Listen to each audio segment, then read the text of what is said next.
not an information gathering area, not an order placement area. If you're using that system, we're probably going to ask you to leave, and then we're just not going to let anybody back there.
You're going to be challenged in ways maybe you're not prepared for. Challenged in ways that might make you uncomfortable. You have to welcome that challenge. The challenge is where the growth starts. The challenge is where you learn to endure. You have to keep showing up until the challenge simply is no more. When that challenge comes, Strava's not going to help you. Your resume and your achievements aren't going to help you. Your followers aren't going to help you. You're not going to get extra time on the clock for likes. You're going to need a little bit more. When the sun is high, you're going to need more than ice. You're going to need more of your trekking poles when your legs are weary. And in the darkness of the night, you're going to need more than a headlamp. You're going to need heart. Heart is what keeps you moving forward. The heart doesn't suffer. The heart lifts others up. The heart keeps you going. The heart says, it's just a mile. So when that challenge comes for you today, meet it with your heart. Welcome, Midstate.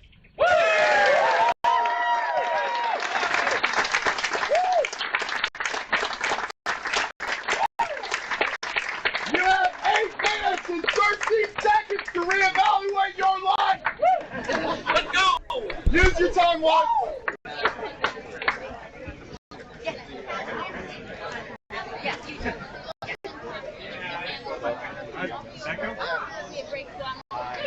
I'm Omar.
People are asking about audio. Hey everybody, we're having some tech issues with audio, so we're working that through real quick, and then we'll have some audio coming through. Just be patient, please.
Hey everybody, welcome to the 2026 Midstate Mile. I'm your host, Brandon Clark, and I have with me the Colonel, Tony Glandoff. How you doing, buddy? Doing good. Good morning.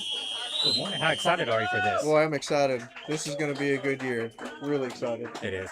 We are having some tech issues today, just let you know, with some audio on the course, some of the camera issues, so bear with us as we work through that today. But we will be getting all that worked out, so. But yeah, we are looking for a good race. The first loop is already done. So the first person came in about 13 minutes. 13 minutes. Which is pretty dang fast. That's right. Female runner was the first runner in. Yeah. Yeah. Let me see. So we are going to transition through some cameras as we continue these loops on here, everyone. If you could just bear with us a little bit, we're going to be working a little bit on our audio, but a little bit of background information. This is the 2026 Midstate Mile. It is the 7th year running, started during COVID in 2020. We're currently at the Jones Family Farm in beautiful Franklin, Tennessee. There are approximately 114 runners that are running here this morning, with a substantial amount of crew and support that you're going to see throughout the day here on the cameras. And so we're going to leave you with some of the video of everybody running through here, and we're going to work on a couple of issues, and we'll come right back to you.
All right, so I think we got the camera stuff kind of worked out now. So this is about the halfway point, well, a little bit less than halfway.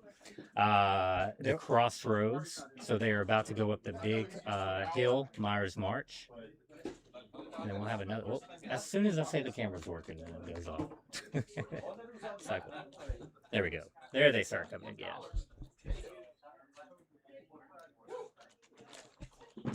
We've got a few good ones in there, I think, coming through right now. You can see Harvey Lewis kind of running there with the middle of the pack.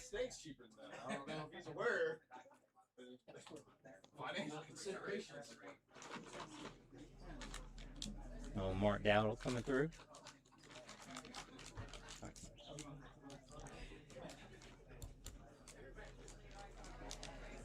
Got the big march up here, up on Myers. Now, I will say, this camera angle does not do this hill justice. This looks flat.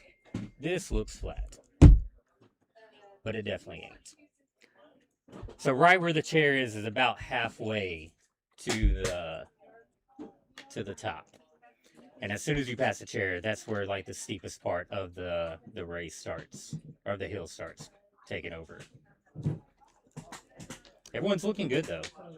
You can see there's the little 11-year-old boy in the orange shirt. He won the Crew 5K yesterday. Beat out probably about 30 people.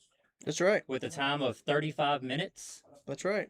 Was just dominating. Even fell during that. So could have done it a little bit quicker. But he won the race and got the golden ticket into the big dance.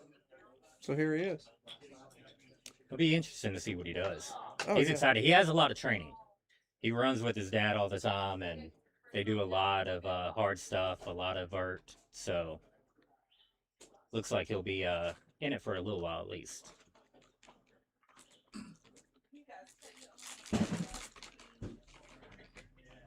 Chad's not doing the race this year.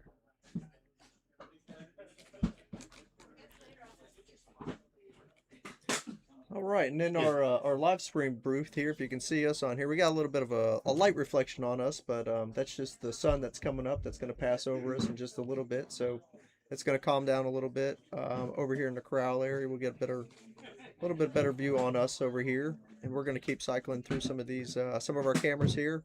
We're going to continue to work on the audio for the cameras on course here, so.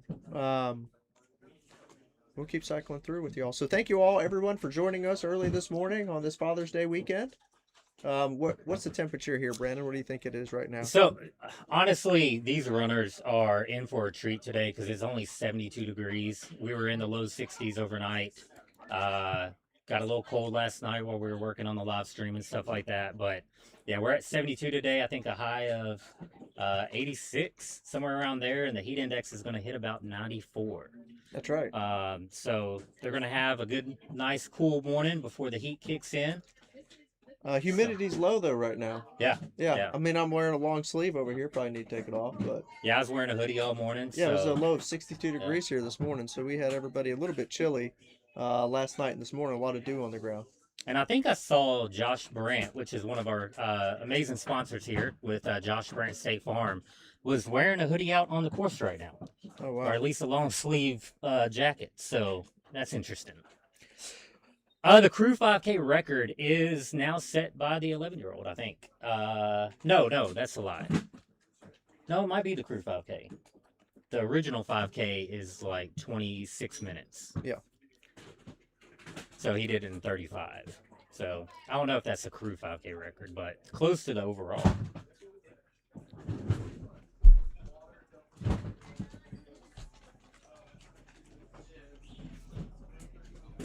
11-year-old's Alex. Alex is awesome. Alex is awesome.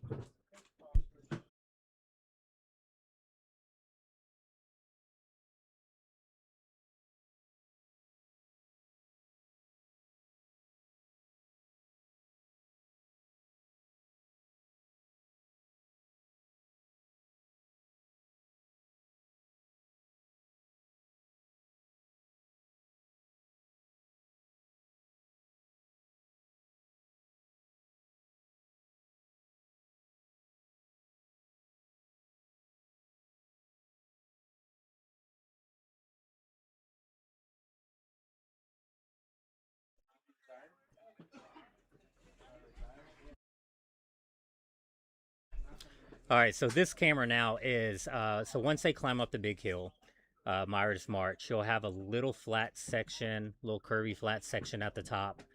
That's where everyone kind of catches their breath, kind of start running again, just kind of picking up a little bit of momentum, a little bit of speed. And then you have Devil's Dance here, which is just a straight drop down as well. So what they climb up, they come down, and then they'll cross over the crossroads, go through a little single track, and then it's up another big climb. So once they get down this, the hardest part of the loop, in my opinion, is over. But they're making really good time. Yeah, they are. And they're starting to come down Devil's Dance. We're about to see them. There's Alex. On the live stream. I think that's Alex.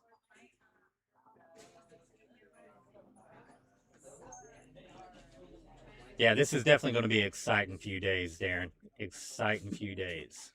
Somebody asked who's going to go break 100 miles today. We went through a list earlier. We have several people out there that have already gone over 100 miles that are out here today. We have, top of my head, we have Luke Boschweiler.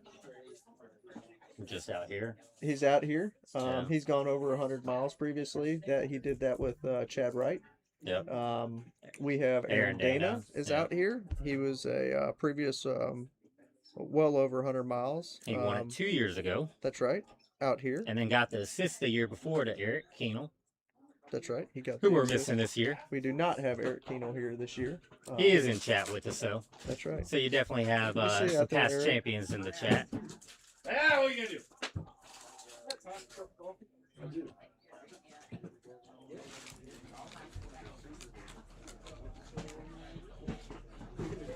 Everyone's looking good coming down. No one's really like bombing down the hill, taking their time. This is a part of the race that will really kind of destroy your legs. You kind of got to be careful coming down.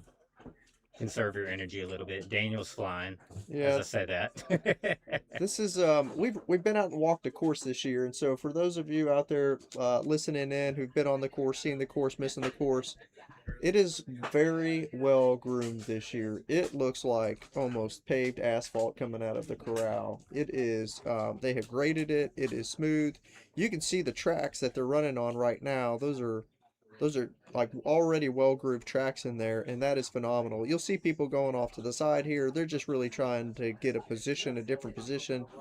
But for the first couple hours here coming down, this is what we're going to see. Everybody's going to be almost kind of stuck with where you're at with the group that you're moving through. And so you'll see people jumping off the side, just trying to get ahead a little bit. But that's really just trying to determine whether or not you're going to grab an extra 15, 20, 30 seconds. Maybe you got to use the restroom by the time you get to the corral area. But with this large group of 114 runners, they're going to be packed in there. And most people are going to try to, the majority of the pack is going to try to or will kind of finish their loop within about 2 minutes of each other. So they'll be right on top of each other for a while. Yeah, right now everyone's just trying to figure out their line, just kind of getting that good rhythm. Yeah. Oh, they're already climbing up. That's the leader of the pack right there. Leader of the pack, we just caught them going up Machete, and they're actually running up Machete, which you will not see that a whole lot, so that's great. That's really motivating out there. I will say that's not a good strategy to have this early on. We'll see. We got number 1 and number 2 just came through right here. This was we're going to find out what her name is, but she was number 1 on the loop coming through. She was first loop in, about 13 minutes. Which is a fast loop. Fast loop. Oh, extremely fast loop. But again, I mean, 7 minutes of rest. That's kind of unheard of around here if you could sustain that pace. Sure.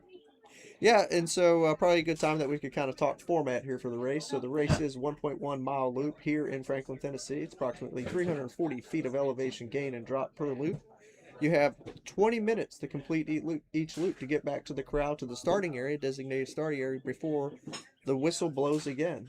And then you start the second loop. So for those of you that have somebody out here, if you've not seen the course, been on the course before, or how the format is, you can finish that your lap as fast as you want, and then you have the remaining time of the 20 minutes allocated to do what you need to do to prepare for the next loop. So sometimes that is a restroom, sometimes that is something to drink, something to eat.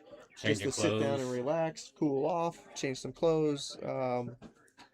For those, we do have some that are self-crewed over here. It'll be to fill up their water, put some ice on you, kind of pack you in there. That's kind of how it goes. So, so that's the format of the race. That is 20 minutes, and those who don't make it, those who do not get to the start of the corral area by the 20 minutes, they are disqualified. That is the end of their race.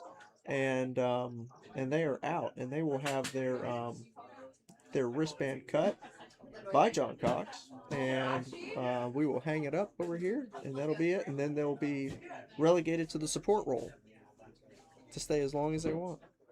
And we have nobody out yet. Some years we do have people that will come just run a loop or whatever, coming back from injuries, things like that. So everybody is still in it at this point. And everyone's climbing good right now. Oh, yeah. Josh is wearing a short sleeve. Okay. It looked like a long sleeve. I think this weather's going to play a massive role today in keeping people in a little bit longer. Because in years past, it would be 90 degrees by now.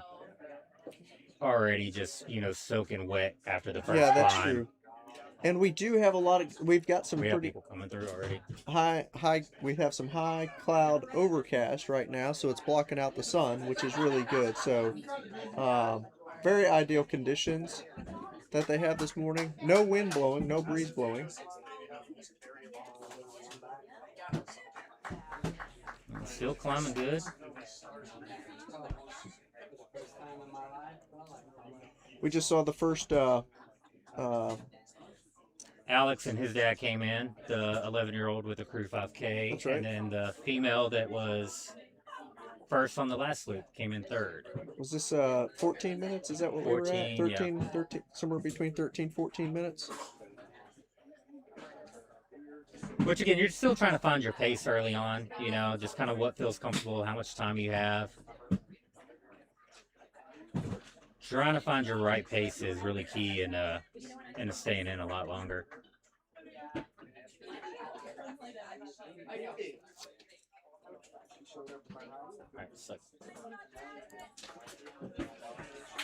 Okay, so what we got here now, this is everybody's coming down, what we call Widow's Row. Widow's Row. And then we'll go through, for those who, we'll go through the different hills that we have here and the names of those hills over here. This is Widow's Row. This is the last hill that they're going to come down before they make a right-hand turn onto the flat and they come across what we call the yard. So after this, Harvey, after the second climb that they do, they'll have a little bit of a flat section. Not too long, maybe about 30 seconds of running. And then they'll hit this hill. And then they go around a big curve. And then they'll be right into the corral.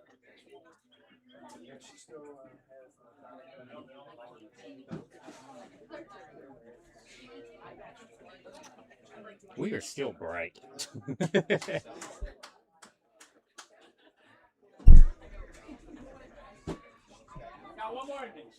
The sun's still kind of like right behind the camera, y'all, so it's kind of still getting us lit up really, really good. Y'all ain't here for us, so. All right, cycle through.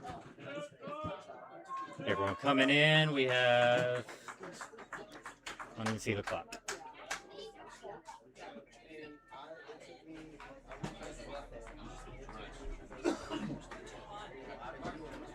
All right. This is everybody coming in here, so A lot going straight to the Porta Johns. right, going to the Porta Johns, always the thing you gotta figure out. So, what you all are looking at here is you'll see all of these tents over here on the right hand side. Those are the tents, the crew tents for the participants. Participants can be in their crew tents off the course to the side. So you'll see some that are going to come over here and they'll cross the line and they may kind of walk a little bit backwards and dip out and go see their crew. Where you see on the ground there, in between the BM, FJ, Endurance flags, you'll see the green. Those are green markers. That is the beginning of the corral. So for everybody out there watching, what you're going to see is at that 20-minute mark, they've got to pass those green markers. If they don't pass those green markers, they did not make the end of their lap. They So just that's have where to they're get trying one foot in that line before the 20 minutes is up. That's right. They're not allowed to take any crew or anything before that either.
Okay, you will hear we've got a one whistle blow. That means there's 1 minute left, 1 minute remaining to the start of the next lap, which will be lap number 3.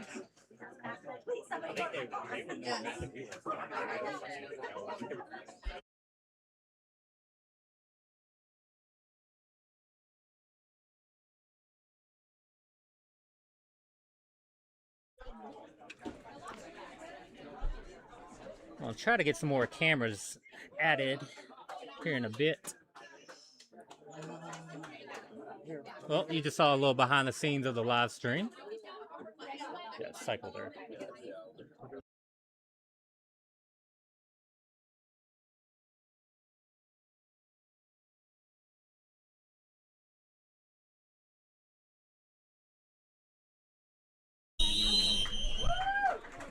Loop 3 is off. Thank you, Molly. Let's go!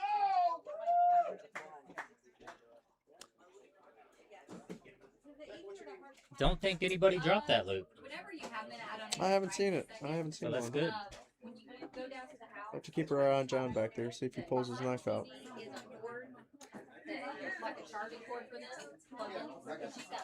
Oh, he is hanging in the corral. Or in the start. I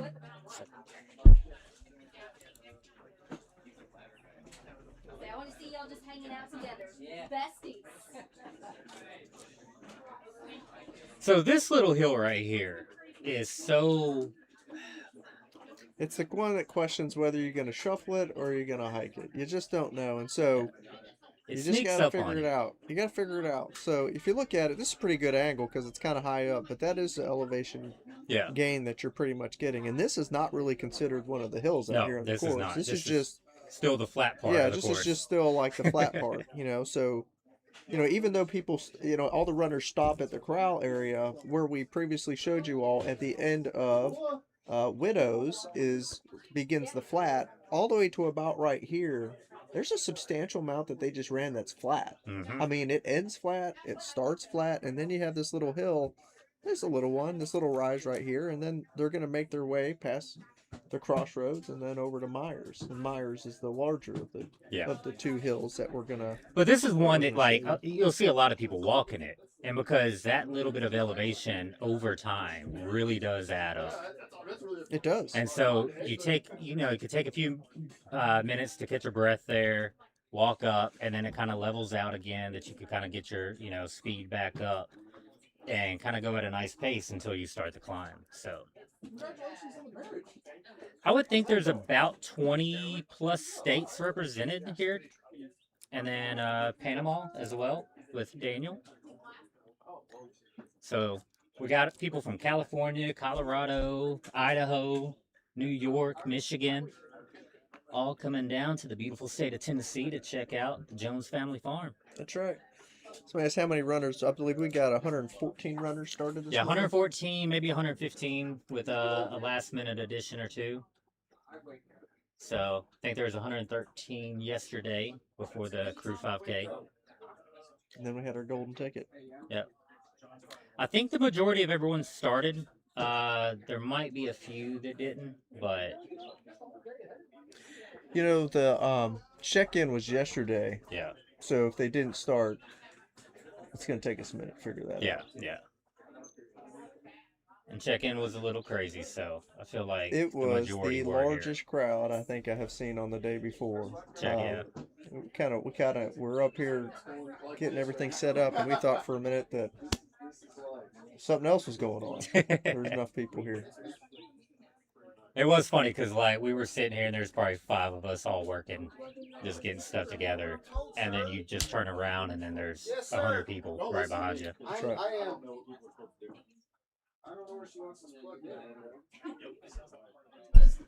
Coming through the crossroads. So they pass this section twice. So they'll come in the angle you see, climb up the hill, and then they would go down. They're kind of hitting it at a little cross section. So it's basically a figure 8 infinity loop that they're just running over and over.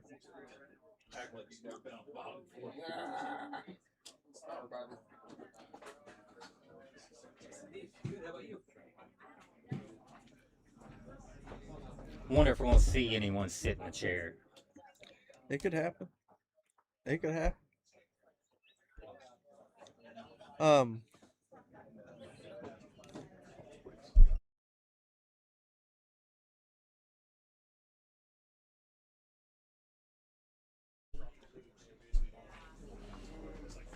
Where the chair's at is a little bit of a shelf, so it's a flat spot. It's probably about 8 foot, wide, and it's a flat shelf, and so it's possible we may see people kind of pause and stop right there for I a do few every time. seconds because especially when we bring the poles out, um, where the runners can start bringing poles. That's a good spot Yeah. to kind of catch your breath. If you'll see some of these runners, they're putting hands on their legs, hands on their thighs, kind of pushing off, trying to use some arm power to do a leg assist out there. Um, so that just gives you a little bit of a insight as to how steep this hill really is. Yeah. Yeah, Eric, we have added more cameras this year. We have 8 on the course. 6 are working right now, so 2 are having technical issues.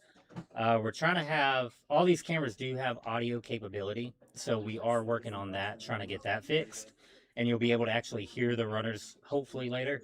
Everybody, fingers crossed. But yeah, so we have those cameras, and we have 2 here in the corral, the start and the finish line. Thinking about adding another one. We're trying to get added as well, and then we have some mobile cameras that we can kind of take you around, show you the crew tents, show you where all the runners are sitting, what they're eating, that type of stuff. So hopefully we'll get all the audio and all that, worked out soon. So Yeah.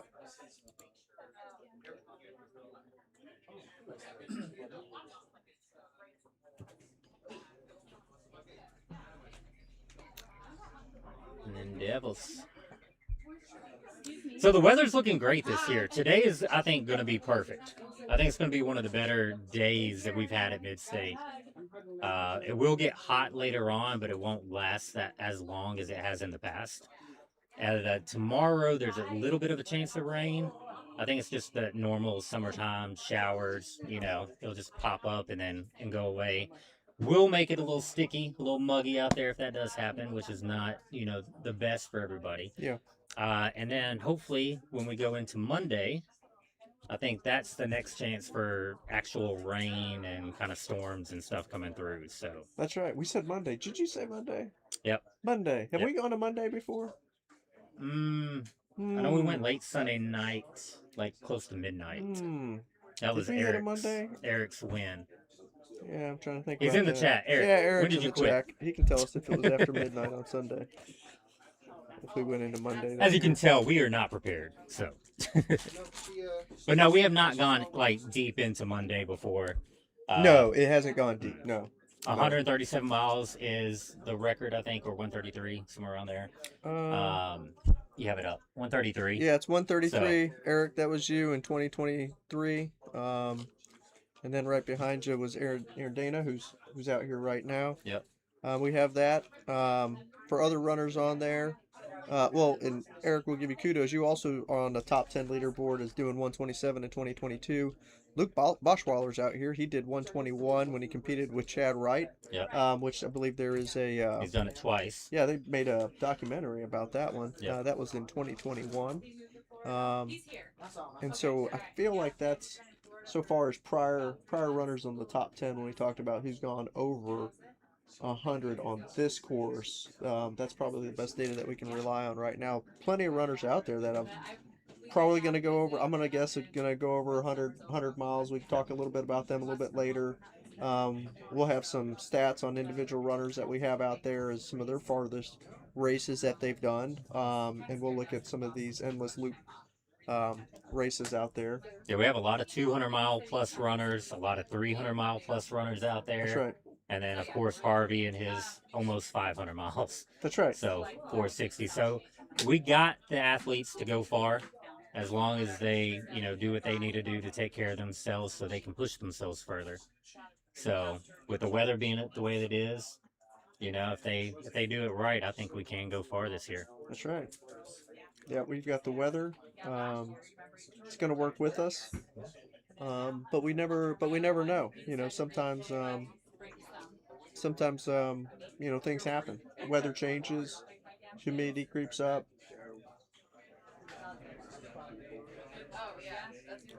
Where they at?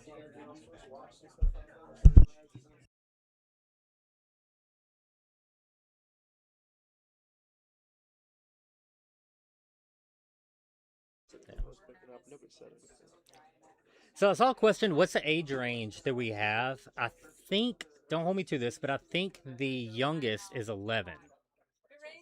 And I think the oldest will be, we have a 60. Let's say a 10-year-old. We have a 10-year-old, Graham Pullets. And a 65, who I think is the highest. Yeah. So, yeah, 10 to 65. So I know we have a 10-year-old and an 11-year-old out there. Yep, I think we have a. I would say the average range is probably in your 40s, though. Like, kind of 30s to 40s. 40s, late 40s. Yeah. Yeah, so 10 to 65.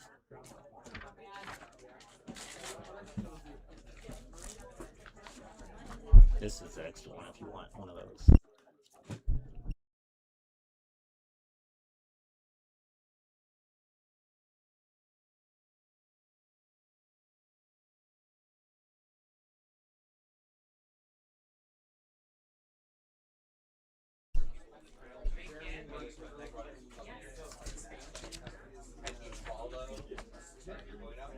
So we were just waiting on the runners to come up Machete. That's right. And we got a. And again, they've already done 2 loops in 680 feet of game. So they're getting warmed up quick. Getting warmed up They quick. are getting warmed up. So we've seen a lot of people out there that are sweating.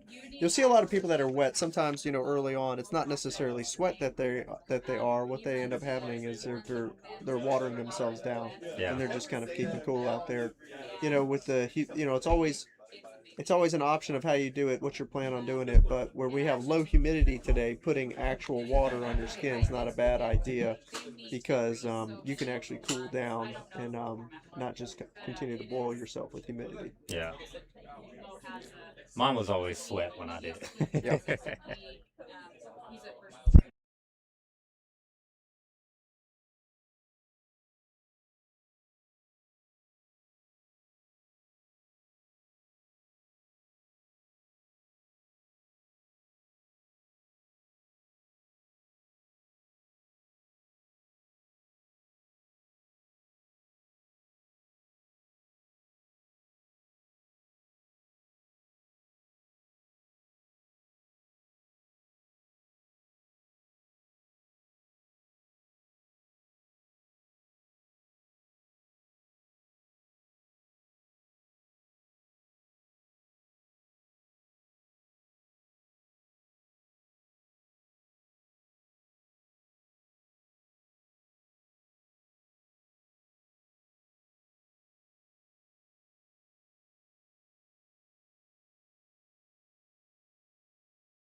All right, so we had the boss man telling us some things that we're going to be trying here. We're going to try to get audio and some more cameras working here over the next probably hour. Yeah. Over the next couple of loops. But one thing we want to know is everyone put in your predictions. Like, how long do you think this is going to go? Who do you think is going to win? Who do you think is going to be the assist? Yeah. So, yeah, really good. So, a lot of great runners out there. A lot of great runners who have come in, second previously on a course like this. A lot of them who maybe didn't come in second on it, but left for whatever reasons. We've had a lot of people out here, good runners, who haven't completed their full potential, intentionally. This wasn't their A race or something like that. So we got a lot of good ones, but like to hear what your thoughts are out there. We're always surprised. Last year, our winner was 16 years old. Yeah, so we had a 16-year-old winner last year. Ran under the 100-mile mark, but nonetheless had a phenomenal finish. Had a phenomenal finish out there where he was less than, I think he was running 13, 14-minute miles. Yeah, he was looking good. Just consistently. Just consistently. So he definitely could have got over 100 if the assist could have pushed him there. Yeah. And I know he tried to get him there, but. Yeah. All right, we're talking about. So we had a question over here about some aid station food. So we probably can help explain a little bit of the aid station we got going on over there, and the good work that Chet does over there with the aid station food, and Joshua Brandt, who brings in some of that food. So. Yeah, so Chet came in yesterday and set up. This man will cook up a feast for these runners over the weekend. So anything that they need to keep them going, he's gonna keep them fed, keep them stocked. We have these. They'll be over here. So we have, your traditional aid station stuff. He was cooking up breakfast this morning for everybody. Cooking up a nice dinner for everybody later on. So pancakes, eggs. So they've got fruit out there, so you can get your grapes, you can get your bananas. You got a little bit of watermelon. So people are running by. There's a cooler full of, Tailwind over there if somebody needs like a caloric drink or something like that. But at the same time, Chet's got a whole kitchen set up over there, and so. When lunchtime comes around or something like that, he's gonna have things like sandwiches that can be made over there. Breakfast is probably the best thing he has over there. Makes breakfast sandwiches, makes eggs, sausage, bacon.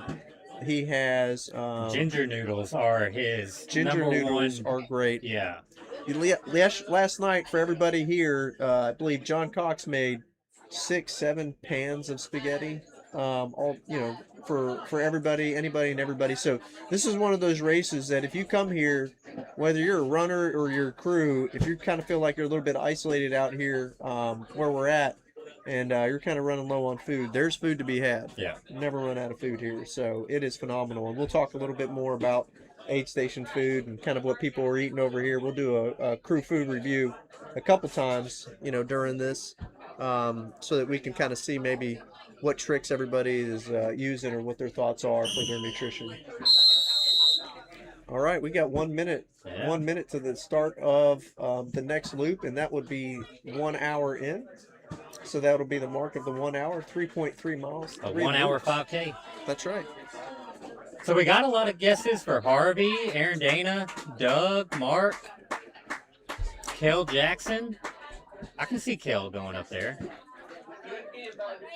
Kel's been putting in the work. Chet is a GOAT. We cannot do what we do out here without Chet keeping these runners fed and hydrated the way he does. That's right. And you see it on the camera right here. You've got the State Farm camera, Joshua Brandt, and then Chet is the guy with the goatee over there and the hat on. Double click. I got double click. Let's get the back button.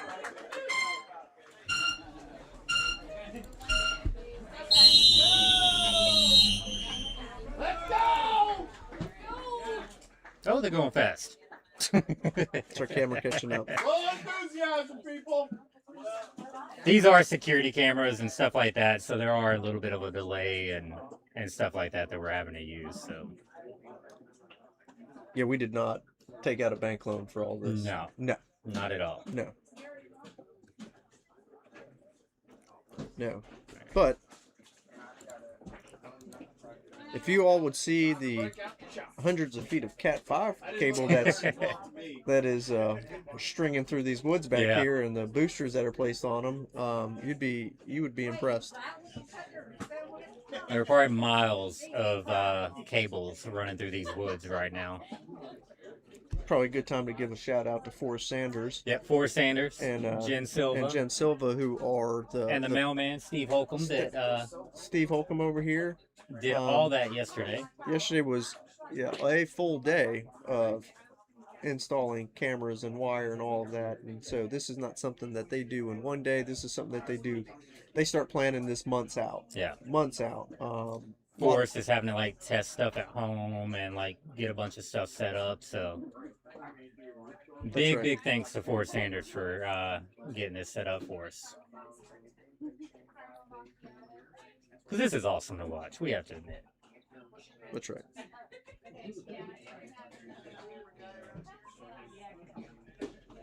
Everyone seems in good spirits, though. A lot of talking out there. Yeah, this is these early miles are ones for a lot of camaraderie. The effort is low. At these times you'll see them going up the hill, and it's difficult, but they've got strong legs. Everybody's less winded, and you have the opportunity to meet the people that are around you right now. Kind of get into the groove of who you're going to be running with for that lap. Usually kind of stick with them or that group of people. Who you are, where you're from, how many times you've done this. Those are normal conversations. Why are you out here, or and whatnot. So a lot of really good conversations that you'll hear out there.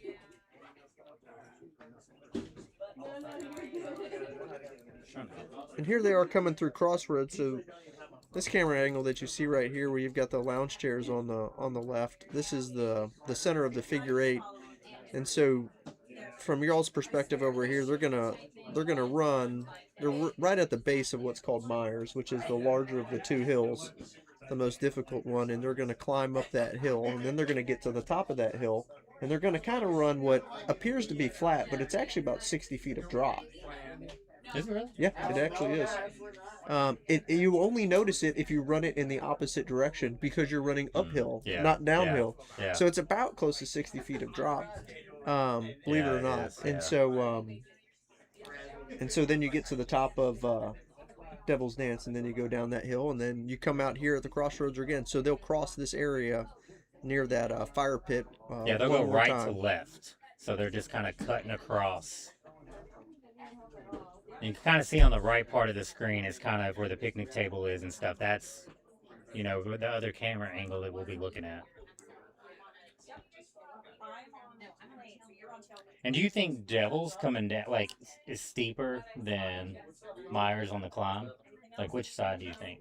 Oh, no, it's, Myers is steeper. And the reason why I believe this is because, we've come out here, and those of us that are out here, I've actually run down Myers, tried to run down Myers, several times. And running down Myers is extremely difficult once you get to the steep part. So, yeah, coming down Big Al's. Yeah, it's steep, really difficult. It's extremely difficult to run down. So,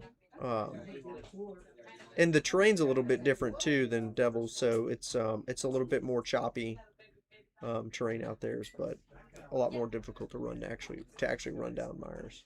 Not that it can't be done. It's just one of those things you may just kind of topple over if you're going a little bit too fast or lose your footing. You're not necessarily going to do that on Devil's. It happens. I will say, I don't think I've ever taken a tumble down either one of those. Yeah, I haven't. I usually, end up, if you get a pretty good shuffle going on, you're pretty safe. Yeah. And then when they get to the poles, the poles will really, allow you to catch your footing a lot better.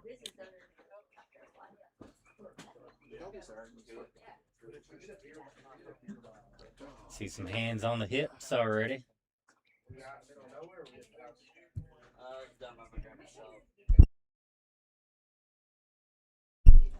Yep. We just got confirmation from John that nobody's out yet, so he's over here been bored for an hour. Yeah, John is not happy. He needs a wristband cut. We need to get the first. It's what keeps his energy going throughout the weekend. That's right. Collecting tears. Crushing hopes and dreams.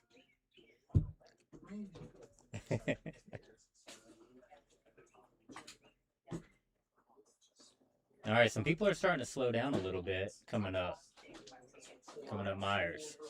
And be sure to grab a shirt ski. Oh, thank you. I will. But it could be strategy as well. You know, take your time and then make it up later. Conserve your energy up the hill as much as you can. Unofficially. You gotta know. Big plug, gotta have a handshake. Alright, this time we're just gonna. I need to.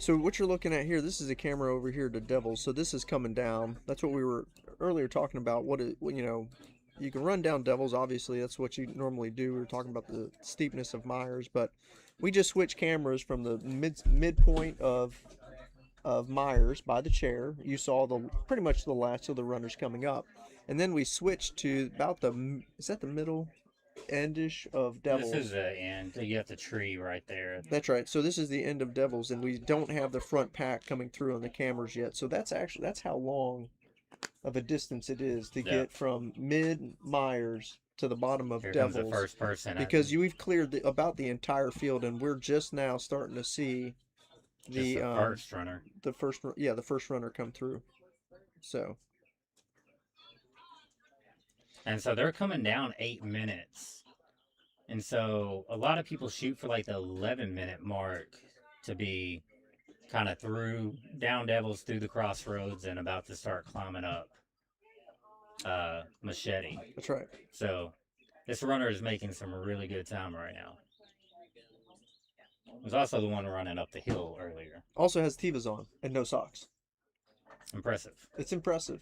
You will get rocks. You will get rocks. And sand and dirt and sticks and everything. I'm pro Tevas. But rocks will get in there. You know, I get it. You get cool feet.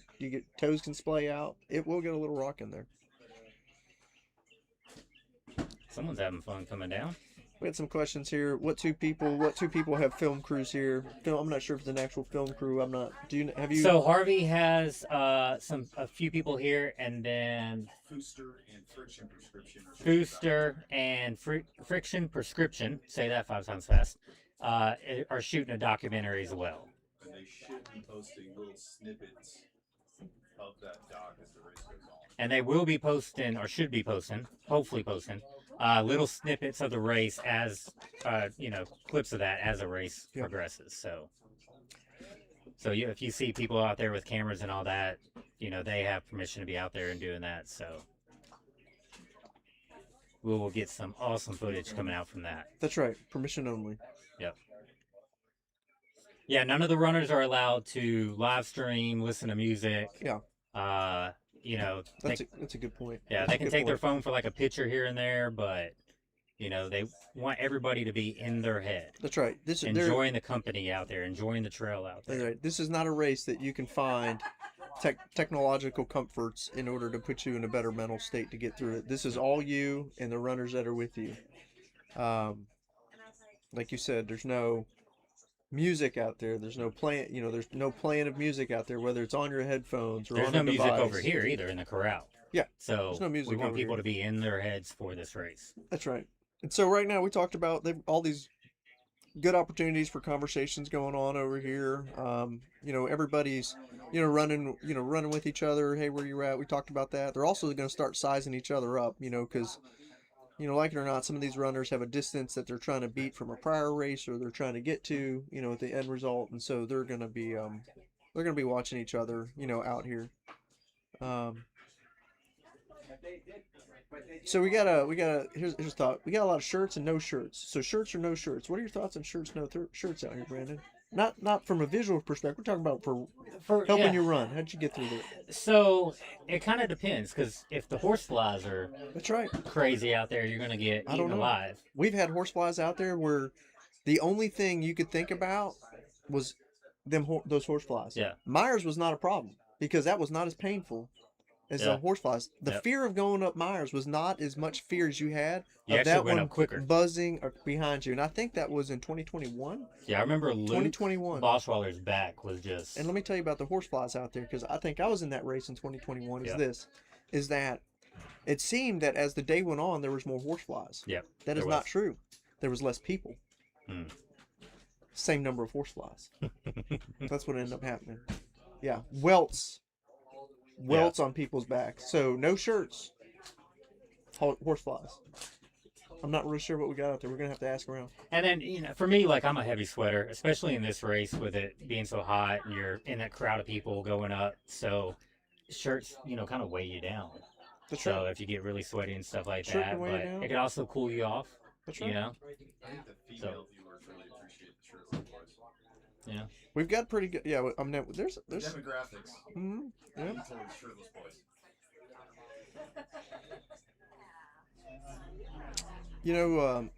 Shirt on, depending material, you're gonna have that. It can help cool you off. Yeah. Keep that moisture close to the skin. Yeah, I always wore the cooling cool you shirts out That's here. right. I think my last one I wore a fishing shirt. A little bit later, we'll see more sweating, and we'll talk. A continued theme will be keeping yourself dry. Yeah. And so this course is one that when you're sweating out here, or if you're putting water on yourself in between, you are making yourself and keeping yourself wet. And so with all of the moisture wicking shirts and the moisture wicking shorts and the moisture wicking everything else means that if there's humidity out here and you're not evaporating off your body, then that means your sweat or any water on your body is going to roll down, further down from your shirt to your shorts to your socks and in your shoes and on your feet. And that's where it's going to stay. So and they will get soaked. Luckily, like we talked about earlier, we've got low humidity right now. Yeah. So this feels amazing. I'm wearing jeans right now. This is phenomenal. I still have on. He's wearing a tracksuit. I've got the best looking tracksuit in ultra running right now. I'm gonna be honest with y'all. It's been told. It's not me. It's been told several times. I don't get up because people are stopping me and asking me where I got it. It's on Amazon. You just get it on Amazon. It's fine. You can post a link if anyone wants it. We will. No, we're not. We'll take it off a little bit later. We got our first runner coming back in on loop number loop 4, roughly at the 13-minute mark. And you can see people are still climbing the second hill right now. So he is making really good So time. this is Joey who just came through. We're going to get the last name here for Joey.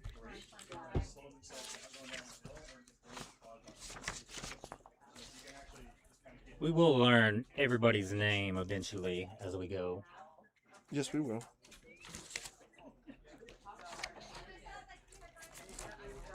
Somebody asked if we have other races throughout the year here. Yes, there are other races here throughout the year. The next race will be the Tennessee Mile, which is going to be held generally in December, and that is a little bit of a different race. It's more of a timed race, so it's normally you have a 6, a 12, a 24, and a 40-hour race, and that happens roughly the first weekend in December. You should be able to register for that right after Midstate. Joey Brown. That's who it was Joey Brown who was the one who just came back in. And so that'll be in December. And so you will be able to have an opportunity to complete as many loops as you can within that time frame. You don't have to keep going. You can stop, go. And so for those who are thinking about doing Midstate and not really sure about, the difficulty of the terrain or whatnot and want a little bit more relaxed race, a race that's just for you, to beat your own time. Midstate's a great one to come. Tennessee Mile is a good one to come out in December. There's also the Frosty 5K, which raises funds for local fire departments here in the area. That is a 5K race similar to what they ran yesterday with the Crew 5K, and that happens usually between the end of January and early February. Yeah. And let me tell you, that race, end of January, early February here in Middle Tennessee is usually a pretty cold time, and so it's usually freezing, and oftentimes it's kind of snowing on us. And so trying to huff and puff 5K up and down those hills is that's extremely difficult out there. So we were working on our camera as well. So, like I said, we're having some tech issues today, so bear with us on all that. I know we're a little off, just kind of bright right now, but we are working on all that. Yeah, we have Big Al's as well. The 200 miler. It's a 100 miler and a 200 miler. It's usually the end of March, April. So, welcome in, Harden. we got Aaron Dana over here next to us. He's going to come by and just give a little shot.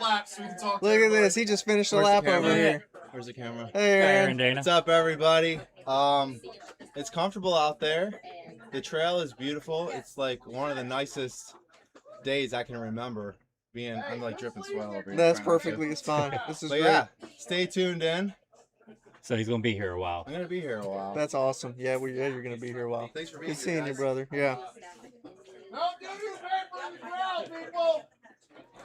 All right, Eric Kino wants us to do a count on the number of Frescas John drinks. I will tell you this, Eric. There are cases of Frescas around here, so it's going to be many. It's going to be many. We could also try to see how many full-strength Cokes Forrest Sanders is going to drink today. That's his drinking Say choice. 32. 32. All right. That'll be my guess. I think that's a little much. I think John will be about that for Frescas as well. He could be. It'll get hot later. Hey, it was really great to see Aaron Dana out there, everyone. So for those of you who weren't really sure or not sure who Aaron Dana is a prior Champion from 2 champion years out ago. here. Yeah. And so he has run it, I can't tell you how many, I'm going to have to look up how many years he's run He's it. ran it all but one. He didn't run it last year. He came and helped crew, got to hang out, experience that side of the race. But he's ran it every other year. Yep. 2024, he got 102 miles. 2023, he got 132 miles out there. So, Aaron knows what it takes to go far out here. that's right. So he has his strategy down that just works for him. What works for him might not work for any of the other runners, but he's kind of got it dialed in. So as long as he's in the right headspace, he knows he can go far. That's right. And Aaron has been out here for Tennessee Mile many a times. Yep. And completed over 100 miles just at the Tennessee Mile loop. So I think in the number of loops people have completed out here, Aaron Dana is consistently, like over lifetime, Yeah. is one of the top number of lifetime miles completed on Midstate in a race. In a race. Yeah. That in a race. We're going to find that stat. Yeah.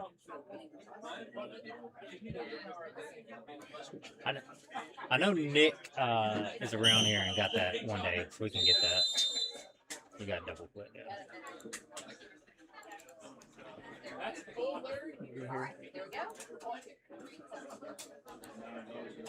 Double.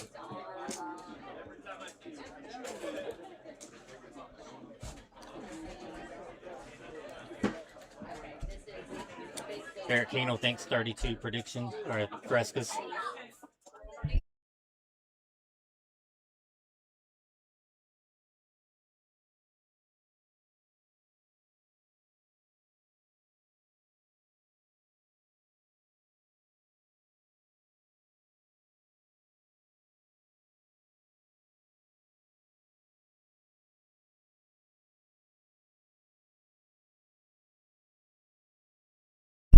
All right, here we are, about to start the start of loop number 5.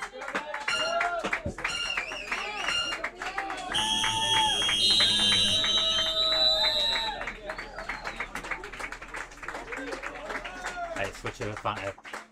Go to the end. Ladies and gentlemen! We got people cutting. Looks like we have our first runner out. Yeah, just double click and go back to the finish. All right, you can probably see it right there.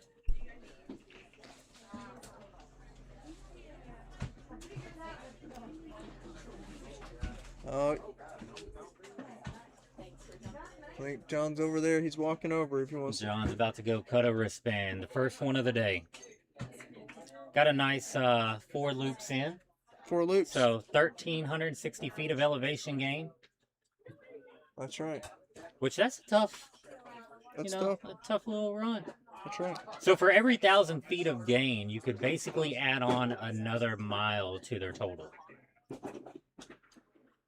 So for 4 loops, that was pretty much about 5.5 miles of actual, mileage that he did. But even though it's only showing 4.4.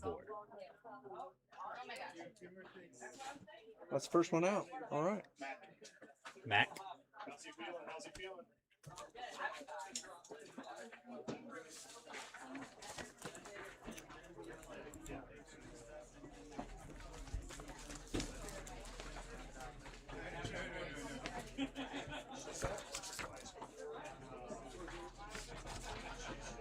I think that would have been Mac Pullets. Oh, there's a hunter. Oh, yeah, that's it. So it looks like Mac Pollitt, who had a PR out here of 8 loops. So, but he was wearing some knee braces and stuff, so I don't know if he came in injured, a little hurting. Yeah, we'll get him over here.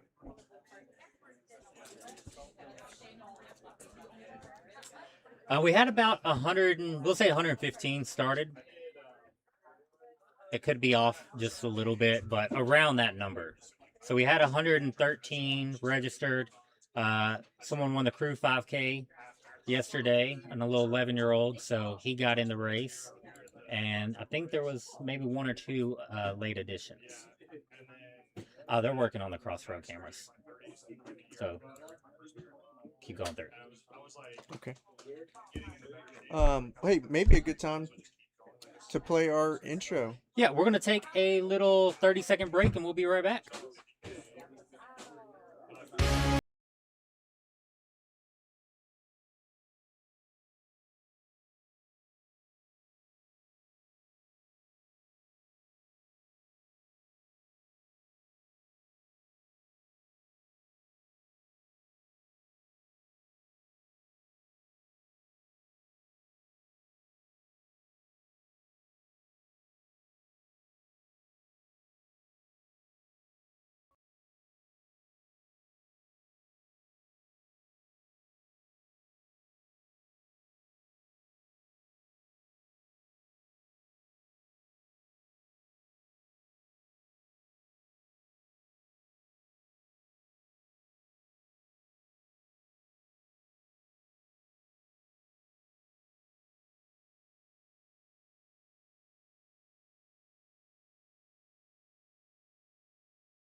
Bear with us, y'all. The camera just froze up.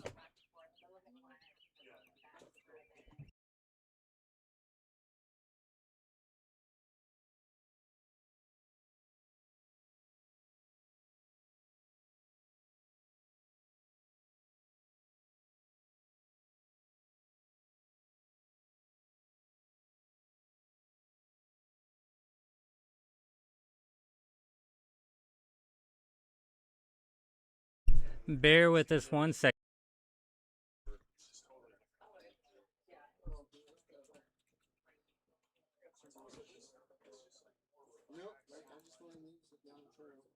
It's weird, like it's almost like when you take a sigh of relief and you don't have like a breathing. Yo, something's happened.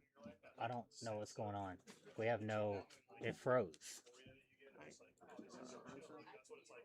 So this froze. It's not the mouse. Hold on. Okay, There we go. But see, that's still the NVR froze. we're good. Let me look. Let me look what we look like here. Oh, I'm still mic'd up. So we have the camera froze. I know Forrest is out there working on the cameras right now, so we're trying to get them back up. Here we go. We'll change it over to the start till we get the.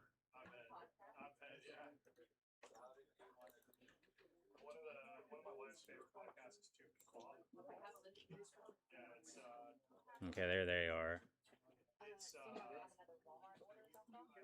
you I think it's just people talking about like just like Okay, we're back. No, that's still the start. Yeah, we're back. We've got the start over here that we're on.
So the Boss Man Force is coming back. I think they had a camera or cable issue out there, so we will have the course coming back as soon as we can.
All right, we got it back.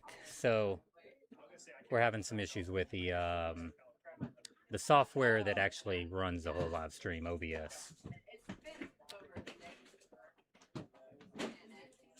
So where are we at? Coming up Machete right now? That's right.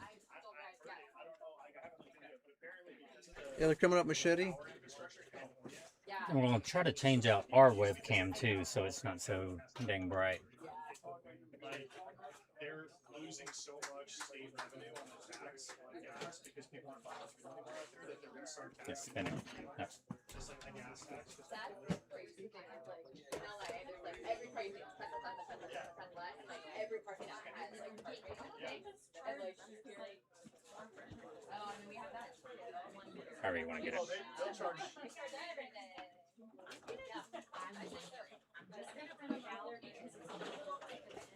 So we have a string. You can't see because everything's white. But we're going to hang up the wristbands behind us here as they get going. So you'll be able to see how many people are out and all that.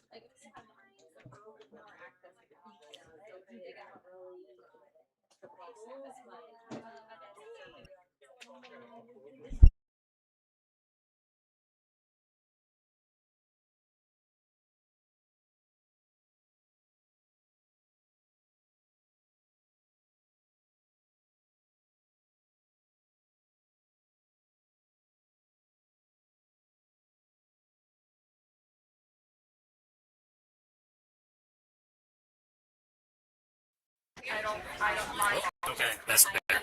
That's so much better. Alright, so here we go.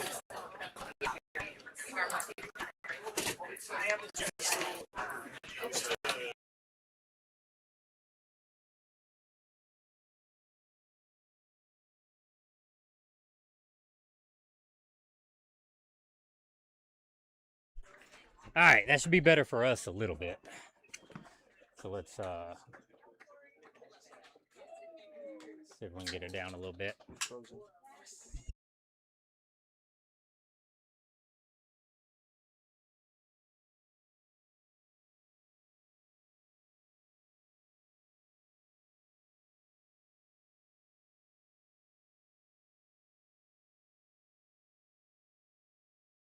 All right, there we go. A little bit better.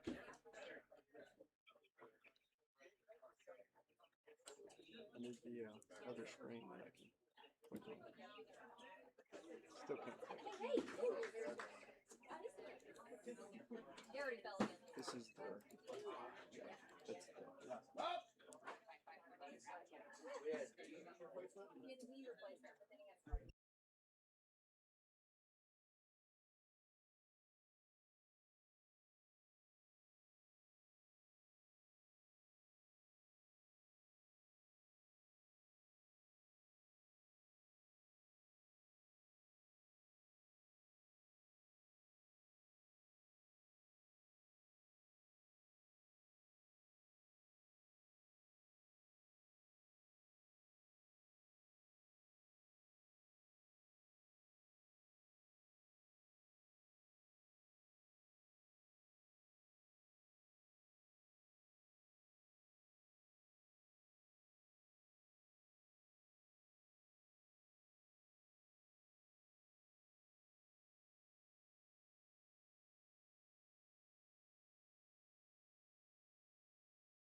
Girl, one more.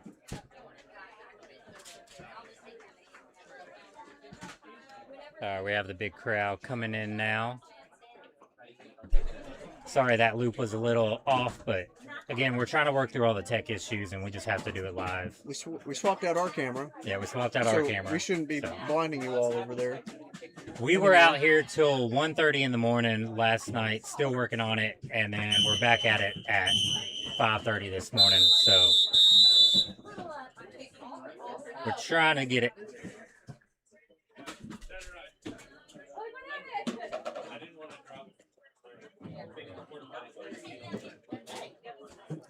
So even though it's not that hot, just me looking in the in the corral under the arena over there, everyone's pretty soaked. Yeah, Like- everybody's good. I see a lot of people putting water on themselves. There is a trough. I'm just gonna call it the trough. Yeah. There's a trough over there. Trough's got sponges in it. You can take the sponge and put water on you, and you'll be amazed at how many people will use that trough and that sponge. They'll And, dump their heads in it. And it's not really Right. one of those troughs that they dump the water out. They just keep adding ice to it, and so they're, it gets a little gross as we start going on. There's a little skim that starts to build. It's a little bit of suntan lotion, a Yeah. little bit of whatever, but they're gonna do what they gotta do to keep themselves cool. This is a great place to build your immunity up. Oh yeah. A good weekend for that.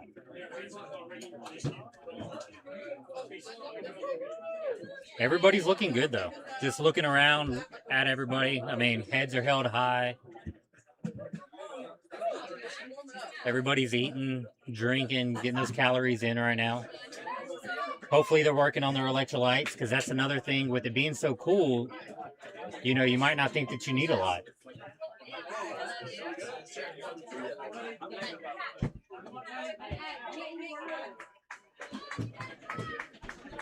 All right. So we have a couple of runners coming in. 10 seconds left. Go back. And they made it. All right. We here got go. one that's not. Oh, we have one runner coming in. Oh.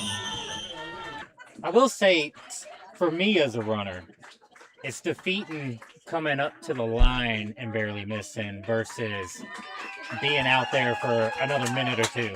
That's right. Yeah. Yeah. Oh, it looks like one of the We got one. the younger kids are out. One of the younger entrants. That was his final loop, and we'll try to get a name on that one, and that would be loop. Loop 5. So complete. Loop 5. That's right.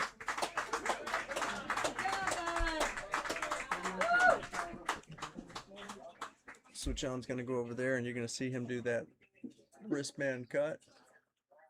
He's a little upset right now. I mean, it's a very emotional race for a lot of people. Oh yeah.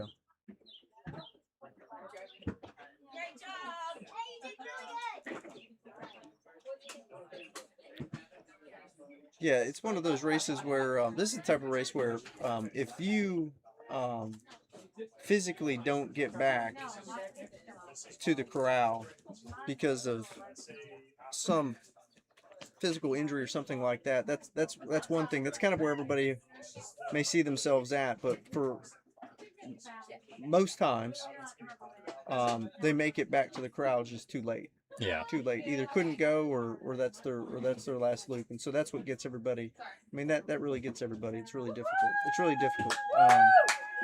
So that looks like that was we have two Barry Van Pattens. One's 50 years old and one's 14. So I'll take it either a junior or a third. But the 14-year-old is the one that just went out. Which again, I mean, at 14 years old, that's impressive to be out here doing this. All right, and here we take one. We've got these are the wristbands. So this is what they get. So for everybody, for you all out there watching in or listening in, for most ultra races, you'll usually get a bib with a bib number on it, but they don't do that here at Midstate. What you get is you get a bracelet, and it says Midstate Mile. It's just a mile, and when you do not complete a loop and you are out, you get to get this cut off of your wrist by John Cox with a heck of a knife that he has. And then we're going to hang these up here behind us, just like that. And this is going to grow over the next 2, 3, 4 days, however long we're out here. I don't know.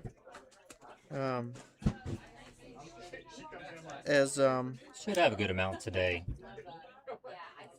As those who didn't make it. A reminder of all the hopes and dreams. We got 0314 and 3825. So Aaron, Luke, Harvey, a lot of the experienced runners have been coming in probably about the 16-minute mark, somewhere around there. Everyone's kind of grouped in, so Yeah. There's not a lot of separation right now. Yeah, big group. I think if you all heard earlier, you could hear out there. John Cox was getting a little loud with some of the participants. This is kind of loop 5 going to loop 6. This is where it starts to feel a little difficult, Yep.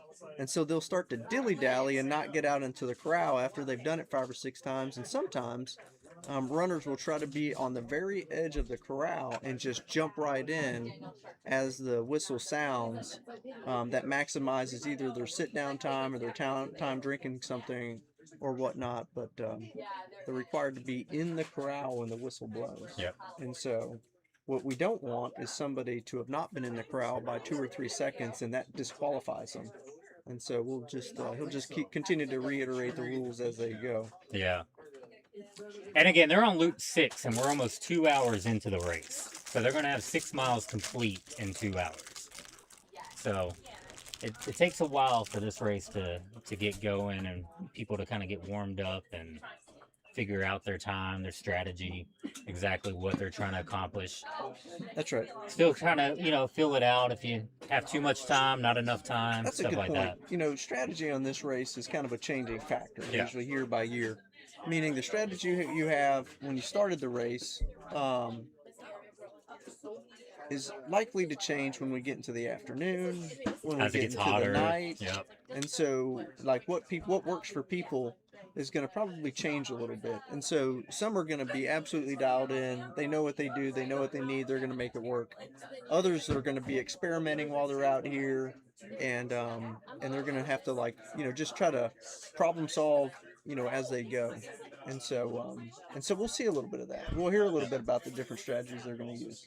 And they'll have a different daytime strategy. And so if you make it to 8 o'clock at night, so 12 hours, that will be the first 20-minute break that the runners get. We do that so there's a nice little transition in the night. They can get their poles, get their headlamps, stuff like that. So that will be the first time that they're able to use poles. And then if they want to continue using them or go without after that, they're able to. But, so until then, it's just their legs pushing them up those hills. That's right. And some of the things we talk about when we talk about strategy, Brandon, kind of what I think is that, the first thing I think of is is essentially 3 things in the beginning. You got to get calories, you got to get liquids, and you got to get electrolytes. Yep. In this heat. And so that's usually 3 things that every runner out here needs to be trying to figure out. How are they going to do that? And so that's different for everybody. So. Yeah. They might be working on that camera. We're just swapping cameras here, and so liquids out here. So on that course, if you've seen, you watch everybody out there and see what they have in their hands. Right now, they're not allowed to have poles, so nobody has poles. Yep. So let's watch and see what they've got in their hands. Do they have a hydration bottle in their hand, or do they have nothing? Do they have a hydration belt on right now? Does somebody have an actual pack or a vest on that they're carrying things with them? If you carry it with you, it minimizes your need to come over here and sit down at your crew area, which is very crowded right now. Yeah. So across from us is the fabulous Here, arena that turn it around a that little John bit. Cox built there. We're going to turn around our camera, and maybe if you don't see our ladder, you can see across from us. That's the corral area. And so it's crowded in there. So if you're trying to get to your chair and your 3rd row back in the back of the corral area, it may take you 8 seconds or 10 seconds to sit down and get back up. Now that's 20 seconds. If you came in with a minute to go, that is 20 seconds, and you have 40 seconds left to do everything. And if you have a crew with you, the first thing they're going to ask is, what do you need? Yep. Well, that took 3 seconds. Yep. Then they're going to hand you the water bottle, maybe get you the electrolytes or the food. So time, you lose time very quickly here. So when we talk about strategy, it's how much liquid are we going to try to take either per loop or per hour? When are we going to get that? Are we going to try to do some of that during the race? While we're going up the hills, or while we're out there right now, you're going to take a water bottle with you, and bring it back and swap out bottles. Electrolytes. How many electrolytes do you need? Do you need electrolytes every race? Are you a 350 milligrams of sodium kind of per hour kind of person, or are you 800? I was even higher. Yeah. Because I remember my last. Now it was hot. We were in like the high 90s there, but I was doing 1,100 an hour and I was still cramping. There you go. So I was taking scratch high sodium, just without even mixing it, just throwing it back, trying to get it. So Yeah. And so how are you going to get them? When are you going to get them? Yeah. Because once you get behind on something like that, it's hard to get. yeah, you can't catch back up. It's hard to catch back Yeah. up because we don't have the time. You can't sit here at an aid station like you can on any other ultra race that's not a loop. And you can't take 5 minutes to have a timeout. You can't take 10 minutes. You get a 20-minute break every 12 hours is what Brandon told us earlier, and that's what you got. And so usually what we say is that if you've got a problem, you got one thing to solve every loop. Yeah. If you need to change your shoes, that's what you get to do that loop. But you may likely not get to change your shoes and do something else that you want to do. You just don't have the time. Those that are coming in at the 13-minute mark, they got plenty of time to do whatever they want to do. But those are the rare. There's only a few of them doing that. Most are going to come in right now between the 16 and a half to 18 minute mark for a lot of them. We're going to get probably slow down. You'll see a lot at the 19. We talked earlier about the group of runners is that we just have so many people out here on course with 2 people who are dropping. We got approximately 112 people out there on the course. You can only go so fast as the group in front of you because you can't push them down devils. If you see on the screen right now, we're going to see that. You can go around, but there's a reason why people are sticking with those ruts that are right there that looks like vehicle ruts is because off to the side, it is not only steep, but it is unstable, it's craggly, it's loose rock, and you don't want to, and you're not really going to gain time, and now you've got to think about how are you going to get down that a little bit more, meaning your foot placement and all of that. Don't want to twist an angle. So I say all that to say is that your time of how long you're going to be on a loop may depend on where you're at in that big group that's coming down the hill. So you may not have all the time you want because you just can't get away from the group. Exactly, yeah. You just can't get away from it. So Same with going uphill. Like you can get stuck behind people going a lot slower than you, and that affects your pace. So you'll see people like hop off into the wood side of it and try to hike around them. yeah, Same thing down here. Like this camera angle right now, if you look to the right of where the runners are, that's a very rocky, rooty area that gets washed out all the time. So it's That's right. easier to fall right there where they're at. You know, it's nice, smooth. They can catch their footing. So, and you will see people out here in sandals, Crocs. it's a Tevas earlier is what we've got. Yeah. So Tevas, they weren't Crocs. Somebody said Crocs. There may be somebody out there, but I saw Tevas earlier. Tevas with no socks. It's a perfectly acceptable running shoe if they fit well. It's not a problem. I mean, your feet, one, you're not going to get hot because with the heat of the day, we said that the heat index is going to be 94 degrees. When you cool your body, you do substantial amount of cooling off of your head and through your feet. Yeah. And if your feet are covered with shoes and socks, it's just going to heat you up a little bit more. A lot of people, most people, it doesn't bother, but you get a little bit of advantage. But you do have to worry about anything getting up under your feet with those Tevas on there, whether it's a rock, a pebble, accumulation of dirt, sticks, twigs, if that gets on the arch of your foot and you have to bend over and pull that thing out and there's a group of people behind you, now you just stop people behind you who can't get around you. Yep. Yeah. And slowing down your whole race. Yeah, slowing down your race. I mean, those 10, 15 seconds at a time, those little breaks, they add up quick. Really quick. So we're going to see some runners here. They got some bottles in their hands. That's a strategy that they're using. They're going to hydrate as they go. That reduces the amount of hydration you have to do when you get back to your chair over here. Some got nothing, and so they'll get it as they go when they come back on the loop here. But those 3 things. Yeah. Most I haven't important seen things. any vest yet, though. No I'm vest. trying to look. Years past we've had some vests, and I think there's one out there, I think. Okay, we're thinking we got one. A vest will make you hot. Yeah. I was about to say, it's already gotten a couple of, almost 10 degrees hotter since the race started. I was sitting here a second ago and felt like someone turned on the heater. Yeah, it's it got getting like little a warm. wave of It's getting a little warm. heat, so. Yeah, and there's not a lot of wind right now. It's very still, and But that's typical though. Yeah. But the course is, with all the tree coverage out there, it is a little cooler out there. At night, when you start climbing the hills, it gets hotter at the top. So they're dealing with a little bit different elements than we are here in the start and corral. That's right. But I mean, you can see there's no wind. There's not a single leaf blowing. All right, let's talk about let's see, we got any good questions out there? Okay, somebody thinks there's Crocs. We're gonna check. We're gonna look for Crocs. Yeah, we gotta look for Crocs. So let's talk about time on loops because Oh, I can someone's hear already people coming in. clapping. We got people still coming in at the 13-minute mark. So this is always a conversation or a point of conversation that comes up, which is either to finish the loop quickly and maximize to reduce your time on feet, Yeah. or are you going to move and your strategy is you're going to be a little bit slower on the loop, but so less time, more time on feet, less time to sit down, but you're going to have less effort out there. Yeah. So less effort. And so when I talk about effort, I'm really talking about heart rate. And Yep. so if the slower you go, the lower your heart rate's going to be, the lower your heart rate, and that's less blood you have to pump in this heat, less calories that it takes. So everybody's a little bit different, but this is when we talk about strategy, that you're actually running pacing strategy that you're going to be out there. And like last year when the winner, he was running, I think 14s at the end. yeah. I mean, he was consistent, and so he was not sweating as much as everybody else. He looked fresh the whole time, Yeah. but he could hit those 14s. And for somebody who's struggling, if you're next to somebody and you're struggling doing that, it's not only more difficult for you, demoralizing. Yeah, I was about So to say, yeah. that's definitely like racing strategy is as to how you're going to get into your competition's head.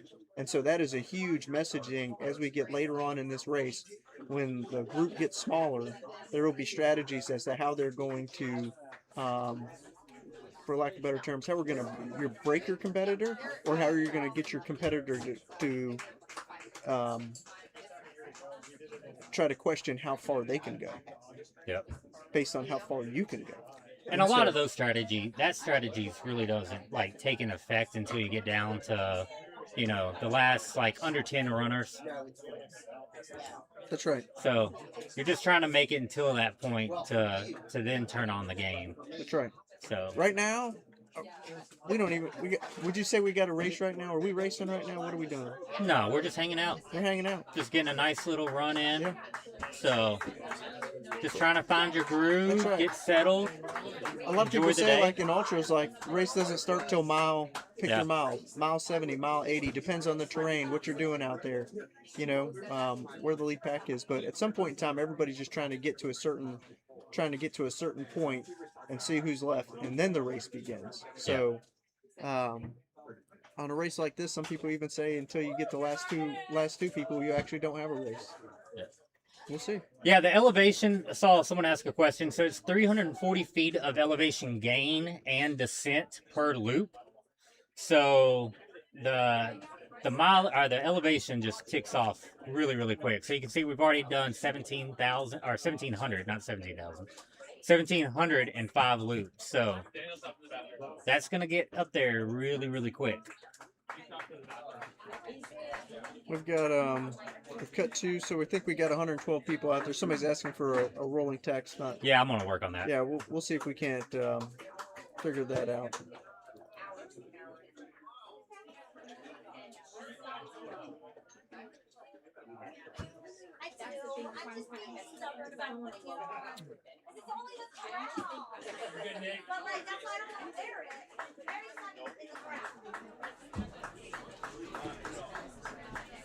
Yeah, Mark's still in it. We've only lost 2 runners, so. Which honestly, to this start of the race, I think that's kind of better than years past. Because usually you'll have a handful of people go out kind of early.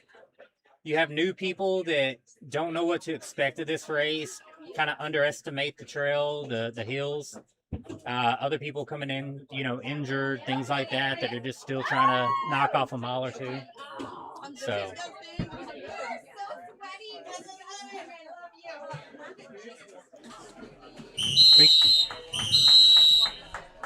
You can tell that heat is starting to pick up on these runners, though. Everybody's starting to look a little bit hotter. And it's still only 77 degrees right now, so it's still perfect in terms of what it's been in the past. Oh, absolutely, yeah. For coming on 10 o'clock in the morning, absolutely.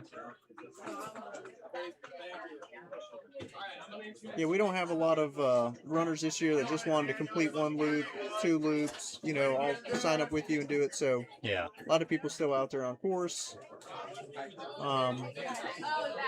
We'll get a couple loops in, and we'll talk about the field of runners that we have out here right now. Some of them, we'll go through some of the runner stats. We've got some pretty heavy hitters out here this year, but we're not going to spoil our time. Kind of spoil it right now, and we'll just kind of enjoy to see where everybody's going, how many more people we got going through. I thought someone was just chugging a beer, but they weren't. I was like, that's an interesting strategy. A 10 a.m. beer, but we've seen it. it's double fisting water bottles. It is, yeah. Yeah, Travis McKnight's just soaked head to toe. I don't know if that's sweat or water. It's probably sweat. A lot more shirts coming off. Cooling towels going on. Got the ice bandanas starting. Yeah, somebody asked if there's a lottery for this race. It's a first come, first serve. It is a first come, first serve, but if you run in, hold on. There you go. If you run one of the other races like Tennessee Mile in the winter, you kind of get first priority.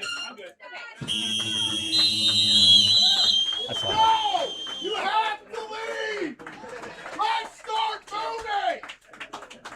You only have 19 minutes and 50 seconds left! I'm not sure if you all can hear John, but you can see him on the camera. Looks like we got another person who didn't finish. So we'll get to that. We'll get a wristband cut. But John is kind of acting like a. He's definitely steering the runners out of the corral. But yeah, if you run any of their other races, you do get kind of priority into these. So they will go off the list of who's ran before, who's ran Tennessee Mile, and that's how they pick. And then they'll go down and, after that and start trying to fill up the wait list. I don't know. John's upset that people don't want her to leave the crowd. We talked about it earlier, and if they don't do it, he's going to start getting concerned, and he's going to start doing his thing to get them moving. He's going to get them moving. Like last year, everybody was trying to leave early. Yeah. Now they don't want to leave at all. So we had 2 that went out. The kid went out on Five.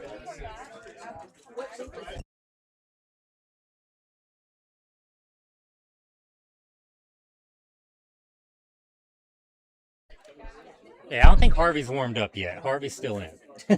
Yeah. So luckily for us, for those of you who know that Harvey Lewis is in the race, he is about 25-30 feet from us to our left, and we can see him. And I will say, you've seen him on the camera. He's definitely wet. He's keeping himself cool. He's keeping liquid on him. You're gonna lollygag around the mile. You're gonna be much lollygag. Can you move that? That's right. We're doing it. So who are those 2? Hey.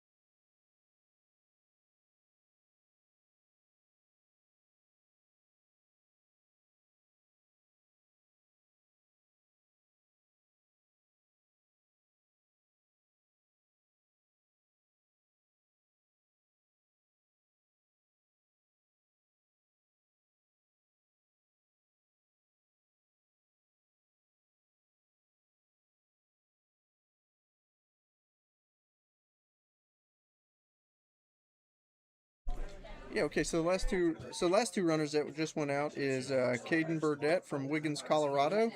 He went out on loop 6, and then the other one was Justin Roll from Gallatin, Tennessee. Also went out on loop 6 here. So I think we got previous distances that they've run out here. Yep. Justin Roll had previously done 8.8 miles, a little bit shy, a little bit more than what he's done this morning. About another hour worth. Yeah. No, but no, yep, would have been about another hour worth. And let me see, Justin, sorry, excuse me, Caden Burdette is 18 years old from Wiggins, Colorado. Has he and ran this race Justin before? Roll is 44 years old. No, it doesn't show that he's run this race before. He did Nope, Tennessee Mile, though. He did Tennessee Mile. He did 44 miles at Tennessee Mile on the 40 hour. Yeah. Yeah. Well, congratulations to you guys. Good job. Which, for those who are not aware, the Tennessee Mile is a race that takes place on the same course in December. They have different time limits, so 6 hour, 8 hour, 12, 24, 40, and you just go out and see how many loops you could run during that time. So you don't have the pressure of the 20-minute time limit on this, but you can still get out there and experience the same course that the runners are running now.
Is it, you're running out of gas, your legs hurt, what is it? Pardon? All right, we do have some audio coming through on the camera now. We are going to have to go to a static camera at one point, and then we're going to have to change some audio things. So we're going to have on that here in probably about 15-20 minutes. Hoping to do that. But we are getting audio for the cameras out on the course for everybody.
All right, y'all. Sorry about that.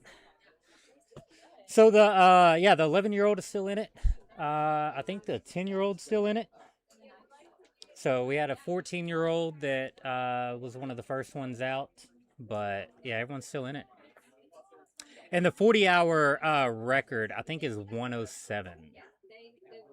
107. There you go. Oh no, I don't. Let's chat. Yeah, look at that. Got the man of the weekend here, John Cox, with us. So what are your thoughts so far? Yeah, Ben Goins, man, where you at? Is it because we make you wear real shorts? Is that why you're not back? Eric's in there too. Eric Kinley. Hardwin. Eric, Joey Brown is out front with the sandals. He's running a quick pace. It's about 13 minutes, which is a little bit faster than I think they were running last year even. So we'll see if we can hold on.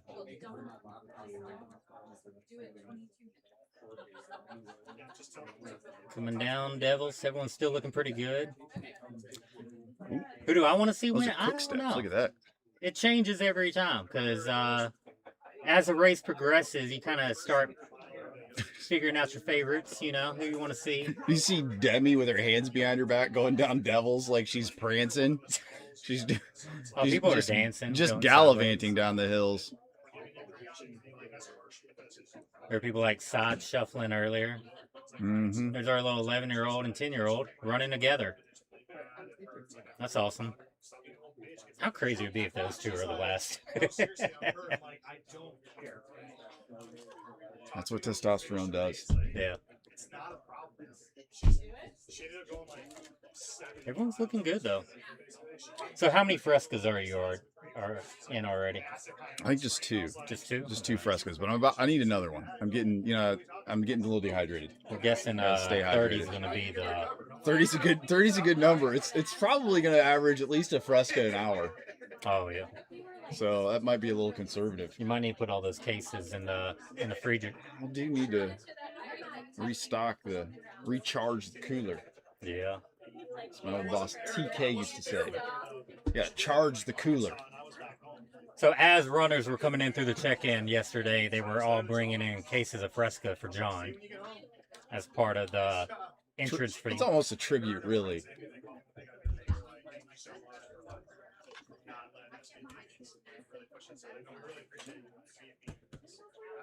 That's what I don't know how to do. Last time we put Oh no, we messed up again.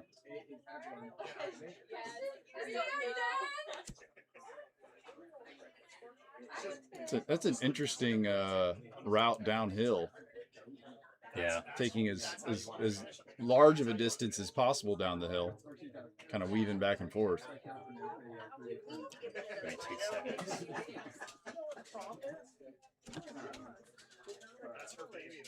Hey.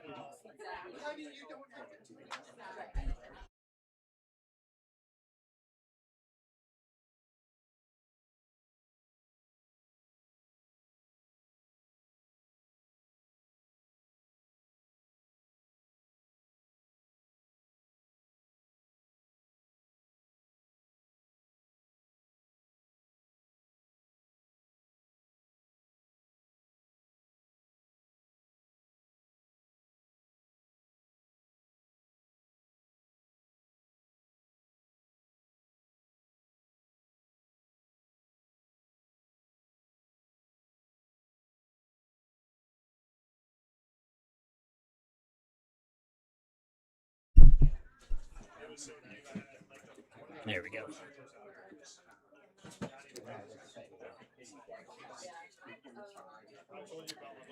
Old Darren's having FOMO. Feels nice to be sitting on the couch. I tell you what, you do get FOMO. Sitting on the couch with a big TV watching this. It's almost the same as being out here, but it's not as hot. That's what I was about to say. It's nice with the air conditioning. It's nice with the air conditioning. You are missing the sights and the sounds and the smells. I agree with that. But it is starting to get hot. It's getting a little warm in that sun. Pants might have been a bad decision. Pants were a bad decision, Brandon. You can always take them off. The camera only goes waist up. Yeah.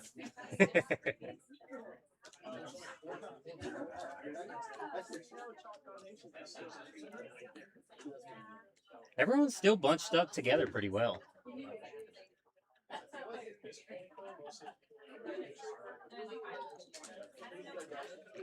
Yeah, they are. I've seen some ice bibs out here.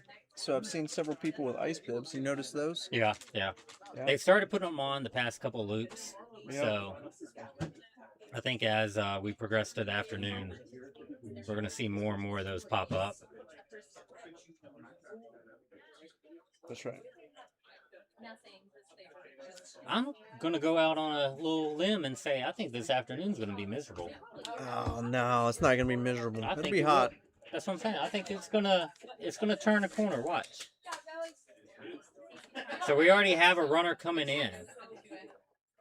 So another 14-minute loop. But she's been about the same every time.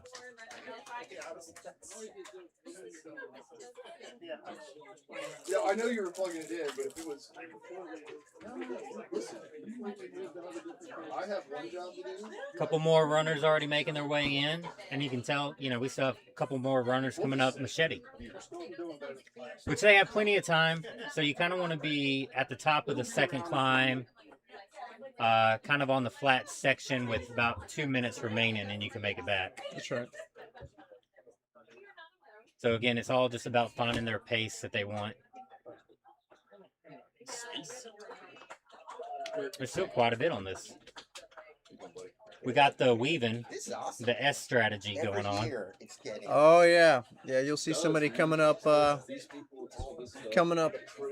machete, going back and forth, and kind of weaving back and forth. So what does that do? It's a straight up and down, so it's not a, you don't get the angle is so steep that some people try to cut it back and forth. Yeah. To make it a little bit easier on you. But I feel like you're just creating more steps for you. You are creating more steps. If you're out there, you'll see people, those who are not used to hiking that steep of an angle, you will see those who have really strong calves that are calf runners that will be almost on their forefoot the entire time going up, which puts a lot of strain on your calf, as opposed to those that keep their entire foot down. So it's a very small thing that most people wouldn't notice. But if you're a runner, you will notice it, but you'll notice those who have a preference one way or the other. It's really just about a preference one way or the other. So we have a good amount of runners that have come in so far, and we still have a good amount of runners that are still making their way up Machete. This is about the time of day, though, where it starts kind of spreading out over the next couple hours, couple loops. Harvey Lewis is in, Luke Boschweiler's in. David Compton's in.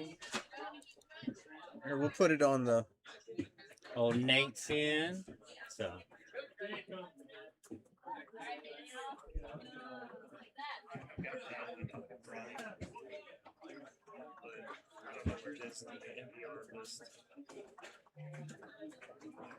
If you could double click.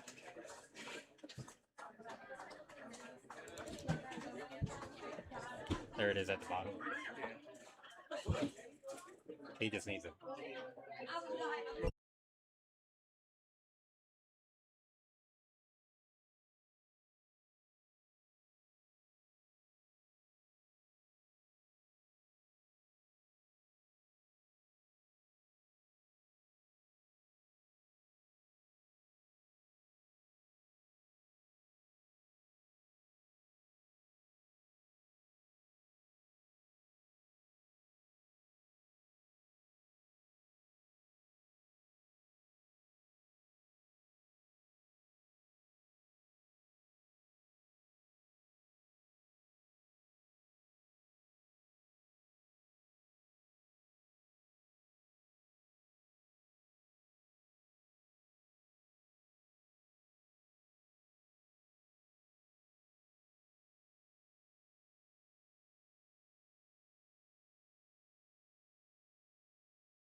Got some people sprinting in right now, trying to make it.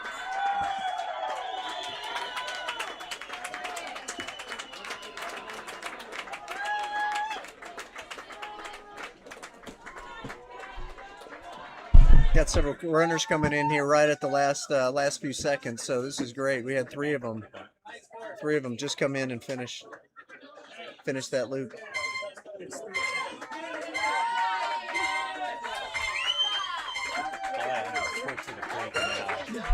Well, no, once they get to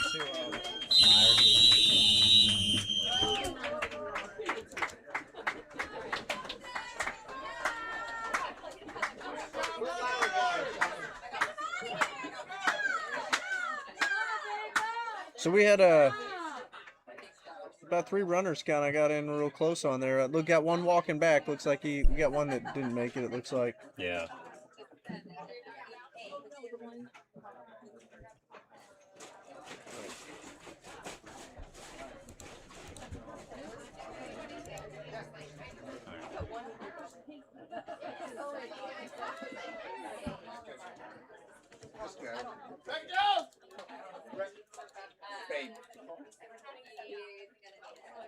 I didn't recognize you. It's still not coming up. I think you have to transition.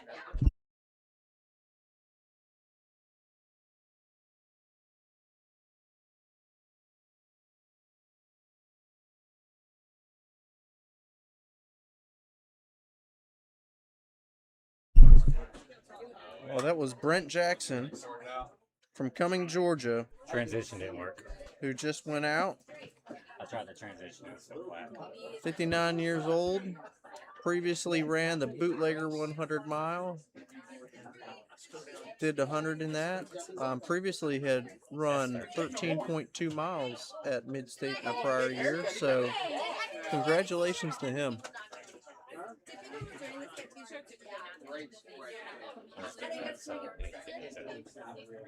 So they're both. That was 7 loops for Brent Jackson.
All right, if you see us like switching camera angles and doing some stuff, having some issues, we're trying to get the sound still working out on the course for everybody.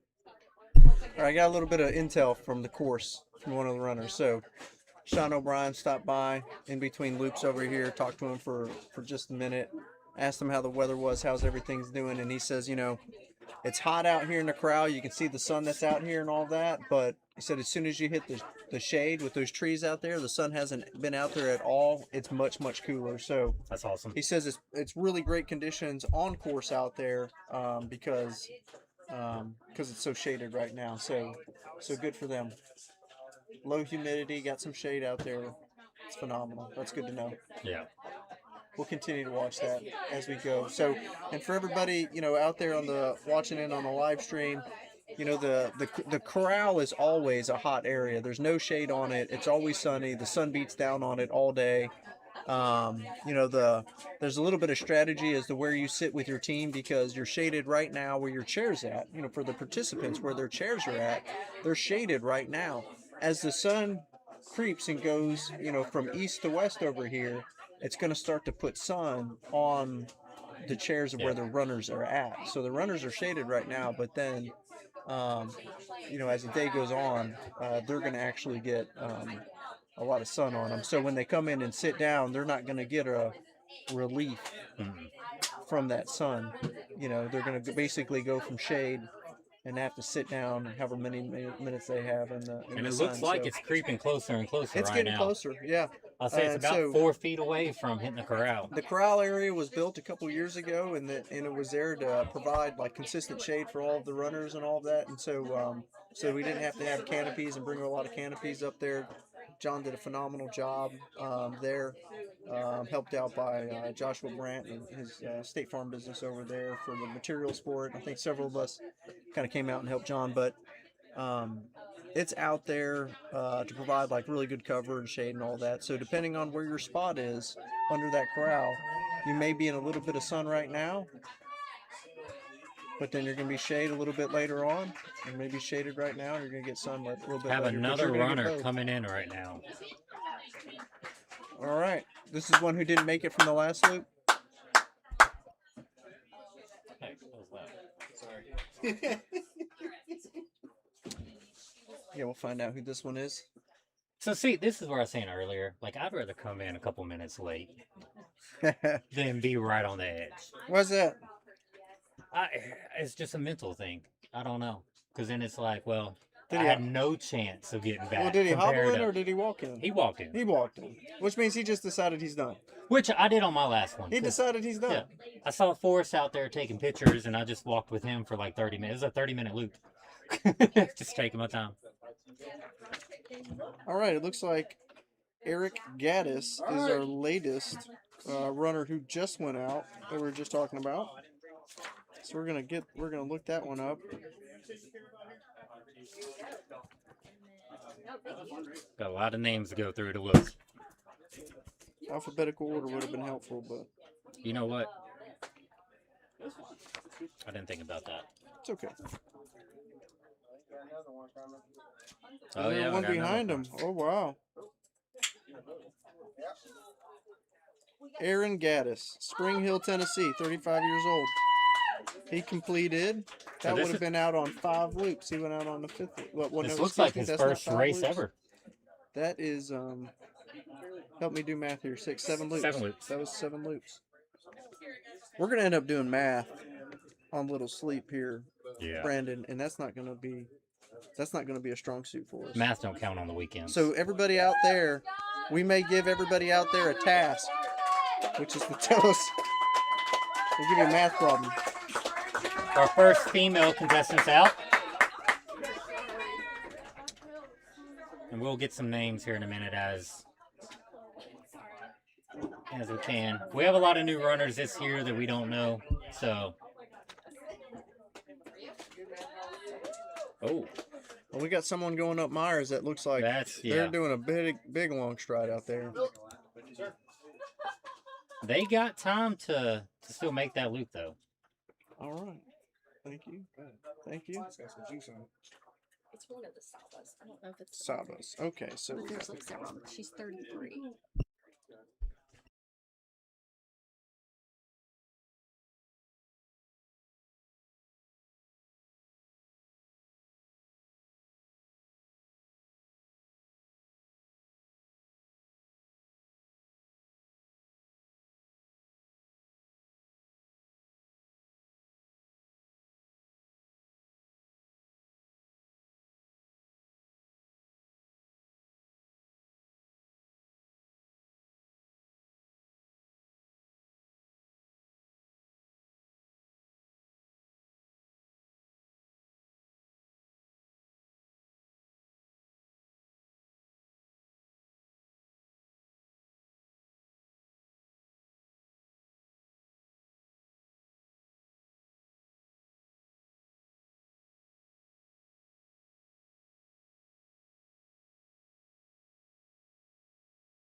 All right, so our latest runner that just went out also was Marie Suarez from Sarasota, Florida. So first time, First time here. first race apparently. First race that we know of. Yeah. Usually crew and her dad. 7 loops. And the family recently just got citizenship. They are from France Oh, nice. So she usually crews her dad at this race, and apparently the family just got citizenship from France. So Came from France. welcome. Bonjour. Glad to have you. That's a big spider. Yeah. Yeah.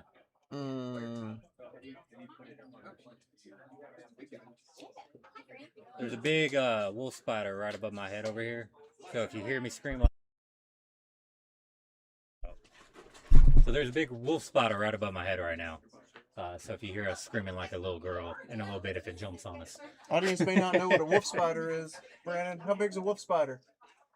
I don't know. How big is it? Probably like 6 inches. Legs to legs. It's 6. 5 to 6 inches. Yeah.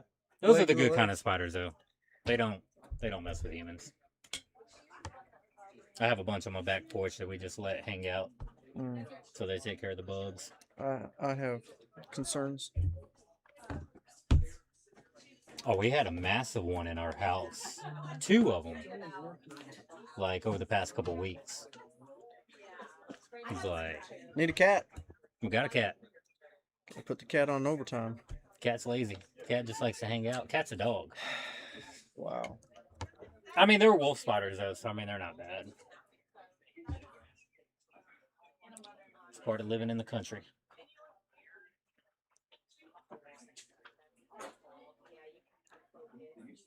I definitely feel that heat starting to slowly creep in. It has to be extremely hot out in the corral, though, for a lot of these runners. We're gonna go try and fix Crossroads, and then we'll come back Okay. and see if we can get it. But you still haven't gotten that one to work.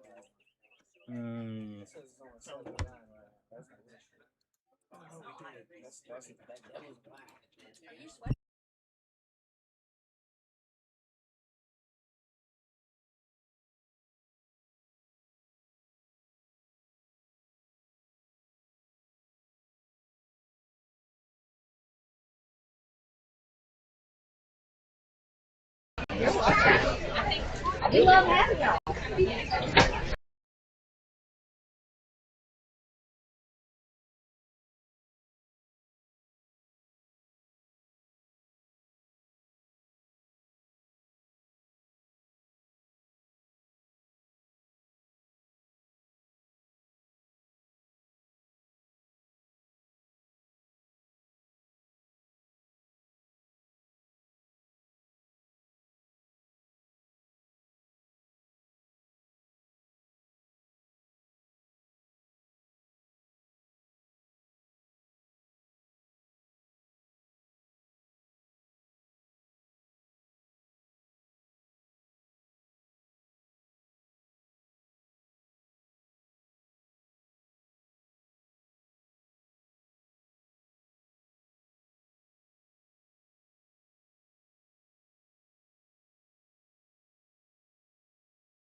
So a thing that I've noticed, Brandon, out here in the Corral area is the amount of commitment some of these groups, crews, and families have dedicated to coming out here to the race. So what I have seen are t-shirts that they have made as part of their crew that has like I have not Murder Mile. I see one over there across from us. It's Murder Mile, Sarasota, Florida. So we got this whole crew that's from Sarasota, Florida, and they've got their own shirts. They've that's got their awesome. own shirts for the Murder Mile for 2026.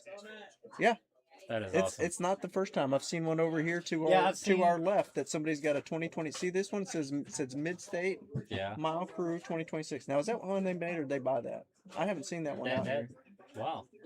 They went all out on I that think they one. made their own. Yeah, They made their this own. is They phenomenal. got like a graphic on the back that's all done. Yeah, so I think so Doug Moore had some last year, his own T-shirts. this is one of those races that if you sign up for this race, unless you decided to do it like absolute last minute, you thought about it and you thought about exactly kind of where you're going to be, what you need, and what your people are going to do. So this appears to be like a little bit of a family event or friendly, a friendly event where everybody's coming out to support themselves, so support each other. It so, is Father's Day weekend, so it's so a great. lot of people do, use this opportunity to come hang out with their families and stuff like that. So we've had a lot of runners always bring their dads to help crew, hang out, that type of stuff. A lot of runners coming in. So this year, I've noticed a lot more 14-minute miles than in the past. Like before, 16, 17, 18 was kind of the strategy most people were playing for, but it's and it's a little bit early. It's early, so you're going to see those. You're definitely going to have those 13, 14-minute mile paces come on early. We've had them go all the way up to 20 some miles, where you'll have some certain people in the front pack that are going to push that the whole time. It'll just kind of become second nature to us to see them come in and do all of that. There's everybody can kind of come up here and, everybody's got their own race strategy. And one of the biggest ones is like, how long do I do that mile then, right? And so how long is it going to take me? Obviously, they've got enough time, loops in right now to kind of figure out probably what they need.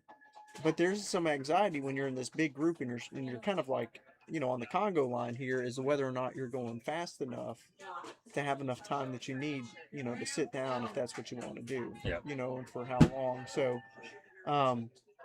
those that got their watches on, since we are starting every 20 minutes, you can just use normal daytime. You don't necessarily need stopwatch time. But right now, they should be able to peg, like if they want to finish in 18 minutes, where they need to be or where they will be at the bottom of Myers. Yeah. And then the top of Myers. So if you get to the bottom of Myers in like 3.5 minutes, they can keep that on the watch and keep themselves in time so that they don't go too fast.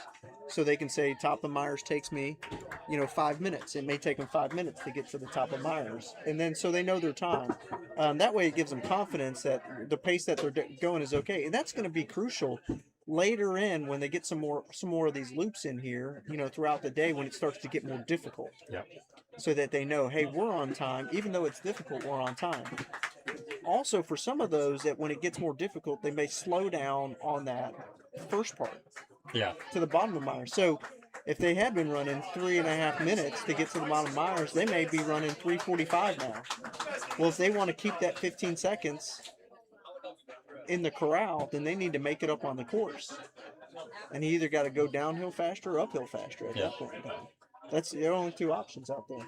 So, and there's a lot of spots out there where like runners will mark where they have to start running again, where they can take a little break and walk it out for a minute. So there's like some logs on the course and stuff after you get done climbing Myers. It's kind of like the kickoff point, like, all right, I can take 5-10 seconds to catch my breath, but now I have to pick up the pace if I want to hit it at that mark that I set for myself. That's right. Which is usually the mark that everybody knows. It's like, hey, this is my last ditch effort to get there in time. So I have to be at this mark by this certain point. Yeah. Otherwise, I got to sprint it in.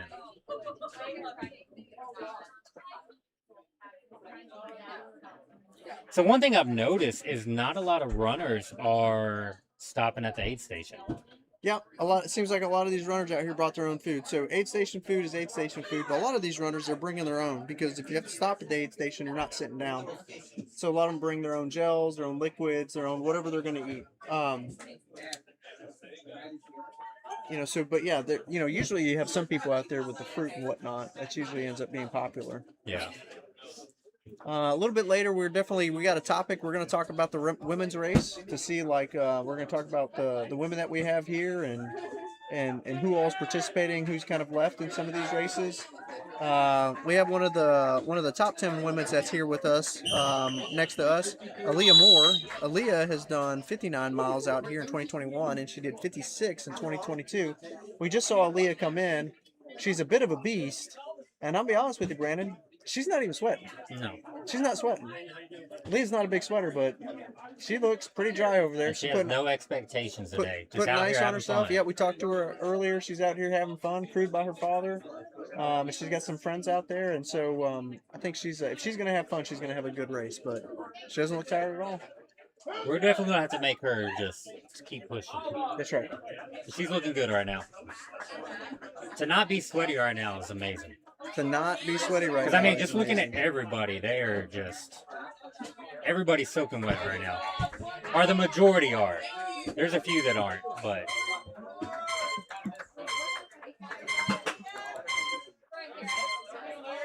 And she has a cooling towel she's wrapped around her back, so she's taking that out there with her.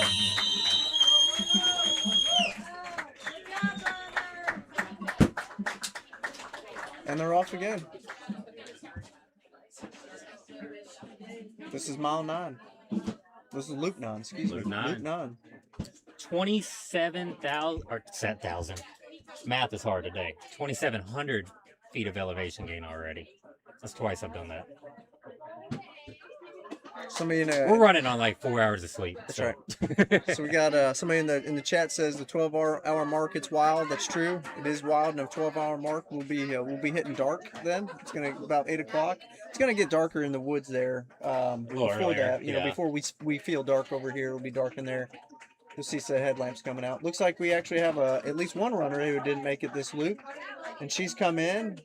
Second female out. Second female out that we know of here, that we've seen, and so Well, she looks like she did. She don't have a witness. There she does. Okay. She got a witness ran on her. Yeah. Wow. Everybody's clapping her in. It's great.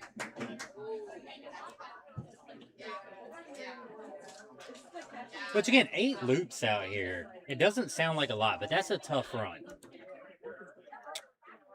8 loops out here. If you've not If been you're not out, used to if this, you've yeah. not been out here, a couple things. One, the terrain is intimidating.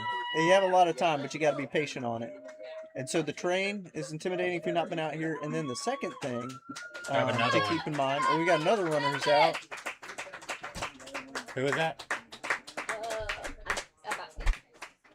About Oh, I thought you hollered to the name. Sorry. we'll have to rig it. So 3 are going to come out on this loop. The second thing is the heat, Brandon. So this being on Father's Day weekend, depending on how you train, where you train, if you live up north, we Yeah. have some people that are not Michigan, from Michigan. New York. That's right. Yeah, Even Pennsylvania. if you're here, depending on the weekends that you do your long runs or whatnot, if it's been raining in Tennessee, so a lot of people do in thunderstorms. Some people do those longer runs on a treadmill indoors or something Yeah. like that. Or a lot of people train and they're still training early in the morning. Yeah. Early in the morning when it's 70 degrees, 73 degrees, maybe there's humidity on there. So I say all that to say is that for some people that are coming out here, they have not yet run in the heat because we're so early. We're just now at the start of summer. Yeah. And And they're so- trying to do sauna training, trying to like, do things like that to help them. But when you get out here with this humidity, it's just a different ball game.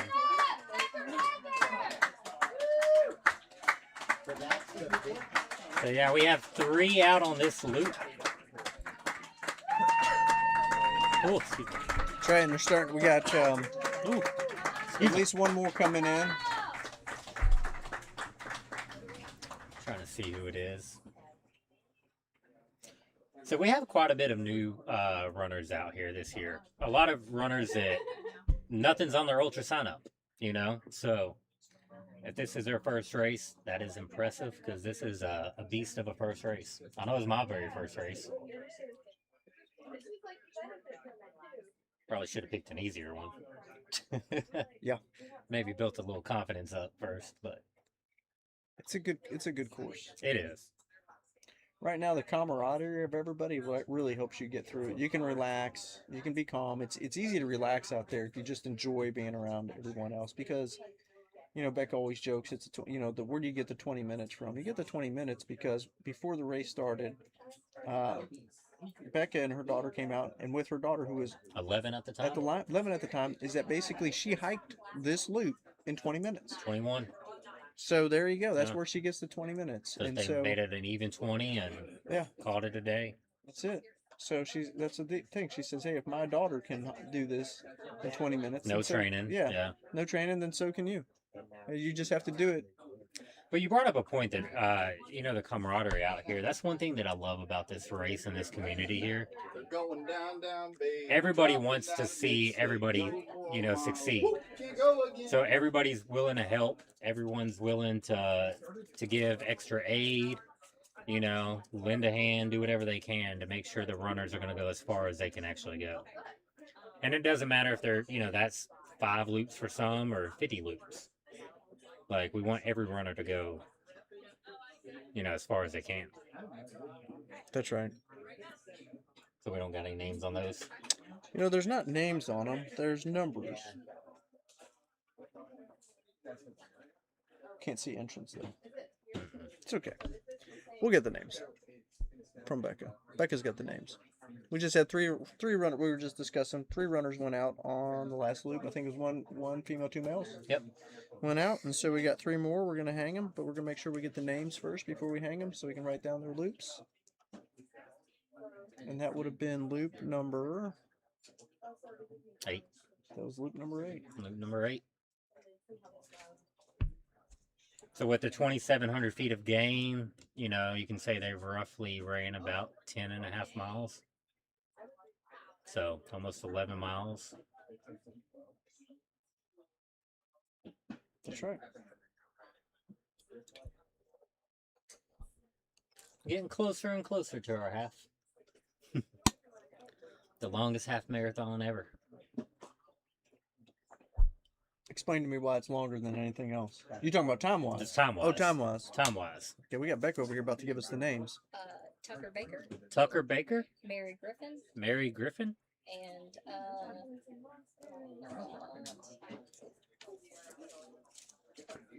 Braxton Lehman. and Braxton Lehman. And I have the things on here.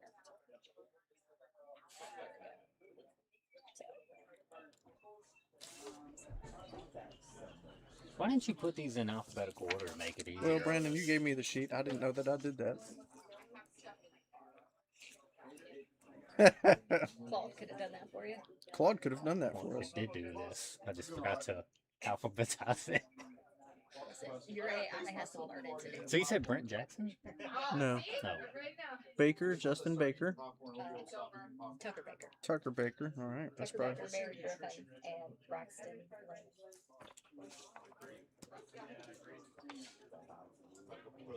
So Tucker Baker has not done the Midstate Mile race, but has done 32 hours at the Tennessee Mile.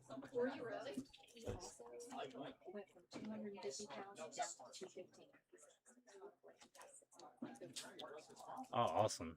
And so he's been working his butt off, and he's lost a lot of weight, putting in the work to really try to get better and better. So that is awesome to see. Tucker Baker, 8 loops from Wiggins, Colorado. Previously did 31.9 miles at the Tennessee 40 hour. 40 hour, yeah. Yeah, 28 years old. That's congratulations. That's amazing. And then we got Mary Griffin, Franklin, Tennessee. Local. Local. Don't have her as having run previously a Midstate Mile. Has run the Pistol Ultra. 100 So a mile. 100 miler. So has yeah. done that. So that's one that we So can't I see wonder that if she's it was done that. just elevation, just not the day. Maybe she's done. Yeah. Having fun out here. And then Braxton Lehman. Braxton Lehman from New Paltz, New York. 25 years old.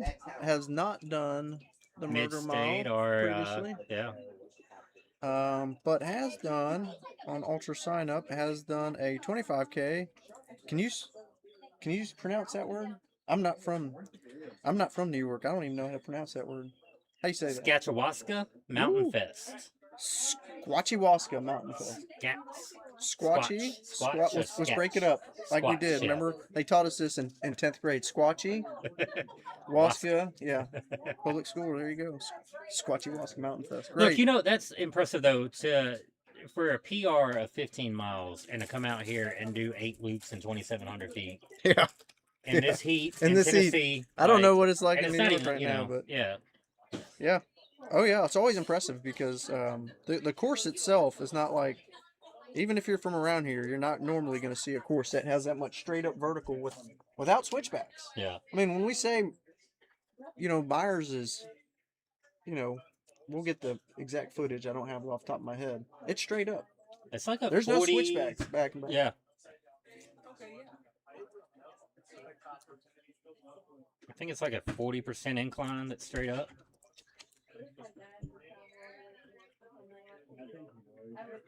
Mark's bringing up the rear.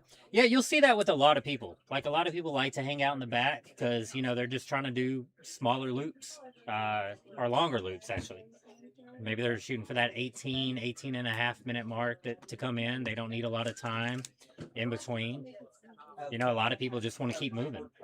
Like, if you stop and, sit down, then kind of, don't want to get back up. And there's a little bit of strategy too about how fast you're going to go before you get your poles, right? Yep. And how much effort, because it's more effort, more leg effort to go up and down those hills without the poles. And they're going to run without poles for 8 hours.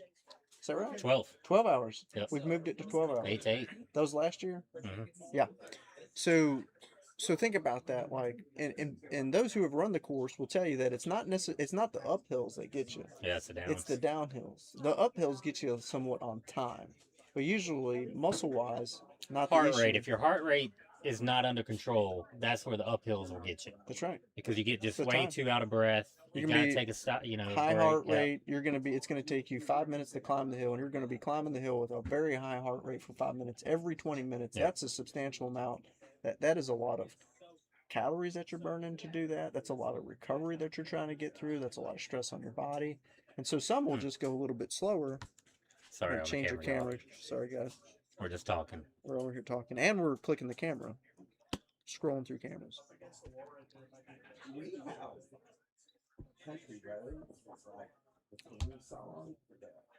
Yeah, this hill right here is where the damage gets done to your quads. That's right. There's a secret to it. We can tell. Should we tell them the secret? Yeah. You got to shuffle. Yeah, shuffle. So Don't pick up your feet. watch the knees that go up and down. So you'll see knees going up and down. There'll be some jostling going on. And so your knees obviously have to come up and down a little bit. This one, you'll see some people kind of sidestepping, but a little bit of a slide shuffle. A slide shuffle, as much as you can, works pretty well, especially on the loose, when it's loose. It's kind of loose. Yeah. It's not crazy loose, but there's a little bit of loose gravel or dirt on top.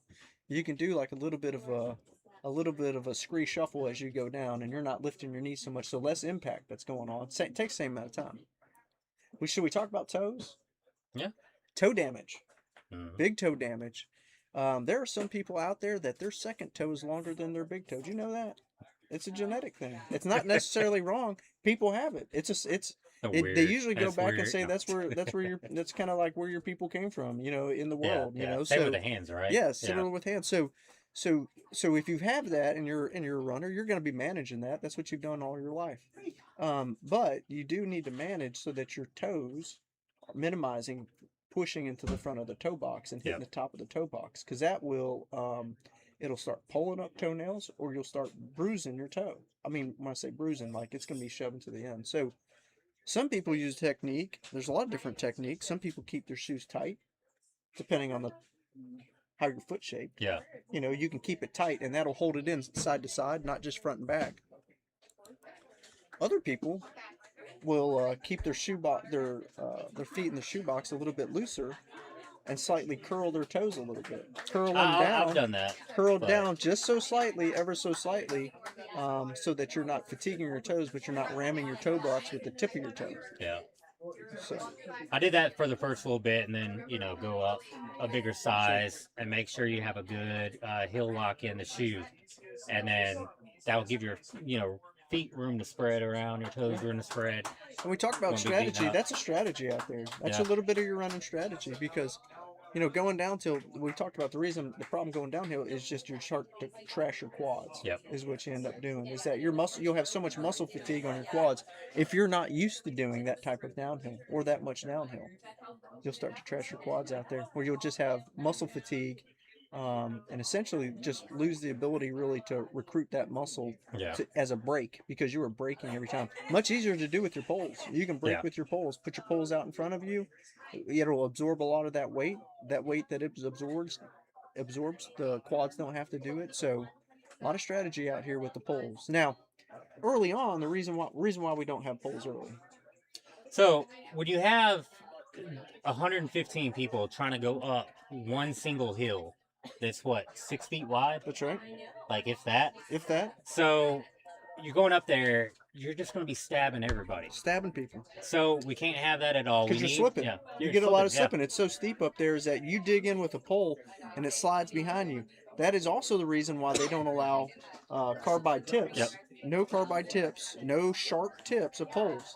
Because it's happened to me out there. It's happened to me, yeah. Yeah, is that you got your head down, you're right behind somebody else, you're in a Congo line, and the person in front of you, their pole slips, and if it's got the rubber end, because of how steep the hill is, if they slip with their pole and it goes straight back, that goes straight back towards right where your head's at. Yep. So we didn't want anybody losing an eye, get smacked in the face.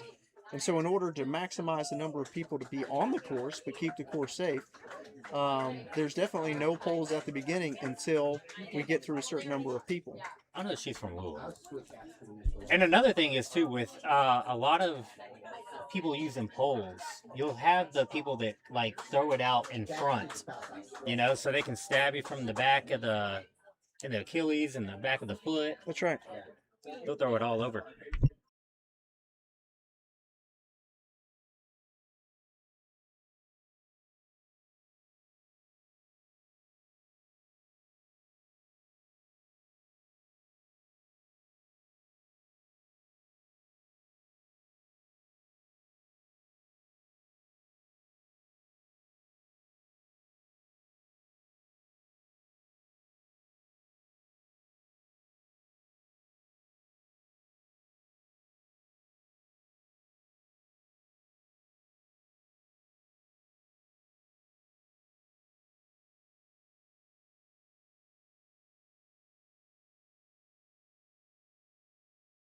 Big. So, the number one female that's been coming in about, she slowed down on this loop a little bit, she's been but consistently at the front. Consistently at the front. Lauren Hendricks out of, is it Hendrickson or Hendricks? I think she said Hendrickson, but we're gonna we'll check her on ultrasound. We might just cut it off. From Louisville, Kentucky. She's done 104 in Little Dog's Backyard Ultra, which I don't know if you've ever ran that trail, No. but that's a pretty little technical little trail. So, well, I went over there and asked her name, and she shook my hand, and she about broke my hand. So she's still got some strength going on right now. She was also adrenaline. She was the first. She was the first runner that came in on first loop. Yeah. So at 13 minutes. 13 minutes. 13-minute loop. That's right. So, so she's doing strong. We're gonna. Oh, switch. It is beautiful weather right now. It is. I think we are sitting at 79 degrees. It is.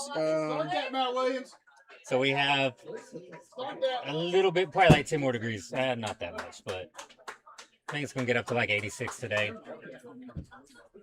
With a heat index of 94, 95. But the humidity is low, so that's going to be a big boost to these runners. Because that's the worst thing, when that humidity's kicked in and you're going up that hill and that big crowd of people, like, it's such thick air to breathe. Yeah. Like, crazy thick.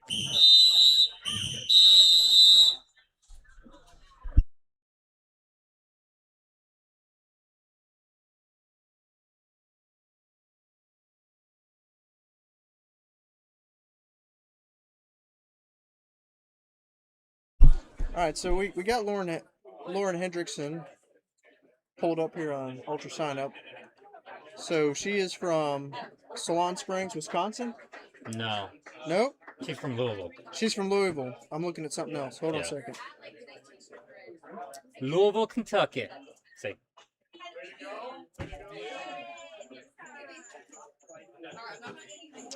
All right, Lauren Hendrickson from Louisville, Kentucky. She has some stats, though. Signed up for the Barkley Fall Classic. Nice. In September. This will be a good little training for that. Last December, completed the Jackson County Ultra 100K. Overall place 19th. She did no business in 2025. How fast? She ran no business 100 miler in 23 hours and 49 minutes. So she's an Dang. under 24 hour 100 miler. So wow, good job. Yeah, not surprising. I mean, that's great. She's coming in at 13 minutes on some of these loops out here. So Well, maybe she can go deep. Little Dog's Backyard. That's probably more relevant here. You were saying earlier. That's a last person standing race. Also, she did 104.16 miles. She was overall number 4, and in her division she was first. That was in September of 2024. Let's see if she brings that out here.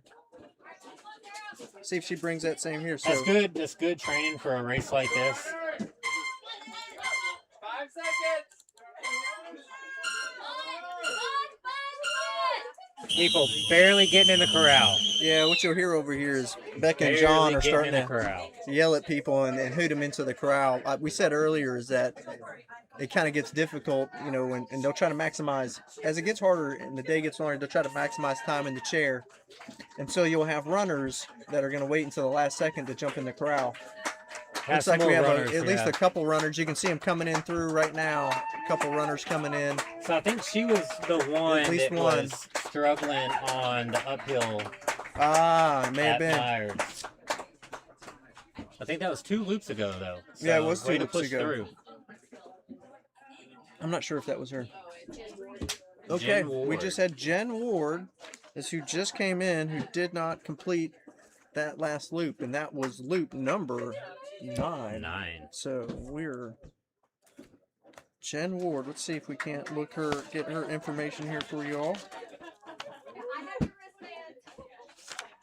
Apparently, oh, there she is at the top up here on the second page. Under. Yep. Yeah. Right there. Okay, Jennifer Ward from Farragut, Tennessee. That's over near Knoxville. And she's never run Midstate before, but she has ran Tennessee Mile. She did the 3 hour and got 8.8. So got 8 loops in the 3 hour. So 3 hours today, and she got 9 loops. It's a great job. Good job. So she just actually set a new PR on this course for her, which is awesome. That's what we love to see out here. Absolutely, yeah. Every single time you can get better and better. That's the goal out here. That's phenomenal.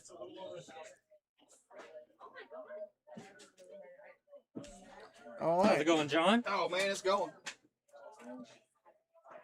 We have got John Cox sitting next to us over here on the live stream. A little bit off camera, though.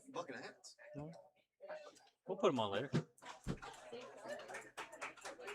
Give a shout out to our sponsor, Jib Jab. Ooh, this may be a good time to play our sponsor clip real quick. We have, Haven't done it yet, but we're about to see if it works. yeah, we're going to give a quick little shout out to our sponsors here. So, Joshua Brand State Farm, Friction Prescription, Run for Water, which is a great charity to check out, and Jib Jab that does personalized e-cards, invites, and gifts. So all the corporate people out there, they're big in that. Timber Haze, we have Team Nashville as well. The Fallen Warrior Foundation. Let's transition back real quick. And Everyday Grit. Are we missing anybody else? Higher Ground. Booster is also here. They're doing a documentary with Friction Prescription. So they'll be showing some clips and stuff on that. Yep. Did I just see a quesadilla over there? Oh, there's quesadillas. Pete's got a Colonel quesadilla. Quesadilla. Colonel Oh. Quesadilla over here. We need I some believe. quesadillas. I We need some believe. quesadillas. I believe I would probably grab a quesadilla. I'm thinking about it. I think it is quesadilla time. There's not live results tracking, so it's kind of hard to keep up and do all that in this type of format right now.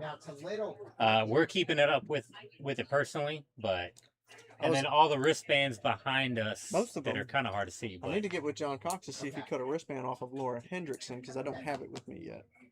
And I wonder if it's hanging around in Miss Jones's hand right now. is she sitting over there? Say again? I did just cut off. You did. I saw you do it. But she was a leader. Why would she be cut? I'm sorry. Everybody in the chat is just going to yell at me right now. I apologize.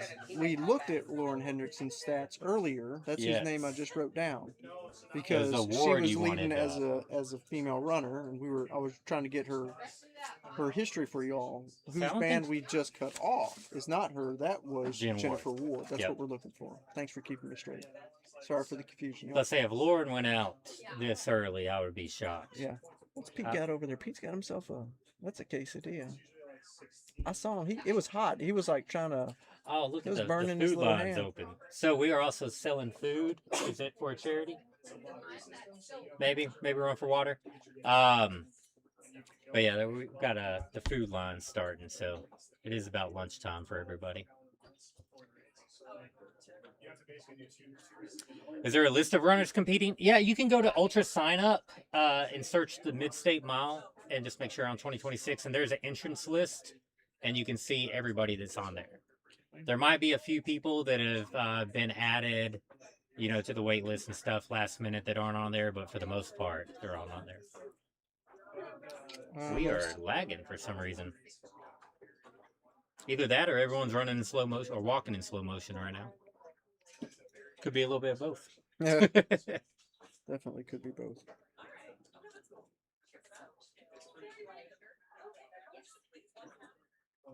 There's so many hands on the hips right now, though. Yep. And everyone's going a lot slower. Yeah. There's Josh Brandt slowly making his way up. Well, yeah, it is definitely. It's definitely the camera is lagging a little bit.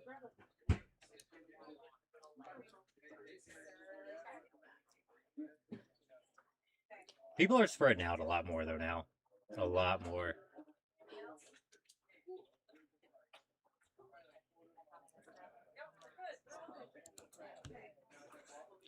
So when Lauren finished 19th overall at the Jackson County's Ultra in December, she was doing it more as a fun run. Nice. Knobstone Trail FKT stats is what you're asking us to look stuff. Okay.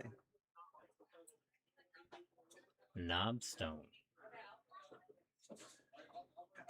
All right, something smells amazing. Is that burgers now? No, Brandon's getting hungry, y'all. They're cooking burgers now. Chet's over there cooking. There's a burger.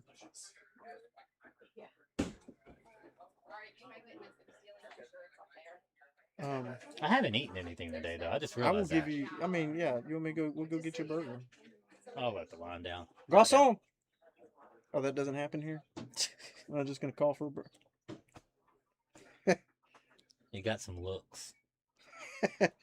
It was the French friends. Came from France, maybe. So, can you see the entrance when the race is actually on, or is the entrance over?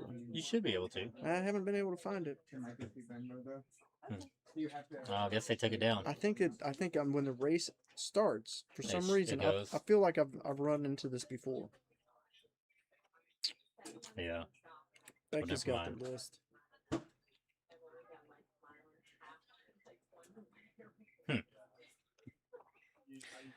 They're lucky I didn't lace them up. No, I can't compete with these people. This race is my kryptonite. Sure, you can. Sure, it's not that. It's just a mile. What? I mean, you got 20 minutes. Yeah, that's what gets me. Is the 20 minutes. I got to stretch out that back. That back pain don't do too well. I'm more of the just give me the hours, the 40 hour, and let me go. Take the week. Take the week, yeah. Let me be out here for a week. That's why I like the 200-mile course better. I like the Big Al's course. Talk about the Big Al's course. So, for those who don't know, they do a 100-miler and a 200-miler at the end of March, beginning of April. Kind of varies depending on time. There's a 2-mile loop that they do that utilizes part. I thought John was going to get us something to eat. Yeah, John just brought food over here. We're just looking. What did John bring? What he's got? He's just eating beef patties. Ooh, and a hot dog. It looks nice. Right. We know they got. But it's a 2-mile loop that utilizes part of the Midstate Mile Trail, and then it utilizes some other new trails on the system. But it's kind of a smaller race, so I think they limit it to 10 people-ish for each division. And you just come out here and get it done, I think it's a prettier course. You got 3 springs with the waterfalls and stuff like that to look at. So it's a lot of single trail, a lot of off-camber stuff, a lot of switchbacks. But yeah, it's one of my favorite trails. Absolutely one of my favorites. Cycling through cameras here. 10 minutes. They should be coming down, Devils. We're gonna back up. We're gonna back up Back one more. up. There you go. There we go. That smells good. Can't believe you didn't bring us on. We didn't ask. We gotta mess with them.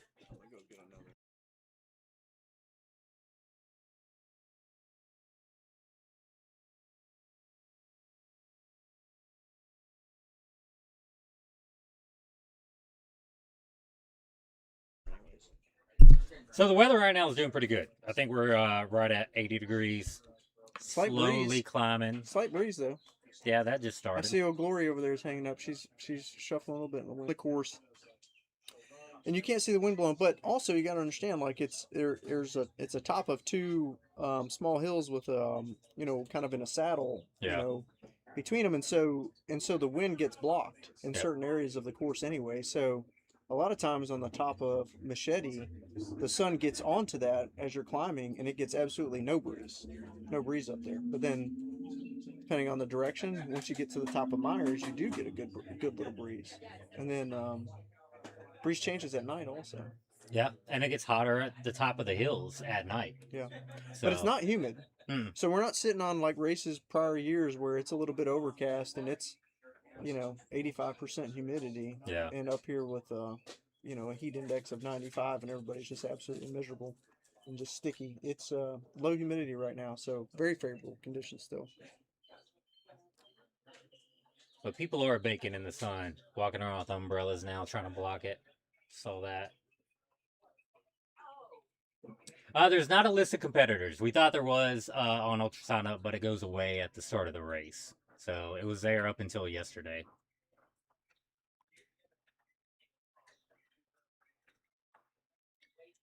It's getting a little quiet in the corral. Guess everybody's eating. People are eating. Yeah.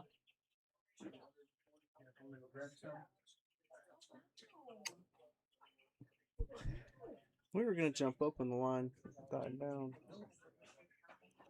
Come with us. I'm going to try to grab a quesadilla. Yeah. Already over 3,000 feet of elevation gain.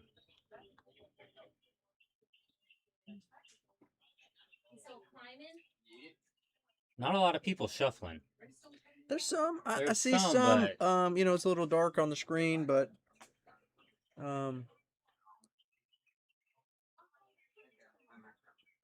that's a good one. You can tell by people's forms, though, they're starting to feel the miles.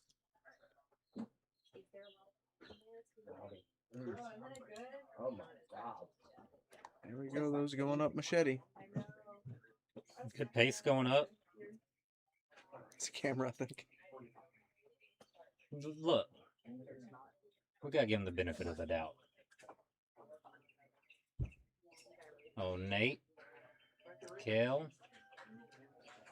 We got runners coming in already, so that's a 13-minute loop coming. Yeah, another 13-minute loop. And it looks like we gotta get his name. Yeah. Joey Brown. Joey Brown has consistently been coming in. 13 to 14 minutes every time. And his son's the one who won the 5K crew, right? No? Okay. They kind of look alike.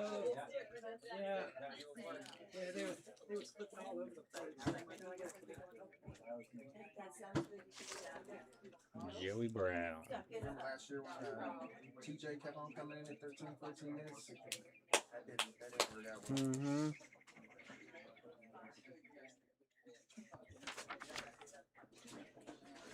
This really would have been helpful in alphabetical. I wonder if his name's Stephen Brown. Is it Stephen Brown? There ain't a Joey. From Lebanon? Yeah, that's. Joey Brown, Lebanon, Tennessee. Oh, you don't? No. Well, it's not. Yeah, yeah. It's probably Steve and Joey.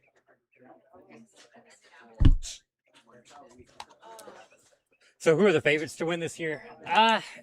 It's always hard to say because, I mean, Who asked that question? just chat. Who? I don't know. Rob Wilson. Big John. But yeah, it's a hard thing to really say who's the favorites because, you know, it changes so much when you actually get out here. But I mean, if I had to say, it's probably Harvey, Mark, Yeah. somewhere around in there. Chad one Wright's of not them. here. Somebody asked about that. No, so Harvey Lewis is here, and so anybody who doesn't know Harvey Lewis, who's on, you just need to Google that. Yeah. Harvey Lewis, ultra runner, and so we'll kind of throw some stats out. You know, on his, it's deep and decades deep of stats that are out here. So he's out here. You know, we talked about Lauren earlier. Luke Boschweiler's out here, and Yeah. he's run this before. Ran it against Chad one year when he came in second place. Luke's got a lot of he goes for a lot of FKTs from Merville. Yep. And for those Aaron Dana's out here again, Yeah. so you know Aaron Dana has gone longer on this course in this race than any competitor in the field. So he definitely has the ability and the experience that we talked earlier. So he would be a favorite out there. And then I guess Mark Dowdle's out here. Yeah, outside of the So, 200s. I mean, so he would be up there, you know, as up there. We also have Daniel Castro's still out here. And so remember Daniel, he did the Big Al's 200 Yep. a couple years ago and broke put my on, record. yeah, put on a phenomenal. So he's gone distance, absolutely gone distance. He crushed my record. Right. So there's plenty of competitors field to get to. We got to get a little bit closer. We got to let the field thin out a little bit before we start talking serious about who's out here, what they can do, and what And the see, strategy's gonna another be. issue that we have to keep aware of are like what these runners have done leading up to this race. So I know last year with David Compton, he has the ability to That's go right. far, And Dave Compton's out here but too. he threw down a crazy race the weekend before he came out to Midstate last Sure. year, and that threw off everything when he got here. Yeah. So if we're looking for people who so I've heard, you know, Dave's got his own podcast out there. And so he said consistently this was his A race Yep. For the year. Yep. And so I know he's been training specifically And he's never done for that it. before. Made this his A race. Has never made this one his A So- race. So he's looking to give it his best shot. So he's gonna be a competitor out there. Keep going. You can see Luke coming in on the camera right there. See, again, not too many people at the aid station. Obviously, Josh Sprint's going to be there because I think he's just right there at it. In a State Farm tent.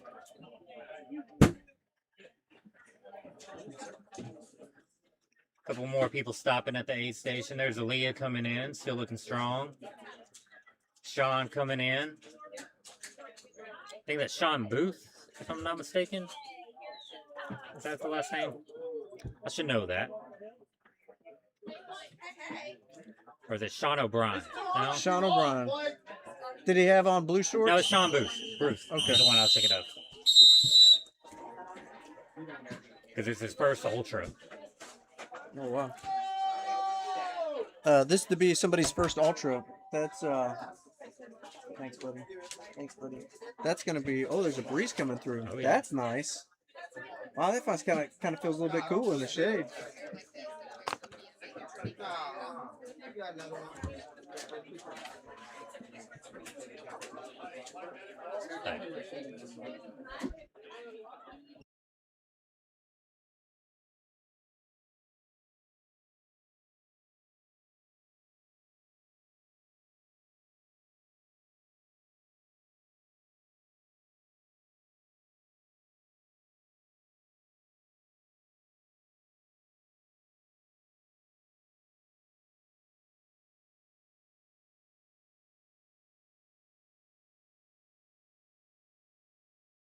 We are going to take a little break, and Forrest is going to do some camera stuff here. So we'll be back in a few minutes.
We're working on a few things right now, so the audio will be back here in a few moments. So please be patient.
So we just had another runner go out on the previous loop. Our great sponsor, who's sponsoring all the aid station, who sponsored the gazebos and stuff for all the runners, the arena. We have no gazebo.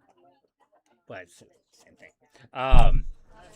But yeah, he went out on loop 10. Josh Brandt. So Josh Brandt. Loop 10. This is his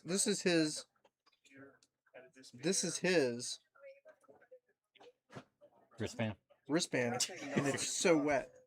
I have touched so many wet. And you just ate that quesadilla with your hands. Well, so. I've got. It's my problem, but I've got hand wipes over here. Not enough. Not No, enough. We're gonna never run enough out, and then today. we're gonna probably say forget it. I mean, there is a sink with soap. I don't trust soap. But There is a sink with soap. I'll probably go use that. Yeah. It's a good idea. I forgot about the sink with soap.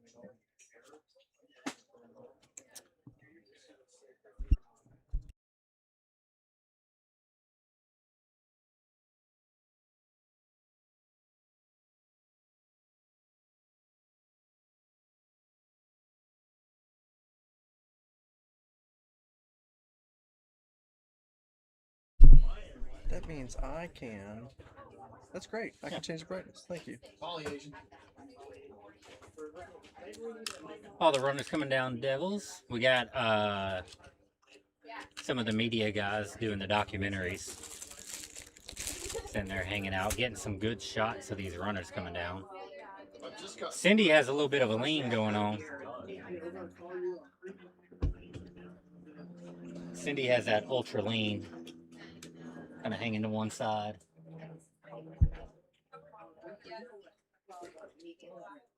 There's a little 10-year-old boy just flying down the hill. Do you think that's an advantage, being that young, where Yes, you it don't is. know any better? and Well, you got your bodies, you have more. no responsibilities. Well, people say your bones aren't as stiff; they're more elastic. Yeah. Your joints are, younger joints, and so That's coming down. you also have the ability to have a higher heart rate. Yeah. So there's a lot of advantages out there Got someone coming down when it in comes a to wear and tear. S pattern. Yes. Which you kind of have to do naturally anyway sometimes, but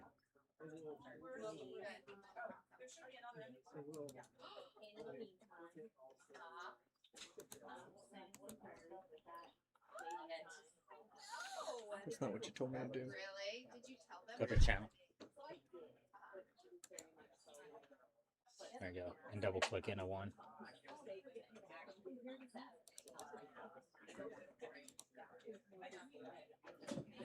No, go back to camera, maybe. Hold on.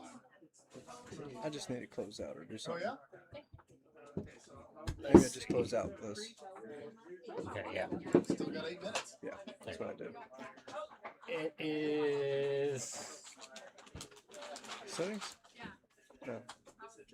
It's not that. You have me just right click. Shoot. It went away.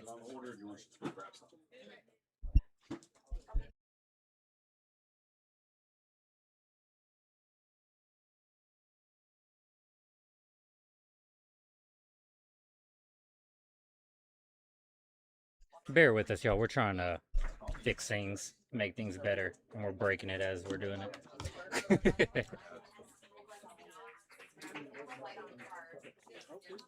Me and Tony here are controlling all the cameras, all the audio, all that type of stuff. So, and we have people out there trying to work on the cameras and fix things in the process. That's right.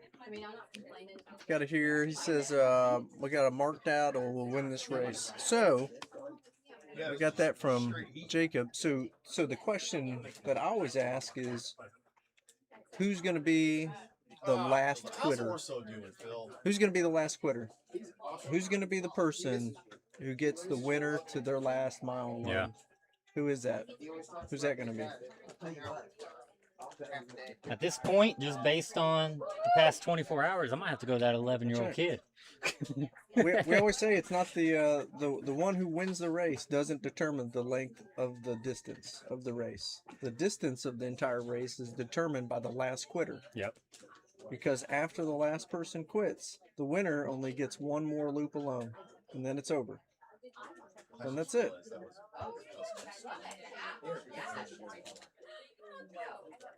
Where did that went away? The custom crew shirts are really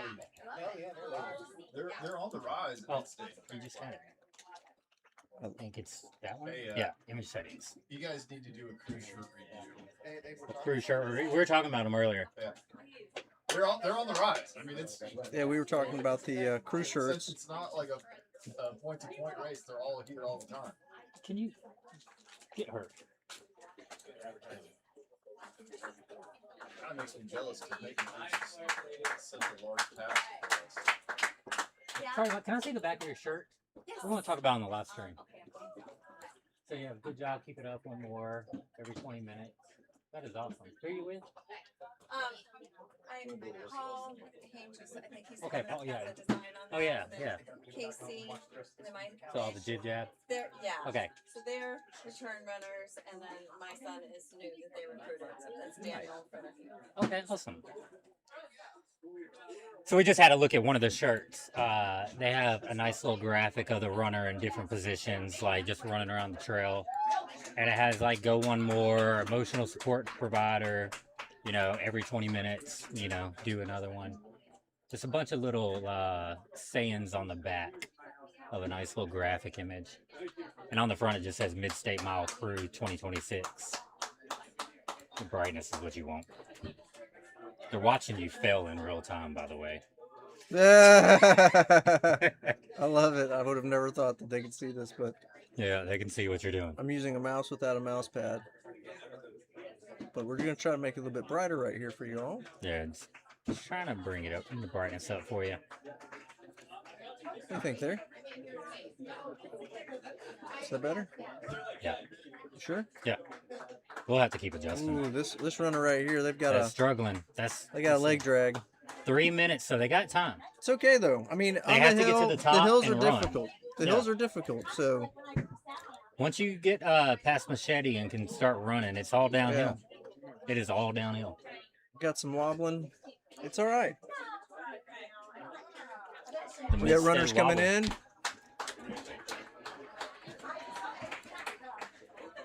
main group coming through.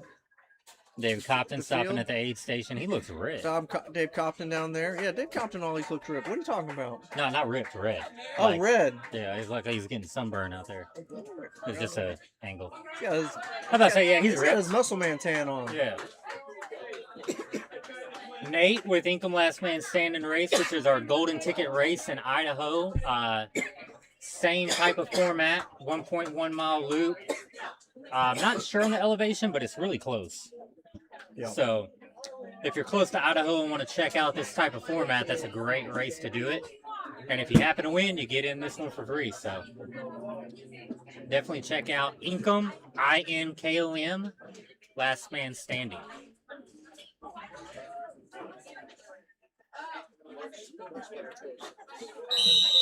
Is it? Easier course? So we got 12 wristbands.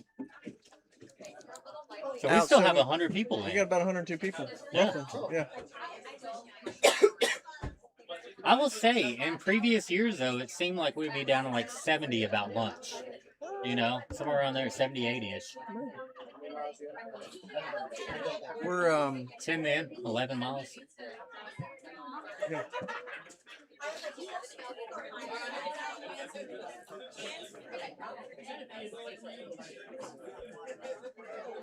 Harvey's over in the tent laughing, joking, eating watermelon. Got some people with them that are running as well. They're having a good time, laughing. So at least they're in good spirits. Looking through the arena, there's a lot of people smiling. See some people struggling with the heat. Get some arm sleeves, putting ice in arm sleeves, ice caps, putting ice in some caps. Some people are staying pretty wet.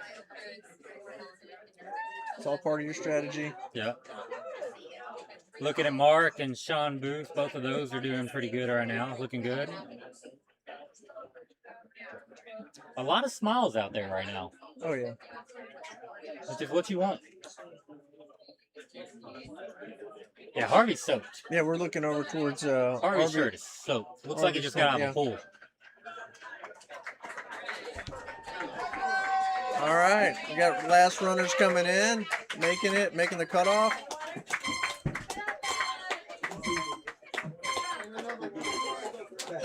Starting our next loop. This is loop number 11.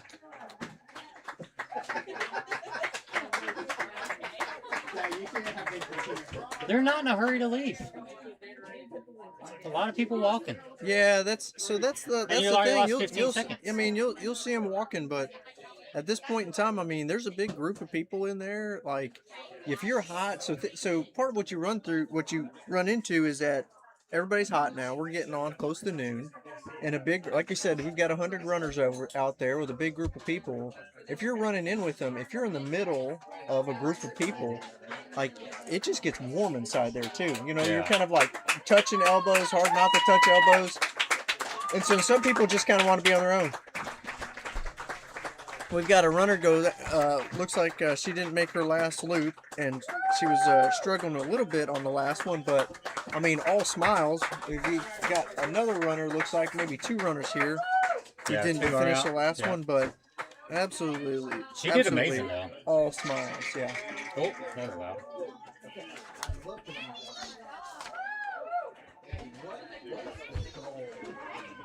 And she was looking a little rough coming in earlier, so to keep pushing like that.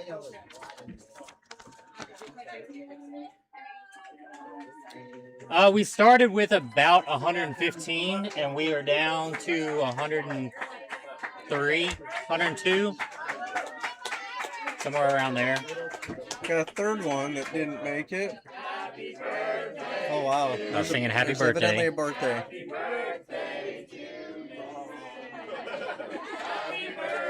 And I did not hear the name. Miss Craig or something. Misty.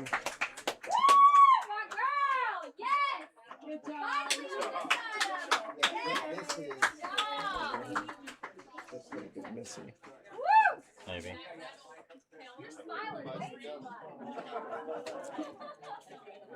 Lost 3 on that one.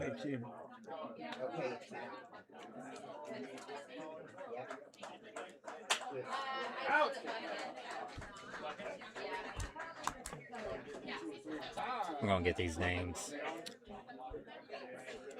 The record for this event is 133 miles, set by Eric Keenel 3 years ago, with the assist of Aaron Dana, who then won it the very next year. That's like 120 something or something like that. That was a fun race between Eric and Aaron. That was a good one. Ooh, it was a brutal to the end. Yeah. Yeah, it was because both of them had run it multiple times. Yeah.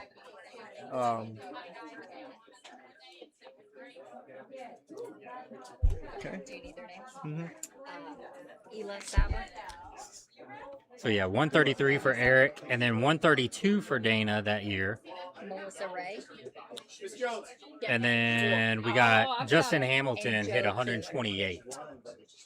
So those are your top 3 for the event.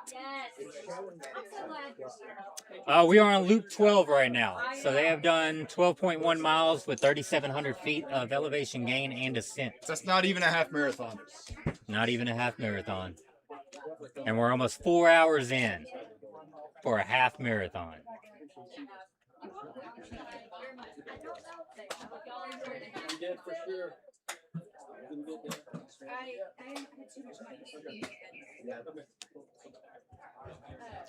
So Tony's getting the names of the people who are out right now. Here it is. We'll give you those here in a few minutes. But yeah, 133. I think we might be able to beat that this year. Fingers crossed. I think we have the people. Barry Von Patten. That's at the right end. The last one. So we have Barry Von Patten out of Gainesville, Georgia, who is 0 on the ultrasound up stuff. Could have done other runs like that, but 11 loops, and his 14-year-old son got 5 loops. So good effort by both of them. No, that's good. Okay. Yeah, Harvey and Mark are still in it. It's the tilt in the tilt in the Alright, we'll be here. that's good for us. I like that. That's good for us. All right, we got We just said that one. Larry Kleber, and so I'm gonna may mess up a couple names. Yeah, here. we're gonna mess up names. I'm not from Michigan, so I don't know how to say the name of that town. Ypsilanti. Ypsilanti. Ypsilanti, I think. There you go, Larry from Ypsilanti, Michigan. Did 11 loops, You wonder what force is better for that. along with Aaliyah Saba from Nokomis, Florida. Good job. Looks like this is her first race as well. That's right, looks like. And then Melissa Rosen something. And the last name got cut off from Okaloosa, Iowa. So and then the last one is the Barry Van Patterson. Patterson. Yep. Barry 11 Van loops. Patterson. Gainesville, Florida. So all 4 of them went out On on 11 loop loops. 11. Yeah. I'll change the camera. Sorry.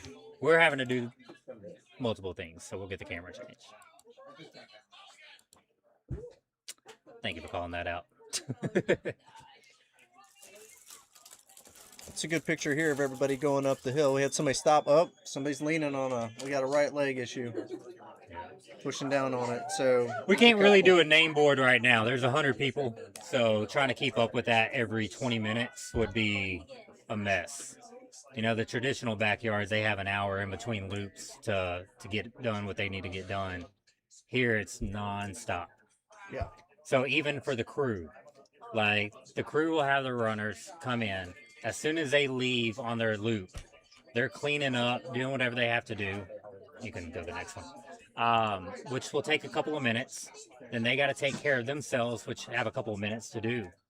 And then about the 10-minute mark, you're prepping for the runner to come in based on their time. So with a lot of people coming in at 13, 14 minutes, you know, you really don't have a lot of time in between to get everything you need to get done. Oh yeah, crewing this race is extremely difficult. Yeah, crewing this is it's the hard. first time I ran this. It was close to 23 hours, something like that I was out there, and somebody just jumped in. Yep. To help me out, and they ended up staying almost the whole dang day. And it is, I mean, if you don't sleep, they're not sleeping either. So a lot of times you'll have either multiple people on your crew, or you'll team up with another crew, and you'll have one person try to take care of two runners who are next to each other. Because if you're going to be out here for those 36 hours or whatever, you know, it is Father's Day weekend, so you'll see a whole lot of moms out here with kids, you know, taking care of their husband, and Lord love them. We've seen the Like- moms out here, like I think Aaron Dana's wife's Yeah. out here with their kids from New York. Yep. And she's on triple duty, taking care of Every year they've been out here. yeah, been out here every year doing it, and it's amazing to watch them do it. And they look like they have a great time, but it is a lot of work to be a crew out Yeah, here. when I crewed Eric and Aaron that year that they went head to head, I didn't sleep at all the entire race. It was just nonstop. But it's fun. It's a fun side. And we always could use help with crew, because we have a lot of crewless runners right now. So as people drop out, you know, like runners will take a rest, then hop in a crew.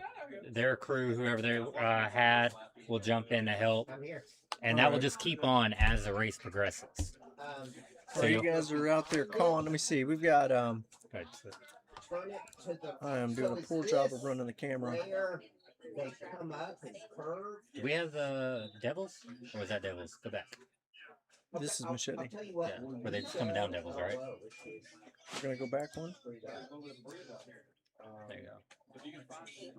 There's Lauren right there. Yeah, there's Lauren.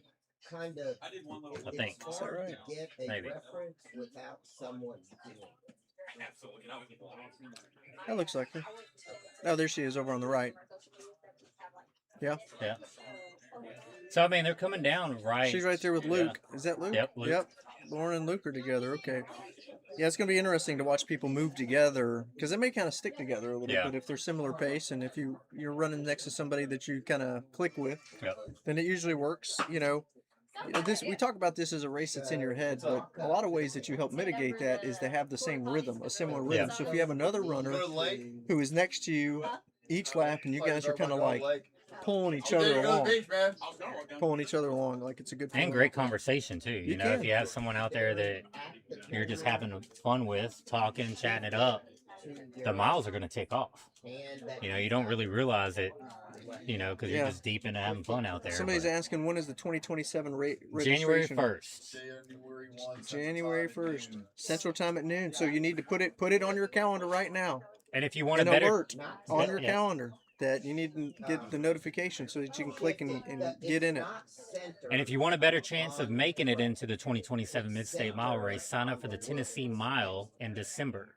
That registration should already be open or coming open soon. It's already That's open. right. You get advanced registration, Advanced registration. So they early have registration. 3 hour, 8 hour, a 6, 3, 6, 8, 12, 24, and 40-hour race. Tennessee Mile is where it's at. It's It's a great race. It's a great race. If you like to come and hang out and do your race and have your, have friends and everybody can run different distances, Tennessee Mile is a great race. And the cool thing is, you know, with all the different start times, I've only done the 40-hour, but you'd be out there for, you know, the first 16 hours, and then it's just new people every so often coming New out. people come out here. John's a lot more relaxed. He's not screaming at you, you know, every 20 minutes with a whistle, you know. You're coming up the trail. Phenomenal food. Let's talk about the Phenomenal. food. They do Thanksgiving dinner. Thanksgiving dinner. Yeah, full-on And Thanksgiving spread. there is so much food. They do not run out of food, and there's just plenty of it for everybody. And so the Thanksgiving dinner is absolutely phenomenal. And the overall vibes of that race are just great. It's a Like, great it's so vibe. laid back. Fire pit out here. So Yeah. if you're running the 40 hours or 24 and you want to take 45 minutes off and sit by the fire pit, I mean, you're going to get made fun of a little bit, you know. But there's fire out here. Yeah. You can sit down, relax.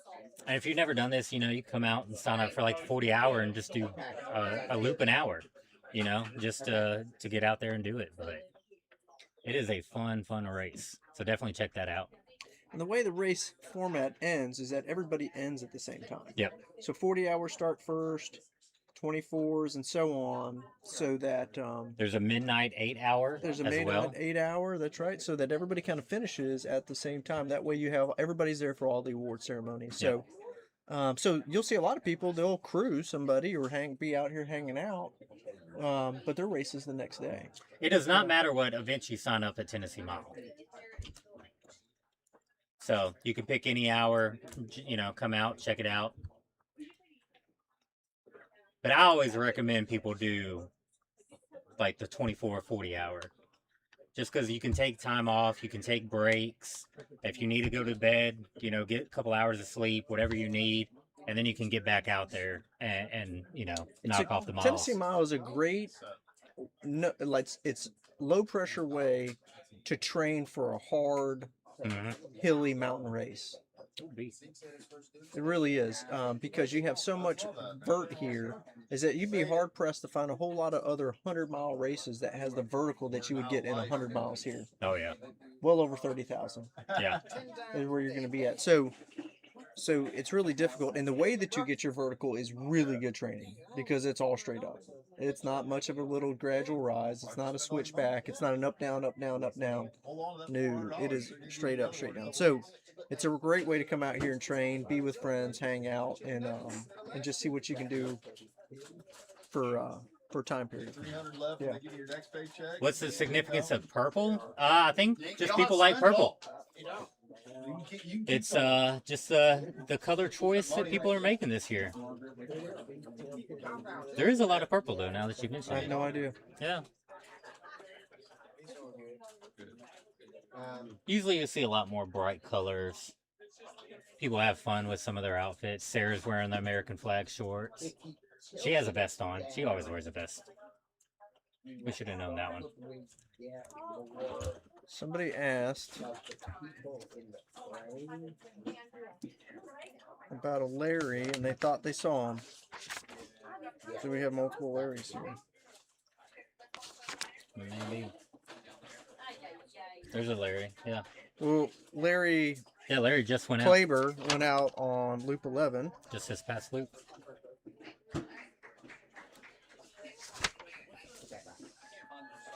Where do you sign up for Tennessee Mile? Go to ultrasignup.com and just search Tennessee Mile. I think it's the Tennessee Mile.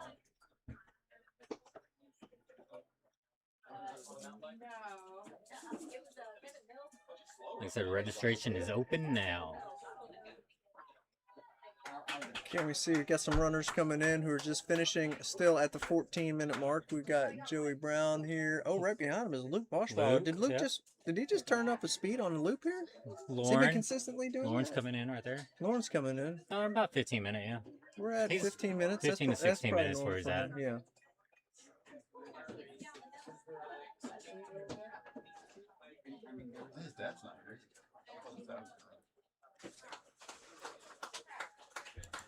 Got some more runners coming in. Big group coming down Widows right now. There's an 11-year-old still in it.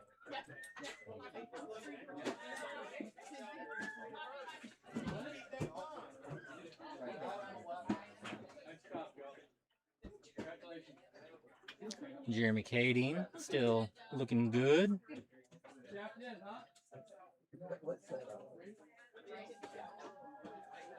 Yeah, a few runners are sporting the lean now. And they're all leaning to the left.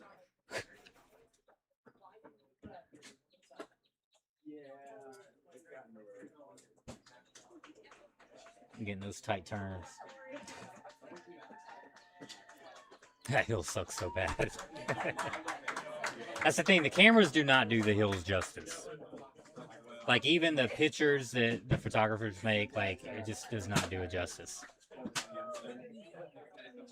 Because when you get to the chair, you still can't even see the top. Like, it takes a while before you could even see the top of the hill that you're climbing. All right, here we go. So somebody asked me earlier to look up, and I'm doing this for you, whoever you asked us, is look up Lauren Hendrickson on Knobstone Trail FKT stats, and I have. So here's what we got. So Lauren has consistently come in at that 13, 14 minute mark. I think she's wearing orange. Yeah. A strapped shirt. Yeah, orange sports bra tank top and some black running shorts. Yep. And so the Knobstone Trail FKT time, it's a 50 mile. It's 50 mile distance. It's got 9,500 feet of vertical gain. It's located in Indiana. And Lauren, we have her on two stats. We've got her on, for female, we've got her for supported in 11 hours, 57 minutes. That was in April of 2025. And she did unsupported of 13 hours and 38 minutes in May of 2023. So we're talking about, Yeah, do that math. yeah, so we're talking about less than 12 hours on a 50 mile race. On 50 mile race in 9,500 feet of gain. So very respectable. So great. Thank you for that. Thanks for pointing that out. Aaliyah still doesn't even look sweaty. Aaliyah Moore is over here next to us again, still coming out. Aaliyah has, we talked to her. She's one of the top 10 females on this race course. Did 52 miles, 53 miles. I was with her the whole time that year that she did it. Okay, I got that stat up right now. She did, in 2021, she did 59.4 miles.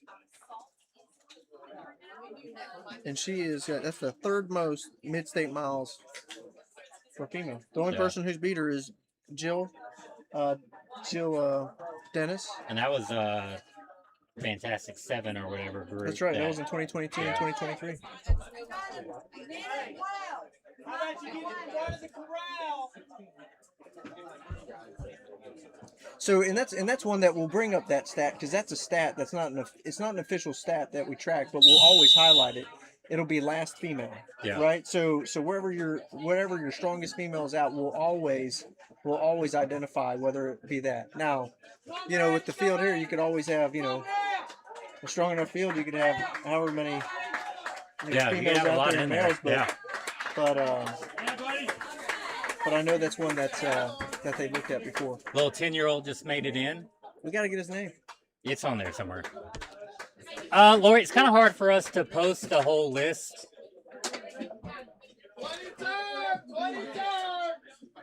But we'll, whenever we talk to the RD, we'll see if there's a way to do that.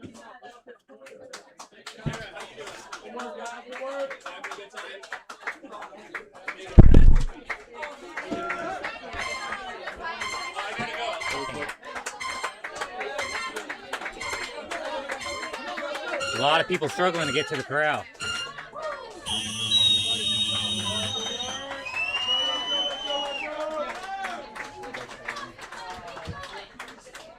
Lackadaisical is the word I would describe this lot with.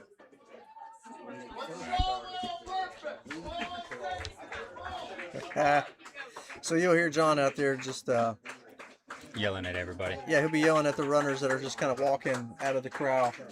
All right, well, there's one coming in. That was their last one. At least one. We got a second one. We got another one, like two. We got a third one over here. Oh, man. Brian's out. We got a third one, so made it till noon. Everybody kind of got 3 out at noon. Nice work. It's like Brian Tutberg or whatever. Alright, after we catch the wristband, come over to me, guys. Luke 12. Oh, we're losing a couple. Yeah, we. Everything you wanted? 4 more are going out, y'all.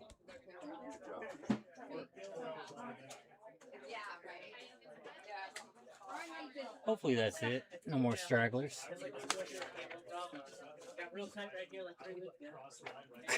Just bringing a whole mess of them over here. We got a whole pile of them that they brought us over here. We'll get the names from Becca in just a second. She brings us over the names. We'll write them down and.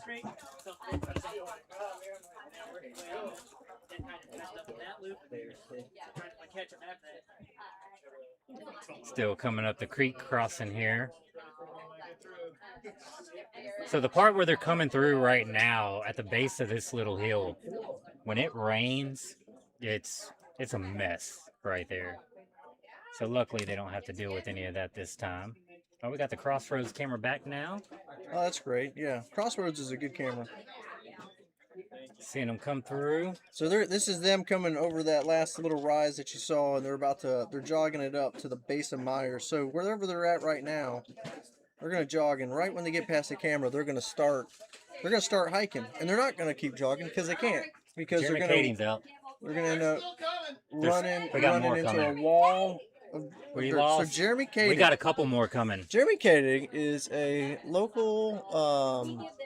He is a Superstar. local superstar. He consistently places very high on the Frosty 5K every January or February when they have it. He's done 100 out at Little's, Done 100 out at Little's. That's right. which is Little's big backyard. He is, and he is soaking Hadley's wet. out. And in another two more. So that that's is seven. 7 out on this loop. 7 on this 7 loop. at noon. 7 within 4 hours. So that's 12 loops. Less Yeah, about than 20 a about half noon. marathon. You That's lose, right. yeah. We're on pace then. Hey, it's not even hot out today. It's not hot today. I don't know why they're so wet. It's not even humid. It's not even humid for sure. Jeremy looks like he I think has no, jumped in a Jeremy. pool. Yeah, Jeremy looks like he's doused himself with some water, but phenomenal job. Coming out of the, now you're out of the front. He always uses this race as just coming out and having a good time, getting some loops in though. Oh, we're gonna ask him. Woo.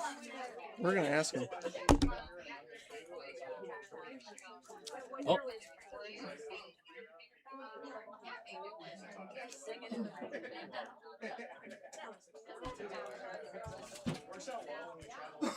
It's not possible to do a split screen.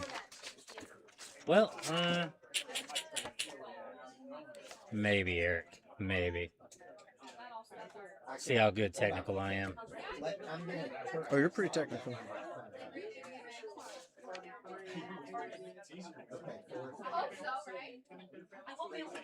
Everybody coming up.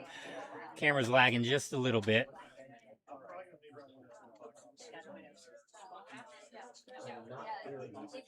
Oh, Daniel, new father, spending his Father's Day weekend running, getting a break from the baby. His wife and in-laws and all that are here, so they're made a good weekend out of it. That's Daniel Castro. Yeah. Yeah. We Representing watched Daniel Panama. Castro. He ran the Big's backyard 200. 200. So we're talking about however far they run out here. Daniel did 200 miles out here. Yep. And on his last lap, we tried to pace with him, and we were behind him, and we never caught up to him because he ran Yeah, he was running. the 200th mile out here. Yeah, he did that in Phenomenal effort. 98 hours. I believe that's It right. was 98. Mine was 118.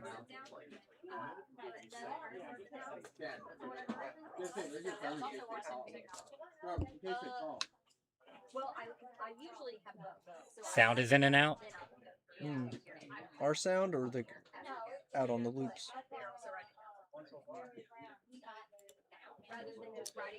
Let's see if it might have been the camera lagging that was causing that. So let us know if it keeps up and we'll triage it.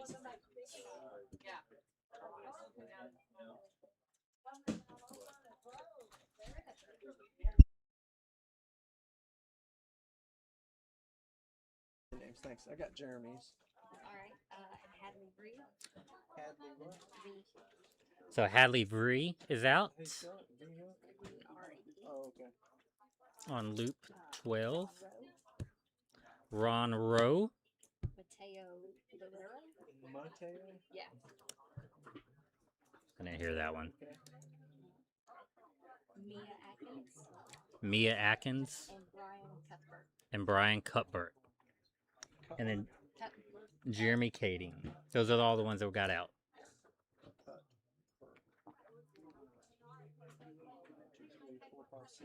Wait, 1, 2, 3, 4, 5, 6. I thought I had 7. Do you know how many we officially started with? Was it 115? 115. Okay. Yeah, we started with 115 and we're out to probably down 20, give or take.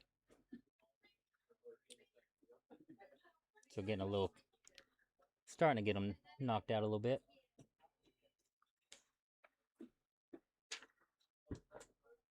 So a couple of the runners that just went out, I mean, they've all, done some hundreds, 125.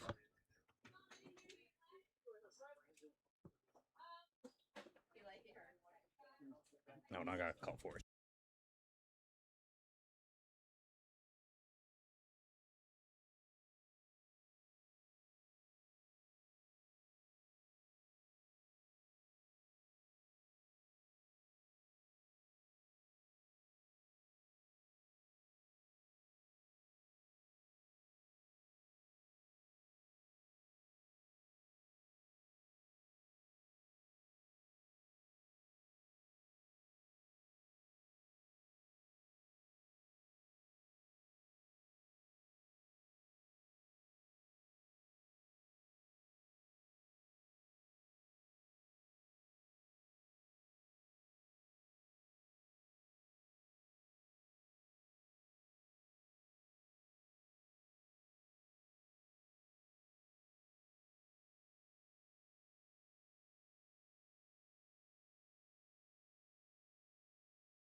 All right, so last runners that just went out last loop. We got 6 runners that went out. We've got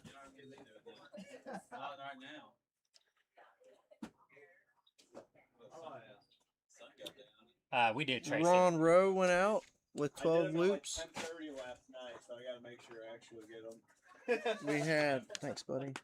Do all 200 then? We had No, Mia I Atkins went I out did almost with all 12 of them early, loops. and by 10:30 tonight, we're hooking up stuff on. Jeremy Kadig went out. Mateo Ferrero.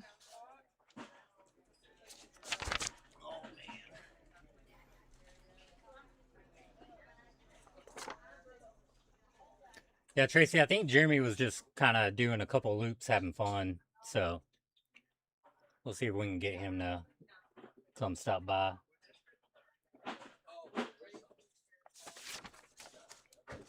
Appreciate the compliments, y'all. Hadley Vree went out with 12 loops.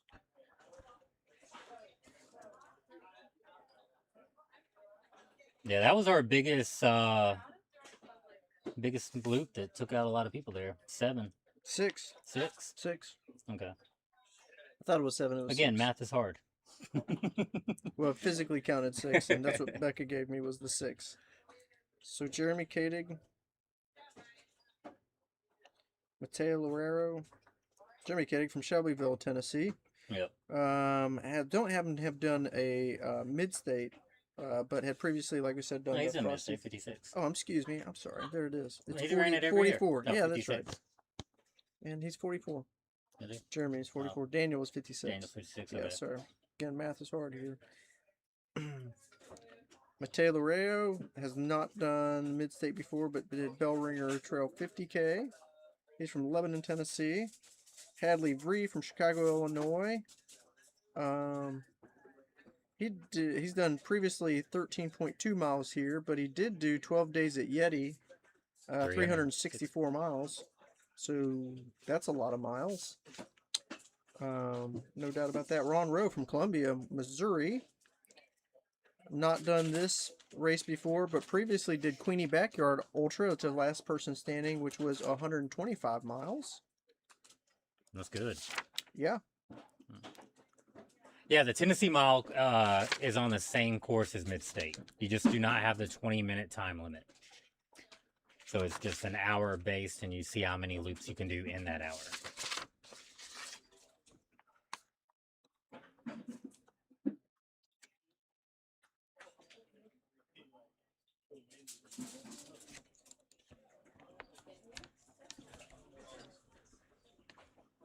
That's a good question. Curious what the VO2 max the winners of this race have. What do you think? Just VO2 4? max? It's not a VO2. Not- It's not a VO2 max effort. It's a good question. We'd have to It's ask not an him. effort, but they still have it up there. I mean, Just that, you'd have to ask him. yeah. What year are we gonna have that hooked up to the, just everybody's Heart rates, heart rate going up there? heart rate monitors. So let's talk. What's high VO2 max? What's normal? Mid 40s? I think that'd be like average. Yeah. wouldn't it? Yep. I think like 60 would be. 60 would be a good one.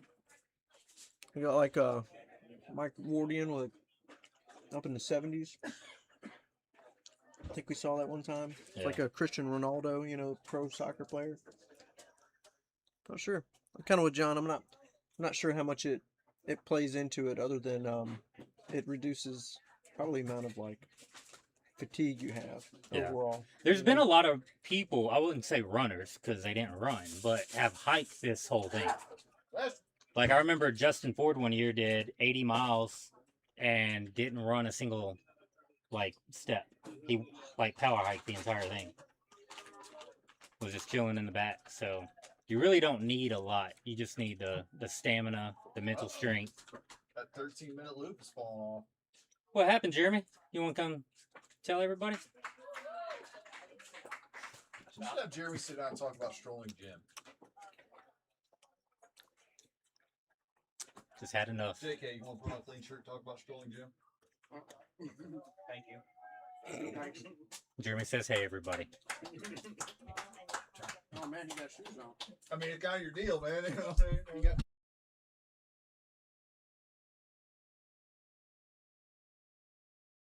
She's going to hit you up, she said.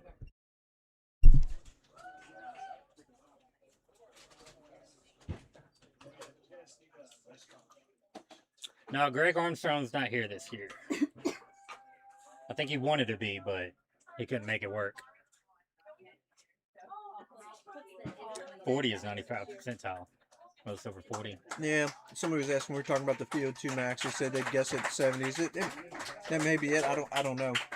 I wouldn't doubt it if you have some of the winners that were in the 70s. That'd be very high, but Oh, we got switched. Sorry, y'all. thank you.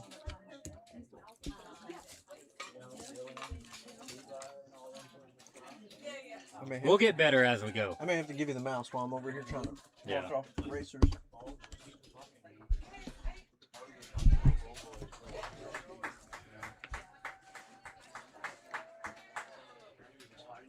I have to go on this side of myself over here. There we go. Woo, let's go in, guys. Good amount of runners coming down. Widows. Got a good amount coming through. Aaron Dana Aaron scrolling Dana. through. They call him AD. Stands for all day.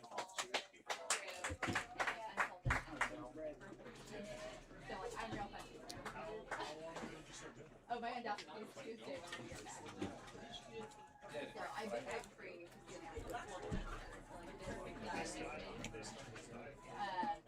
There we go.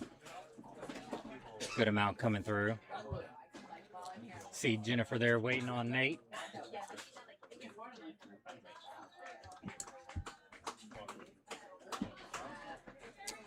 So as you can see, there's a lot of crew people standing right at the edge of the finish line. So runners are not allowed to take anything until they cross those green cones That's a good one. and get That's a into the good point. corral. You know, So they can stand, the crew can stand right on the edge, and as soon as they hit, they can hand them everything that they need. So if they're coming in at 1950 and 1955, it's a great way to, you know, get you what you need and get back out there. that's right. But they can't go out there and give them any sort of. So you can't. You can take it, but you Yeah, have that's to right. You bring can it. take it, but you can't drop a water bottle out there and pick up a water bottle that you had. No. No you crew can't. to You meet can't you. get hot and take your hat off and throw it out into the woods and not carry it back. You can't go to the bathroom and use your sock to wipe yourself and leave the sock out there. You got to bring the sock back. You got to bring the other stuff back too. Everything's got to come back. Everything's got to come back. It's got to come back. The only thing that you can throw out is like maybe a piece of fruit or, you know, something that's going to be. That can I don't know decompose. Becker's rules on. I don't know Becker's rules on orange peels. I'd have to ask her. Harvey Lewis excited for this race? That is awesome. I know he's been wanting to do this He one looks for a while. excited over there. He's got a heck of a crew. I mean, he's got a rhythm. Yeah. He's got a Smiling. rhythm. He's right directly to the left of us over here. So. Yeah. Hadn't said a whole lot about him yet because it's real early in the race. Or else Yeah. that's all we'd be talking about. So we're just starting to get a little bit warmer, but still not humid. No.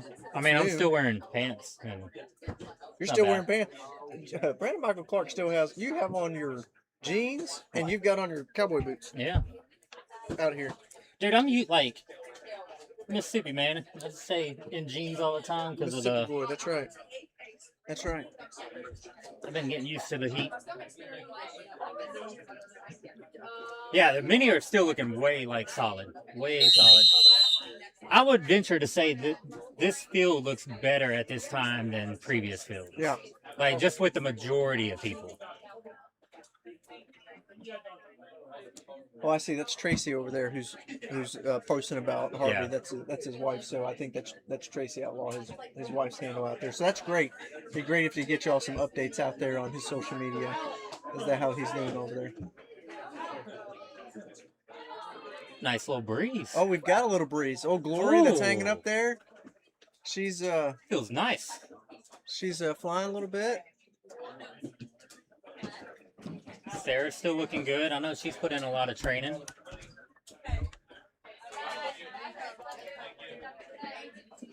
And just like that, we are back ready for another loop. They're all starting to climb out here. See the look on their faces?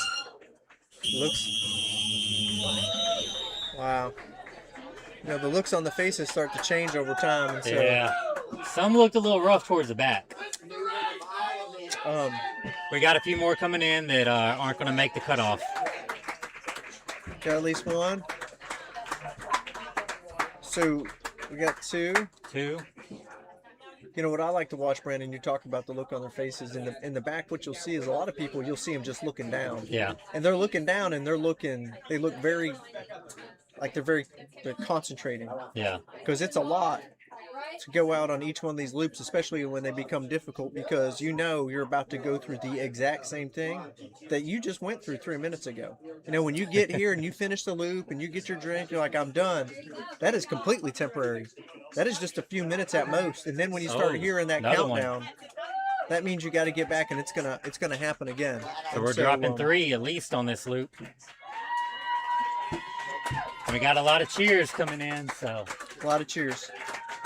Which honestly, that happens for every runner that finishes. I mean, everybody gets their moment. Oh yeah, it's one of your young Oh, ones. it's a 10-year-old. Oh man, what an effort!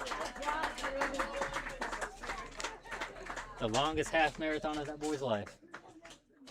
Yeah. All 10 years. That is Graham Pullitz from Shenandoah, Texas, 10 years old. Came all the way from Texas. It's to his throw first down. time. It's his first time running Midstate. You know that? He doesn't have anything on ultrasonic He's either. 10. I'm not What do you gonna expect him to- discount him. Well, I mean, he just ran. He's a vet, man. He's been doing this since he could walk. Yeah, he just went out on mile 13. 13. 14.3 miles, 4,400 feet of gain and loss. On a tough course. Like, I was not doing anything like that at that age.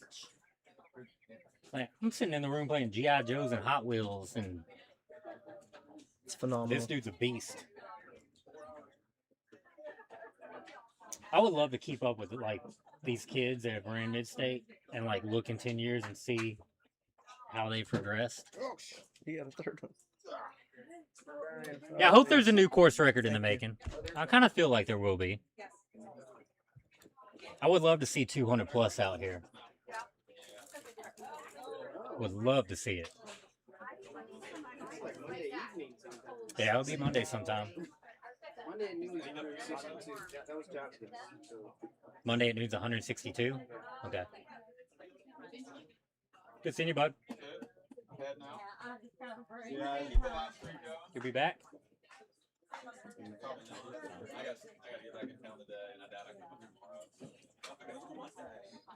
Tuesday. We'll be here all week. Josh was. It's fantastic.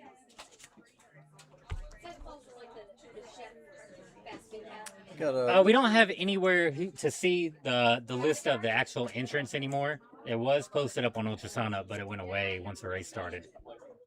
We're going to see if we can work something out. Not going to make a promise on that one, though. But we'll see if we can. Got some runners are still kind of hiking it in all the way to the bottom of the hill, but they've all made each loop thus far. So see the different strategies that we have out here. You got some that they know that they can take a hike in through there. So really interesting in the different techniques. For my pace, and we've got in the front they've got Luke there. Yeah, that's Luke on the left. Don't know who's on the right. That's Luke Boschweiler on the left from. But I would pretty much walk until you got to the top of the big hill, Myers, and then I'd start running. That's right. And then there's Joey Brown right there with the longer hair. Because you really only get 30 seconds maybe until you hit the first hill, the small hill. We call it the creek crossing. And then you could run a little bit, but it is uphill slightly. And then once you start climbing, I mean, after that, everything's easier to run.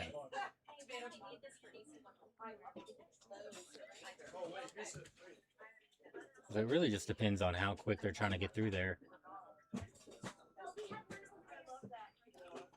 Later on, we should send you with a remote camera up and run with them. I ain't running that. Run, Mailman Steve, we can send you up there with the camera and run with them. Send someone who's been training.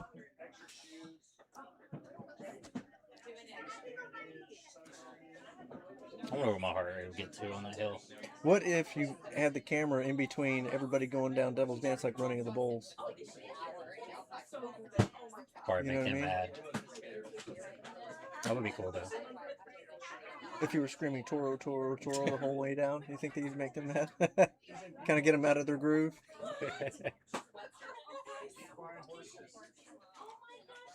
Got a good hike coming up. Got some bottles, so you'll notice we talked earlier who's got a bottle in their hand, who's bringing their own Look at the amount of hydration. ice packs around the neck. So Ice packs around it, so ice packs, the ice bibs, the hat, the hat bands that carry the ice, arm sleeves. Arm sleeves been around, but been a lot more people have started to use those. Yeah. And so it's become more mainstream in these hotter races. There's Kara Rourke on the left going up the hill. Kara. Mark was that Mark at the end? Kara is she's running almost every year. Yeah. I'm gonna have to look up Tennessee her stats. Mile. Yeah.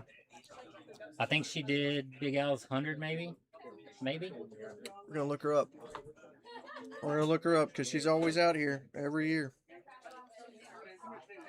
Phenomenal. All right. Still only 82 degrees right now, which is crazy. You don't believe it? Yeah, the heat index is probably. Let's see what the heat index is. So here's the deal. It Feels is like hotter 86. right here than usually everything around it. I mean, this right here where we're at, it just gets the sun is directly on it Oh, like dang. all day, and then we're underneath these metal roofs, so we're gonna radiate some heat. My You house know, got but talking to Sean nailed with some O'Brien, as soon as storms. they get into, you know, the shade down there, the sun has not been on the course. Huh? You know, and so you, We if got you nailed all haven't last seen it, night, but there is a little bit but on the camera. There is a wife sent me a stream video that's and it running was through. There's a little nuts. creek that they're running through, We've been nailed for the and that past they're running month. beside. And so, what you're gonna, so they do have like water down there, so it's a low spot, and as we all know, like colder air sinks to the bottom, so it's gonna be cooler where they're at on the bottom down there. It's gonna trap some of that cold air. A place in Louisiana had 26 inches of rain in 24 hours. Because there's a tropical depression that came up from Texas, and that's what we're getting hit with. And it's just been circling and just hanging out. So yeah, it feels like 86 right now.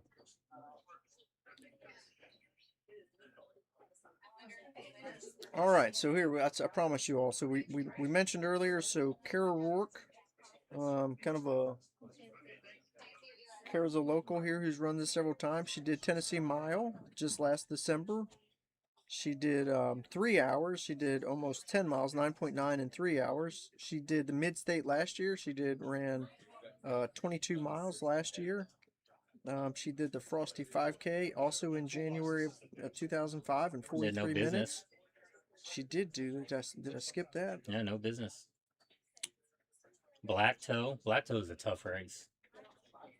She did no business in October 2024 in 32 hours. She did Tennessee Mile 6 hours in 2024, 20 miles. Let me see, Midstate. 2024, she did 8.8 miles. Tennessee Mile 2023, she did 24 hours. She did 51 miles. That's good for 24 hours. That's right. 2023 out here for Midstate, she did 29 miles. Oh, camera. And then she did Midstate in 2022 at 33 miles. So They'd be in there if they do. So Kara's one that we would say that she's run several miles on this course. Yeah. Several miles, so she knows this course. How many miles have you put in on this course? I train out here. You know, during different seasons, I'll train out here, so a lot of miles. But I don't know. I mean, I could go back. We could look on Strava and see who has the what's it called? Local legend. Yeah. That may be for the year. I don't know. Racing miles, not as many as Aaron Dana. I promise you that. Or Jill Dennis. Yeah. Probably or Eric. I bet you. We have Tennessee Mile to add in. Mm-hmm. But I mean, there's a lot of miles out here. That course is a lot different this year. I mean, same course, but like we said, it's groomed out there. So, you know, when they leave here, they're not running through. You know, there's wood chips that they have at the start of the course that they bring in, and somebody dumps wood chips back here. And so when it rains, you may be in puddles, like basically your foot is pressing down into the ground several inches, and you're trying to manage through puddles of wood chips and in mud and all that other stuff, because it usually rains out here and it kind of stays a little bit during this time of year. But they don't have that right now. It's smooth. Yeah. So every footstep is an easy footstep going down to the creek. They're not going to be sliding or anything else like that, so they don't have to worry about that. They could gain some easy strides, some easy speed. Yeah. Got one up. So this is Joey coming up. Yeah, Luke was just ahead of him. Yep. So this is Joey Brown coming right up Machete. And you can start to see the field's spreading out big time now. First couple of loops, everybody was really tight knit. Now we're getting these single runners coming through. I know I owe you all the last 3 runners that went out. I still don't have those names yet, so I'll get those names on the last 3 runners that went out. We do know that one of them was Graham Pullitz. Yeah. From Shenandoah, Texas.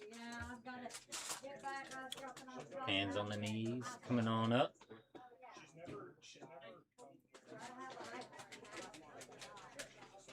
Good technique. You get the push down with your arms. Use your arms. I would like to know propel. how many training miles we have out here.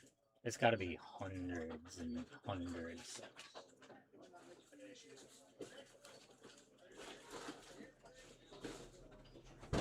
Well, I don't know if I'll be able to figure that out because there's been a lot of times we don't track.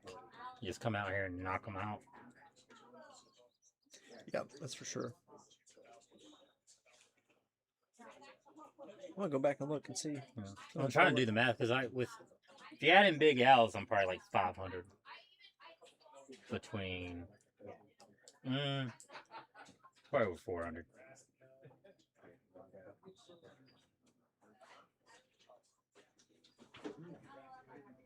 It's getting a little quiet out here. I think the heat's hitting all the crew people. Yeah, the crew's so. Yeah, the crew will start to feel it too.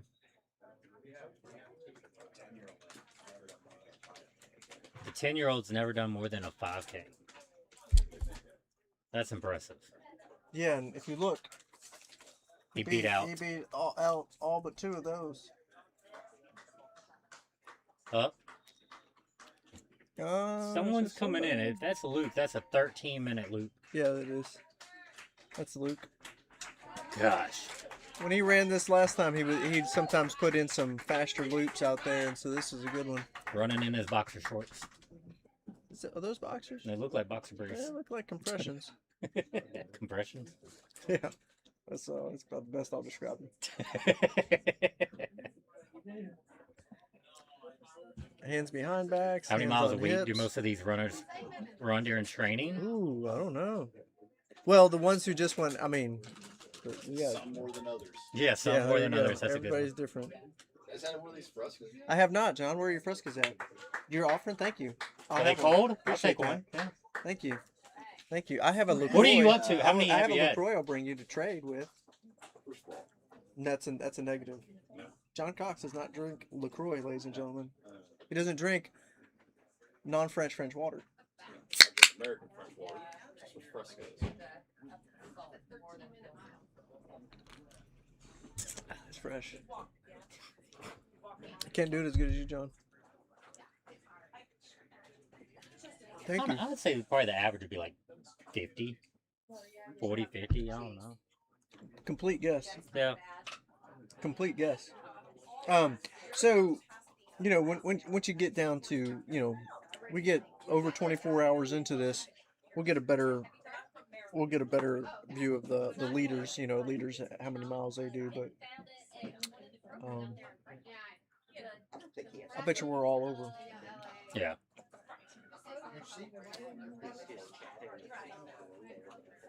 You'll hear some people talk about like what they do for their training coming up to this race on a training block. I've heard it all from some that focus on nothing but vertical. Miles didn't matter. They were trying to Well, get that was thousands of feet. When I did my 200, I averaged 35 miles a week. But all 35 of those miles were mainly vert. So like I was real, because I mean that's 57,000 feet of elevation gain. Definitely had time on feet. Yeah. All right, I'm gonna get the list from Becca so I don't forget. Okay. Yeah, I'd say for some of the top, I mean, you have people running 100 a week, you know, 60, 70. A lot of people I talk to are probably in the 40, 50 range. But again, they're adding in a lot of vert and stuff like that as well. So.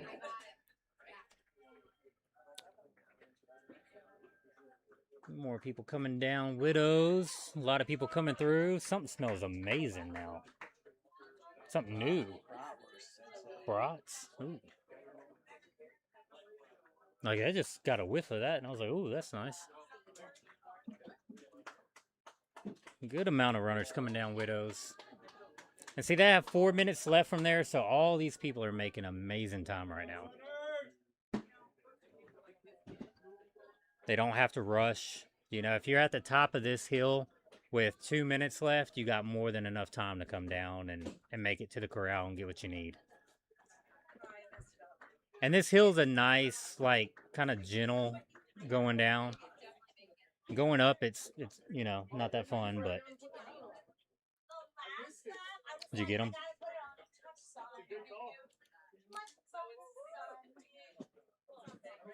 A lot of people dunking their head in the ice chest now, in the trough. You'll see more and more runners start doing that as the afternoon takes off. Oh, okay, I was gonna say, normally they're all like. Yeah, I know.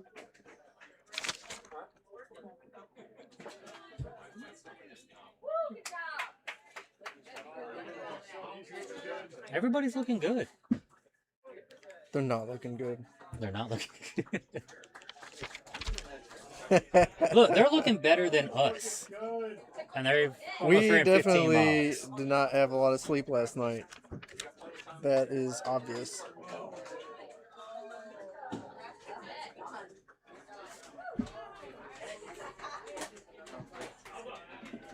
Well, I'm looking for a name of somebody here that Becca told me went coming out on the in. last one.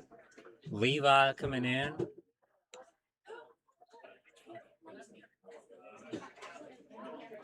There's Harvey's coming in. Travis. Mark Dow's. Oh, that's Sean. I think Mark's right behind him.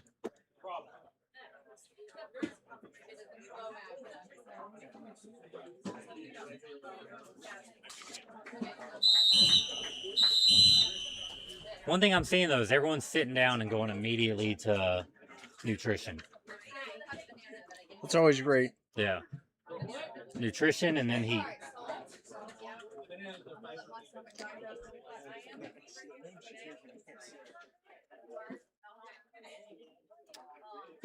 We still have about a minute and a half for people to come in. So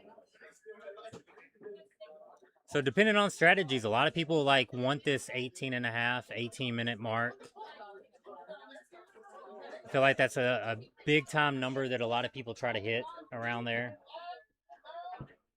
Good kind of conservative pace. Allows you to get some decent, walking breaks in, catch your breath a little bit, not overdo it.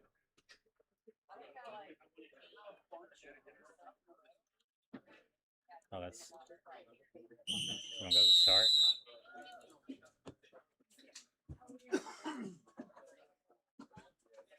I'm gonna put it back on the other one. This one? All right, you can do that one. Do that one. This one's not on our... We need a mouse pad.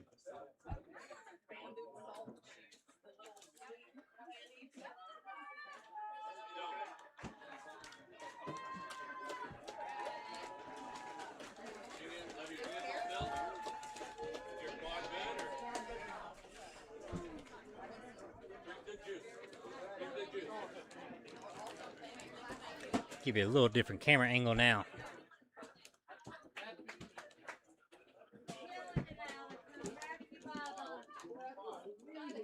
So you can see, people giving crew walking with them up until the last minute. This will be a good one for a second.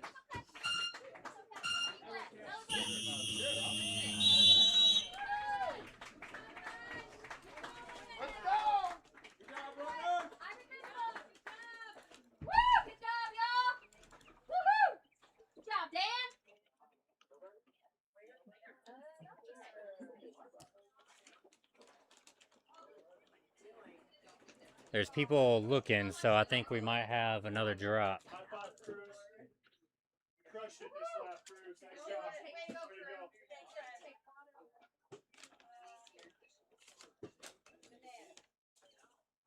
go. Put a piece of paper down. Ooh, that might work good. Thank you.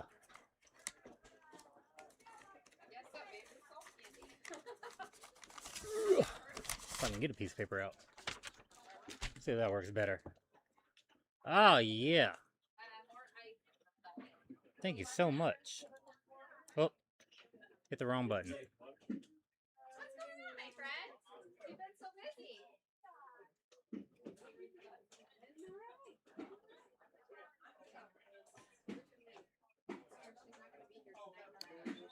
We might not be losing anybody on this lap. That'll be awesome.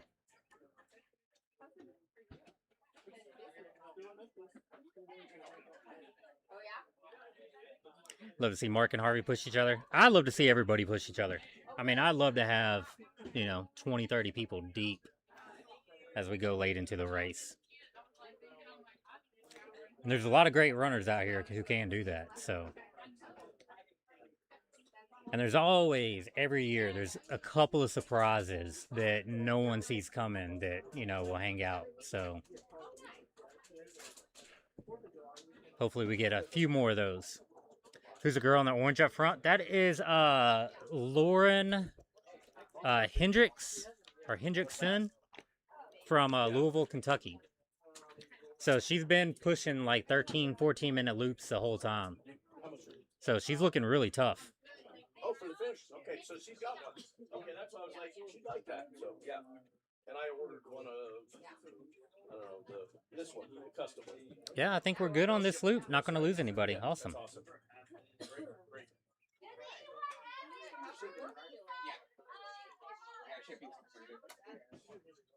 Someone's trying to get out and they are blocked in. Oh, there they are. Okay. A lot of people coming through the crossroads. All good little pace. I hope they do crush the record.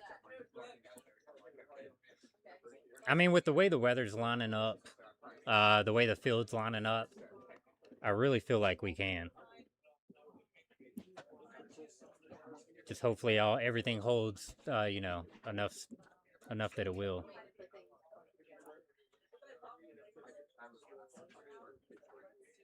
Now, if the record comes, the record's coming Monday. Monday would be the record. Sometime in the wee hours of Monday morning would be the record. So the record right now is held by Eric Keenel from Montana. He has 133 miles. That was set 3 years ago. And Aaron Dana got the assist that year with 132.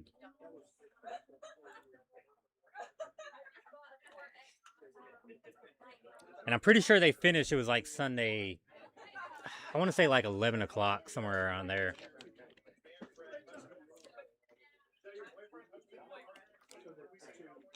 I remember it being late at night.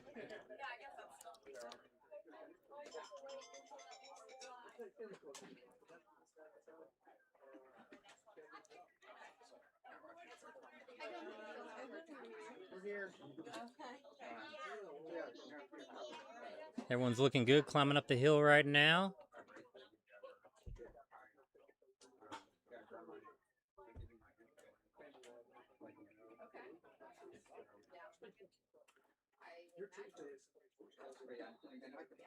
See everyone's heads just hanging down, climbing the hill. It's the best thing to do, just one foot in front of the other. If you're looking down, you can't see how big the hill is, how much you have left. You got a list? All right, I'll let Becca know. See if we can do something with it.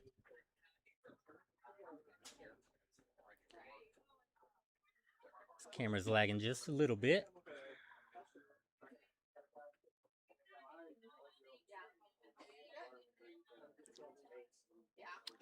Still a good little pack here.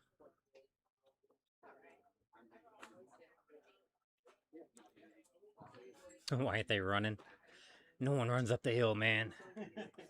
Nobody. Look, no one smart is going to run up the hill. Let me rephrase that. Not now. Yeah, if you want.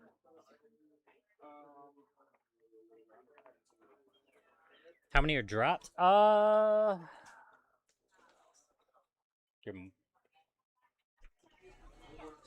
count.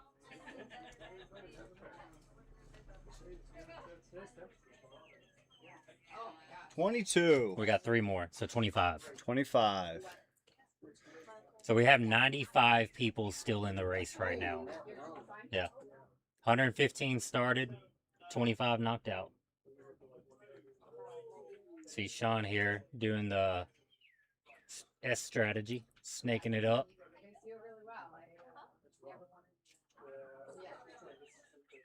Good. Yeah, tap some other people in. Sakara. Looks like Mark and Dylan talking. Oh, yeah. Really? Oh, looks good. So these might be the last 2 coming up. Myers. It's a brave new world, man. I'm gonna get some on my way home later. So. We'll see how they come down. I'm gonna go get it. So, you know, I like the original. I don't want to steal your job for a I minute. like the No, original. well, let's leave those out there because I got to get one more name from Becca. Well, she says that the name is Stephen Ball, but I can't find an actual Stephen Ball on our sheet. I got a new grandson. And so it's on that iPad. Nice. Yeah, he's 7 weeks old. It should be on the iPad, but I'm not sure if it's space locked. Hey, we got Widow's one working. He's not on there. He's not on our sheet. He might have been a Add-on. add-on. Okay. Oh, wrong one. Hold So on, that's man. what I I'm got gonna do. multiple I'm gonna mouses. add 'em. You got too much stuff So, yeah, go going ahead, on, Steve. dude. Just, Go to, you got the ring on, okay. Yeah. How is it living now? Yeah, Widow's. I do. We just need to get it at the station. Oh, I took 2 shirts off. So is it gonna be in the? Where are the runners right now? They're about to come down, Devils. So if I double click, it'll pop up on that one. All right. Widows. One. So, here, let me show you how to do it. Go to NVR only. And then, so with your NVR mouse, click on Someone booking. Well, let's forget it. Bullschwaller. Oh, yeah. 13. So we'll do it next time around. Because what we have to do is we get a. When we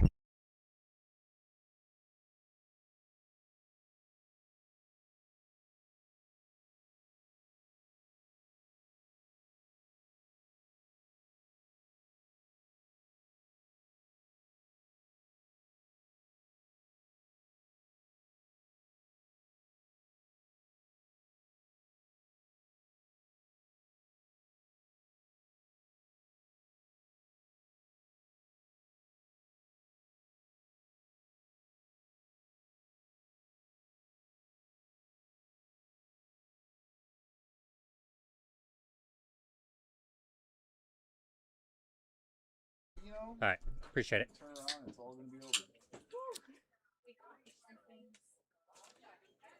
Jennifer, I was thinking if you get settled and you get a moment, you should hop in front of the camera and you can talk about your YouTube channel and your Camino that you're doing and the work that you do to get all this going.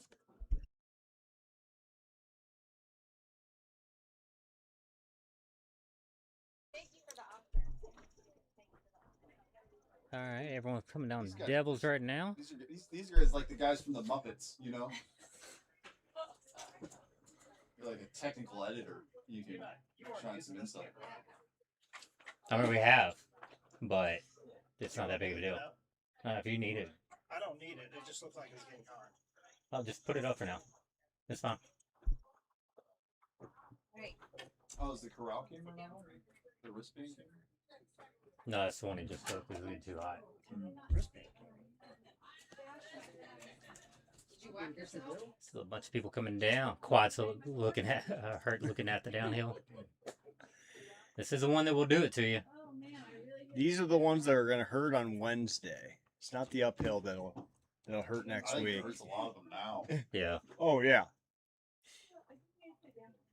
I mean, there's been people bombing down the hill, so. When is Yeah, when we get down to the when is your final tour up, Colonel? 10, 15, we'll put the names up and try to do some cool things like that. It's just too much for 100 people. That's 11 months. What was supposed to be They didn't know how long it was going to be. 60 days. Right before Christmas. Yeah, interesting to see that people take a straight line and other people just Yeah. weaving all over. I weave a little bit, but it's more just like moving, like getting away from stuff. Yeah. Yeah, I do the more Like of the here- horse scale up there, I think. Yeah. Good gracious. Like here, I take it wide, kind of the way the trail's going, and then you swing around the tree. Yeah, I mean, it's So- that's a box. Yeah. See the side shuffle? Oh yeah. Yeah, there's a couple of those this year. Now they're coming up Machete, so the first group. At the stake. I go with the hands on the knee strategy too, and I don't know if it's a good Yeah, thing just or a go, bad that's thing. just delete all, isn't it? It's good for like massaging your If it's quads and important, stuff they'll like email that. you again. Some people get a good little push off, but So, yeah. I don't know. You also want your chest up though, so you can get that air in. Yeah, that's it. So when you're bent over like that, it's hard to get those full breaths while you're climbing. It's a little. I mean, it's nice that it's 3 hours away, but it's a little bit like you're so close to home. And the interesting thing too is who's keeping their hands up early. Over there, it's like really busy, so we go out like at least 2 nights a week. So You know as well as I do, my hands swell up like crazy. Yeah. So my strategy is at least 2 days. getting those arms up. It's like 4 p.m. and then at 4 p.m. we go like. And see, she's walking with her hands behind her back every time, Yeah. which I don't think I've ever seen anybody do loop after loop. I feel like that's like a speed skater. Yeah. Maybe trying to be more aerodynamic. I don't know. So it's pretty long day. So 2 days, 4 days, pretty long.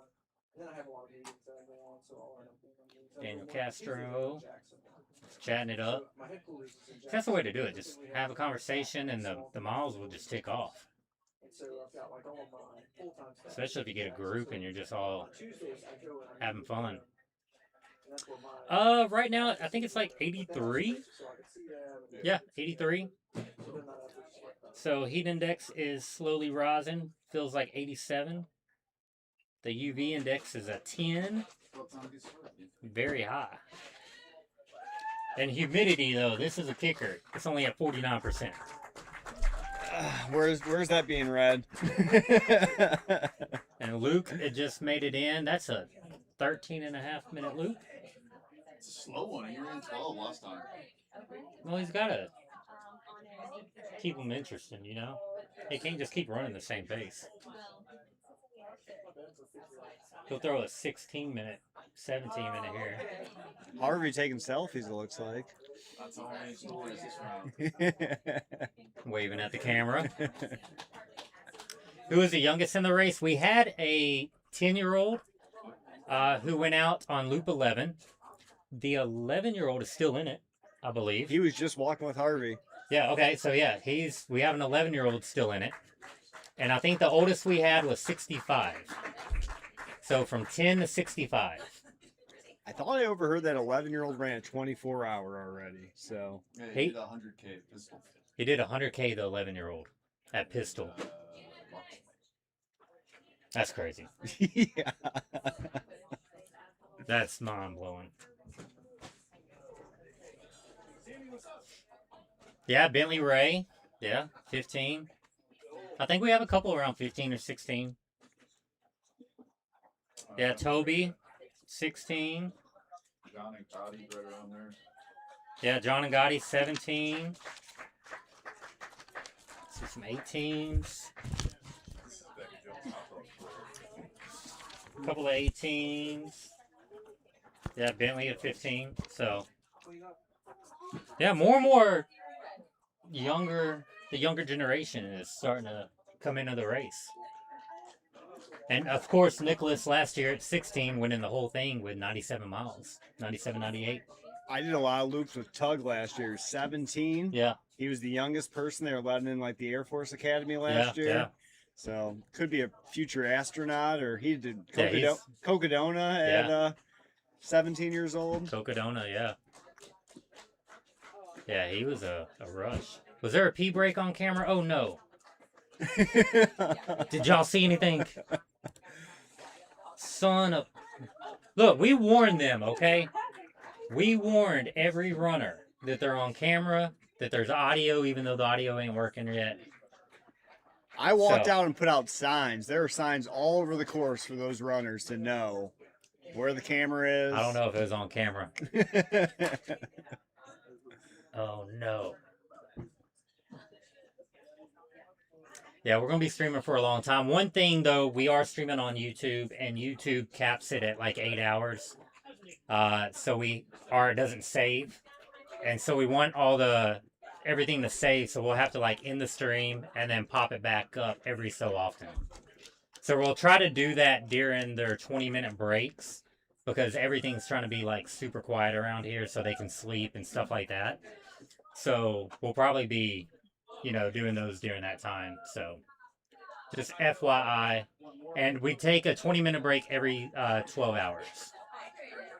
So Is that someone's little kid running? I with think them? that's someone's little kid just running out there. That's not the youngest competitor. That is not the youngest competitor. Nothing was seen. All right. Awesome. Awesome.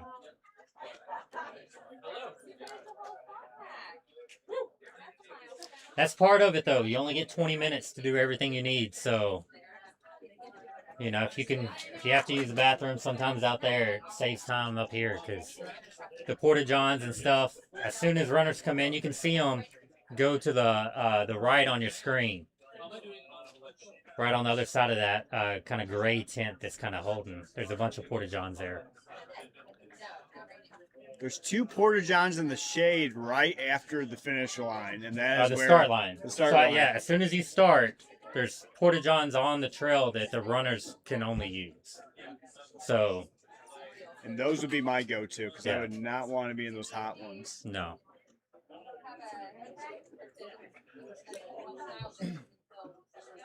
No, last year's winner's not back. I don't know what Nicholas is up to this year. It would have been interesting to see, though, because him come out and at least get his 100, because we know he can do it. We were really hoping he'd get it last year, but just fell a couple miles short. Did Dylan Ledbetter shave his mustache for this? I think Didn't he had have a a mustache yesterday? he had a little bit of lip hair above there, it looked like.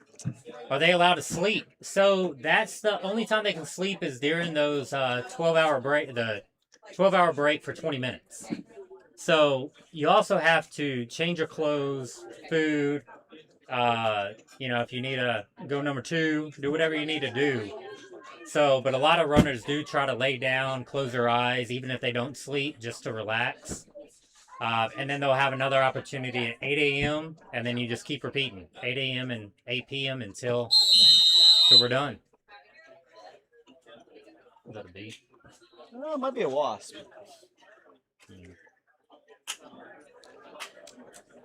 Everywhere. Where Becca's standing right at the edge. Looks like Becca, the RD's crewing somebody. Which we do have a whole tent that of self-crewed runners. So as they're getting later into the race, it gets harder and harder for them to self-crew. So, you know, Becca will jump in, other crew members will jump in. Someone fighting for it. Yep. They got it. They got it. Come on. 9, 8, 7, 6. There Look at it there. is. Keep going. Keep going. She's going to go.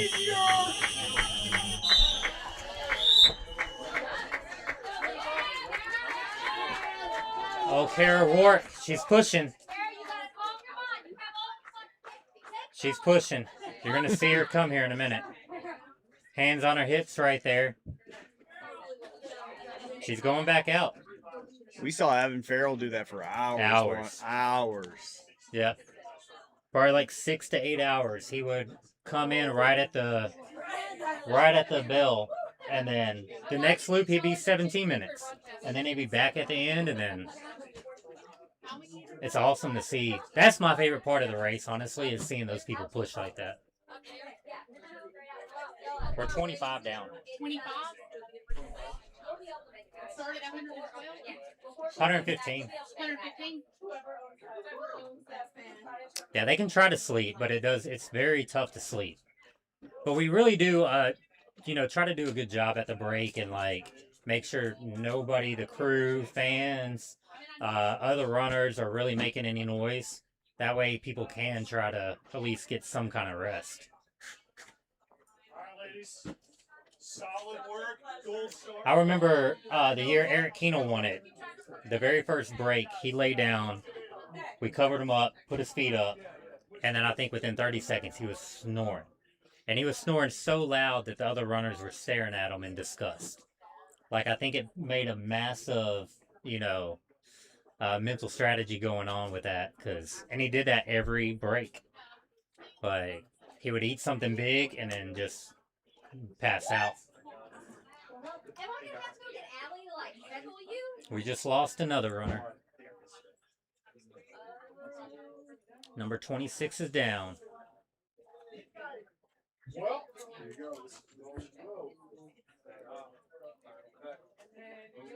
There's Kara, who just made it look. And look, she's already ahead of other runners.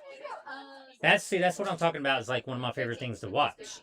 She was at the end of the crowd, at the end of the pack, and she's already passed multiple runners.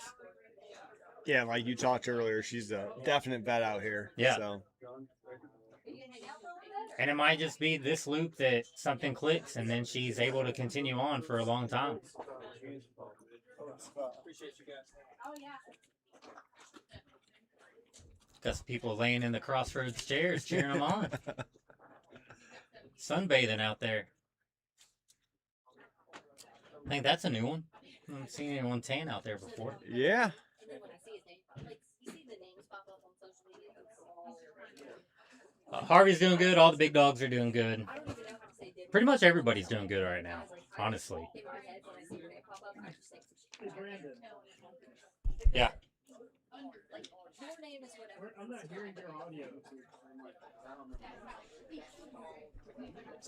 Can you hear me now? Yeah, we hear you now. Okay. I muted it when you call my name.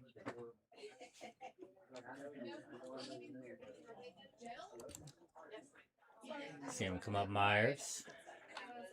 The scrolling of the screen, because usually I have my paper, so I can just like alphabetical go down. But having to look at all the numbers, the sizes, and names, and there's Who went out right there? Jeremiah. Jeremiah? Oops. Something. That's all fair. Jeremiah Otzabal, Bon Aqua, Tennessee. The John Chief Ladega 100 miler, and 23 miles out here is his personal best. So, he was close. Quad issue. Quad issue? Yeah. Yeah, that will do it.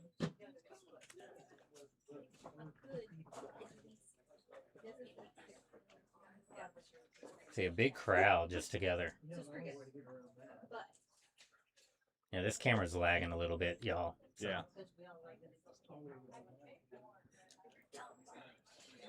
Yeah, I do wonder if that is part of the strategy, trying to stay away from the pack to not have the heat from the pack. Yeah.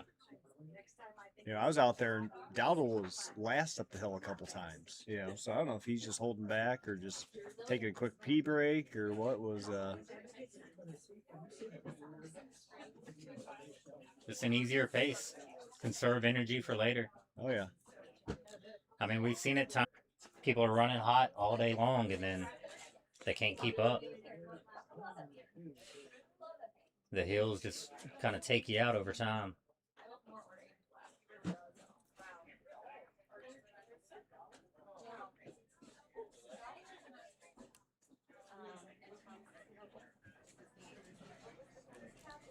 Still a good amount. See if we see Kara coming up.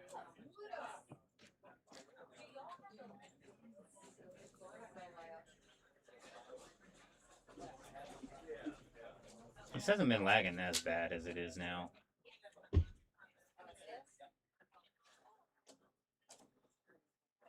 That's a lot of boosters and cable running out to that camera. Yeah. They're all making it though.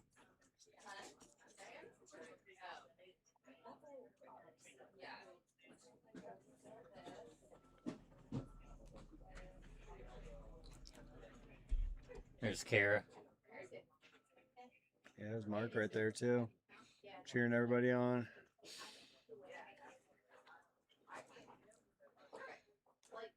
Might have been cheering the camera on actually.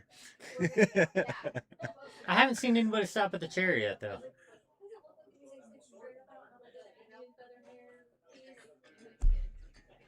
No, let's get to a better camera. See if they start coming down.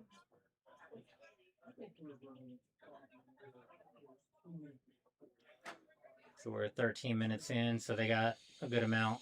Oh, someone's bent over before the chair. You just jinxed them. No, no, my bad. I don't know who that is, but I'm sorry.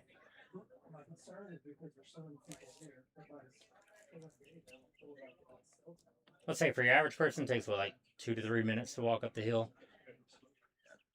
And we haven't seen anybody come back the opposite way yet, right?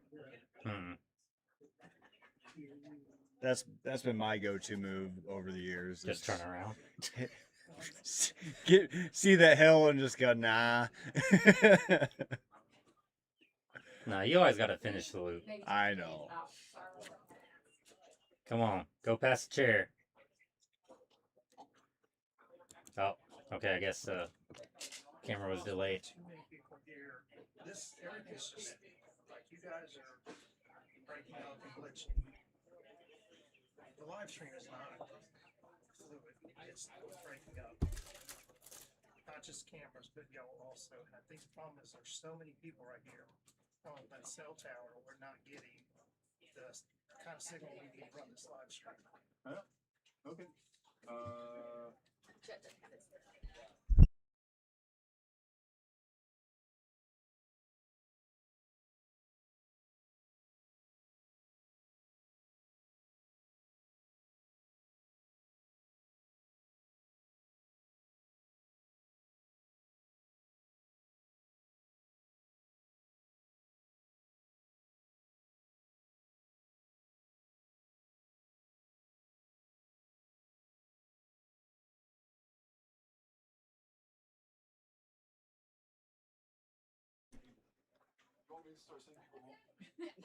Tell everybody that the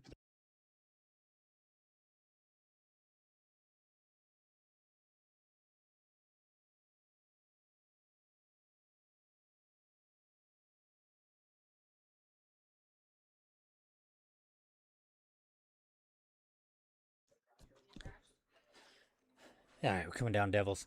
We are going to, we're having some, like, internet issues, so if anything's a little going in and out, we are working on that. So, we have Forrest behind the scenes, really trying to handle all that, so. This will get better and better. We are working on all the issues. The first time runners do get a chance to preview the course, so obviously there's other races like Tennessee Mile. You can come out and do the preview. The day before, a lot of runners will come out and do a few loops, maybe one. Some people don't like doing that, like Mark did not want to preview the course. So he kind of knew about it, but he wanted to be surprised, and he said, I'm going to see it enough out there. So a lot of runners do that as well. So they just kind of hang out and let the course surprise them. But yeah, it is open on Fridays for a little while for people to go out there and get some miles in. I do 101. Yeah. Know? Take a chance and get hurt out there, you right. know. We're not even using them. Be careful with the cords, though.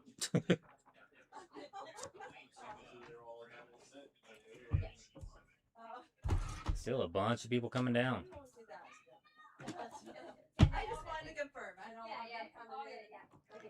So I will say, based on average time, they're kind of a little behind. But this could be delayed a little bit.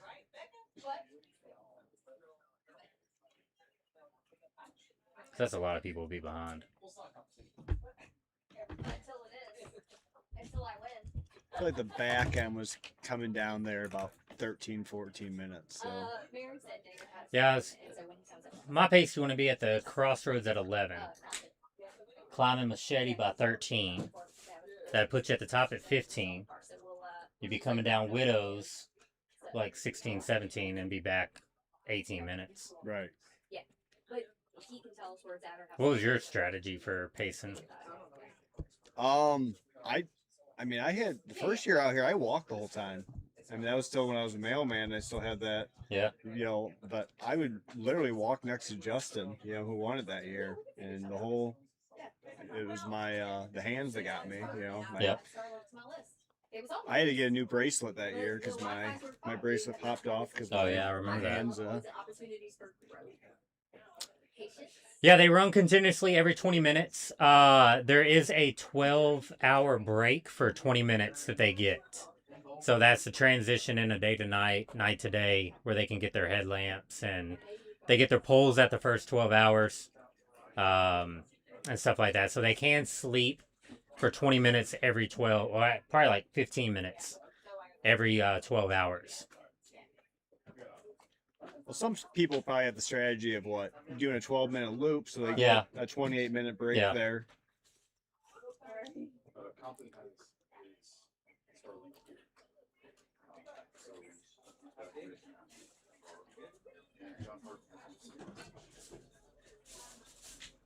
How many people don't use poles? I mean, I know Castro won't, but I would say 95% of the people do use poles.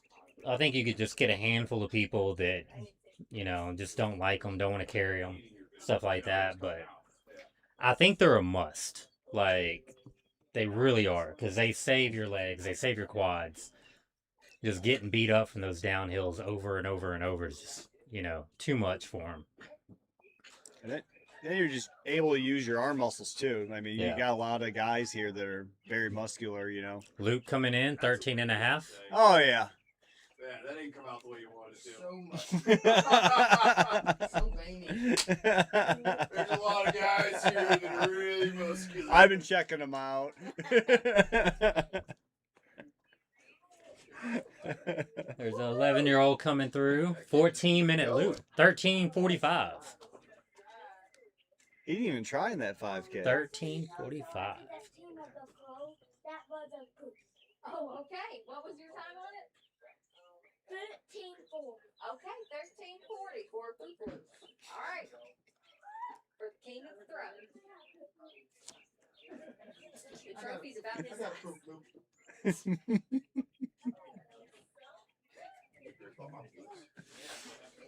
Good amount still coming up. Have a few runners coming in. No, you don't. If I'm behind you, yeah, it has to brush my teeth. Yeah.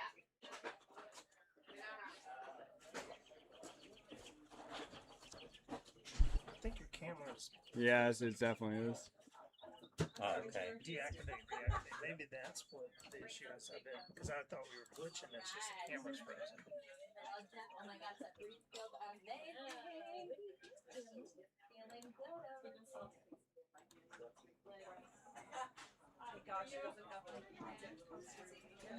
There we go.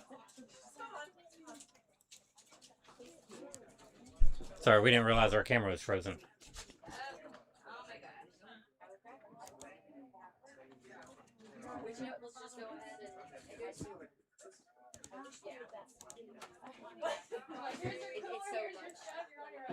Yeah, if we just get like that, that would work. People are using too much bandwidth. Yes. What size Good looking crowd coming down. I bet that's feeling amazing for him. Feels like it's cooled down here even a little bit. Yeah.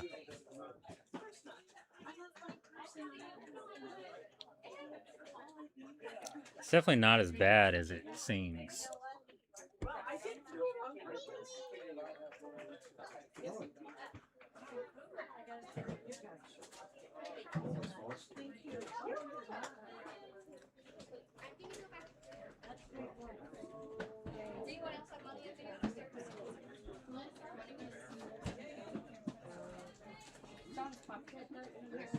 Hell yeah, I'll take that.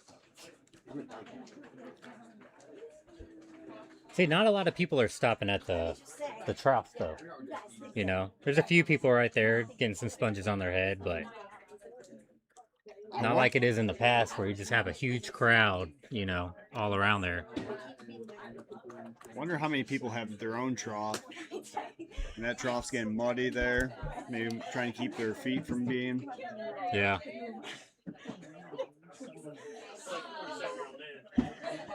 I know a lot of people did bring their ice chests and stuff for the heat, so. Excuse me. I feel like those zipper bandanas have become more popular too. Yeah. Just throw the ice in, right in the bandana.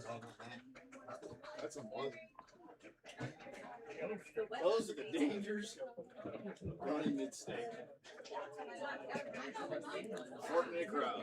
You know? Yeah, a lot of people are going straight to the ice in the arena right now.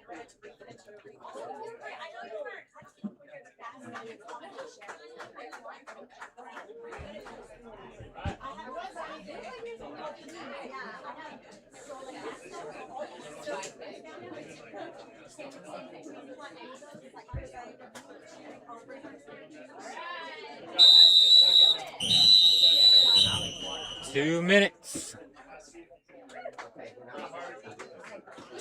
Aaliyah's coming in smiling, just having a fun.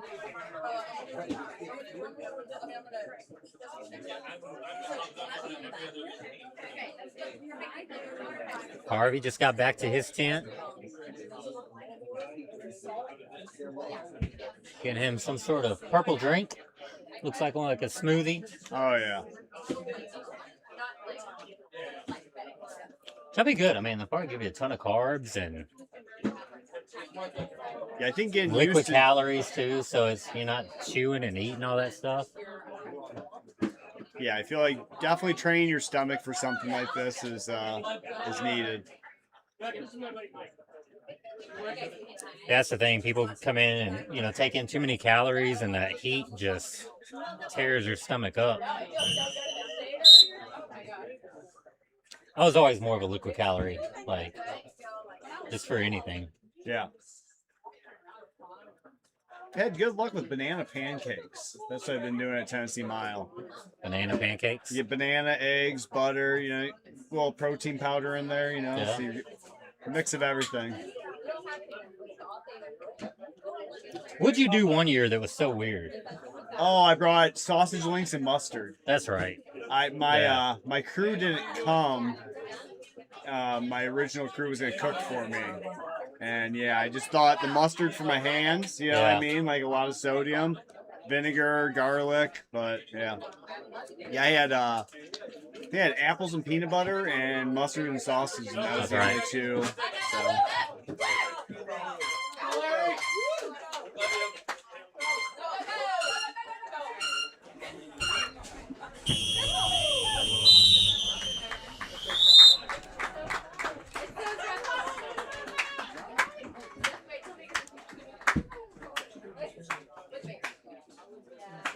It's like people took a lot of food out on that loop. Saw a few people carry some food with them on that one.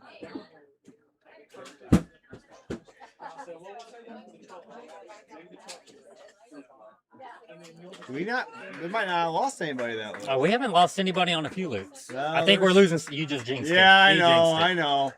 They were already jinxed. It might be Kara. I don't know. It is. Old Kara Ward.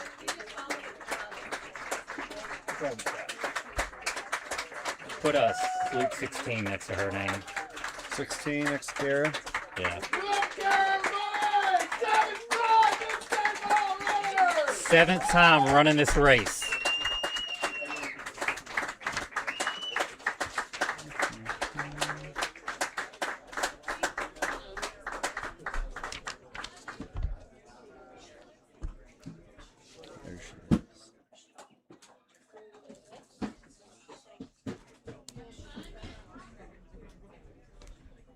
So I think that's number 26 that we are down to. Looks like her previous best was 33. 33? Nice.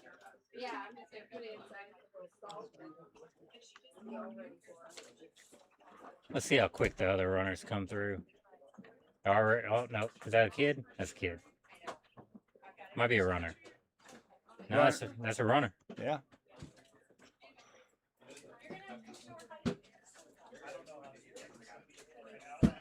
Moving at a good speed. So that's 2 minutes to the base of Myers to the first climb from the start line.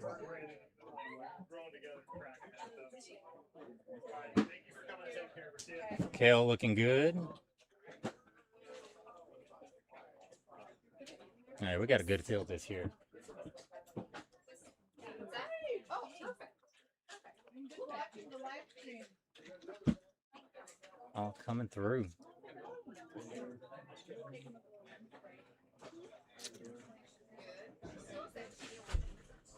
They're all looking good. And we're probably going to miss. Oh, there they go. So you can see kind of, if you follow my mouse right through the trees right there, that's where they're all coming through from. So they're coming like back through here, wrapping around, and then it kind of makes a little S and then goes all the way up.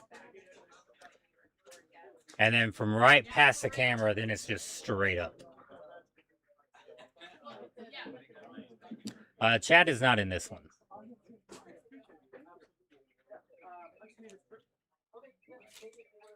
He was not able to make it this year. He hasn't done it since the first two, right? Yeah. He's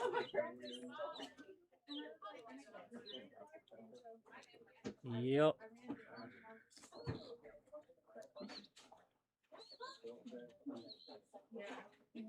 See him taking some time, getting some drinks, climbing up the hill. I believe it's the 11-year-old's dad there, right? Leading the pack? Yeah. Yeah, I think they're third generation runners.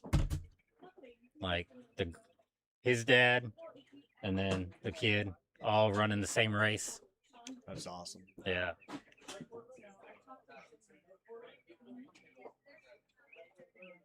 Crazy to think some of these little kids running around right now will be, you know, veterans of this race at some point. Yeah. You know?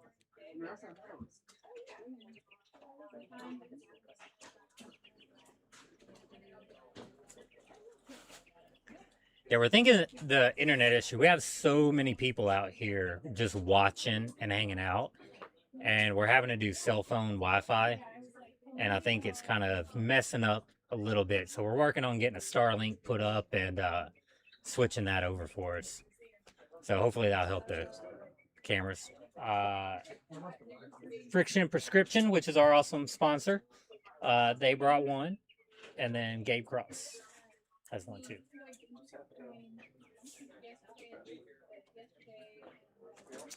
So definitely check out Friction Prescription. I can't say that today. For all your lube needs.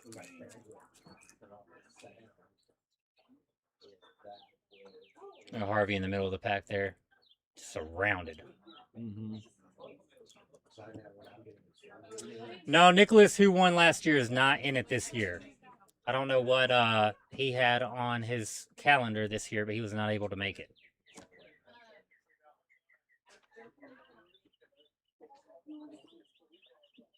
Tell the heat's affecting some people.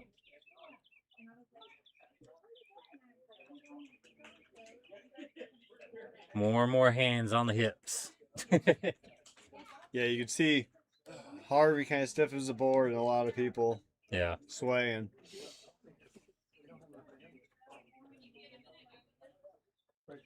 More shirts coming off.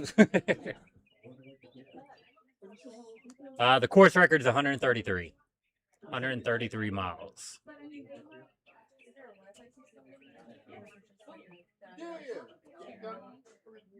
It's got one more back there. I don't see any through the trees. There might be. Yep, there's somebody back there. Is there? Yeah. Oh, yeah, I see it. That's the only way you can kind of tell how big this hill is just one head to the other. But this still does this no justice at all. They're coming through. Slowly but surely. Oh. Come on. Gotta keep moving. Now, I will tell you, when your legs start locking up, that hill, you can't get up it. Like, if your quads are gone, that is the hardest hill. Like, normally 2-3 minutes will take you 6-7 minutes. Or you pull a mailman and turn around. Well, even just Big Al's just only going up to there and taking a right was still. But then you know. go take a left and go Oh back up. yeah. You're not missing out on any elevation gain on that course. Come on now. He passed the chair. He didn't stop at the chair. Oof. Oh no! Come on now. Yeah, once you lose that momentum, it's His look, his quads locking up. Ah, poor dude. yeah. I've been there. That's Yeah. just like, Then you still got to get down the other way. don't look back. Don't look back. Keep going. Don't you do it. You're right in front of a camera. You can't quit. We're gonna keep it on him for a minute. Oh, Nicholas had a cross country thing for his school. Okay. Mid-state's more important than school. Come on. Yeah. You can do a 5K and then show up to this still. Cross country's in the fall.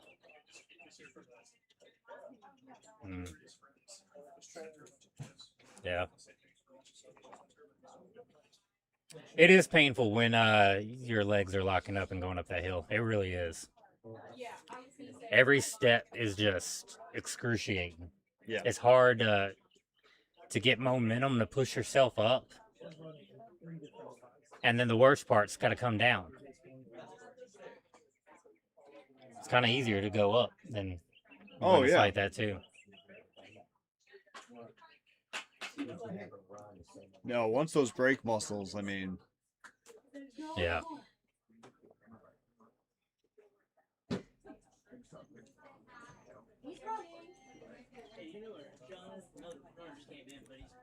Might keep it on this camera just can see to watch that guy.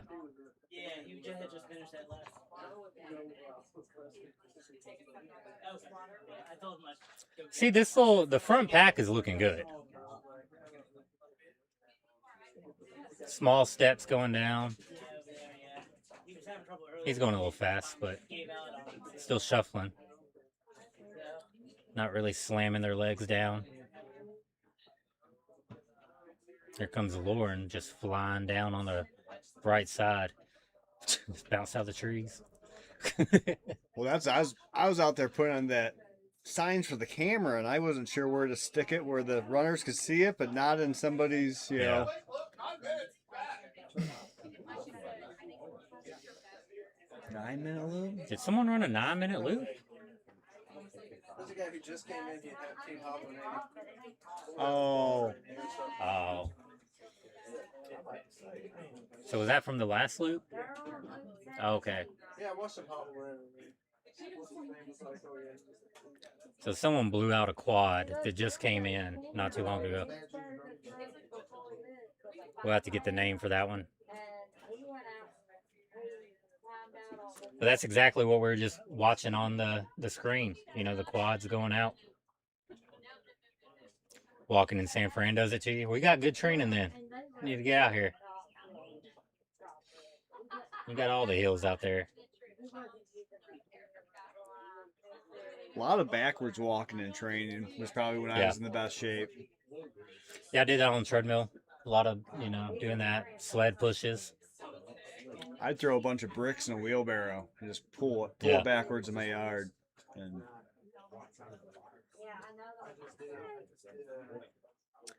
your quads didn't lock up, they just stopped firing. Yeah, that's a big thing for a lot of people too. Volunteer t-shirts. Are they these? Yeah.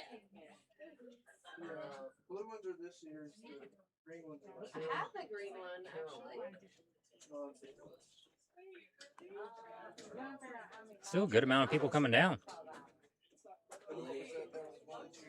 16. yeah, I got her down there. Right there. 16. We don't have whoever the quad was that blew up. If you want to go find that out. No, it's not a lottery to get in. It's more first come, first serve. But there's always a big waiting list. If you want to get in and kind of like better your chances, if you come out and run the Tennessee Mile in December, you kind of get first priority. So anybody that's ran Midstate before, that's ran Tennessee Mile or any of the other races that BMFJ events puts on, like the Frosty Fireman, Big Al's 100 and 200, any of those will get you priority over anybody that hasn't ran any of those. So it's a good way to kind of increase your odds of getting in. But they do limit it to about 115 people every year. So it's not going to be like 200 people ever doing this or anything like that. So it is going to stay the same amount of, you know, for the field wise. All right, we'll have to check on our guy here in a minute. So they're coming back up.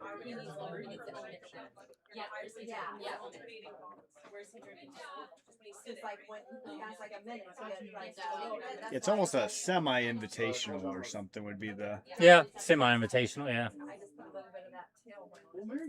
So what is it? The first 75 are kind of like pass runners, and then Yeah. the next 40ish are newcomers. I think he blew out his patella. He blew out his patella? I don't know, it was a knee. Definitely knee. Can't barely walk. Couldn't even get up, so let's see. Someone's going up the hill. Going up the wrong way. I think it's a media guy.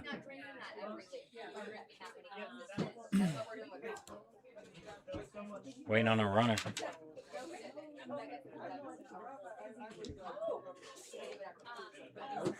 Yeah, I'm gonna have to go back there.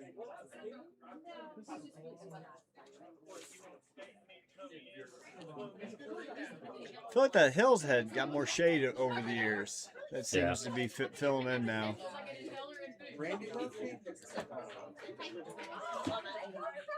Oh, someone's coming. All around right, the Luke's corner. coming in.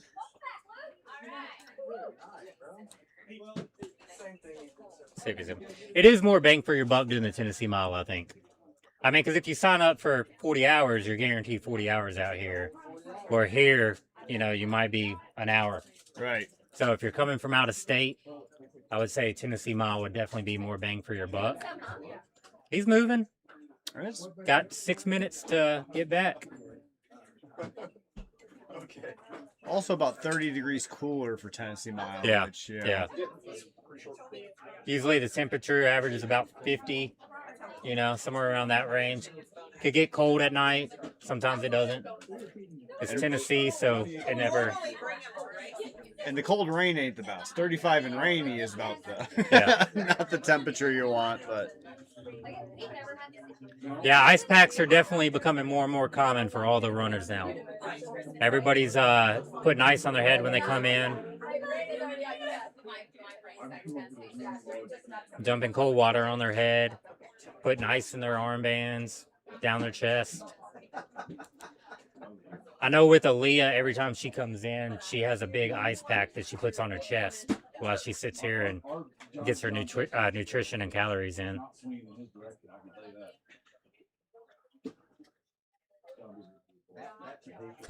How long till we predict Harvey, Mark, and the 11-year-old?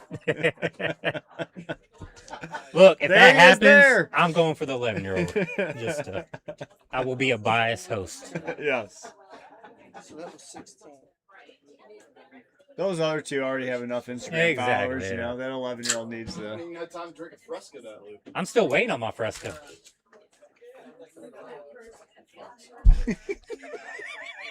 Damn, John. I get a fucking Fresca. I give it to somebody else. That was on the last ring.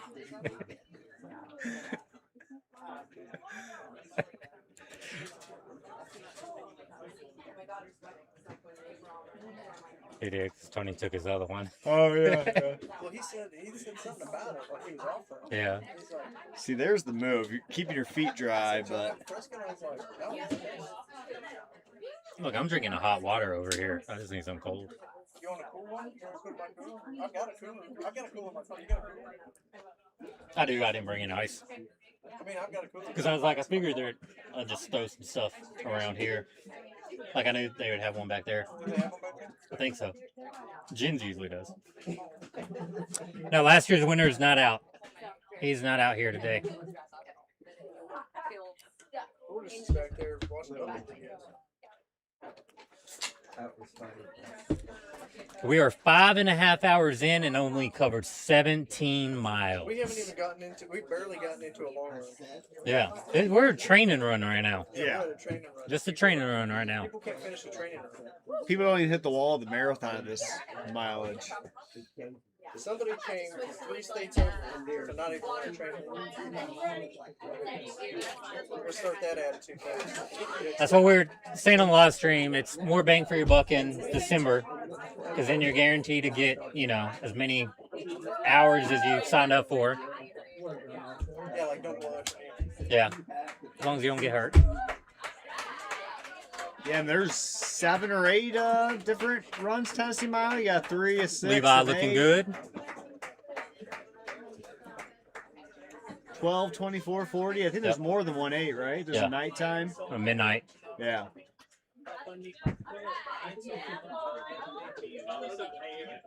Which a lot of people sign up for the midnight 8-hour race. Yeah.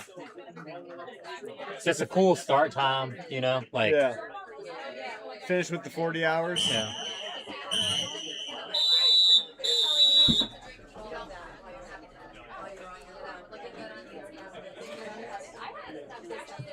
Everybody icing up, getting the fluids in. Not a lot of eating going on right now. A lot of liquid calories. A lot of people have switched to liquid. I don't see a single person eating. No. Yeah, not a single person's eating right now. A lot of people drinking Cokes in Harvey's tent. Yeah. There's nothing better than an ice cold Coke Oh my god. and a hot race. I don't drink Cokes any other time but races. No. But it's like middle of the night, hot day, I'll throw down a 12-pack. Just like. Sean Booth is doing pretty good. He's directly across from me over here. As I said that, he starts wincing, but he's hanging in there right now.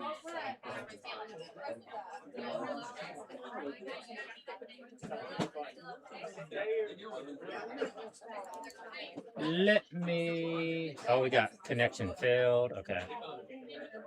Oh, wait a. Gracious.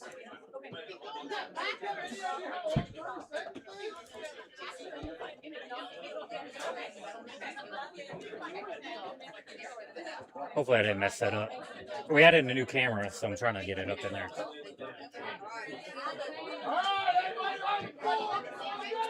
All right, next loop is starting.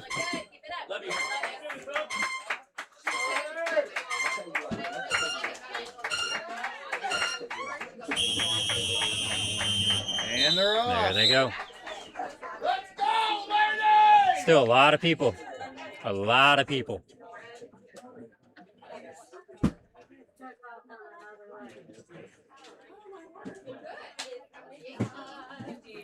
So they're off to their 30-second run until they get here. Oh, I thought you meant 30-second loop. And we have some more that just came in. So at least one. The youngest kid, I don't know his name because he's a last minute. He won the 5K last night to get in the race, but he's 11 years old. We need to get his name though. So we'll try to get that in a minute for you. But yeah, 11 years old, and that 11-year-old ran a 100K back in March. There he is, right there, He's loving life. leading the race. 16. He did 16.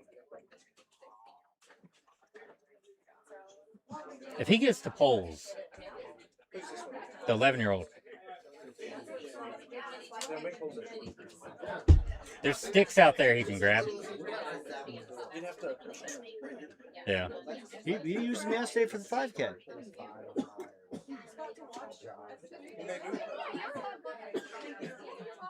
It may work.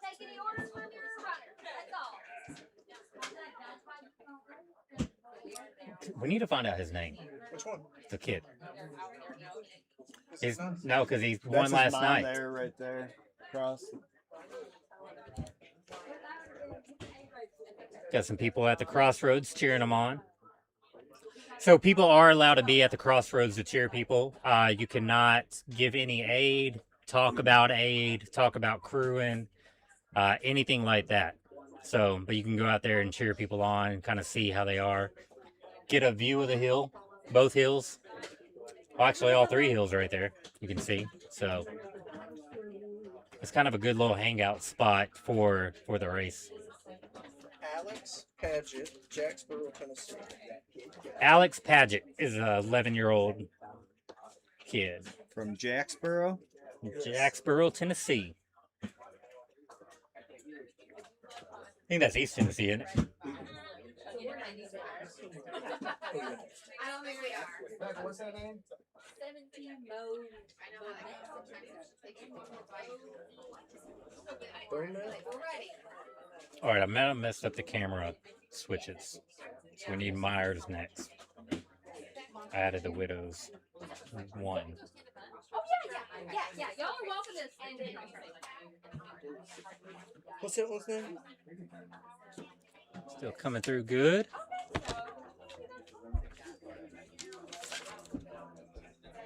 So yeah, you can see everybody through the trees back there running. All up at the top. Coming through down in here. He is charging up the hill. There's 11-year-old. There's Alex. Running up the hill. On loop 18.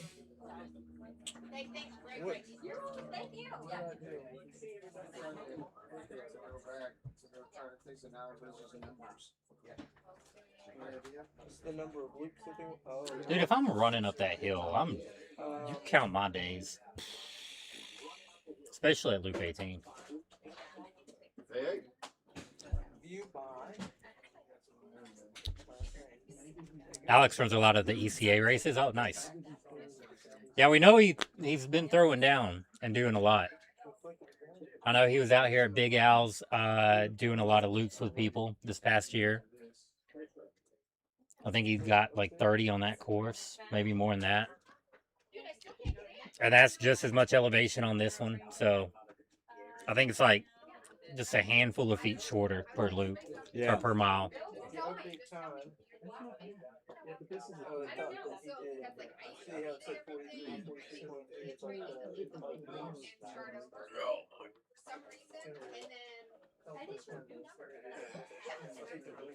Yeah, we do have night vision for the night.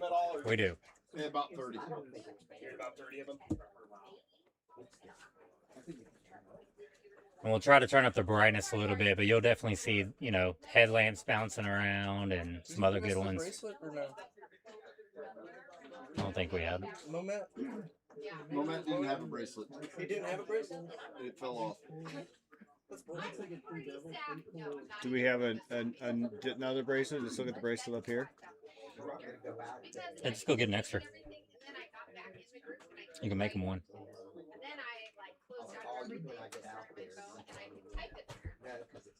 And then the Corral cameras, the start-finish line, should be color at night. That seems kind of like asinine, just to like rip a bracelet, just to hang it up there to turn around and throw it away. Yeah. How does the bracelet fall off? It fall off. It happened to me one year. Drunk girls can't even put those things on. I was about to say, you got to think about all the sweat that the wristband occurs. Putting your hand in the sponge thing, dousing you in water. I appreciate you checking. I believe it. It happens. Putting your hands on your hips or your quads and rubbing. When you No, we but did, you are just Yeah. fine. You're perfect. You are amazing. You are amazing. I think we are thinking about an age limit next year, but you have to be 10 or under, right? Yeah. Yeah. Nothing but kids out here. That'd take forever. Bunch of toddlers. Alex won the 5K last night to get in, so anybody that can do that. How many people do you think were in it? Like 20? About, yeah. So beat out about 20 other runners, including him. Yeah, I quit after the first loop because I knew I had no chance of beating this kid. Yeah. And he hit the ground hard that third loop and got right back up. Yeah. I think he fell down Devils. Yeah, coming around the corner. Yeah. Yeah. So like I think right where Oh the no, camera not is. Devils. I'm sorry. Oh, Widows. Down Okay. Widows. Yeah.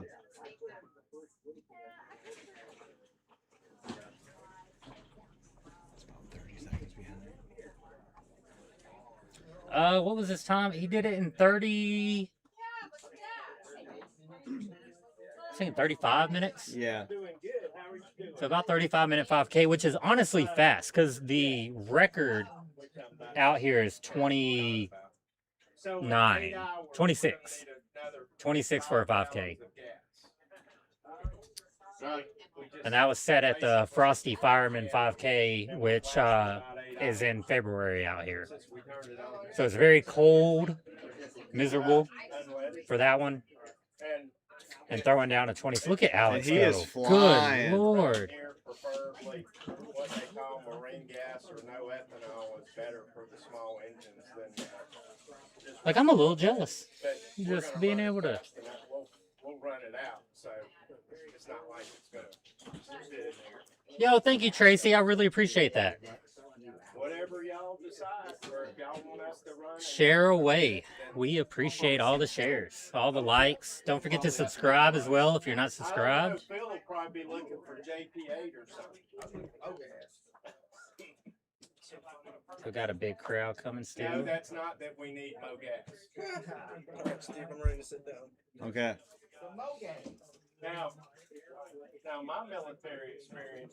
if I He's a got good 30 mo gas, seconds ahead of Luke right now. I'm gonna want fuel thickener number 3 and make me some food gas devices. Yeah. His time yesterday was 35 minutes. The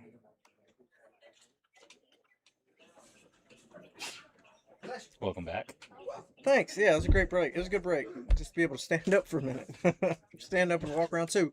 I did watch, we were talking about food and we were talking about what people were eating. And so I walked around the corral and these are some healthy eaters right now. Somebody had pepperoni on a Ritz cracker. Okay, That's I didn't see amazing. that, but that's a great idea. That's amazing. That's a great idea. Pepperoni on a I Ritz saw cracker. avocado, like half avocado, like with salt on it. A lot of watermelon going around. A lot of little bags of fruit going around. Oh, I messed up. I saw a natural burrito. like that better. I lost machete. Well, we're losing cameras. Hold on, y'all. We lost the camera. Devils. Myers. Widow. I need my own Widow. little fresco. Machete. So I can count them up after. Bear with me 1 second, y'all. I gotta fix this, otherwise. Okay, there we go. Yep. Machete. There we And, go. All right, now we're good. There's Alex running up. That is Alex Paget from Jacksboro, Tennessee, ladies and gentlemen, running up Machete. He just ran up Myers. This is. Oh, he also ran up He Myers? yeah, on this loop, he ran up Myers. I'll tell you what, the young ones have really outperformed over the years. They really have. Yeah. So that's phenomenal. And what's crazy to me is, like, the young ones that are coming, it seems like they're getting, like, the next one that comes will be even better than these. You know? Like, they're all improving kind of on the way. Yeah. They're sticking in longer. Yeah, they have. You're right. Did you guys see the runner set up with the step ladder? Oh, yeah. Yeah, there is a runner here. How tall do you think he is? He's about 7.5 feet tall. 7.5 feet tall. Okay. About 300 pounds. 300 pounds. Y'all can't hear John. And A descendant of Paul Bunyan. apparently a descendant of Paul Bunyan. But he brought a step ladder to sit in. So his cooler's on the ladder. And I guess he's just sitting on one of the rungs instead of a chair. Here's my. If he's really that tall, it's probably to get it easier to get up Yeah. He only has to take 3 or 4 steps To get sit up on higher. a set ladder. If he Oh, was yeah. if he was sitting on a low chair, that'd be hard for him to get It up would be- from. It would be hard to get Yeah. up. You know, Tall guy. it makes sense. Yeah. I wonder if that's something that he can just step right out of. I mean, it is like the chair that I use is deep and you sit back. And so, I mean, you kind of got to force yourself to get up. But it's just, I want it comfortable. But I mean, if you get something just kind of, you fall out, you know, you're never going to get comfortable enough to die in the chair. That's right. Can't quit.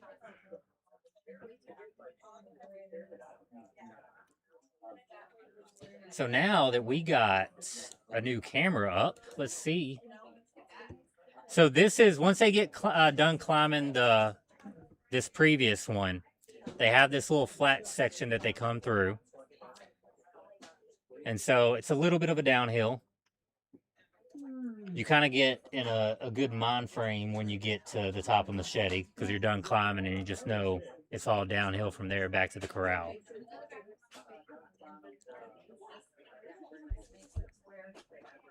It's also a really pretty run up there. Looks like the flies are out. Ooh, I don't know. We do need to ask. Alex is in. Yeah, 13 minutes. Yeah, there's a couple flies out there. Yeah. Are there? Yeah. I don't know if they're the biting kind. I know horse flies are bad around us down in Mississippi right now. Thank you, Tracy Outlaw, for posting our link to Harvey's page. Excellent. So yeah, they're still coming down Widow's Row. Oh, we got a cartwheel. Who did a cart? Wow. Yep. Dylan starts doing cartwheels. That's usually the sign. I think it might have been him. That's him then. I don't see too many people throwing down cartwheels. Thank you, Tracy. Thank you for the subscribe. Mark is still in it.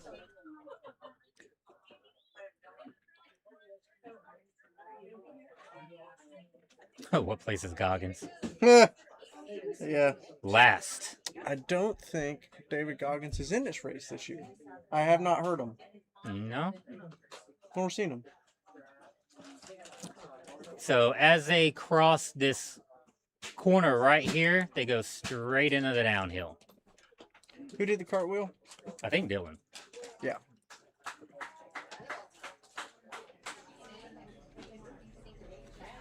And there they are.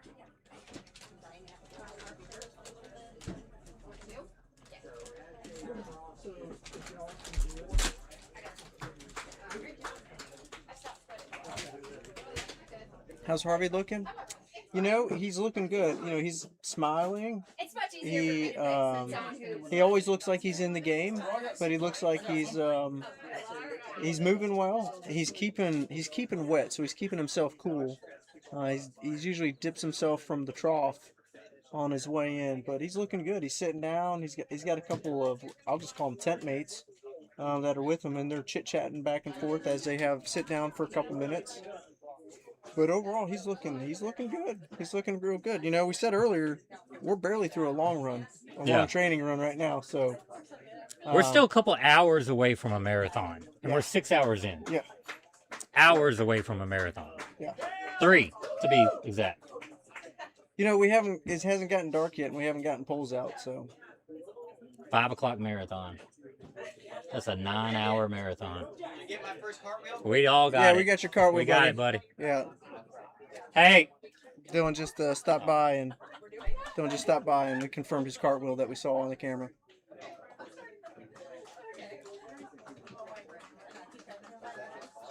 A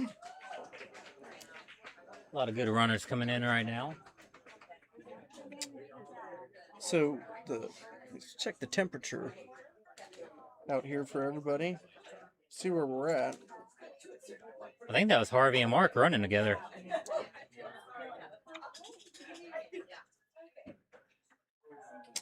Currently, I wonder what they're talking where about. we're at, it's currently 87 degrees. The real feel in the sun is saying it's 101. No, it ain't. It does not feel like 101 I don't outside. agree. Current humidity is 47%, 2.65. Mine says 88. Feels like 88. That's a real feel. Real feel shade. The shade is 88. So So we're in the 88. sun, That's it's about right. 101. Okay. 101 in the sun. That's all right. The course is shaded.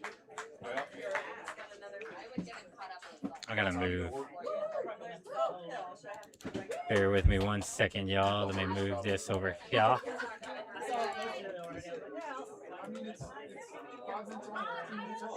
So we got the Widows one camera now. That's great. And they're in order now. Yeah, too much energy for Dylan. Save that energy.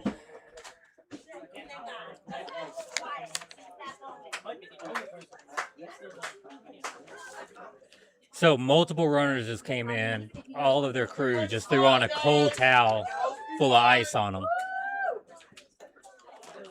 That seems to be the afternoon strategy now. It's coming in and icing, cooling off immediately, then getting your calories in.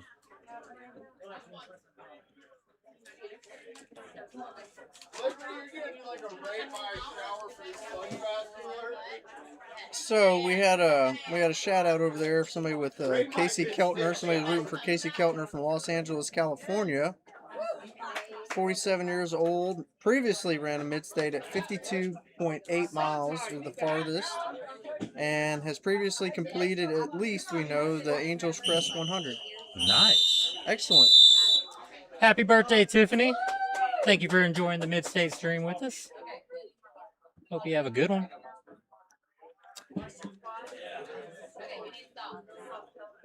Chad is not running.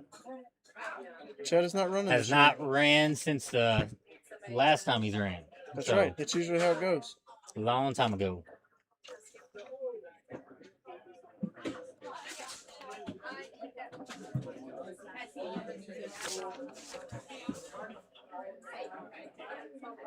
A lot of mid-state miles are like people's PRs. Yeah, that's pretty crazy. Yeah. That kind of shows that this is the race that they do. Yeah. It's a good race. So we have about a minute left and people are still trickling in. So we got 2 minutes on. We've got so it's 2 o'clock in the afternoon. Usually between 4 and 5 o'clock, we start to see some of that. Right. So we usually start seeing a lot of people start going out around that time. So that's before you get to that 12-hour mark with polls, before it gets dark. It's the heat of the day, usually around that time, and it's long enough in that it makes a difference. So next couple hours will be interesting. We'll see. Yeah. We'll see. The heat is starting to get people. Well, it's going to be the hottest part of the day is why. Like, it's really just looking out there, just seeing how people are acting. Yeah, It's, we can even see Aaliyah Moore over here has put on a wet towel over herself. Yeah. And Compton. We commented earlier that she had been Decked keeping out. herself dry. Oh, my bad, y'all. That's on me.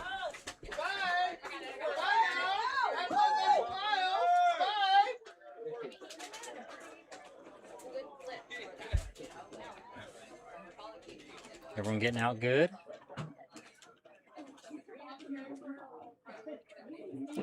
You can see all the crew leaving the arena, going back to the tents in the back in the white back there, wherever they got all their stuff, trying to load up, get ready for the next loop.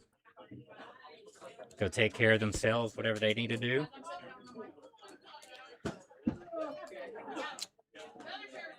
We got about 90, low 90s left, like 93 people in, I think.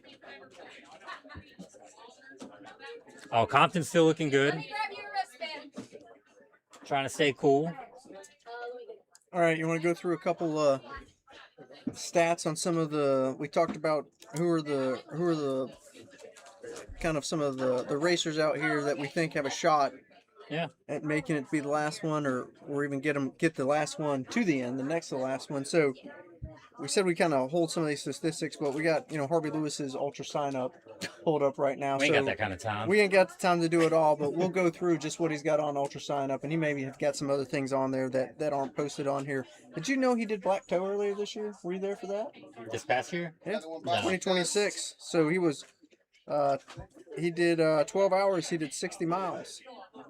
So 60 That's miles. impressive at That's Black here in Toe. Tennessee. That's a Hardwind Adventure race. That's a John Harden race over in Watertown, Tennessee. Watertown, Tennessee. They do. It's It's same like Tennessee Mile. There's multiple divisions, like hours that you could run. It's a 5-mile loop course. That's right. Very, very technical, rocky, hilly. Good, you get, a good course. Yeah, there's some flat farmland in there. It's on a 500 acre century farm that is one of the most beautiful pieces of property around. And they also have ruck divisions and like team divisions. So 4-person relay, 2-person relay that you could come out and do, and it's a really good time for that race as well. But 60 miles out there, and that's impressive. It really is. And let me see, that same piece of property this summer, John Harden, the director for Hardwind Adventures, will be doing Hail Mary in July. So that's a 2-mile loop course, timed. Yep, just in an open field, no shade. There's a little bit of shade, I hear. I think they routed it so it's by some woods, but not a lot. So, anyways, go ahead and check him out. Let's get back to Harvey, though. So, he did Black Toe 12 hours earlier this year. In January, he did Night Owl Trail Marathon, half marathon. So, that was 4 hours, first place overall. I think that one that everybody's tracking here is October 2025, just past October. He did Big's Backyard, was overall third. And how many miles did he go? What's that number? I'm not good at math, but I think that says 462.51. 462.5 miles, third overall, Big Backyard Ultra. So that's I think characteristic of what Harvey has shown that he can do in the past that made him definitely a person of interest for this race here. Yeah. Coming in front runner. Think about driving 462 miles. No. It's like, no. And so let's put a little perspective on that. That was in October 2025. So 2 months earlier, in August, he did the Bigfoot 200 endurance run, 200 miles in 65 hours. And a month before that, he did Badwater 135 miles through Death Valley, and he placed 7th overall in 26 hours. So we could keep going backwards in time. I think the 462 is enough. 208 miles, a little more than a year ago. So Harvey obviously There's has a 316 123 races on ultrasign. If we can't go through all of those, but for anybody out there listening or watching here who's a little bit not familiar with my bad, with those, we're just sitting here talking. Who's over? David Talbot's over there keeping me straight. He says Hail Mary is a 1-mile loop with some shade. I gotta go back. Thanks for that, David. I thought I heard earlier that they had changed the loop course amount. So thanks for that. Is 1-mile loop. We'll go back, make sure.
I'll tell you what, you get out of this. Is it Matt Berenston? Oh, what happened?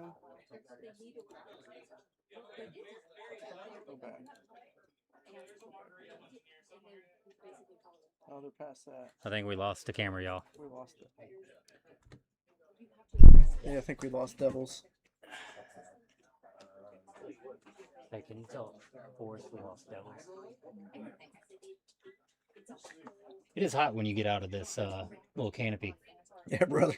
Yeah, and it's muddy on the course. Yeah, that's right. Like, I thought there's water that runs up under there. So, yeah. and it's rained not that long ago, but it said it was 101 was the real feel in the sun. Yeah.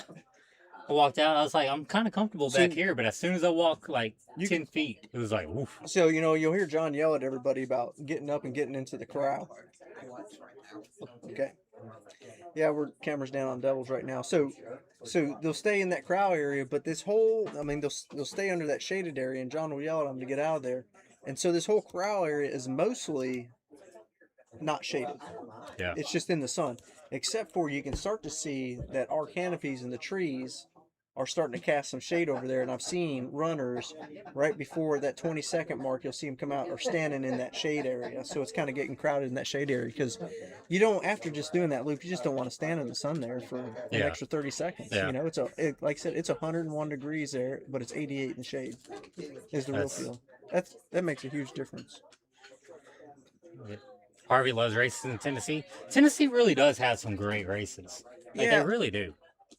You know, like the Southeast really has. I believe I could be wrong, and don't quote me on this, but I believe that he did the Tennessee Mile.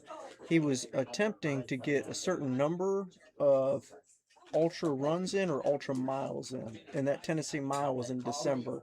I believe that's what Becca told me when he came in, and that was phenomenal to see him here in December. First time he came out here. And so, yeah, I blew everyone's minds because he was just like flying up the hills. Oh yeah, it was so effortless. He did phenomenal. Yeah, yeah. He was just hiking, but it was just so smooth going up. Oh yeah. And where he lives in Cincinnati is not far from us in Nashville. No, we're not far. We're not that far. No, it's not a bad drive at all. Nashville's a good little hub. Yeah. Where are the runners? They're working on the camera we lost. So we're just waiting until we could come across some more. So we're just in a little dead zone right now for a minute. What's that, Jeremy? Huh? Oh, you want to talk I think we've lost about 26 so far. Yeah. Yeah. Let's get a chair. Let's get a chair. There's one right there. I don't know whose that is, but there's a plastic one right there too. Side. You might be off. It is. I'm gonna try to get you on camera. Huh? Yeah? You want to scoot in? I'll scoot in. We'll scoot down this way. Sure. We'll angle it a little bit.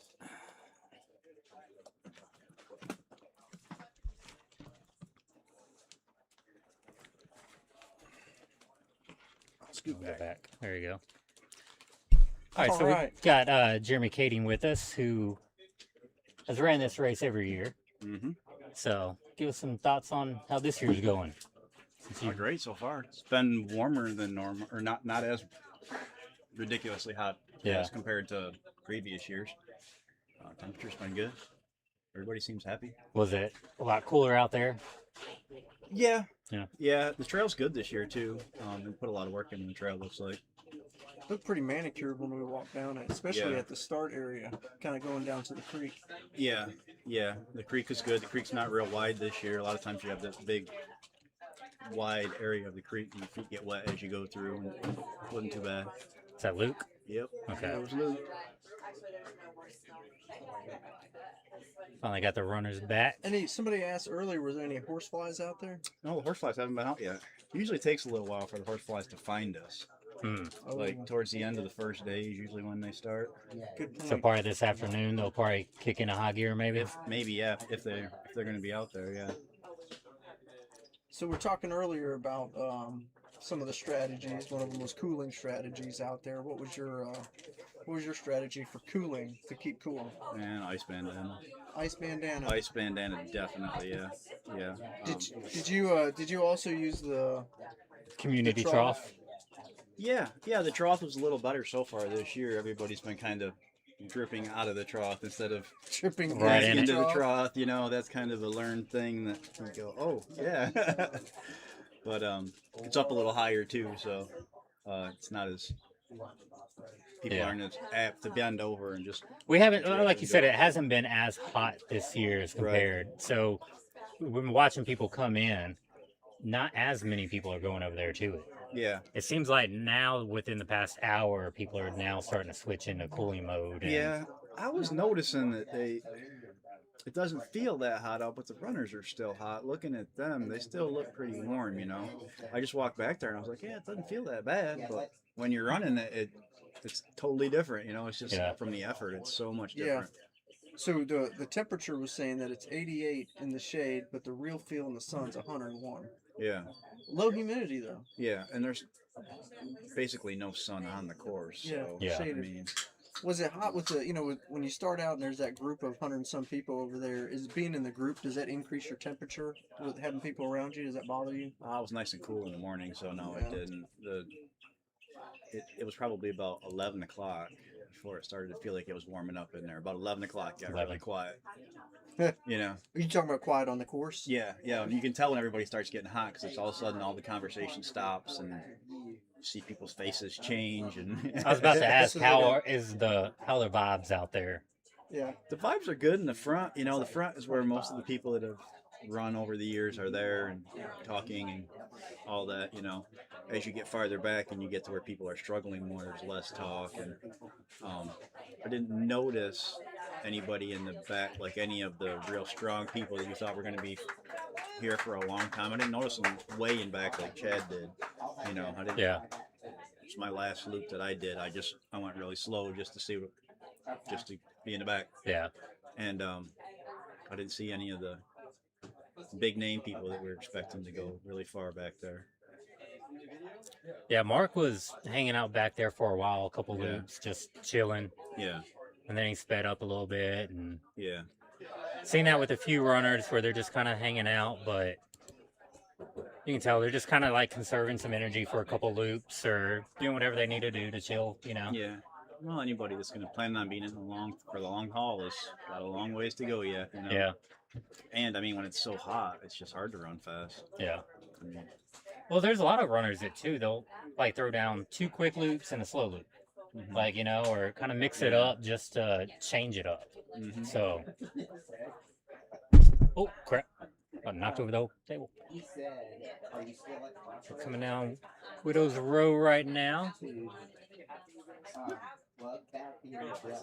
So, what's your favorite part of the course for the viewers here? First uphill. First uphill? Yeah, I like it. It's the hardest part of the course. It ain't the last downhill? No, I don't like that downhill. There's a lot of scree. I mean, it's a lot of loose gravel it makes on there. you a lot of times you wind up running it or maybe going faster than you should because it's not as steep, or you got to make up time. You try and make it up there, and a lot of times on that spot where you wind up kicking a rock. Yeah. Hurting a toe. What about that right hand turn kit comes off the hill? Is it starting to get pushed down a little bit? Are they starting to make a rut out of it?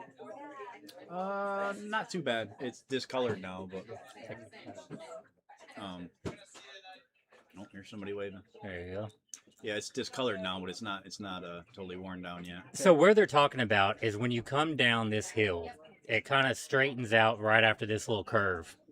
And then at the very bottom of it, it takes a hard, almost 180-degree turn to the right, and it leads back into the corral. And it's on grass. All grass. Yeah, it's slippery. And it's all grass. So like in the morning time, especially with the dew, you will go sliding. And then it just gets a muddy mess back there. Yep. You know, so especially raining and stuff, that's when it gets real bad. But I would say that's the part that I think you can get hurt the most on anywhere else on the course. Yeah, because if you're kind of paying attention, if you're not paying attention and running, and you're just, and that's where you normally hurry. Yeah. Because I know for Big Al's, like, we would come down and you would slide, and I mean, you could pull your hammies, you know, just left and right on it. What was your nutrition like this year, Jeremy? What was your plan on that? What works for you? Mostly fruit. We Mostly saw fruit. You know, I do tailwind and gels too. Mostly fruit and yogurt. Just snacks, little things, little bites. We saw a lot of fruit out there. I was pretty surprised. Like that was a pretty common thing amongst Yeah, it's a everybody. simple sugar that's a natural sugar, so you can get a little boost from it, and it's easy to digest. What's your go-to fruit? Watermelon? Not really. No, I eat some of the watermelon they have. I like blackberries and raspberries. Nice. We got and a I ton got- of wild blackberry bushes on our property that's we've been loading up on them. Yeah. I like cherries too. Cherries. I knew I wasn't going to go that long though, so I didn't get that far into my nutrition. I didn't even start on the salty stuff, you know, the chips and things. Did you do like what that. you plan on doing, or were you? Yeah. Till 12, just because I didn't know how long it was going to take me to get everything done, what I was going to feel like, and all that. So. What's your next big race that you have that you're gonna go hard on? I don't have anything planned right now. After I did Cruel Jewel was my big one. That was Cruel Jewel. That was great. Loved it. I did. Well, I put on Strolling Jim, and then That's right. 2 weeks later I had Cruel Jewel. So what's that like putting on the Strolling Gym? That's like seems like a pretty substantial effort. It's already all set up, so it wasn't too bad. Thank goodness Sandra was still there to help me. You know, Laz was off doing his transcon. A lot of pressure though. I imagine. This was year 48, so yeah, you know. Well, tell people, there might be a few people who don't know what Strolling Jim is, if you want to explain. Strolling Jim is one of the oldest ultras, continuously running ultras in the U.S. It's 40-ish mile. I think I started in 78. 78 or 76 was the first year. I didn't do the math. And it's a road run through the country of around Wartrace, where Laz used to live. It was one of his training runs. So there's a lot of different people that have been running it for years and years and years. There's some 40-year runners, streakers. We had one guy get 1,000 miles at that race. 1,000 miles at a 40-mile race? Yeah, at that race, running it that many times. So he's not the first. Wow, that's awesome. So it's just it's an iconic race. It's one that I ran a bunch of times, and then he asked me, he wants to keep it going, so he asked me if I wanted to take it over, and he's slowly transitioning me, you know. Yeah. He and Steve Durbin did it also from Durbin Race Management. So Steve came up and helped me, and his wife Sandra helped me. It was kind of a no-brainer, kind of like when he asked you to come run one of his races. You know? Sure, like, yeah. Yeah, It's I not guess something I you. have It's to. Yeah. not something you say no to. Yeah, No. yeah, that's No, great. So that was great. So that was fun. A lot more work than I thought it was. It's almost like running an ultra. You guys know you didn't be doing this for forever. You're Yeah. exhausted.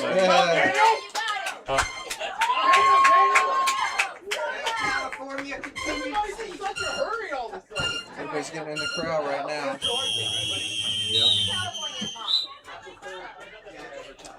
now. We have I don't know how many female runners are left, but I think there's a good amount. We can go next one. We can try to do a count. Yeah, we can do a count here in a minute.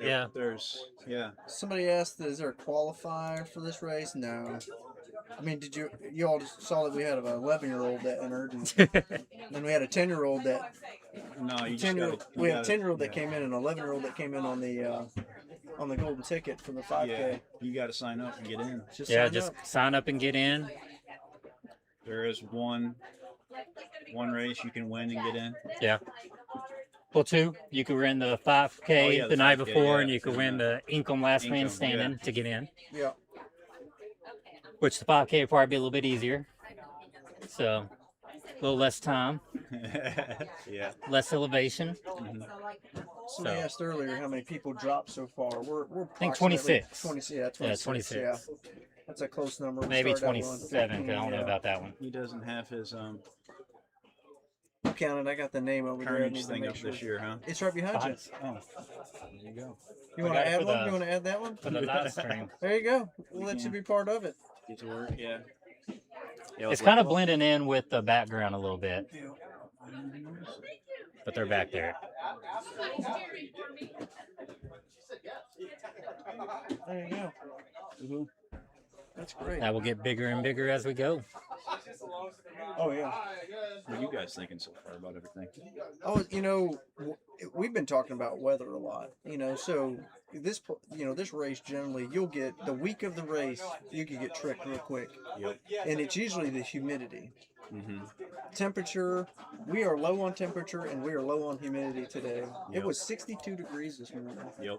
Low It felt humidity, beautiful this morning. I had on the tracksuit that Yeah. I had earlier, and so we're real lucky for that. So that's kind of what we were thinking about so far as how the race is conducted. I'm in jeans now. weather-wise. Yeah, you think it, but if you're not from here and with that effort, that's why I was like looking at them. I'm like, yeah, I guess because of that pushing up and down that hill, they're really hot. But We have our crossroads camera down for a moment. They're working on it, so we're gonna be. Oh, they're coming up. Yeah. I see them through the trees already. We talked about, oftentimes it can be that when runners come out and run this race, they go over, once they get, past that marathon mark, they may not have run out in the heat yet this year. A lot of early morning runs where it's still kind of cool. Yeah. It just really depends on where you live and what you're used to. But like I said, the humidity is usually the biggest factor that we have on cooling. I was worried here because it's been cool. Yeah. Like I was like, it's gonna be hot there. That's right. That's right. It absolutely could have been I was a like, lot hotter. man. Yeah. And so we've lucked out because we've had so much rain. We have had a ton of humidity. I was about to say already. it's been a cool, pre-summer. Yeah. It 'Cause kinda we're not, has, we're but not kicked in yet. But it has had some very humid days. Yeah. Yeah. Because we've had so much rain. So. Oh man. About 2 weeks ago, it was super humid. It was. I'd rather have my Harrison. Yeah. We're lucky there. Okay. Yeah, we had dew points over 74, which is the oppressive mark. Mm-hmm. But other than that, I think so race overall, I mean, John has constructed the viewers can't see it, but he's constructed a permanent shelter over us right now. Here. And so Look up on our camera. So if you can kind of see. And there's a We're big one across that all the racers are in. Yep. So John is we put a lot of good hard effort in this, so we've got a more permanent shed area over us, and so that's great. The number of people that are here watching or crewing appears to be larger than what it traditionally is. Oh, yeah. I keep going to my car and there's a lot of cars out there. We came out yesterday and we had pre-registration. We had registration yesterday and there was well over 100 people here and just a line going all the way down into the yard of people to register. So a lot more people got here, I think earlier, the day before. For the race this year. The race continues to attract a lot of really good talent. And so, this year we've already mentioned we've got people like Harvey who's here, which is phenomenal to have somebody of his caliber here. We've got Mark Dowdle here.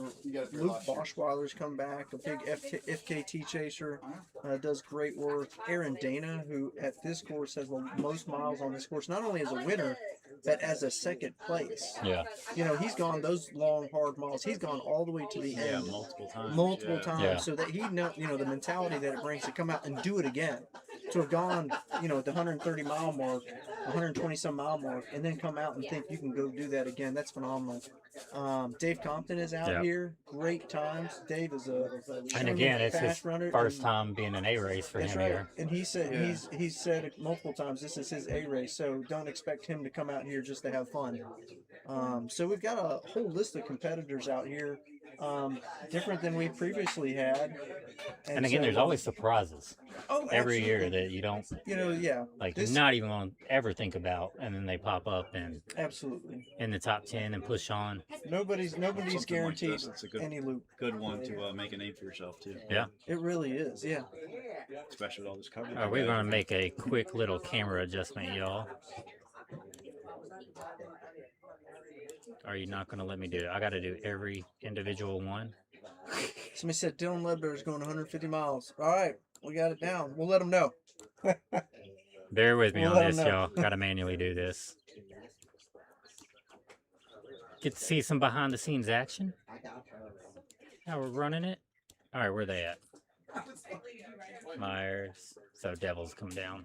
So we've also, so to your question, Jeremy, we've also, Forrest and Jen have kind of the brains behind, increasing the live stream that we have here, and that's a substantial amount of work. And so, with Forrest really is the brainchild of creating, how we get more cameras out there, coming up with a plan to make that happen, and he really has made it happen to increase it. And we've got audio on some of them that we're working on, but a lot more cameras, so a lot more angles, so that the idea is that those who are at home, anybody who's watching, we can almost track your runners every stage of the race, help to keep some interest so that everybody kind of see just how difficult of a course it is, and just see like the sheer mental and physical stress that everybody's going to be going through. So you can see them struggling, the real struggle, so it's great. It's phenomenal. And then having somebody like Brandon here who knows how to do all of the software on these live streams is just absolutely crucial, because it is a constant click back and forth. It's great. Yeah, it is. Yeah. Well, then you gotta try and. You guys just getting warmed up. Yeah, we're gonna be here a while. Find a way to converse talk for 2 days. Oh, we've got plenty of topics. We've got a whole time. Yeah, we got. Oh yeah. We have a few surprises. They get more delirious as you progress, though. You got saving stuff. Yeah, that's what I was like. Well, when you asked me earlier, I was like, well, I'll just go to them tomorrow. And be like, yeah, we can talk tomorrow. And I'm like, well, we've got time. Whatever. We can talk tomorrow too. Someone bombing it down. John told me that's what you have to do now. If you're director race, you have to come on and talk about it. That's part of it. The Luke. Yep.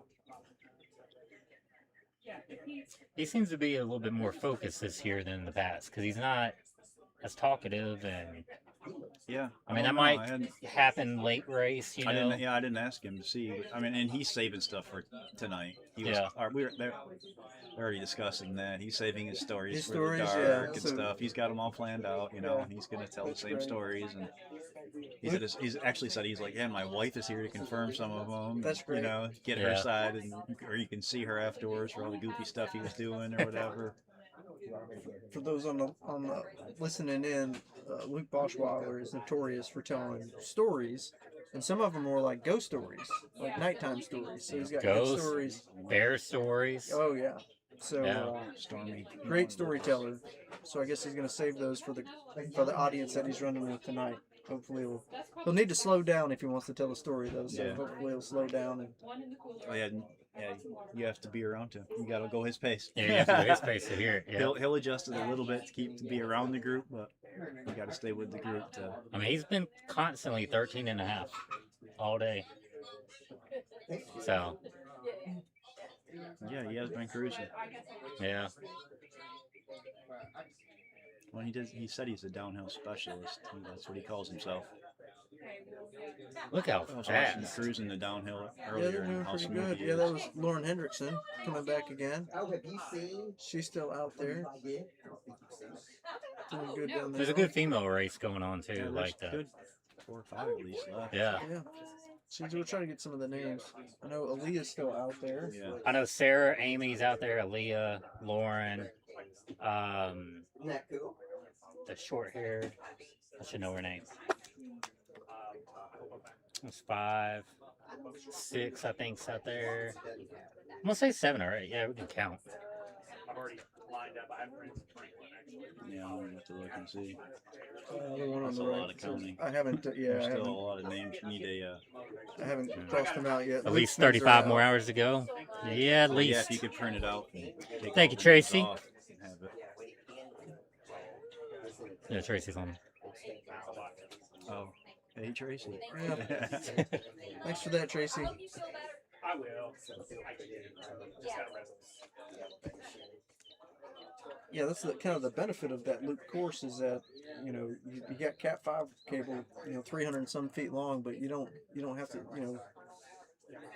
kind of all strung together with. Audrey Carter's in the orange in the front pack. Okay, there's another one.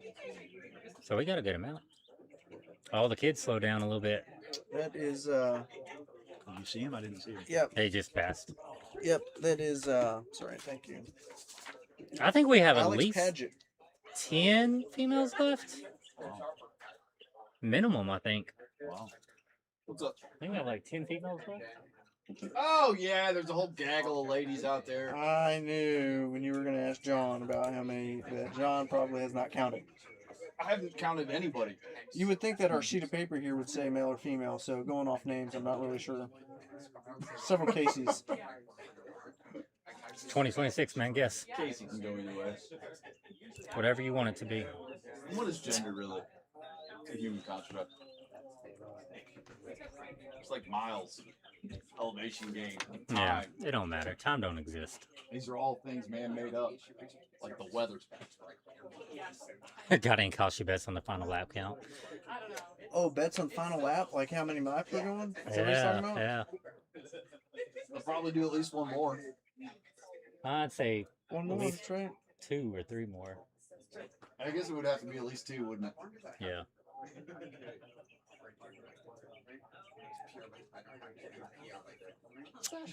What loop do most people drop at previous years? Honestly, we've had people drop on the first loop. People come out and just do one little loop and then be done. So it starts then and drop offs at different times. Yeah. You know, I think usually around that the polls. 4 to 5 p.m. That's like it starts to get into that dinner time. It's the heat of the day. It's about as hot as it's gonna get. Yep. It's sitting down on top of them. That can be a bad one. Then once you hit nighttime, We've had after overnight 2 to where there's 4. been a bunch. Yeah. Like, in the middle of the night, early morning, and so a lot of people try to make it to that 12-hour mark, 8 p.m. They'll get your polls, and then they got to get to the next morning. And so, but you will see a lot of people who will try to make the decision: are they going to spend another day out here in the heat? So you have a lot that will, before it gets hot, start to drop off. Yeah, I think it starts on loop 1 and just. I'll tell you what's getting hot. Those porta potties. Sponsored by Jip Jap. That's what I was waiting for. I hadn't heard that in a while. Jip Jap. Yeah. Has anybody been playing up to the cameras? Dylan did a cartwheel. Everyone else has been kind of waving here and there. Yeah. Look at Alex. Luke, I was wondering where you were. Luke Boschweiler back in at Slow it down, buddy. minutes. He's not very talkative right now. He'll probably say that for nighttime.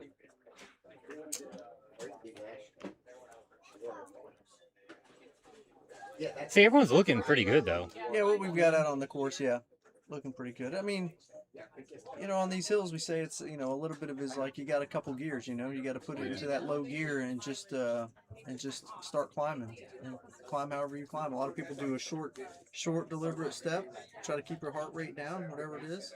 There's Harvey and Aaliyah hanging out together. Yeah, that was interesting. They were talking about heart rates out there. Some people were running at 160. 160. Mine gets up there on the hill just because of my pain. Like, it's already high. There's Dave Compton in the, we're going to call those orange shorts, I think.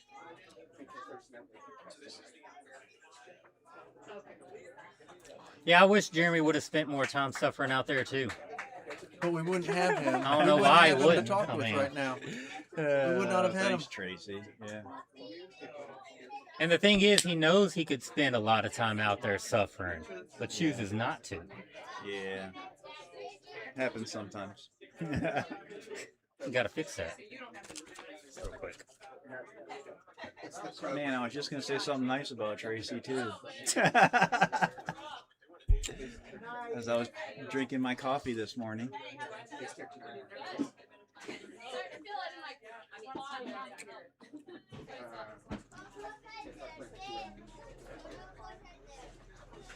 I bet Aaliyah's loving that right now.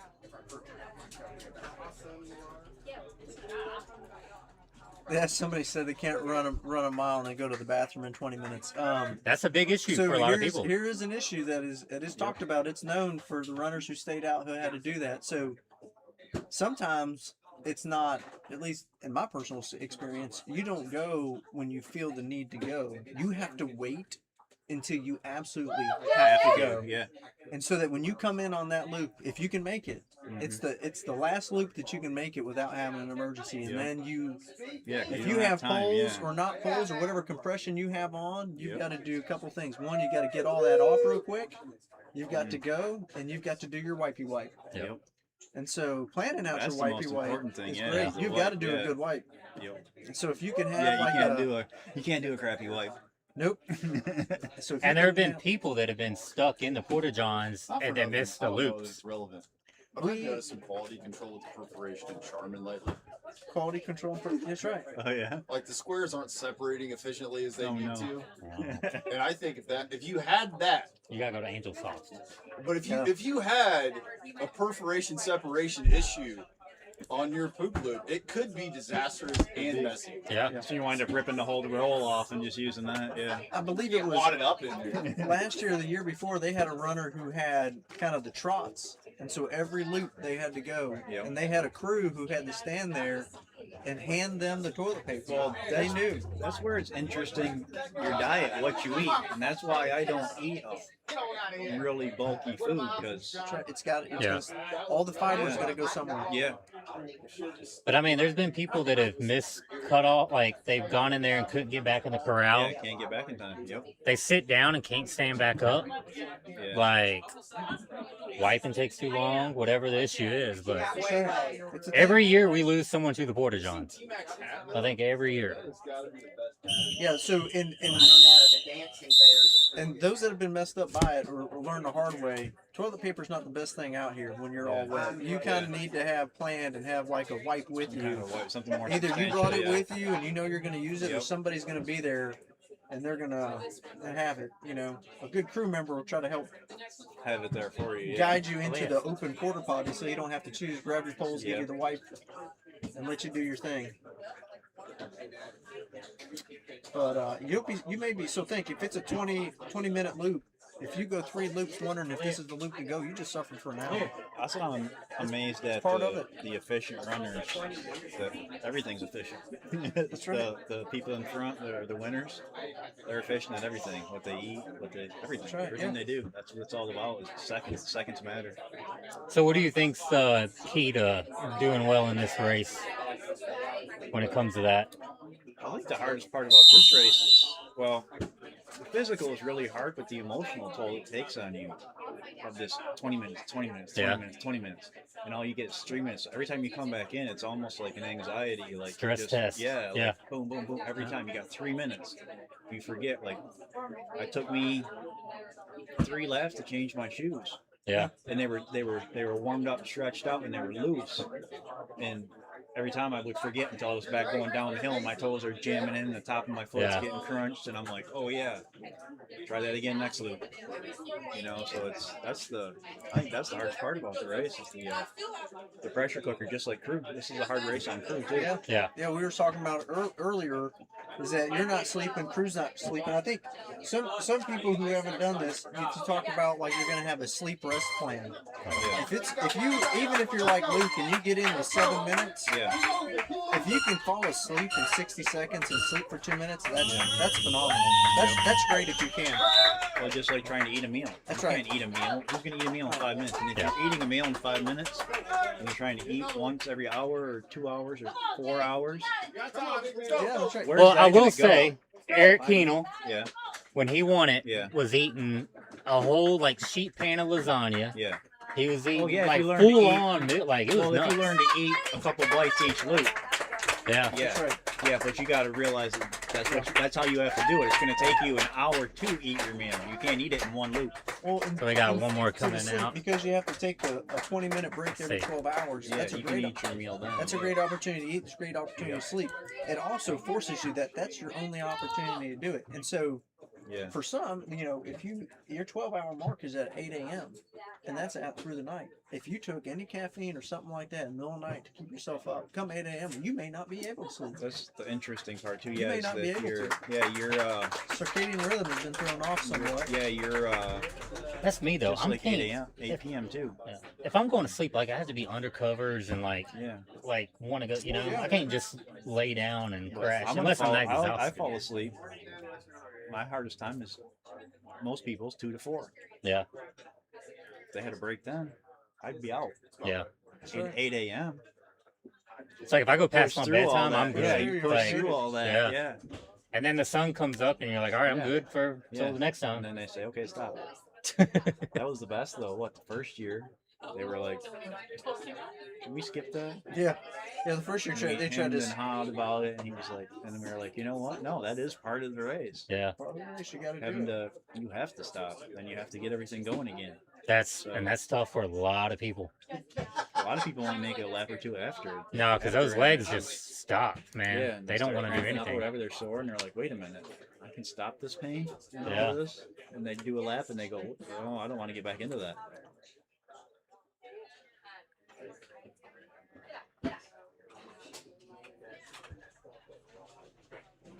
See, Mark's like just kind of chilling on this race or this lap.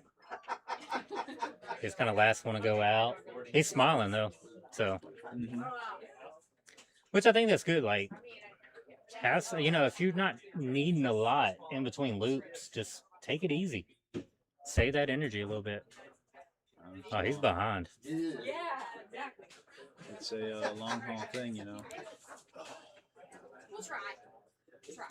Oh, we got this camera back. That is the. That's my independent miners, yeah. Oh yeah, that's right. Did somebody go out this last week? Yeah, someone did go out. John, do you know who that was that went out? Phil, you know who went out on the last loop? Yes, I do. Douglas, maybe, or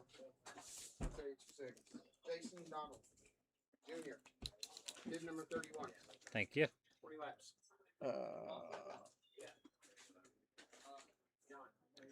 So Jason Dolan. Donald, I believe. It says. Going back. Oh yeah, Dolan. So Jason Dolan from Inverness, Illinois. He did 81 miles in the Tennessee Mile 24-hour. And he did 29 miles at a previous Midstate. So close to his PR. Underdog. It got brought. So now we need a television that we can watch of you guys. Yeah. Out there. See if we can get John. We need internet to stay for this.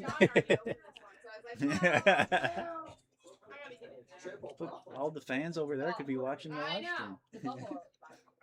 Have it up for them. Everyone's grouped up again together. Everybody's got ideas for John to do too, I'm sure. And Becca. Next year we need this enclosed Everybody's with got air stuff for conditioning. bigger and better, right? Everybody's got plans for you. Enclosed is in the works. Is it? Yeah, mostly. Kinda. Yeah. So we're gonna lose about 5 feet on the back of it. That'll be good. Yeah. Close it and put a closet in there. So we have Tennessee Mile, we have Big Owls, we've got space that we can actually eat. Should just extend that on and just connect the two.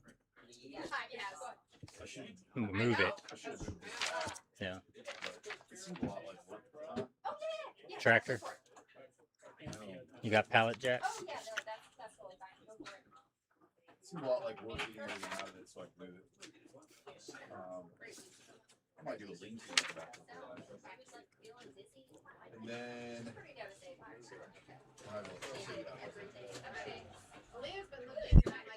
that. Phil, do you know how many laps Matt Berenston did? I sure can tell. Good. You good? Yeah. Thank you. Alright, I'm gonna get out of here. Well, thank you for spending Thanks. some time with Thanks us, buddy. much, Jeremy. Appreciate you. Come back Good seeing you, anytime. brother. We did talk about Strollington. We made them. You're right. That's a good idea. No, I'm not scooting. The course record for the runner who has participated the most times and made it in the top 10, I'd probably say Aaron Dana. But there's probably a few of them. Made it in the top 10. Ooh. That's a final top 10. It's a stat we don't track. Yeah, because I know Eric had a bad, I think, sophomore year. I could be wrong. Eric ran it. He's ran it last year just to run it, just to get a couple in, right? He's on. He may tell if he is still on. He can tell you what he did. But just based on top 10, I'll probably say Dana because he's only missed one. Yeah. But mileage, I mean, that'd be hard to kind of figure out. We need AI to go do that for us.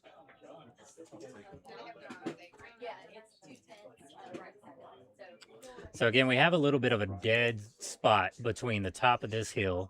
Oh, we have someone. Oh, wow. Come on, buddy. We got one struggling. He's still got time. He's at 7 minutes and he's climbing, so you need to be at the top of the hill, what, 7:30? Get close to that. I mean, he's already halfway over it. Oh, he looked back at Discovery. He wanted to go back and sit with him. Yeah. Look, that chair is comfortable. I know. I've been there. I've been there many times. That chair, when it calls you, it's comfortable. For Big House 200, I stopped and I sat there for like 15, 20 minutes one time. I was like... It's a good spot. Yeah. I think I was like 150 in. I was like, I'm going to sit here for a while. You earned it. Throw the little dummy off of it. Skeleton.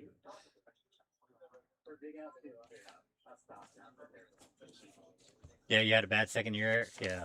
I thought so. You made up for it, though. You definitely made up for it.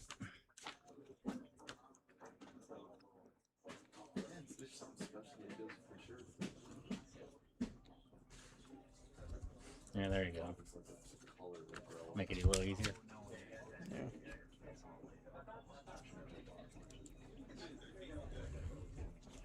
No, we haven't had any big names drop out yet so far. Jeremy Koenig. Oh, yeah. I knew I said that. Yeah, I knew that was gonna happen. But I mean, every year we do have some surprises that drop out kind of early. But it usually happens like later at night. And it happens, you'll have people like Jeremy come out here who could go a long time, who decides, he just wanted to do X number of laps while he was here, so. Just have fun. Nothing wrong with that. Some people just want to run it just to keep the streak going. That's right. Sophomore slump is real. It definitely is. That's the thing for a lot of people, the sophomore slump. It really attacks a lot of people here. But the people that keep coming back, you just keep learning from your mistakes, learning what to do, what your body needs. And then just start putting it together piece by piece. And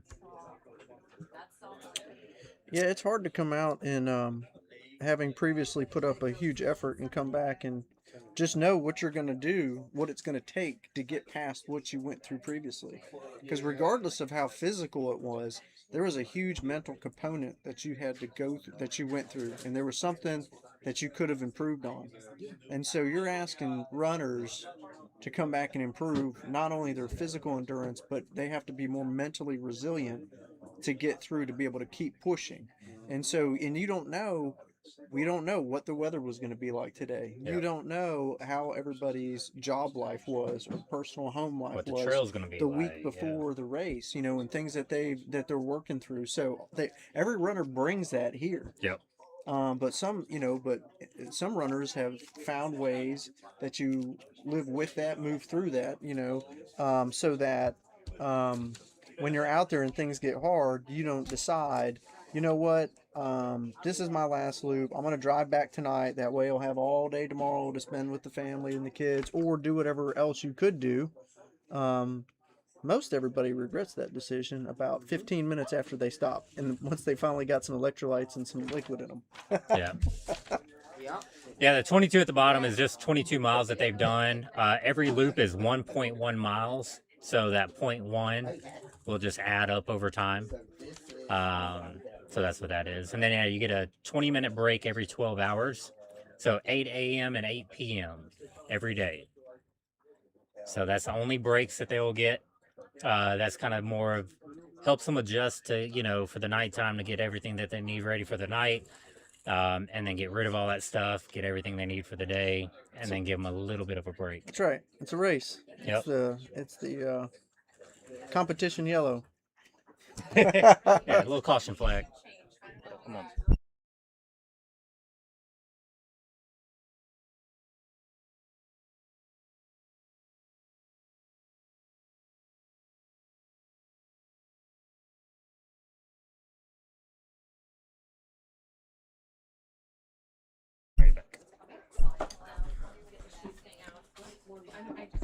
People walking down Devils now. That's not a bad strategy. Can we just all get on the same No. team pouch system? Okay. Yeah.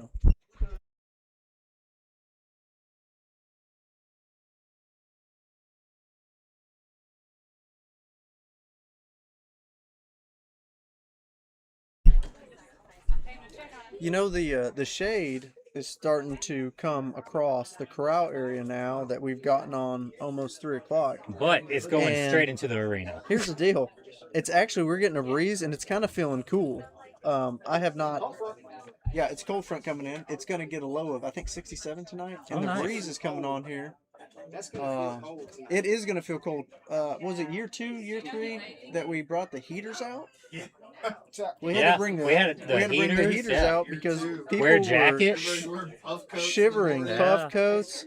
I mean, I brought my tracksuit for you all that saw me earlier this morning, and that was intentional so that I can put it on tonight. Oh, when I packed coming up, I was like, I brought hoodies, like I brought cold gear. You learn one time, and you don't want to be cold, and you don't want to be cold and wet, and a little bit of dew out here on the grass.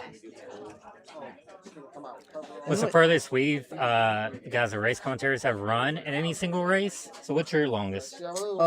Cruel Jewel last year, so what's that, 108, 100 something? 100, yeah. 106 for him. Okay. And I did Big Al's 200 here 3 years ago.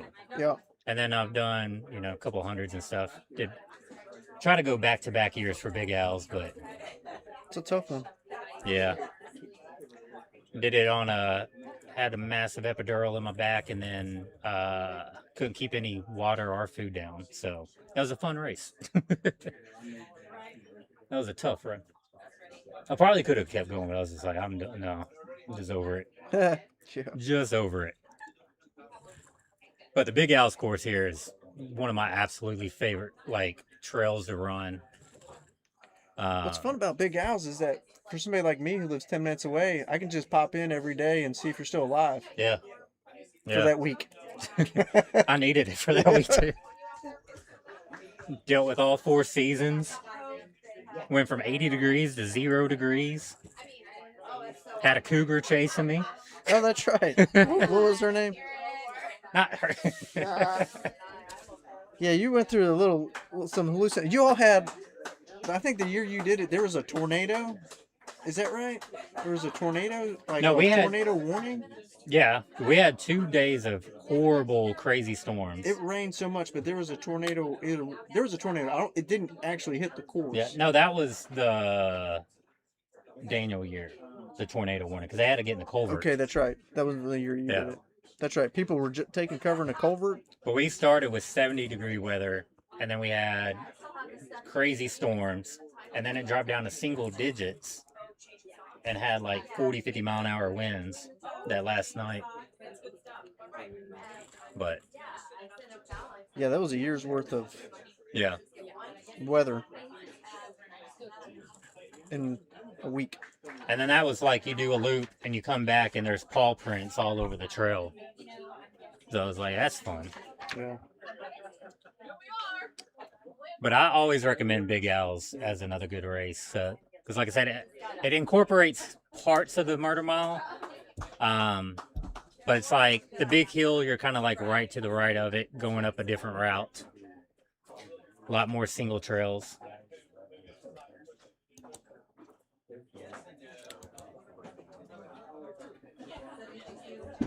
Yeah, we have a Widow's one right there, yeah. Crossroads are going to be out for the rest of the race. Yeah, I heard that. Yeah, losing cameras over here, folks, but just one at Crossroads, which. But the one we lost is the one that was kind of bringing the other one's quality down. So yeah, it's okay. You ain't missing much at the Crossroads. We're really not missing a whole lot. It's not the most. It's not the most crucial. Well, we got about 90 plus still in it. Alex is thinking about the Big Al's 100 mile. Oh, he'll be able to crush that. He'll be able to crush that. He needs to do it. I'll talk him into it. Dana, they call him AD. He's all day. 31 people were out. We started with. Let's do math. So 115. Yeah, so that's 84. 84. Yep. It's 84 left. That's a good number of people. You know, interesting is when this race gets down to like 20 people, and it gets real quiet. Yeah. You know, it's just like just 20 people, and so because a lot of people pack up and go home, and they've run the race. You'll have people stay, but the closer it gets to the end, it gets more. I wonder if that's going to change this year just because of, Harvey being here and stuff. People more come out Sunday and watch, like as the race ends. Is that little kid still going? What's up? Don't turn that. Tony, you can't eat that burrito that's I just thank you. I gave that to. Oh yeah, you're a pescatarian. Yeah. Pescatarian. It's. Thanks, John. Thank you, John. Oh, Hardwin Adventures. John Hardwin. That's what it is. Sea bass steak. Tuna steak. Yeah, tuna steak. It's tuna steak. It is. It's the parents that got to talk into it. 76 miles is its further distance. Look, if you could do 76, you could do 100. And especially at Big Al's because the cutoff time is very generous. And it's not as demanding as something like this. It's still the same amount of elevation, but it's broken up a lot better. Yeah, the Big Al's, the time that you have, it could be like a through hike. Yeah, it really could be a through hike. There's a lot less running going on. One, the camber of some of the terrain reduces the ability to actually run safely after you've gone out there for a while. Yeah. There is a lot of flat areas that you definitely can jog and run on as much as you want. It's got a good amount of it. But you can also do like a really good through hike with the amount of time that you have, and get a ton of miles in there. But we've got getting heckled over here, ladies and gentlemen. We got the one and only Keith Overbay over here, out here who showed up to the race. Keith is an original. Yeah. Keith Overbay was the reason we started the race. One of the two reasons. He was one of the two people that got married here on the first year in 2020 during COVID, which is allowed for the special permit or the exemption for crowds. Is one of them was for. Did we just lose for somebody? Weddings. And so Keith got hitched. And everybody was here, and then we had a race. And now we have this. It didn't stop. Go, Daniel.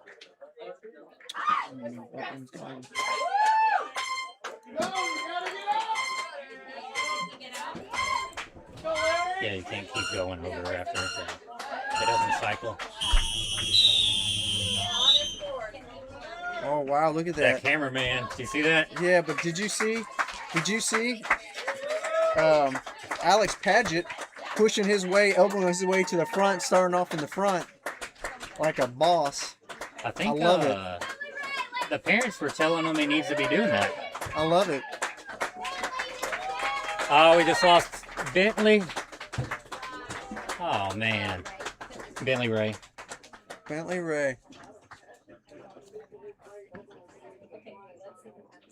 I know he's been putting in some work for this race, so I know that's emotional for him. Out of Lewisburg, Tennessee. He's what, 15?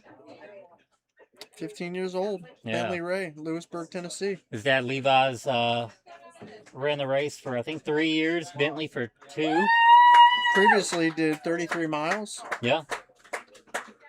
and only did 21 this one, so we know he has a lot more in him. I mean, some days it's just, you know, no matter how trained you are. Oh, we lost another one too. I think the ladder guy. Oh, wow. Trying to. Jamie Burkhart. Jamie Burkhart. Jamie Burkhart just went out too. On lap 21. Still have not hit a marathon. We're close. It's several hours away still, though. I did math wrong earlier. I think I was doing a 50K, but yeah. And someone else. So we got 3 on this loop so far. Jamie Burkhart from Murfreesboro, Tennessee, 34 years old. Not run this race previously, but did Johnson Woods Trail Festival. 12 hours, he ran 34.8 miles. Good job, Jamie. Oh, I can't remember her name. Lost another female competitor. Hey. Joanna, something like that. Phil's writing it down, so.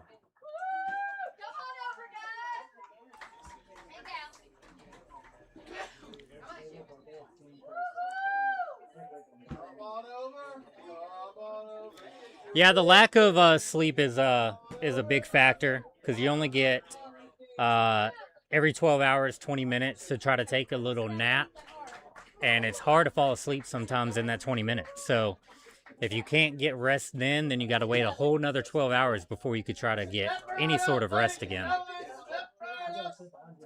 Oh, we got 2 more coming.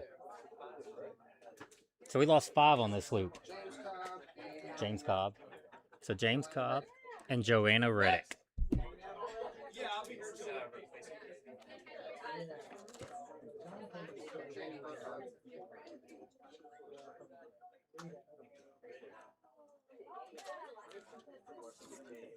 Let's see. So James Cobb out of Nashville, Tennessee, 47 years old, 18 miles was his previous PR at Tennessee Mile. So he has a new PR. So that is awesome to see. And then what was the female?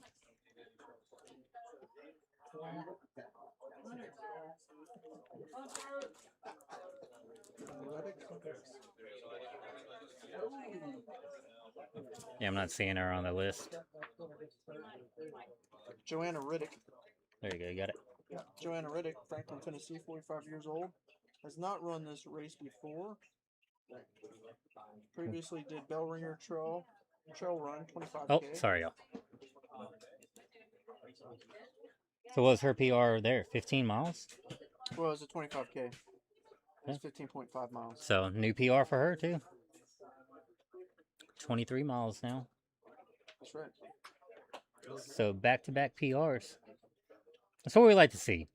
I want people to do better than they've done before, at least.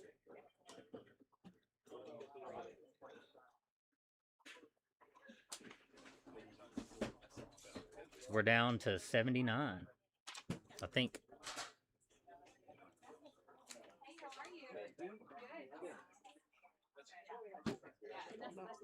Oh, I'm going too soon.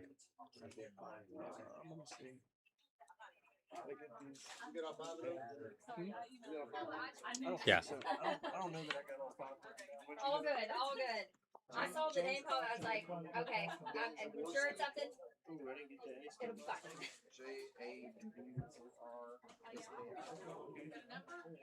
James Cobb.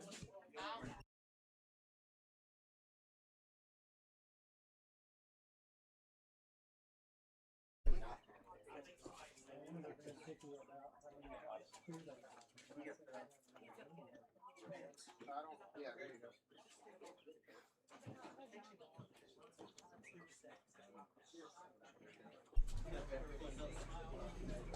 That's so many wristbands. We had 5 go out, and so the other 2 that we haven't We got some announced more yet wristbands. is To... we Oh, they're so had wet. Bentley Ray, Oh, that's gross. and I already said that name. Or Ray Bentley. God, that was All right, so. those 21 loops. Lewisburg, Tennessee. Previously did 33 miles here, so he's the 15-year-old. That's right.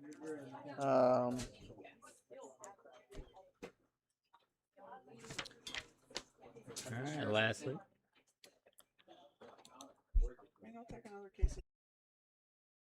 I'm good. I got a burrito. Thank you, bud. Might need some hand sanitizer after touching all these things. So Ben's previous PR was 15 miles. Ben, that's right, Ben. He's got Philadelphia. 17.6 is what I've got Oh, here. 17.6. Okay. Yep. And so we got 21 loops. So that is an improvement, and that's great because, you know, he's 32 years old, but we consistently see people that'll keep keep doing more and more laps out there. You know. Yeah. How many are out now? Like 30 something. So I got like 30. left, I think we said 79. 31 previously, so we should be at like 36 out now, roughly. Look, our math is going to get worse. It is. It's okay.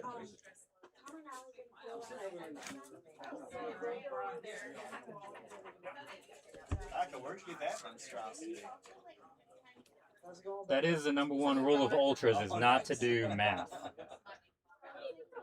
Pizza cups? Thank you. Those work? Yeah. All right. Thanks so much. Got pizza rolls? Stay back. Eat your steak sandwich. Why does Mark zigzag up? So a lot of times people will go like sideways, do like a little S crawl, because it hurts. You know, it's kind of, instead of going up where you're taking these big steps, you're just kind of like going level with the ground. And so you could just kind of zigzag your way up. Just kind of breaking it up a little bit. So you'll see a good amount of runners do stuff like that. Are we wringing out the wristbands? No, we're letting them drip dry. Oh, Lord. They're drip drying behind us. We have used so many wipes because they just, you know, they're wet and they smell like pain. Smell like pain.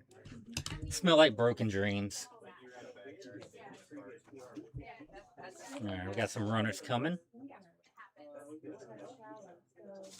And they're just going to get worse as we go, too. Yeah, they're going to get bad.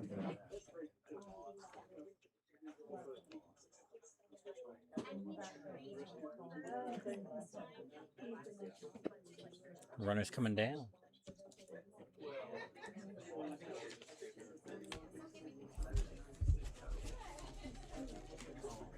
Oh, let me stretch for a minute. Oh.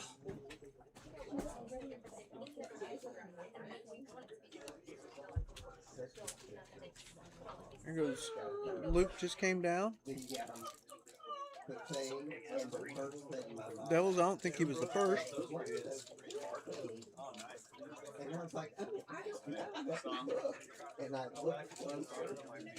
Lauren Hendrickson sticking similarly behind him. They've been consistent.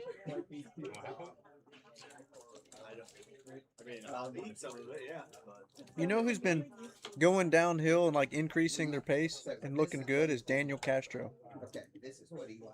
He's looking good. He's looking good. Daniel came out here and ran Big Al's 200, so he knows the terrain.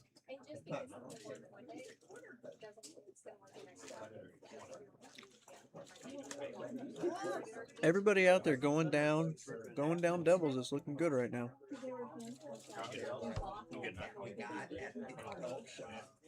And we gave it to him at their party.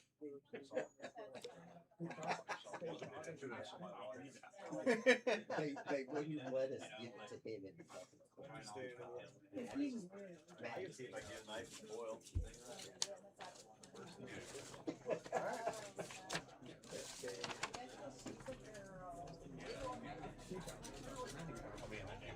All right, somebody's got a shout out there for Cody Eubanks. Cody Eubanks, 43 years old from Jefferson City. Let's cut off here. It's Jefferson City, Missouri. previously did 99. Oh, I remember Cody. That's right. He did 90 miles out here. Previously did 247.2 miles at the Queenie Backyard Ultra, last person standing. All right. Thanks for shouting out Cody Eubanks over there. I remember Cody has done this one definitely before. I thought I saw him out there. Great.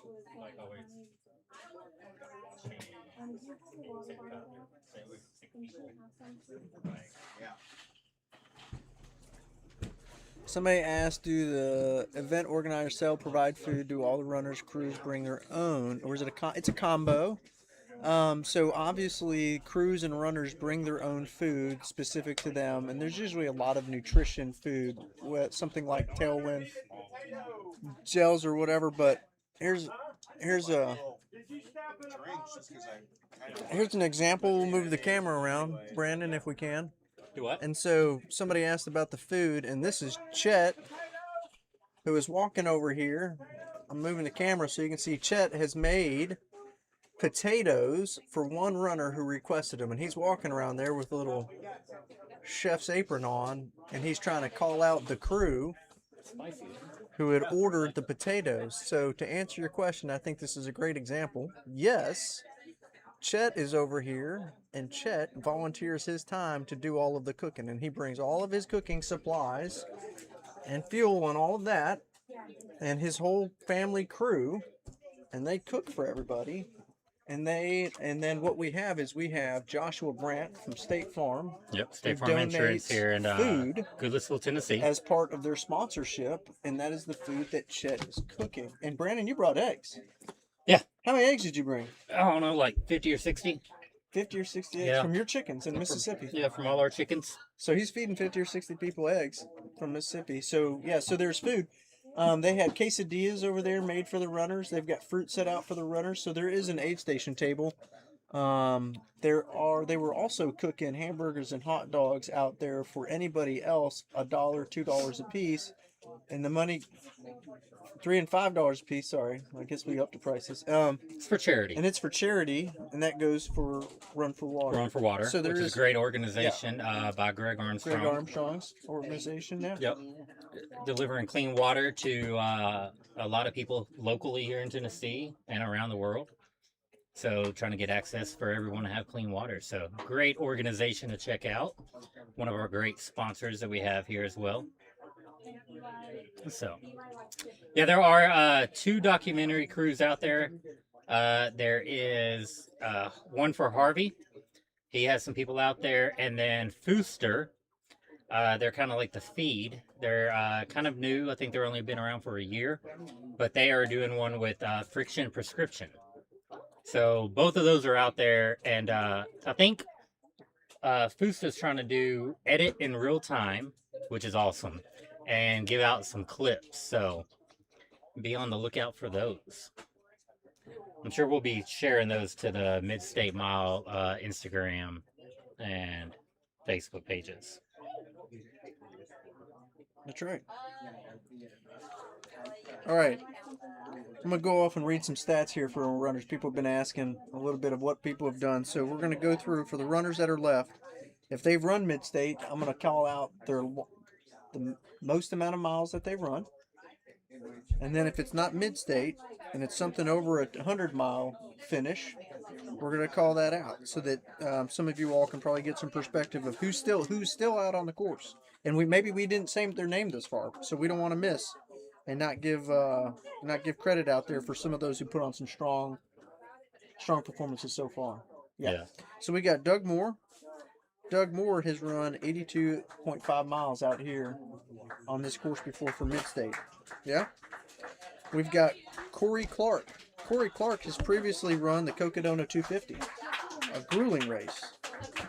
We've got there's a lot of Cocodonas. That's right. We're going to see a lot of Cocodonas in here. Probably got that before the lottery got difficult. So we got Levi Ray. Levi Ray has done 72.6 miles out here. We've got Cale Jackson from Cumming, Georgia. He's previously run 82.5 miles. Of course, Dylan Ledbetter, who gave us a shout out earlier. Dylan has run 84.7 miles out here and the Cocodona 250. We have Daryl Lehman. Daryl's run 66 miles out here.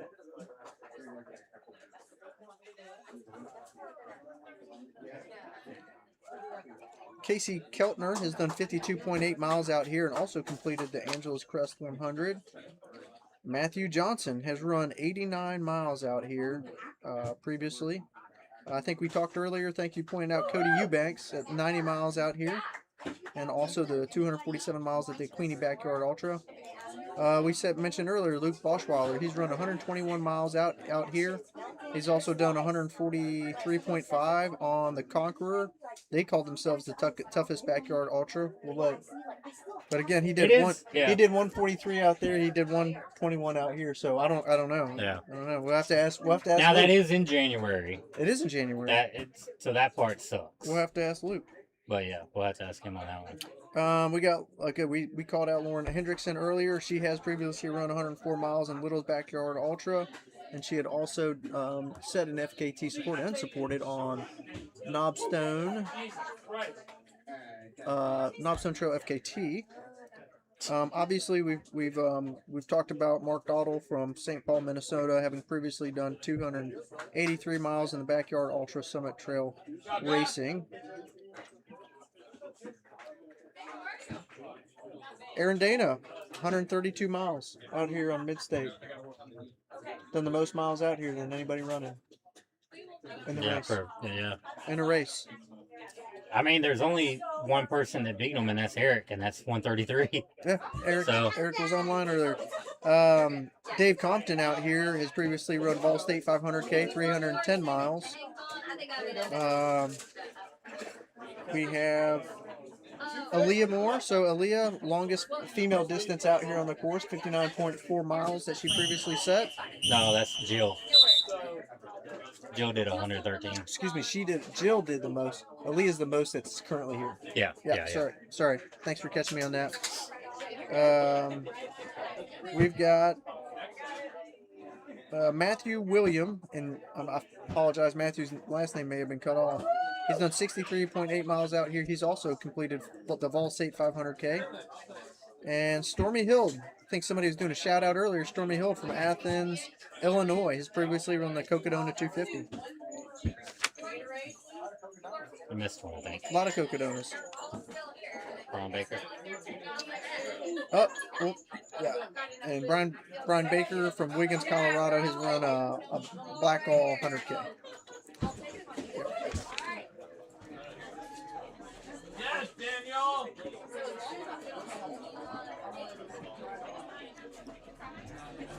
Doug Moore's previously run 82 miles out here. Corey Clark did the Cocodona 250.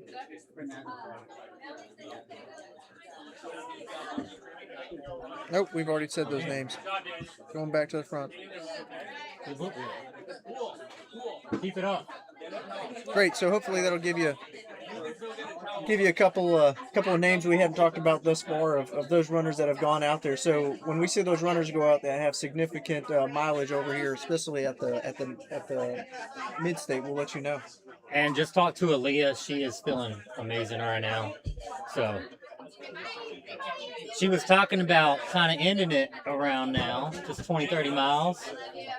Keeping it but casual. I think she's now good. she's got the competitive bug. Oh crap.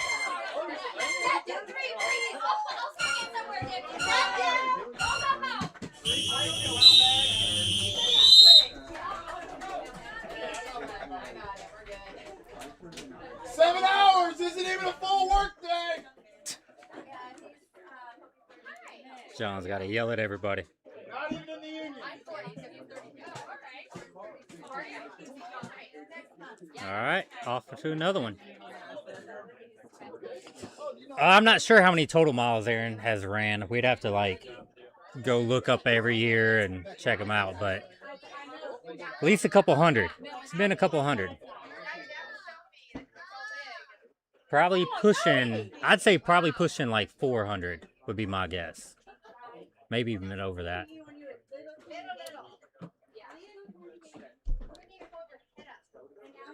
The course record here is 133 miles, and that was set 3 years ago by Eric Keenel.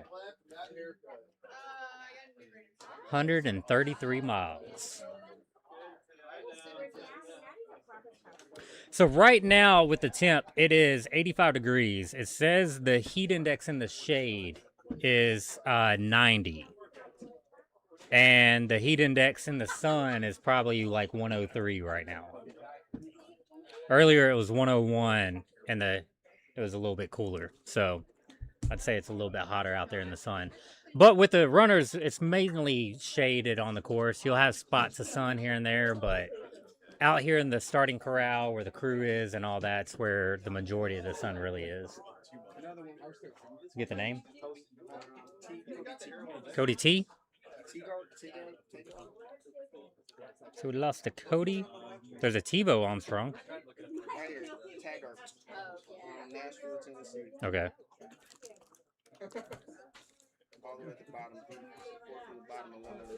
So Cody Taggart just went out from Nashville, age 30.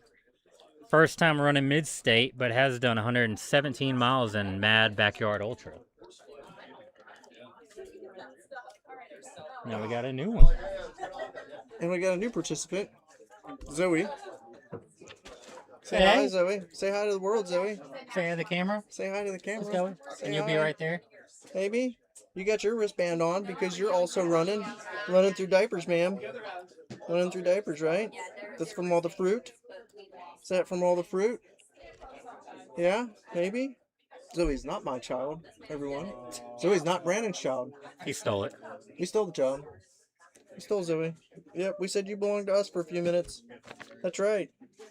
Zoe's out here with Mom and Grandpa, who's helping out. And you're here with your uncle and your aunt, aren't you? And you're having such a big day. And you're out here. New runner coming in. That's That, right. You're out here with your grandpa for Father's Day. Yeah. That's right. That's right. You're having a good time.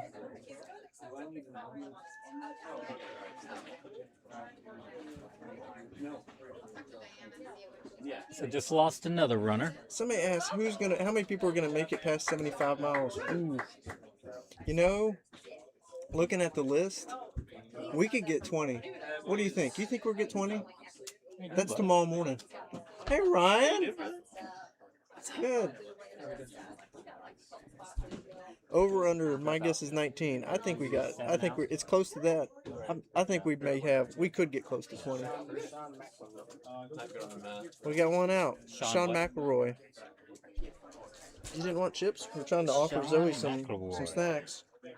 She decided she's not so sure. She's really looking at the camera at everybody. You gonna say hi to everybody? You're just checking it out. It's TV, multiple TVs. You got the chip? No? Okay. No. I think you just woke up from a nap. Did you just wake up from a nap? Yeah. Yeah. So you just woke up from a nap. That's okay. That's okay. Takes after her grandfather. Oh yeah, multiple naps a day. Strangers holding you. Not so sure how you feel about that. The diaper. Who was that? Hmm? The diapers. What? Oh gosh. What is going on? She pulled her off the waiting list. Oh, so he's probably not on there? Okay. So Sean McLemore? McElroy. Okay. Just went out on 22 loops. Got a shout out here to the Jacksons. Let's go Coach and Kale. Coach and Kale Jackson.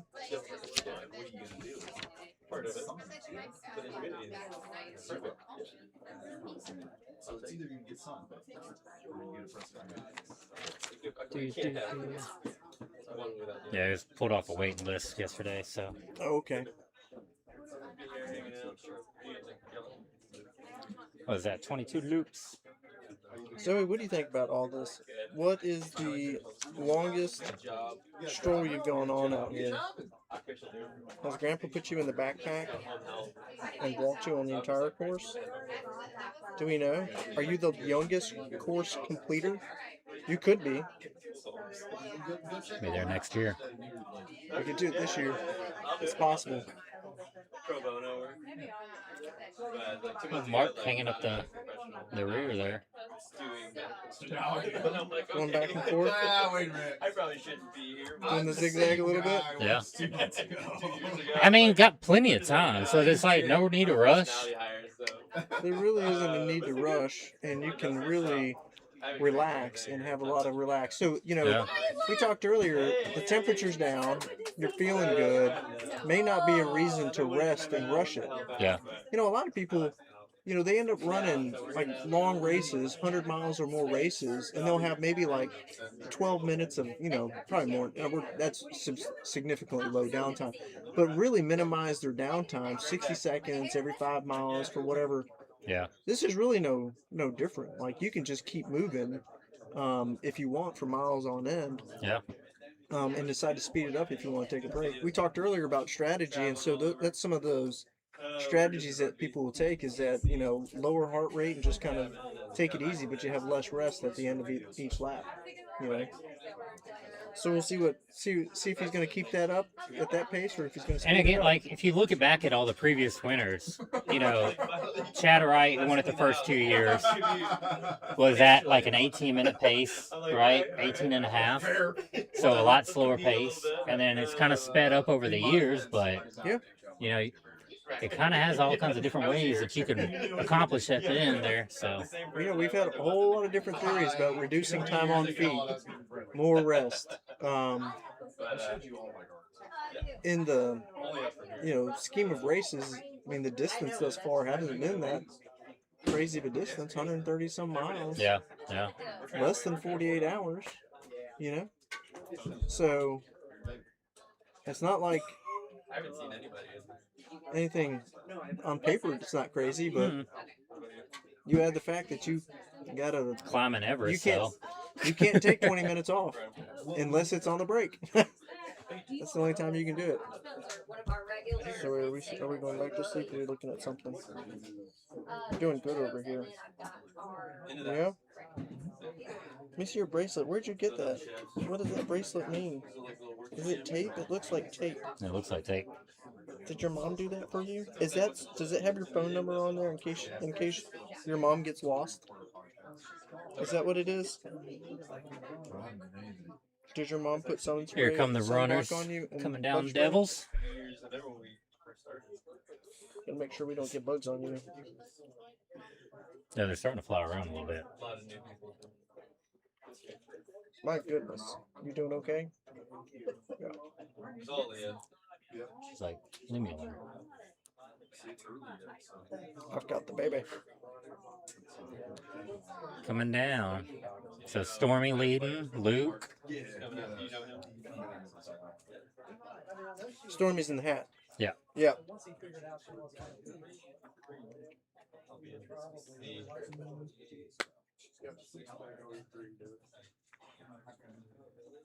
She's looking good. Both of the females right there are looking really good. Yeah. With Alyssa and Strong Lauren. arms, yep. Lauren's coming down right now. And then Aaliyah should be right behind. This might be the best female group we've had. It's a very because they're looking stronger. Yeah, they're really very strong. Who's that? There they got two more. We're gonna have to get more names. We're trying to learn all the names, so a lot of new people this year for us.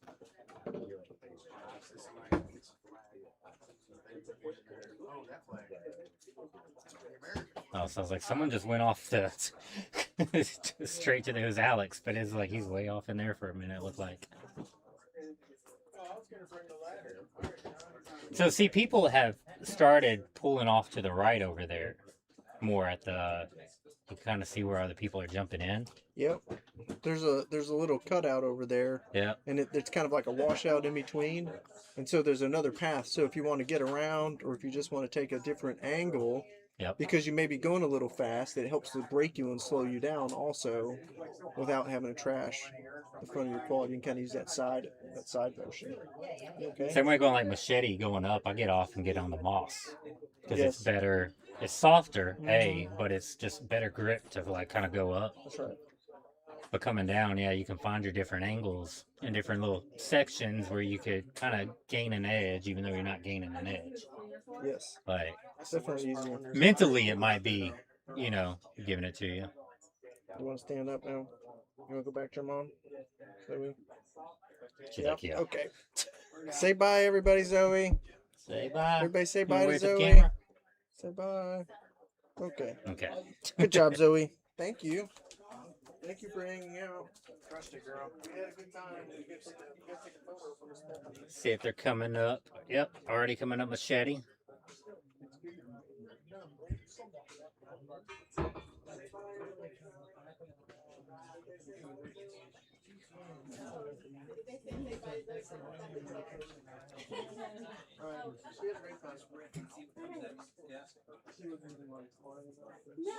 That's one of the hard parts. So when you got everybody out there, you get your route right in front of you, and that's it. Yeah. I've been out here so much, and I got little routes that I like to take up the hills, and when it's full, you get what you get.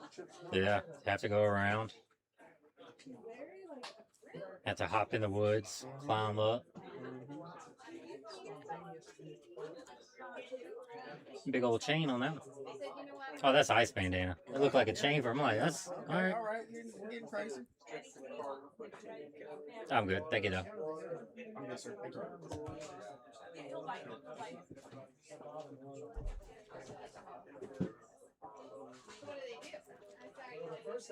It looks a little quiet out there, though. Everyone kind of looks like they're probably battling the heat a little bit. Heads are down.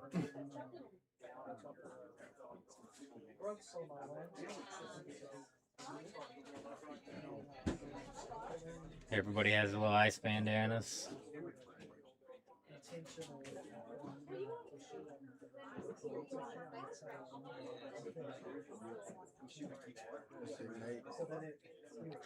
Oh, that makes sense. Yeah. Oh, it is. I mean, it's obviously out for the recovery, which is about 6 weeks. Got the hands on the hips.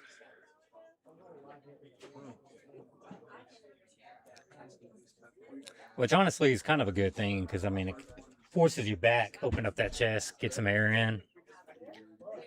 100%. What's Dylan got for us? Nothing. Oh, Dylan. Can't do nothing when you're climbing up the hill. That fool. So, question of the day.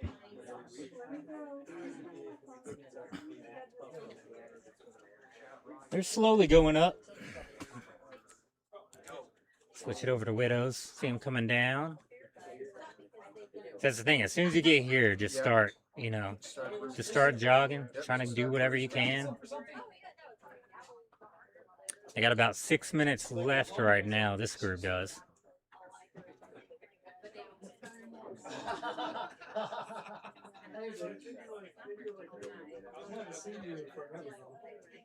Slowly coming through.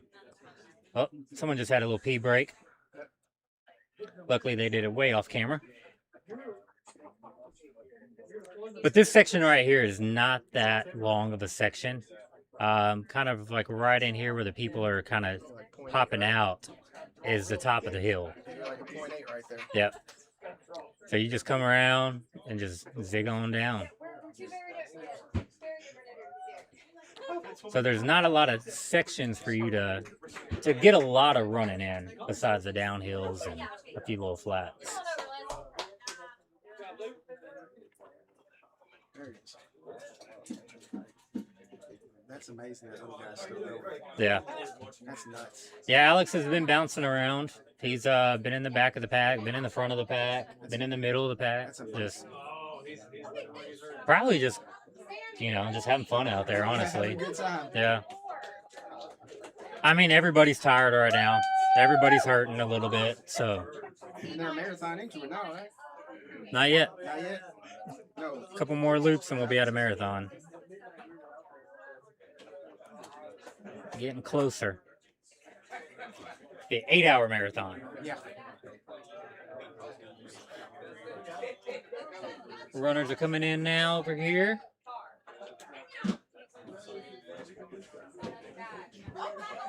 Stormy, Daniel.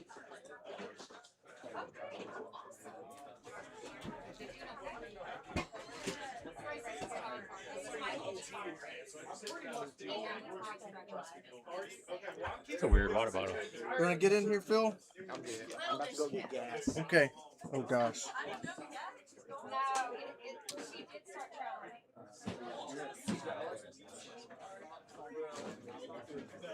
What do we got? The pace is looking good. Pace is looking great. Oh, Harvey changed shirts or no? No, I don't know. Is that a green shirt? Nah. Who's kind of coming down pretty good there? I gotta get her name. That's Amy. Oh, okay. Thank you. It's Alabama Amy.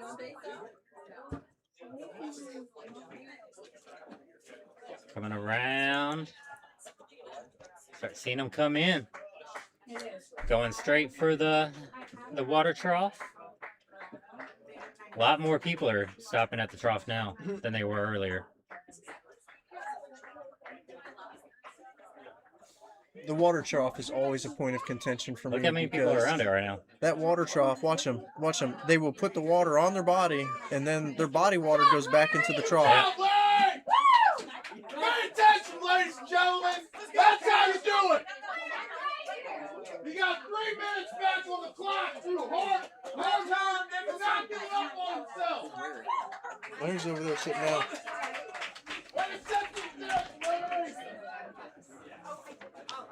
Having some runners that have been struggling, that have been gaining some time lately. That was Larry. Larry, who's gained, came back with 3 minutes to spare. Previously been struggling a little bit. Yep, got a shout out from John Cox for being a showing him how to do it.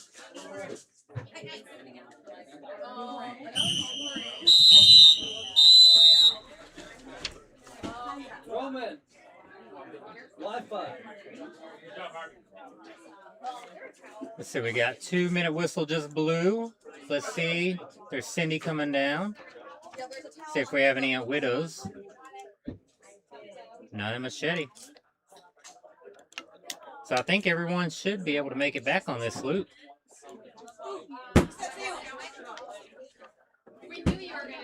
Which is good. One more and we'll be at the marathon. Loop 24. Got a couple people walking a little bit gingerly. See, Mark came in at 18:45. I mean, that's a good pace. Get a minute, get some ice on you, cool down, drink some calories. Is he back in his 10 area? Yep. Straight to drinking, cooling off.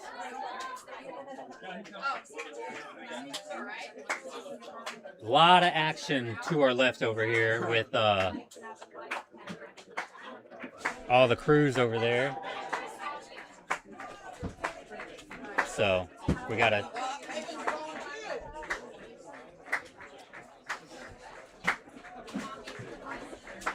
There's Cindy coming in right now. 30 seconds to spare.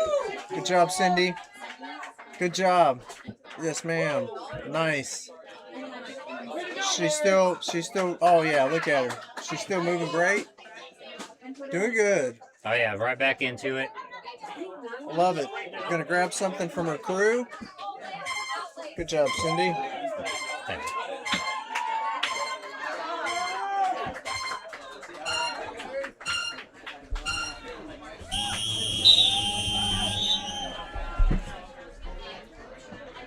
We're off again.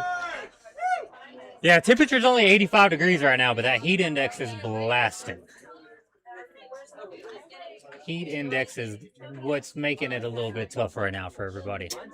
Everybody has been walking through electrolytes. They're working through Just trying to stay cool. hydration. Just Yeah. definitely trying to stay cool. Everybody seen Nebraska? Yeah.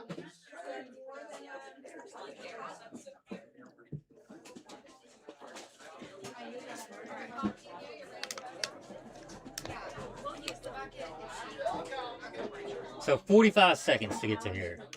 Not saying 30 seconds. It's not bad. Let's see if anyone's starting to run this one now. Or if everyone's finally deciding we're going to hike it. Because there's still been a few that have been trying to... Good point. Nope, you got a runner. We got a runner going past... We got Luke running. Yep, all right, got Luke back there, so... Got a couple of runners, Kel. Stormy. Alex is not.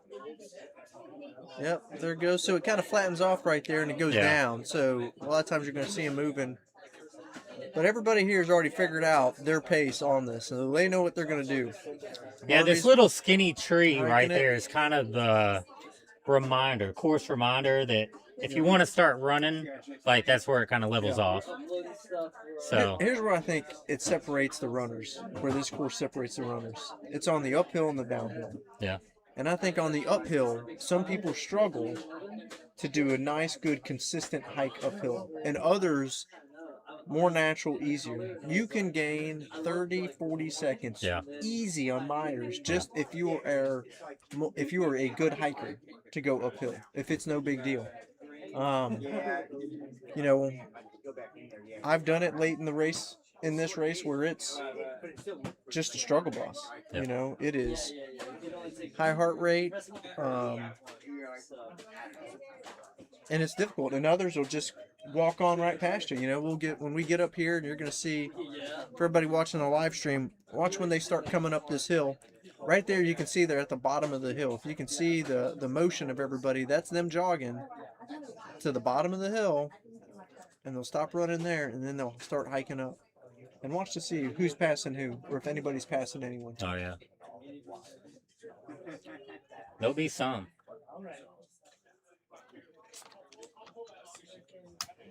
And it kind of, a lot of the passing too will happen early on right there at that hill. Because people like just stop. That's right. And then they like really slow down, and then you'll have people that kind of just jog into it and start hiking at that natural pace. Yes. There's a coming up from the bottom of the hill, there's multiple paths that you can take.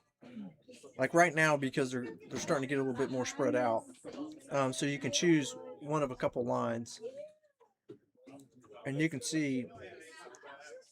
See, I'm always hugging the outside. Everyone's hugging the inside. I did walk the course before it started, so I'm not really sure exactly. Well, you can see people like passing other people, like Stormy right now. See, yep, you can like see Stormy Stormy's just see how he looks at like he's a just good walking. hike. Yeah, he doesn't even look like he doesn't have his feet. Messing with his hat. Like, the runner right in front of us. You know, they're walking with their hands on their legs. You can see Luke is kind of posturing forward. Stormy's just pushing up there with some good strides, some quickness.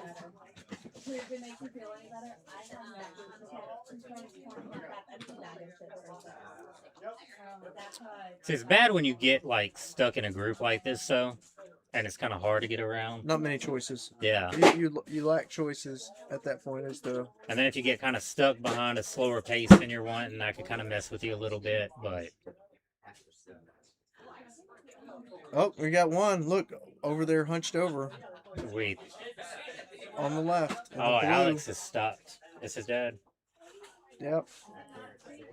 Come on, Alex. Turn around. Keep Alex going. Paget, You got to leave him. He stopped. Is that his dad? Yeah. So you got to leave him. Talking to his dad, but we talked about how there's a flat surface right there. Yeah, the chair. By the chair, and so that way you can stand straight up. And honestly, a lot of people will stop there and stop for 10 seconds. They'll stop and count to 10 and then keep going. Just enough to lower that heart rate a few beats, you know. I've done that every time I do Tennessee Mile. Yeah. I'll stop there, and there's one spot on Machete that I'll stop, take, like you said, 10 seconds. Just get your heart rate to slow down a little bit. It only takes a couple minutes to get to the top, but if you can slow down that heart rate for 30 seconds, that feels a whole lot better. Yeah, at Big Al's I called them break points. like mentally that time. But I had like certain trees I would stop at and just lean against the tree, catch my breath for a minute. We got like flies and stuff. But same thing, right? You just any little flat spot that you can just stop and catch your breath for a minute. That mental break sometimes is enough to just keep you going for a while. That's right. And it's these little waypoints along the course that you're thinking about. So you're thinking about, hey, I'm going to make it halfway up Myers and I'm going to get a little break. So you're going to make it to there, stop, good. Now all the way up until where your point that you're going to jog. That you're going to start, running down to the top of Devils. Because from the top of Myers to the bottom of the crossroads, it's downhill. Yep. But the one big problem you have to worry about, though, with that is whenever you do stop, if you're giving yourself 10 seconds, you've got to give yourself 10 seconds. That's right. If you give yourself 30 seconds, too much. It's too much. That's right. And then you're playing catch up, and then the stress gets you, the anxiety starts kicking in, and then it could derail your race quick. So you have to be very meaningful of, watching the time, keeping moving at a good pace. Right. So these runners will know we've thinned out a little bit. So some are starting to struggle. Some are starting to think about, the heat, the time of day. Maybe they're getting hungry for real food. But they're going to be watching their time when they come back. And so maybe earlier today they were at 17 minutes, 17:20. Maybe they're closer to maybe they're closer to 18 minutes now. Yep. Naturally feel themselves slow down, so they'll have to gauge where they're slowing down, and that may change the way that they do the race. For those who are struggling more on the hills, where it's taking them longer, they may have to be forced to shuffle on some of those flats that they were hiking earlier to change up their pace, because they need to work. They need to compensate for some weaknesses that they may have, or their slower portions of the race. And time goes by so quick. Like, you think 20 minutes is a long time, but when you're out there, like, the seconds clip off quick. So those little breaks, the slow pace, they add up.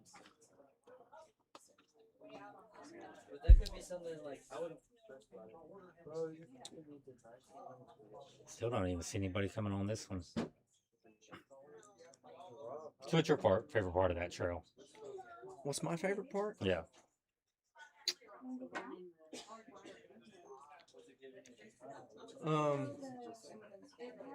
So my favorite part of that trail is Myers, and it's not. So sometimes it can be the beginning portion. So that beginning portion is pretty steep. Yeah. But if you can consistently hit that beginning portion and no big deal and move on it, that feels really good. Yeah. That feels really good to do that. The portion, but Myers goes only so far past the chair. And then you get to a certain point where the monotony kicks in and it's just very difficult and you want it to be over, but a real good part of the course that we run in training sometimes is to go up Myers, and then we don't go left like everybody's going on the trail. Yeah. We go a little bit left, but then we turn right on a smaller trail. The Big Owls. And it's part of Big Owls, and it actually it does a switchback down on the side of Myers. Yeah. And it goes down to the bottom of Myers, and you can do a continuous loop that goes up Myers. You hike up Myers, and then you switch back down, and you can do that at a pretty good, safe pace, and then keep doing it. I don't know if we have a name for that one. Is it the suicide loop? I can't remember on that one. I feel like that's what it is, but I could be wrong. But I've done that one in training several times, and that's a real good course. Yeah, you get all vert, and it's just all vert, Yeah. up and down, and so it's phenomenal to be able to do. And it's what? It's a little under half a mile? No. What's the distance on that one? I can't remember. If you do the loop, I think it's 0.45. 0.45, that's what I was saying, 0.4. Yeah, that loop would be 0.45. So, roughly. Double the amount that, getting up Myers. And then we have the death loop, where you just go up Myers, run the top, come down this, and then go right back right. into Myers. And you just repeat that, and that's the death loop. Yep, that's right. Myers to Devil's Dance all the way down Death Loop. Yeah, that's right. Yep. You get more flat on that. Yeah. And you can go opposite, like we talked about going opposite directions. Going down Myers is extremely difficult. Yeah.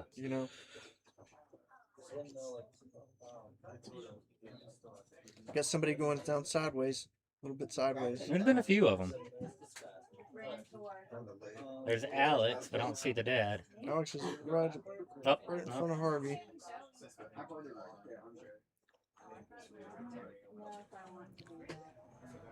$25. So this will be a marathon right here. Addie doesn't have proper Well, Yeah. it's a proper run. Yep. 8-hour marathon. 8-hour marathon, ladies and gentlemen. Do you think Luke Boschweiler's ever run an 8-hour marathon in a race? A couple times, because he's been out here a couple times. He has been out here a couple times. Yeah. It's probably the only time that anyone's ran an 8-mile marathon. But yeah, we got a while to go. It's not even warmed up yet, or just now getting warmed up. The runners? Yeah. Oh yeah. Yeah, they're getting just about to warm up. Maybe 10% of the race done right now. We hit 200. If we hit 200. If we hit 200, that's a little eye-opening if you think about that. If somebody's going to hit 200, which that'd be great. That's a lot of sleep somebody did not get. That's a Well, lot I'd of love to sleep. see if we do. I'd love to see that sleep plan. I'd be excited to hear about it. Live stream, Yeah. live, whatever it Hey, is. can April sit down in front of the live stream and be awarded her Big Al's jacket with our Big Al's 200 finish? Hey, yes. So we are going to transition into an award ceremony. Do y'all have any? Yeah, it's you can do Oh. You've done it. You've done something. You want me to Yes, do it? I get it from the man, the myth, the legend. That's amazing. Thought that was gonna be y'all. No. Yes. Sweet. I'm so excited. Welcome in. Thank you. Thank you for having me. So everybody, she absolutely crushed it. What was it? April, right? It started, we started on March 31st and we ended on Easter. Was that April 5th? Yeah. It was April April 5th. 5th. And we actually saw a bunny at 1 o'clock in the morning in a storm on Easter Sunday. And screamed. And screamed. And And it's like little girl. Like I was so excited that we saw the Easter bunny first thing on Sunday morning. It was great. Well, as a token of running the 200 miles, she gets this sweet Big Al's 200 finisher jacket. And she picked out the lovely black color. So anyone that gets to run it gets to pick out the color that they want. Oh, yeah. It's a little hot for it right now, but it's still, you gotta wear It's it. hot. I don't care. Still gotta I wear don't it. care. I have to put it on. So tell us about your race. Oh my That was gosh. a 200. It was really hard.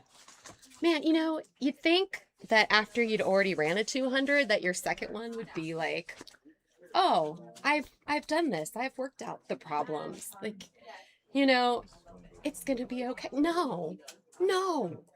You know, I had had so many foot problems at Southern States and I worked through them. And so foot problems were not an issue at Big Al's, but everything else was. I had never, ever, ever, and I used the chafing cream. I used the best stuff out there. And, you know, my go-to shorts just done me dirty. Yeah. And I don't know if it's, you know, because I'm aging, because I'm in my 40s now. Like, maybe my skin, like, I don't know if there's any dermatologists or any other kind of skin doctors on the live stream right now, but, like, you know, I'm assuming your skin changes at some point. You know, it the loses elasticity and stuff. Yeah. yeah. So I'm wondering if that had some, because I've chafed before, yeah, but not like, I mean, places were bleeding. Like, it was bad. It was bad. And I had this, like, but there was no way I was going to quit, right? And the thing about Big Al's is that, and I know you know this, is that when you get to 100 miles, you can say, you know what?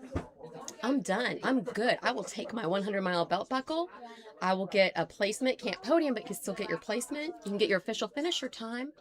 Yeah, for those who don't know about that, so if you sign up for the 200, it starts on a Tuesday.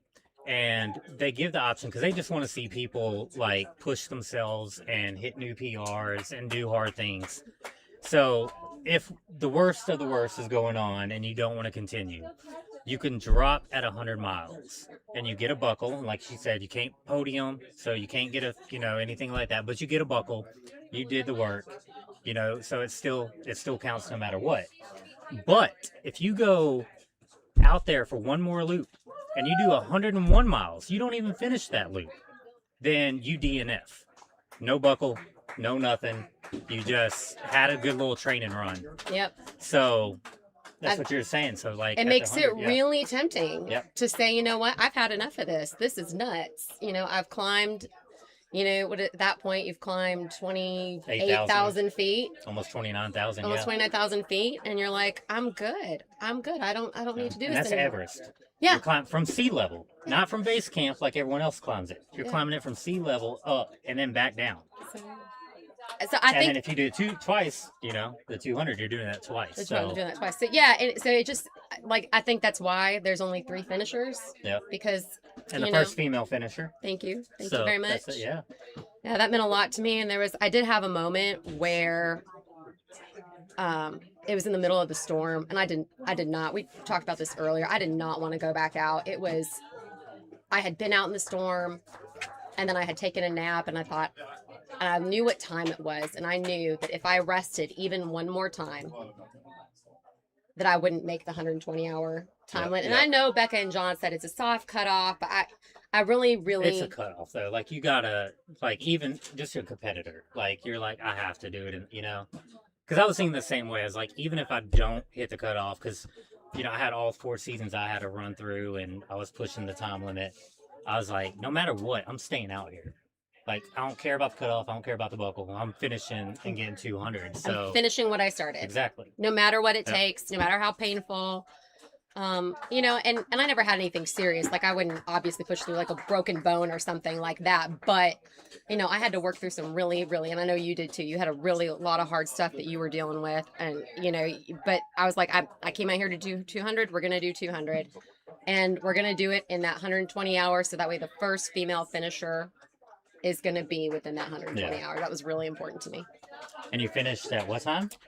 119 hours and 30 minutes. Hey, it counts. It counts. It counts. Mine was 118.30, so I mean, I was right there. So I mean, but you know, if you take a break, like you said, you know, we both had our low moments around the 100-mile mark, and I was telling her yesterday that when I hit mine, I knew that I came to run 200 miles. So when at the 100, when I was struggling, I got back out there and forced myself to do another loop. That way it was either a DNF or I finished. Those were my only options. Ride or die. Ride or die. Ride or die. And so you push through, and you know, the rest of it, no matter how hard it is, how slow it goes, like that's the mentality. It's like, I'm just going to keep moving and all that. Yeah. Did you have any mantras or anything that you were like telling yourself, or? You know, I definitely, like, I always say to myself and to my friends when I crew them, don't be a little bitch. Yep. Of course, that was going through my head quite a bit. I say bitch Brandon, like push bitch Brandon away. Yep. And, you know, and there, I had a really great cheer team that was, we had like a chalkboard that you would put like outside, like a cafe for your, and for the menu or whatever. Oh. And so friends would message in sayings to put on the blackboard. And there is this great saying that I can't remember if it was from Paul Emmert or if it was Wendy Jensen, that they said, the saying on the blackboard, and I didn't even see it myself, but somebody else saw it. It was, I didn't come this far only to come this far. Yeah. And one of the other runners who was running the 100 saw it. And when I was in that crisis moment of like, I know I'm going to finish this, but boy, I got to get it back out in that storm to finish this within 120 hours. And I heard him say, sorry, I'm listening to John. Yeah, he yells all the time. And it just...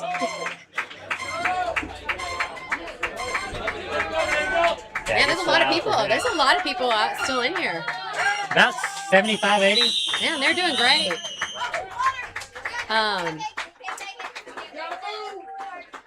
Yeah, so Christian comes in and he says to his girlfriend who's in his ear, on his earbud, he says to her, it's really bad out here. He's like, it is really bad. He said, but I didn't come this far only to come this far. And I was like, yeah. Yep. It's like, let's do this. So let's get this done. Let's get back out there. Let's get this 200 miles finished up within the cutoff. And it doesn't matter how bad the storm was. We're gonna get out there and get this thing taken care of. Yeah, I had a couple that I was going through. We have another runner coming in. Missed a cutoff. Cindy. Ah, Cindy. Oh my gosh. Love Cindy. She was struggling 2 or 3 loops ago. So, I mean, that's awesome for her. I think, 2 loops ago she was 10 seconds, like, at the cutoff. Yeah, well, like, she did really good on that one. I think this might be her PR. That's what I'm looking real quick, and then we'll get back to it. Akins is her last name. Yeah, it's not in alphabetical order because I didn't do it right. There we go. Yeah, 22 miles is her PR. Thank you. So she finished at 24. East Coast Adventure Runner. Nobody cares. Run faster team. Heck yeah. And she's done the 12 days of Yeti, which 364 miles. So she is training for the Cherokee 130. That's her next race. Nice. Yeah, that's going to be a scorcher too. Yeah, it is. Yeah, I had mine, the different mantras, like I had make forward progress was one. I kept telling myself this is my race too, because I did a lot of visualization before the race and was just envisioning me crossing the finish line, going through the different, nights and stuff like that. And it almost played out exactly how I envisioned it. That's awesome. I mean, a lot of the hard parts it didn't, but I knew those would, come naturally. But yeah, so I just kept on telling myself, make forward progress. Just make forward progress. It's over and over and over. So it really worked out and if you could latch on to something like that, that will take you far. So and as lame as this is gonna sound super lame, and I'll even say this to myself out loud. I probably sound like an insane person out there if anybody ever listened to me, but sometimes I'll say it out loud. I'll say, it's okay. It's okay. This is hard. I'm saying to myself in my head, and it's supposed to be, right? Yep. So I keep reminding myself, miles, it's 200 miles, 200, or this, really any race. You could say that to yourself in any race when you're having a rough time is, it's okay. And I really had a moment at Fall Creek Falls 100K last year. That race has an 18-hour cutoff for 100K. That's not easy. Yeah. And my PR for 100K is 18 hours. So I knew I was going to be cutting it close.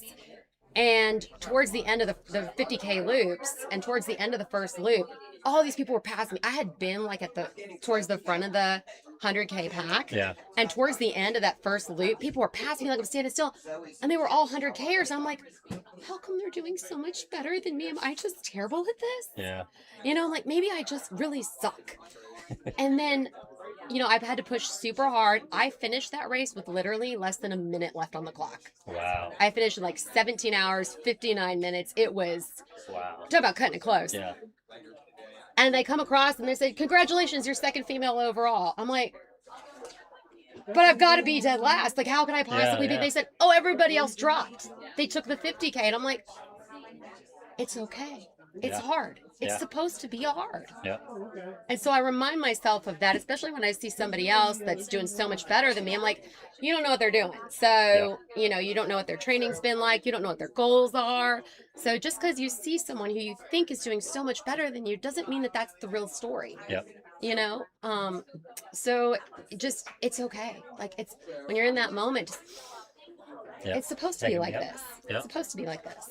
Yeah. Supposed to be emotional, go through it all. So I don't know how many women are left in the race. I'm thinking about 10. I think there's I don't know, maybe 8. Because Sydney dropped. I'll have to count. We'll count here shortly. We'll figure it out. I see Sarah's there, so Sarah Baker's Sarah, doing it. Amy, Lauren, Alyssa, Aaliyah. Yeah, it's hot. Aaliyah's definitely still Are you out there. actually going to wear this jacket, or is it going to go up in the closet or framed or? I'm actually going to wear the jacket. I actually have a plan for my because I don't know if you saw they get what did you get for a big award? Richmond. Richmond. So we lost another one. I see a Richards. Let's see. Jim Richmond, 65 years old, which is impressive. His current PR is 21 miles, and he did that out here. So a new PR for Jim. So Congratulations, Jim. congrats, buddy. That is awesome. A lot of PRs today. A lot of PRs. Sorry, what were you about to ask with the jacket? Oh, the jacket. Yeah. So I have I'm gonna wear the jacket because I have a plan for the rest of the stuff. So when you finish Big Al's, what did they have like a some kind of a plaque or something? Yeah, I got a wooden plaque. And it just says 200 mile something on it. And then you get, so with Big Al's, it's really cool because you'll have 10 people in the 200 or up to 10 people. I don't know how many y'all had. And then you'll have up to 10 people in the 100. And so everyone kind of car camps or puts up a tent, however you want to do it. I just kept, slept in the back of the car. And then you're basically on your own from Tuesday until Friday. So John and Becca will come out. You'll have random people come out too, from the local community and stuff, but they'll come out for like breakfast and then they have to go to work. So they leave you alone. They'll come back out for dinner and then they have to go home and get ready for the next day. So you're out here by yourself. So everything's on clothespins. And so you get just a little string and come up and you get a yellow clothespin and then you change it over to a red one whenever you hit 10 miles. And so for us, we got to keep the little clothespin and all that as your well. necklace, yeah. The little necklace. So how many women started? Do we know how many women started? I don't. We'll have to actually go through and count. But I'd say probably like 15. 15. Somewhere around there. Yeah. Yeah. So not a ton, but so I got the clothespin necklace. So I've got the wood plaque, the clothespin necklace, and the buckle and a coaster that was made with some of the moss from the trail. Oh, so yeah, what yeah. I'm gonna do, my brother-in-law does woodworking. So I'm gonna take it up to them actually in like the next couple weeks, and they're gonna do a big like display. Yeah, that's fine. So I'm gonna have you did that too with yours. Shadow box. You did shadow Yeah. box, yeah. He's gonna do a nice big professional display, and since I'm gonna have that, I'm gonna wear the jacket. You're gonna wear it? I'm gonna wear the jacket. Yeah. So I haven't worn mine out. I've worn it like around just a few times, but mine's been in the closet. But I think I'm going to frame mine and then come back and get another one that I can wear. Nice. You know, nice. because I want it's the very first one too. So I was like, I kind of want to frame that. Extra special. So yeah, very special. So you said you did Southern States. Mm-hmm. So point to point, 200. Very different animal. A loop, 2 mile loop course. What do you prefer? That is a really hard question. Yeah. That is a very difficult question because they're both. Thank you, Murray. 22 minutes. They are both so different. The nice thing about Southern States was, you burn the boats, right? Yeah. Like my mom dropped me off at the start. I only live about 45 minutes from the start of Southern States. Oh, nice. So my mom dropped me off. I didn't even have my car. And I was going to have no crew, no pacers for the first 100 miles. And then Julie, who's right over there, and her husband, Paul, were going to meet me at some point. And then when I was done, drive me home. I had no way home, right? Like I had no crew, no pace for the first 100 miles. The only way home was forward. So that's the way to do it. You forget burning the boats. We left the boats, back at home. So if you have no choice, that makes life a lot easier. Yeah. Right? Yeah. Like you have to move forward. And then here, every 2 miles, you're back at your car and you can just hop in and leave. I was tempted to tell somebody to take my keys. Like take my keys. Yeah. I don't even want that as an option. So that's tough when you're like, because I had a really nice canopy tent with a nice cot and like I had it all set up all cush like. I'm like, it's really hard not to go in there and have a seat and put your feet up every time you come by. You don't have time for that. You have to keep moving. You really do. You really, really have to keep moving. The only time I did that was the very last night when it dropped down to single digits. And we had to have our phone playing because there was a cougar running around the property. And then it was nighttime, so you have to have your headlamp and stuff. And so I was going this way, which I want to talk to you about here in a second. But by time I was basically getting towards the crossroads, everything would die. So I was doing the loops at night blind. And like my phone would die. I had nothing. So it's like I would just kind of mosey my way back. And I had the car running the entire night. And I would just hop in for 5 minutes, charge everything up, and then get back out and keep going. Because I was on that time crunch. So I did the math, or probably didn't do the math right because it was, 100 plus hours, hardly any sleep. But it was, that was the only time that I would like actually sit down a lot and then just keep going. Otherwise, it was just trying to always just, keep moving, like I said. But yeah, that's rough. That really makes that rough. So with Big Al's, you have to go either the 100 or the 200. You have to go the same way you start for 12 hours. And then you could switch directions if you want. And then after that 12 hours. So you have to do for each way at least once, and then after that you can do whatever you want to do, but you have to stick with that direction for 12 hours. So did you find one way easier than the other? Absolutely. Did you? Absolutely. Which one was it? I completely preferred Same. this way. Yeah. Yeah. And that was the way I started, and I thought for some reason that I was not going to prefer that way. I thought I was going to like going the other way better because this is so steep right here. And I thought, oh, it'll be nice doing that longer gradual uphill. Yeah, no, absolutely not. That climb when you go, I'm trying to think of where that's up by. Three Springs? Myers. When you go up Myers and then turn right at the skeleton and then go up again. That up. I hated that one so much. I think I was cursing everything under the sun at that point until I could turn around and go the other way again. Yeah, that was terrible. And what's funny is Rob, the other guy doing the 200, he preferred the other way. Really? Uh-huh. Yeah, I did the first year, and everybody that was on the course was going the opposite way, and I was going... You were the only one going this way? The only one going that way. Oh. And then the second year, I came back, and they gave me the option to pick which way I wanted to start. So I picked the worst way for me to get out of the way, and then I stayed the other way the whole time. But everybody went that way that time. So it was, they kind of learned from me the first year, and was like, all right, maybe that is the easier way. But what I liked about it is, it's basically right behind us is like the trail start. And it's immediately you're climbing. You're just going straight immediately. So it's like you're rested, the best you're going to be right then. Right. And then you're already knocking out a hill. So and then by the time you get down, you're going right back up your second climb. Yeah. So you're getting those back to back, your two climbs out of the way. Yep.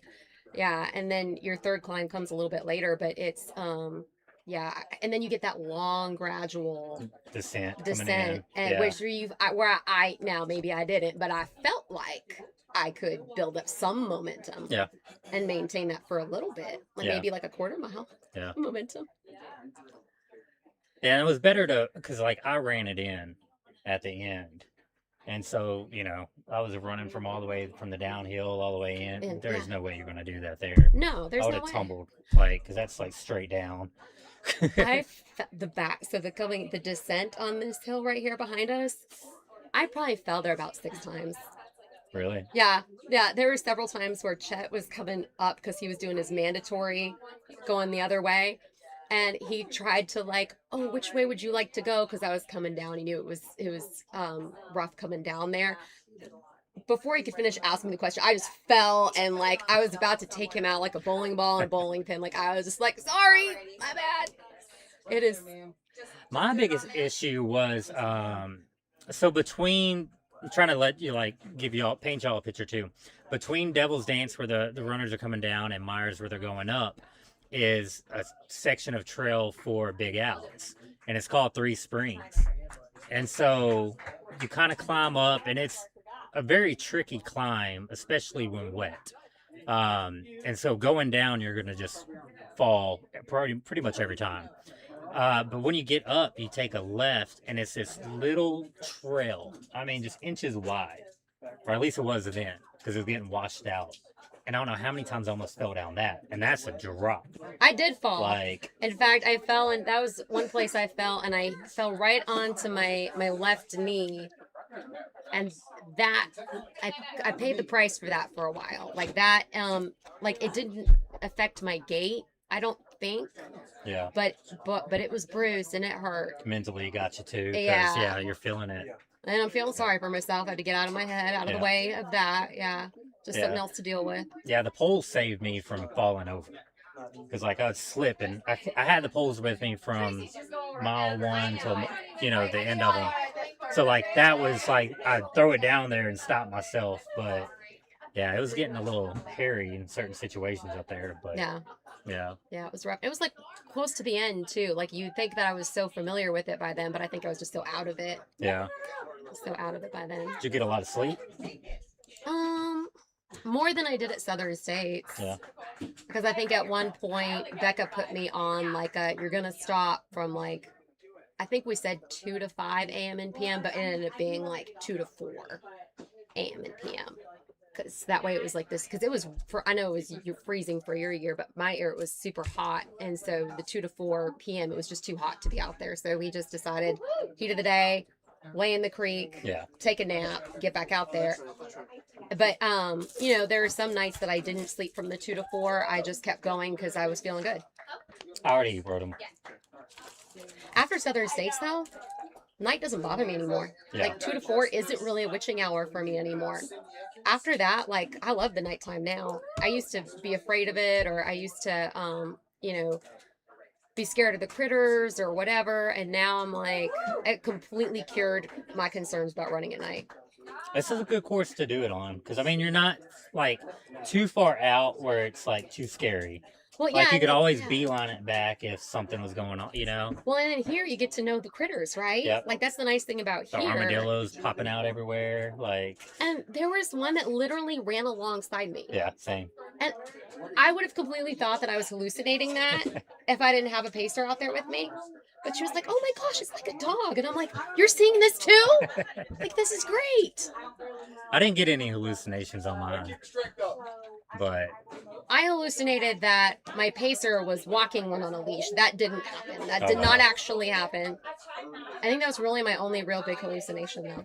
Deep into it? Yeah. Oh, yeah. We were probably like day 3. And I didn't sleep the first probably 36 hours, I think. I went before I took my first nap. Yeah, mine was... I don't know, probably about that. I took like an hour nap or so. It was a short one. And then I was kind of forced to take one when at like hour 55, like with my back hurting so bad and stuff, So lay down there. But after that, I probably got, I don't know, an hour total after that. So, because after that, I was like, with the weather, battling the weather, I was like, I just have to keep moving the whole time. I had to say, I felt super bougie though, running Big Al's and having the cot. Compared to Southern States, where I literally took dirt naps. I did have some times where I slept in the car, in Julie and Paul's car, and that was nice. But there were times where you're going, sometimes 20 miles between aid stations, and towards the end, you're not going to make it without like completely crashing and like just being like, you know what, this dirt spot's good right here. Yeah. Like I said, I lay down on the trail up there. Just I was like, I need a moment. I didn't take a nap, but I was like, I'm just going to lay right here in the dirt for a while and just hang out. Felt good. It's like good a spot as any. This will do. So you're going to come back and do Big Al's again? Probably. Yeah. Next year I'm going to do Canebrake and Cowboy. Nice. So maybe the year after, maybe. Yeah. We'll see. I'm probably going to... For 28, I'll probably put in for the lottery for Cocodona. Nice. But it's a lottery now, so that is no guarantee. So if I don't make Cocodona, then I'll probably come back over here. Nice. Yeah, I thought about running those. I think my next big one, I'll probably do Big Al's again next year. But after that, maybe Ball State next year. I want to do one like on the road. Get into that. Get into hots. Like start doing those. Yeah, the road scares me. Yeah.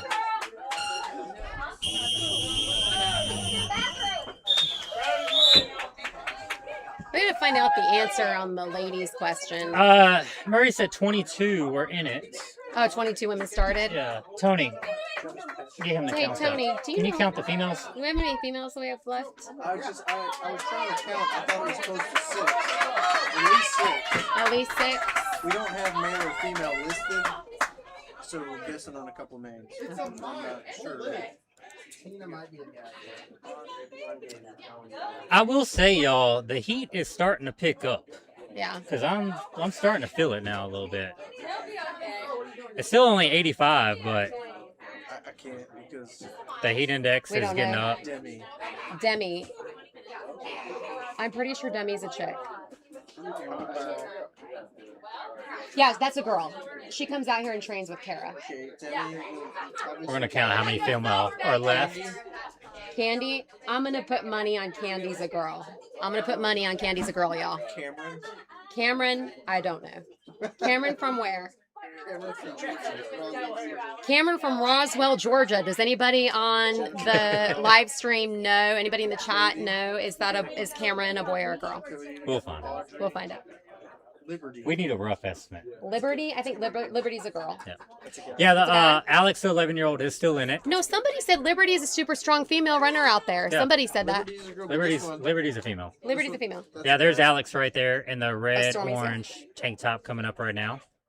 So we're gonna have to do a good count next week. All right, we'll do. I counted like 6. I think we're like between. I think we're somewhere around 8. Jordan Crouch is out. Jordan Crouch is out. At 25. Yes, sir. We're at 25 right now. Yes, ma'am.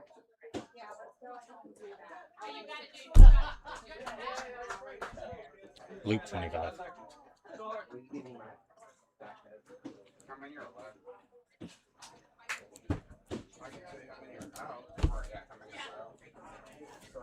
Already coming down the trail. Are we not hanging these up? Where's Behind you. Oh, it's right behind me. Oh, right behind Oh, you. Would you sweet. like to go? Oh, I'd love to do one. Thank you. All right. I got a couple questions for you too. We're gonna have to scooch in. Uh-oh, okay. Come on over. Come on over. Oh, wait, I can't sing. We don't want the licensing people to come after us. I can scoot over a little more. It's okay. That's fine. How sad. It's very sad. Oh, there they are. I was like, they should be climbing by now. Where they at? Okay. Yeah, they're climbing. What you got, Tony? Okay, so as a person who's registered for the 2027 Southern States, question 1. Okay. Oh, this is going to be good. Ready. What size pack would you recommend? I have a Solomon, I think it's a 12 liter. I feel like that's what it is. But I You have the seen advanced skin 12? Yeah, a lot of people from the latest Cocodona has this ultra aspired green monster looking thing. And my concern is ability to pack in everything you want. Issue, you've now packed everything you want, not need. So, what's your thoughts? Can I grab a bottle of water real quick? I'm sorry, I got something Oh, right there yeah. real quick. But I do have a lot of thoughts on that. Let me see if I got maybe this. No, I don't have it. I don't have anything left in here. Is that a Southern State? What is that? Huh? Oh, how'd you get a big ass 200? I had this made. I was about to say, I'm gonna be mad if you get in the cup and I don't get a cup. No, I actually made. The chafing, the healing, the tacos. I had 3 of these made. Actually, Eric, if you're still on here, I saw Eric. Yeah. So I did a race report and Eric read it. And he, this is actually a quote from my race report. I put something about like, it was yes, yes, sir. Yes, this is pretty much empty. Okay. Yeah. Yes, please. I need water. Water's needed. So my, actually made 2 more, one for John, one for Beck. I gave them to him yesterday. Nice. So I take it tacos were your main source of fuel. I had them. Yeah. Well, no, like, so I had rarely eaten Taco Bell. Like, and there was this moment. Yeah. So there's this moment where, like, in the storm where I was moving really well, but I just had a mental, like, I was just tired of being in the pain cave, like Yeah. I've been battling for days. This last day, or second to last day, the storm was coming in. I'd battled, ran in the storm bunch. And I just came in. I was just like, I've just had enough of this. And Becca brought in this taco from Taco Bell and it had sour cream on it. And I was like, I hate sour cream. Like, and she's like, just eat it. So I ate it and I was like, It's amazing. this is the most amazing thing I've ever had. She brought, do you want another one? Yeah. And so she came in and she brought me another one and I ate it. I was like, let's get back out there. Rah! And then I went on and had like a fabulous, like, I don't know, another red clothespin. I got so many loops in off those tacos. I was like, yes. So in my race report, I said something about the culmination of like the battling, the chafing, and then healing from. We were out there for so long. Yeah. You're like, I actually healed from my chafing from day one. And then I had a taco that saved me in another moment. And I think I had something in the race report about like the chafing, the healing, the tacos. And Eric was like, that needs to be on a bumper sticker. And so, Eric, I was going to make you have some bumper stickers made and present them to you here, but you're not here. Oh, I had some for him too. Yeah. So, when Eric comes back down. So maybe Eric should come down and do Big Al's. Eric actually named my social media page Run That BMC. So gave the nickname. So I have a shirt with the Run DMC logo. Love it. So love it. We're gonna get one for him. Is That's Tony awesome. coming back? Oh, good. There he is. Okay, good. Because I have so much to tell you on that question. I'm gonna stretch real quick. Let's do that. So, for Southern States, so I love the Advanced Pin 12 as well. Okay. I don't like the recent changes to it. They took away that upper pocket. That was super handy. Right. But I still am trying to be loyal. But for Southern States, I use they have a 15 liter. Solomon has a 15 liter pack. Okay. And that's what I used. There was a point when it got down to like 30 degrees at Cave Springs. When I left Cave Springs, it was about 30. That's the coldest moment in the race. Right. And I think I had every single piece of gear that I had access to on my body at that point. And then I even took a hoodie from one of my crew people. Yeah.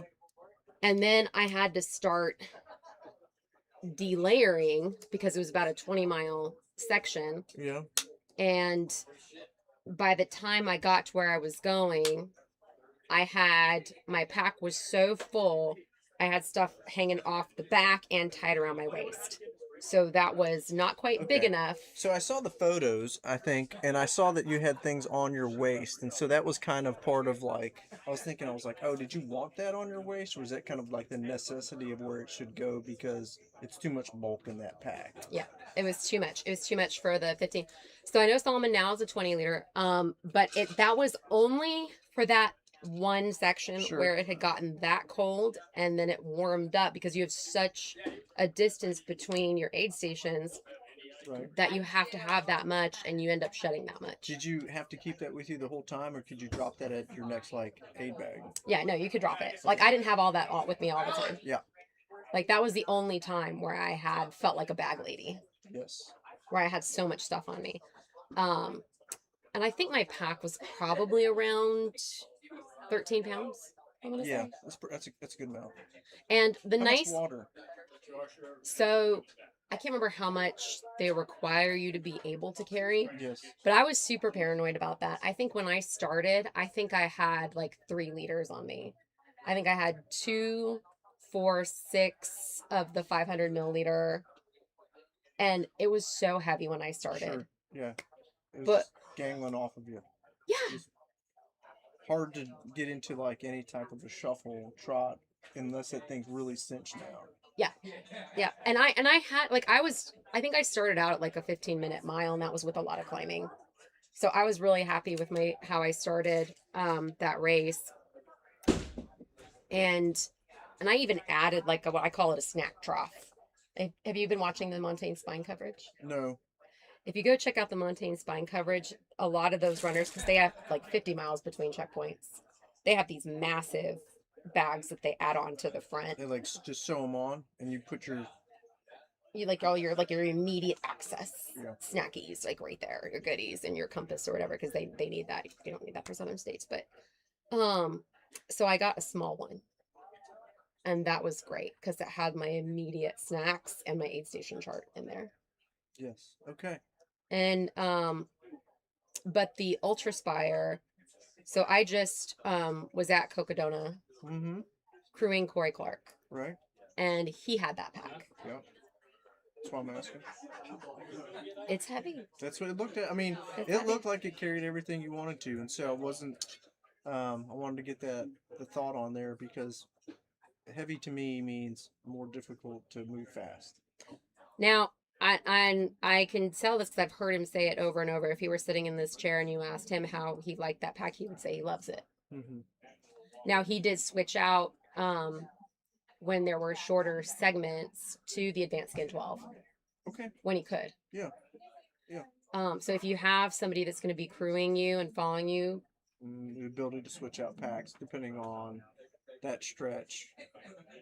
Yes. Yeah. Now, Southern States is mostly how many miles between 10 miles between aid stations? No, there's some that are 15 plus, 20, 15 to 20. Plus. Okay. Yeah. It's a good amount. Yeah. It's Okay. yeah, it's a good one. So what about training going up to it? You have to ask my coach. Just do whatever she tells me to do. I'm kind of the same with her. Yeah. Same with my coach. Whatever's on there, that's what I do. That's what I do. Yeah. That's what I do. That was actually the first time I'd ever done any rucking. Because how many people from Georgia in this race? Oh, we got plenty of people from Georgia. We've got 4 on this sheet. 5, 6, 7, 8. You got over 10. Over 10? 11, 12, 13, 14. 14 that I can count. 14-ish from Georgia to answer the question of Roughly. Punisher 2005. Yeah. Yeah, so Somebody asked yeah. if the 11-year-old still in. Alex is still. Is Alex still cranking? I believe Alex Paget is still cranking in. Yeah. He's a tough kid. He's fun to run with. Have you ever ran with him? I've not, no. I've gotten to run. Actually ran start to finish. We ran 3 hours together at what was it? Fort Frenzy. Oh wow. Last year. Wow. It was funny because there were there's a juvenile bear. I don't know if he's still there, but he was living on the island at Fort Frenzy. For those of you who don't know, it's an East Coast Adventures race, and I don't know if he's still out there, but last year there was a juvenile bear that had taken up residence, a male bear on I think it's like Fort Loudon State Park Island. And so Alex was very concerned about that bear. And I was like, honey, he's not gonna bother you. And he's so joyful to run with. But so he asked if he could stay with me. I'm like, babe, you could always run with me. I like, I love running with you. So he and I stuck together the whole race. He would run ahead to his mom, and she would take care of his pack while I was kind of coming in and dealing with my issues. And then we'd go back out. Towards the end, I was having some cramping. I don't know if my potassium or what was off, but I could not kick it into high gear and make it in time to get another loop in. But he almost made it, but he ended up finishing. I think he definitely podiumed for the men. I can't remember if he was second or third. Wow. But kid took souls, y'all. Kid took souls out there. Like, this 11-year-old is out there beating everybody. It was great. That's awesome. Awesome. And he runs with such joy. Like, he's just happy and he's having a great time. That's awesome. That's all. Yeah, he's having a great time out here. He's talking, staying in the front, getting to the front on the line. Oh, look, there he is right there. So, yeah, he's still cranking. There he is. Right next to her. He's hanging out with Harvey. Hanging out with Harvey right there next to him. Just having a great time. Love it. And he came out and he paced me a little bit at Big Al's. Oh, did he? He did, yeah. It was really cool because I know his dad, Dexter, offered to come out and pace a little bit at Big Al's. I was like, you know what? Why don't you come out and run the 100? And so he came out, he registered, he brought Alex and Sarah and the rest of the kids, and they camped out and hung out, and Alex put in a lot of miles with both of us. Love it. Love it. Like, even in that heat, he was just happy and just, willing to do whatever. And yeah, he looks like not a whole lot's bothering him out here. No. So the only thing that ever bothers him is, like, like the occasional wildlife concerns. But other than that, I mean, and that should bother pretty much any of us. But oh, he got third overall there. Somebody. Okay. Yeah. Yeah. Yeah, he did awesome. Rhabdo. Yes, his dad did get rhabdo. I do remember helping Sarah pack up their tent and get them off to the emergency room. Yeah, his dad did get rhabdo. That was a rough day for him. There's Corey Clark. Hanging in there after Cocodona, 250 miles, just, what's today? It's been, like 6 weeks? Yeah, roughly 6 weeks, yeah. 6 weeks Early later. May. Yeah, wow. Corey Clark. Phenomenal. And I'm assuming Dylan's still out there too, yeah? Yeah, he passed earlier. I thought he was joking around and laughing with, trying to think who he was hiking with. I don't know if it was Cody who was next to him. Think about that for a second. Cody Lindquist. Eubanks.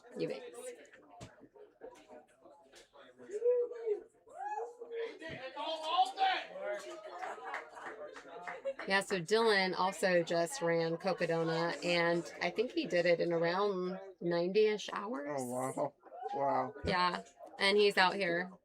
And has he been doing cartwheels? Yeah, he's definitely, we saw him doing cartwheels earlier. Okay. So he's doing cartwheels. So maybe Cocodona didn't really impact him that much? Not yet, it hasn't. He's doing good. See him coming down Widows now. A lot coming in the Corral. Now some of these guys look completely unfazed. Yeah, a lot of them are having a good time. You know, the sun is now off the Corral area, so it's shaded now in the Corral area. So they're not sitting at 100 degrees.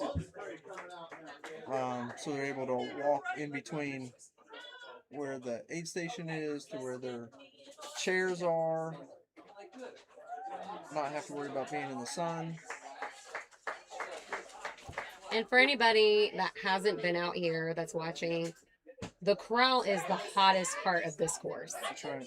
You've been telling people about it. Yeah. It is, yeah. The sun just beats down on it during the day until the shade gets on it. And when it's windy out, you don't feel it out on the rest of the course, but boy, do you feel it in the Corral.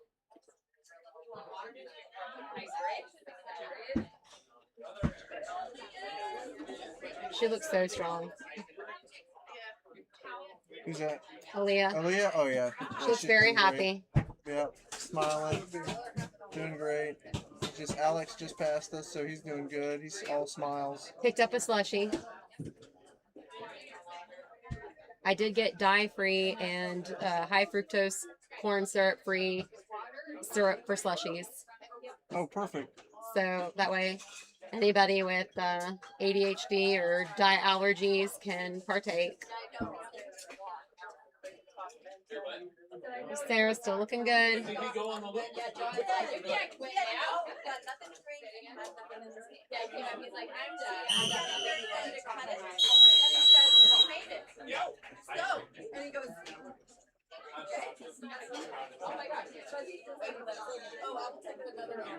Oh, so yeah, we were talking about Southern States. Rucking. Rucking? Rucking. Did a lot of rucking. Did a lot of rucking. I actually did the rucking division at Black Toe. Black Toe? That was Okay. helpful.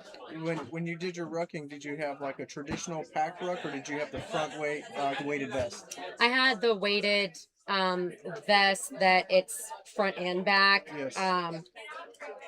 I would like to get a traditional ruck plate carrier. I have written to Go Ruck and asked them to bring back the pink. They told me it will come back. Awesome.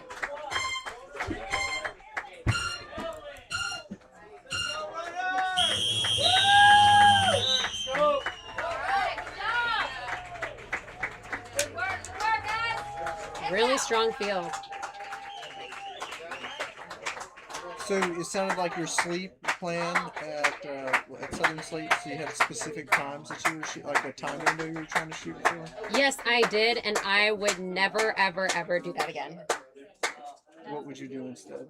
Wait, because I tried to sleep. I tried to sleep around like mile 70-ish or something like that, and I could never. It was a waste of time. I threw time in the trash trying to sleep until I was ready.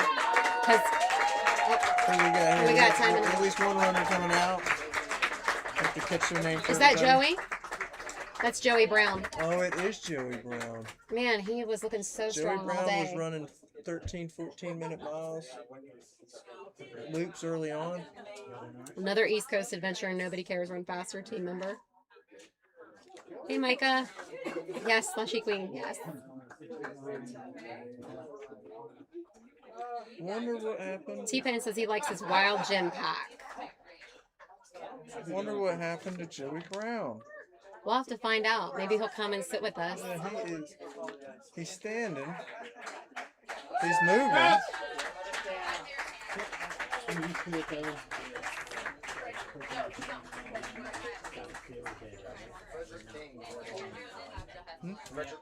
Frederick King also came out. Where's Frederick King from?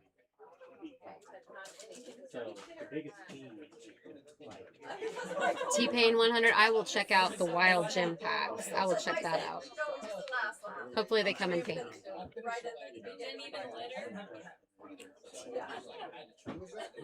Frederick King. Frederick King. Frederick King and Joey Brown. The joke has been is that we pulled a lot of data from Ultra Sign Up with Claude. After he pulled it, no, we put it in alphabetical order. For names. So now we have. It's a hunt. It's Easter egg hunt now. Yeah, it's been an Easter egg hunt. So, Growing Pains. Growing Pains. Next year. That's right. There's always next year. Yes, Micah. Joey put in a solid effort. I agree. I agree. It went out? Yeah, he's out. Joey Brown Joey. went out. Oh, man. What mile are we on? Or loop? What'd I miss? Loop 25.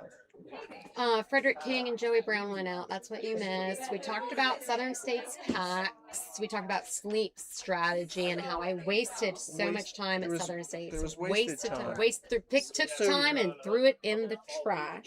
You were just looking at the beautiful trail and all that. That's what it was. So what my thought on it is, because the way that I get tired is that I get tired in spurts, and when I get tired, I know I could sleep right then. Like, it's just a wait until, and it just kind of hits me. It may hit me where I'm in I get to a quiet area and I start breathing like just right, and it hits me and it's like, okay, this is it. I can feel my body wanting to shut down. And so oftentimes, like in a 100-mile race, you just kind of push through that or whatever. But I was kind of thinking, my strategy, that may be a good strategy, just wait until that happens. And then when it happens, set a timer and let it go. And see if it works. See if it works, yeah. See if it works. My first really good sleep that was actually successful was at Cave Springs. I think I slept for like an hour and a half. I think it was an hour and a half. And then from there, I don't think I took longer than like a 30-minute nap after that. That was my longest sleep of I think the whole race. And I want to say it was somewhere around mile 140-ish where I took my first dirt nap, and that was manna from heaven. I gotta say, like I had that moment where I just was like it was like I was stumbling drunk or something. Like it's gonna happen. Like yeah, I was going down. I couldn't even move forward and make any forward progress at all. So finally, I just crumpled to the dirt, took my phone out. I think I set an alarm for a timer for like 20 minutes. Yes. After 8 minutes, I was wide awake, jumped up, and took off running down the trail for 10 more miles, and then did it again. Oh wow! Oh wow! So So you got 20 good miles of rusted running in. Yeah. Yeah, you can. I'm losing my drink. And I definitely found it. Do you have military background? I do. I'm in the Tennessee National Guard. Okay, so yeah, so that probably is. I bet that's really going to serve you really well. Yeah, definitely. Oh, well, the sleeping. I'm pretty good at going without sleep. You know, pretty good at just kind of pushing through it or making that happen. Or at least going through it and then waking up the next day. You know, like when the sun comes up, being able to like just take it through there. So you're, I mean, man, you're probably going to be just fine. The first 100 I did was the Stone Anvil, and it starts at 3 p.m. and it took me 35 hours to finish. And so it was a lot, you know, more time. And being up all day, almost all day when it started. And I didn't sleep during that one. And so that's when that one definitely, first one, I had a good learning lesson. I've had one ever since that I haven't had to sleep. But I know it's something like, you know, beyond that time I have to sleep. So trying to figure out what other people's strategies are because I don't want to waste time, like you say, on a planned time. I listened to a lot of podcasts about the sleep thing going into it, and Yes. I heard, and I'm sure you probably heard the same thing, where you you don't want to be so sleep deprived. People say you can't catch up on it. Right. Right. But you also don't want to waste time either. So it's really trying to find that delicate balance. I agree. Yeah, that's kind of what I'm asking around for, is to see like what other people have had, what you've experienced and whatnot. Because I had this, you know, same kind of listening to podcasts and thinking about like, well, how can you do that? Because there's been a lot of trial and error, man. A lot of people have different ways that they do it. I think it's obviously just what works for you, but trying to figure out, maybe guess what works for you and guess it right. Trying to guess it right.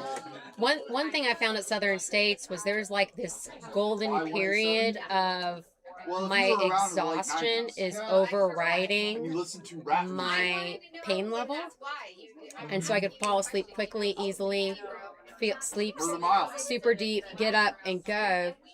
But after a certain point, like after like 175 miles, I was in so much, I was just my whole body was just screaming to stop. I could not get comfortable. Okay, yeah. And then I wasted time because I was in so much pain. I could not get comfortable. I was so uncomfortable that I couldn't fall asleep because of that, even though I was so exhausted. But what I figured out at Big Al's was if I rubbed both of my whole legs down with something like a tiger balm or a badger balm, some kind of a muscle rub the whole leg down, then I was able to get comfortable enough to fall asleep. Okay. Even after 180 miles. So the balm worked. It worked. It worked. It did. Alleviated the pain? Alleviated the pain. And if you can get your feet up over, not just like leaning back in a chair with them up, but over your heart up. So you don't stand on feet that are now feel additionally bruised because all the blood's pooled in them. Yeah, it feels really sensitive. Yeah. Nerve sensitive. Yeah. And so heavy. like I liked it for Big Al's. I actually slept on the ground more than anything. I had like a mat that I had laid down, and I had this big poof thing. I put my feet up on those. And then not like a hard cooler that was going to be pushing back against you, but this nice poof that your legs could sink into. And then my heart and my chest was flat on the ground. That was the quickest way to get a good 10-minute nap. Nice. Nice. But man, with your military experience, with all your wrecking experience from that, your sleep deprivation experience, you're already trained to do 200s. Yeah, it's the trying to get to the like you talked about the leg pain. I think that's always one for everybody's is how, when that starts to kick in, is the ability to go forward at a pace that's more than just, at a pace that you want to go. You know what I mean? So that you can minimize a death march, a hike, or something like that, to be able to be kind of efficient to go through there. Some of that you just can't stop, but definitely was looking to find a way to move as quickly and efficiently as possible, and then get through things like the sleep and not waste time, or whatnot. So. Well, I mean, you know, your coach is gonna have you. I knew that my training was tight. I knew that my coach. I had no like going into Big Al's and Southern States. Like I knew that the training was there. I knew it was ready. I think it was almost harder to pulling into Southern States and getting dropped off there. It was scary because it was so unknown. Right. Yeah. But in Big Al's, it was almost worse because I knew and I was doing it anyway. Right. Like, and I knew it was going to be worse because there's so much more elevation getting. I knew it was going to be so much slower that I had this almost a cry on the drive over here because I was like, this is going to hurt so bad for so long. And then, yeah, just accepting that and then getting over it, moving on and starting the race and just locking in. Right, just knowing that it's going to come and deal with it when it comes. Yep. It's almost like I'm just being patient and just waiting until that time hits. We've got somebody asking how many people are out. I don't want to count. 19, 20, 21, 22, 23, 24, 25.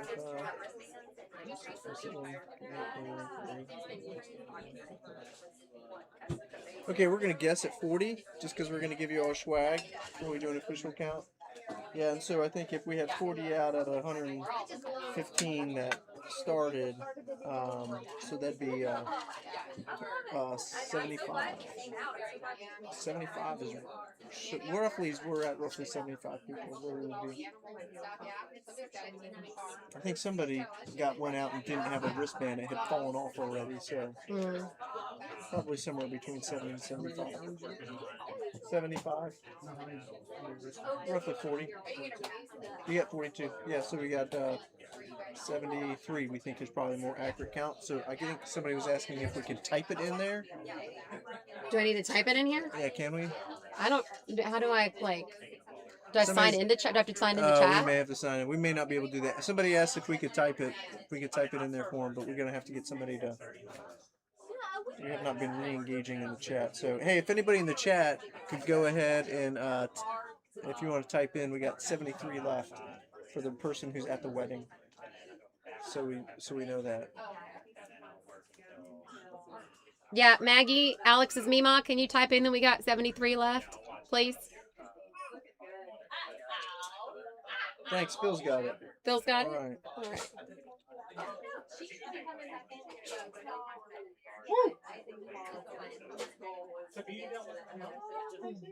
Is that popcorn from Aaliyah? Yeah, I saw that. Hey, thank you, John. That's Where's the popcorn? Okay, so LA's got a little kick to it. all right, so for everybody out there who doesn't know, this is a little bit of a treat for everybody. I guess I could sit on the other side of Yeah, you. why do you more sit on the over camera. here? I got a little something. Good. Oh yeah. It's good. At least for our group of runners, this is considered to be the best popcorn out there. And this is from Miss D's Gourmet Popcorn. It's just triple LA from Atlanta, Georgia. And this came here from Aaliyah Moore, who's running. Her father brought this up because we always get this popcorn from Aaliyah. And I saw John Cox putting his hand in here and eating from this, and I have eaten this before. It looks spicy. Is it spicy? It's a little spicy. A little spicy? Thank you. Let's got a kick. This is tough. I'm gonna keep going.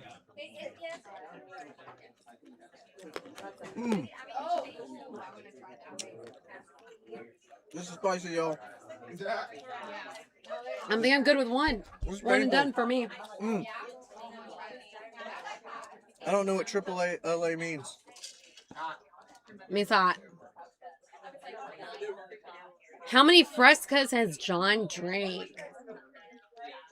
I see an unopened one over there. He did have like a fresca slushy earlier. I think I have personally seen him walk around with probably about 8 today. That's just me watching. That would be my guess. The question is, how many did they? I'm out. I'm out. Okay. That's delicious, but that's a little spicy for me. It's a little hot. Eric, that is the question, man. That's the $1 million question for sure. I mean, I know that I would probably most likely do something to annoy John. So I personally sent him 3 cases before the race started, so I could be in his good graces. This is good. Everybody wants to know, John, how many Frescas do you think you've drank this far today? How many cases have you drank? I've been donating a lot of Fresca to the cause. That's right. John has been sharing his Frescas. Yeah. Probably on. This is probably Fresca 9. Fresca 9? He said 9. I thought I had seen him roughly about 8. We're averaging about a Fresca an hour. We're averaging about a Fresca an hour, so you guys want to know. I want to know what the final number will be more than the final miles. That's funny. Huh. John's going to be, that's going to be 5 cases at that point. Yeah. I hope he's got enough. I don't want him to run out. No, there's a Publix right down the street. He's not running out. You can always Instacart some more. That's true.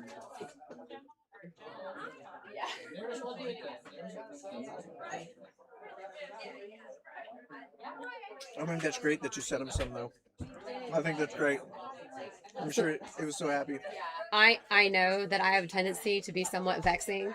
So, I'm aware, but I lack the discipline to change. So I just, try to mitigate the circumstances. Yeah.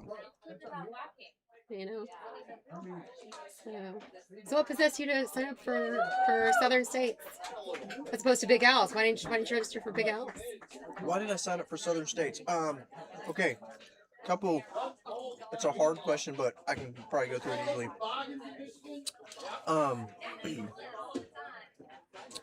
Because I heard that Southern States was a race on this first year that they created it. I heard, they're creating Southern States. And in the area that they're doing it, I've run several races. And so the first part, I thought, well, this would be a good race. But then I ran, I can't remember if I had run Cruel Jewel or if I paced at Cruel Jewel. And the day after, at like the parking lot over there in Blairsville, it's not an IHOP, but in the parking lot of a restaurant, I ran into Bob Waters. And Bob Waters is kind of like somewhat of a legend down there for those hard-ass events, some of those races that they all put on. And so he had just run Southern States 200, and he had run, and I can't remember if he won the first Archer that I was running in. And he was telling me about the race, and I was like, oh, I want to do that. So, because it's a continuous Pinhoti race. I was like, oh, I want to do that one. And so he's the one who had first told me about it and said, hey, it's a good one. And so I kind of had it on my list of races to run. And then I knew that you had run it when you ran it. And then I got more jealous about it. And I was I was scheduled to run it this year in other races, but I had some military duties that I had to go out of town for, so I'm not in town, so I rolled all my races to next year, so 2027. So yeah, Bob Waters is the one who told me, hey, it's a good one, I would go for it, and so that's what made me think that one, as opposed to Big House. So I have been all around this area, and I do have some concern as to whether or not the loop would be so monotonous to me, whether or not I would just purely enjoy it, whether or not how much I would actually enjoy it. So I said, well, let me try Southern States first. Big Al's would be cheaper and closer to home. Cheaper, closer to home. Yeah, logistics certainly are a lot easier to get pacers, and people will pop out and run with you for a little bit, and other people might come out and visit, and that's for sure. Yeah, I do plan on doing Big Al's at some point in time. I've just got to somehow man up and do it. I tell you what, after you run Southern States and you have a few dirt naps, which I'm sure you probably had with your military training experience anyway, but after a few dirt naps, you get out here and you get to sleep. Every time you sleep, you get to sleep in either a cot or your car. You're going to feel very bougie. It's quite nice.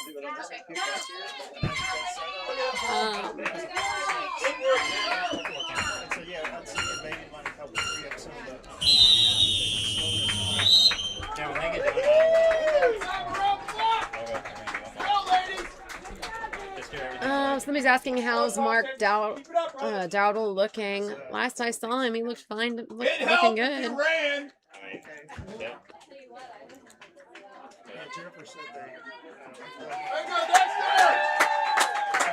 Is Dexter out? Dexter Paget. Dexter was struggling a little bit. Oh man. For those of you who don't know, that's Alex's dad, the 11-year-old that's out there. His dad just missed the mark. And then the second one I get rid of might be free. Somebody asked how many people started. I knew, like, I think 115 is the max. Is that how many started? Somebody started. That's how many started. Oh, somebody answered that.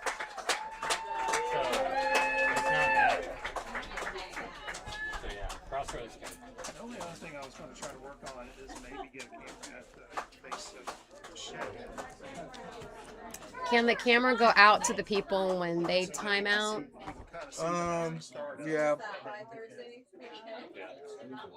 We had, we are working on the ability to do a mobile camera to hold, and we just have not gotten there yet. But I know I think what everybody's talking about. We have a mobile camera sometimes that we can hold and walk out there and switch to that camera and talk to them. So we are working on that. Amy Richards is out. Lost another lady. It's 27. That's loop 27. Well, Richards. Yeah,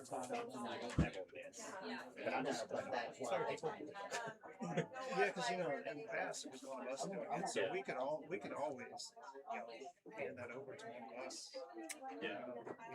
We turn Thank you.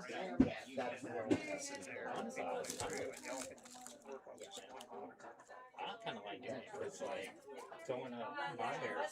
I'll stop. And I can flip you. You know what we could try to do though?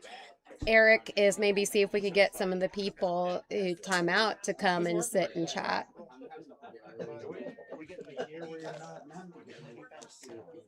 Maybe I'll go talk to Dexter and see if he wants to come have a seat here and get interviewed by Tony. That's great. Who's the other one who just went out? We have Amy. Amy, thank you. I'll see what I can do, Eric. You done? I think so. They were asking if we could go take the camera out to people who have timed out, and I'm like, no, we're like, no, but maybe we could get some people to time out to come and sit and talk to you. So I'm gonna see if I can round up anybody who's timed out. I don't know if Joey's still here, but maybe I can get Joey or I think Dexter just walked off, so I don't know if I can get Dexter, but I'll see if there's anybody else over here.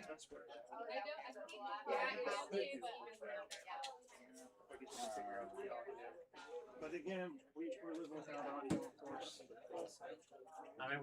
Amy Richards was the other one who just went out. Amy, 27 loops. Previously did 25.3 miles from Mount Juliet, Tennessee. What are you eating on over here, bud? Brother, if you've not had, and I told Hey, move on this. everybody else, what's that? Move your stuff. This is Miss D's gourmet popcorn, triple LA, from Atlanta, Georgia, that Aaliyah Moore's father brought, because he lives in Atlanta. He brought up here because he's crewing his daughter Aaliyah. Okay. But you did not want any of this? Is that what you said? Not right this second. All right, it's hot, spicy. Ugh. It's also good. Get us a little mouse pad now. We don't really need this up here. Awesome. So I went around, talked to some runners. Yeah. Try some of that hot stuff. Thank you. So Harvey and them are looking good. Harvey has a buffet of food over there. How many of y'all collected? Yeah, he'll know. Said 42. So he's got a little buffet of food in Ziploc bags that he's munching on and taking with him. Did we put So- those last two up there? I think so. I think I asked April to do it. Okay.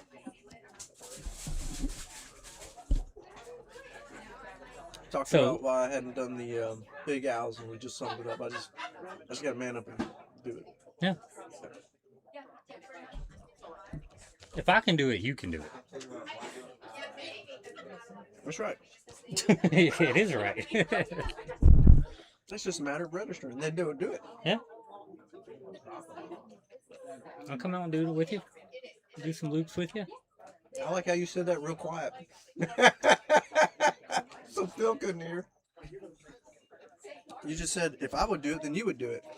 Look, I will do it. You just volunteered to do a 200-mile race if I do it. Well, Phil's gonna do it too. 200-mile race. We'll do it together. It's right here. Yeah, you can throw that. Sorry. Will you have my napkin? Thank you.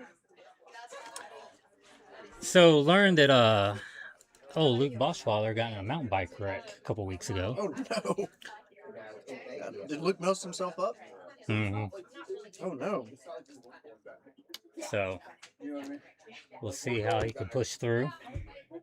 I hate that for him. Yeah. A lot of other people are doing good though. High spirits out there.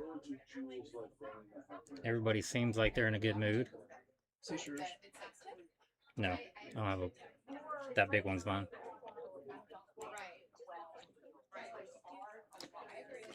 A lot of smiles now. It's more humid right now than I think it has been. Still a little bit of humidity, but the sun is getting back behind the trees. Yeah, it's starting to So cool off now. The direct sunlight isn't here, and it is cooling off. It got hot for a good like 2 hours, but now it's starting to. Feels warm. Yeah, Still had yet to sweat today, so that's good. sweated a little bit. Well, you still got your boots on. Yeah, So that's kind of I'll be good tonight though. yeah. We have a treat for you guys. All right, who we got? Joey Brown from East Here. Coast. Joey Brown. Adventures. I'll let you. I'll let you. No, you go for it. You got it. You want to do it? You got. Okay. Hey, Joey. Come on, bud. Hello, how are you? Have a seat, brother. Will do. Thank you. Yeah. All right. Hey. Well, thanks for coming by and saying hi to us. My pleasure. Thank you for asking me over. Yeah. Yeah, we've been watching you all morning over here. You know, kind of leading the pack out there for a while, and For a little bit. yeah, like definitely impressed. You know, on the race you put up. So, what'd you think about it? It was an amazing experience. I really enjoy the format. It's a very tough 1.1 mile.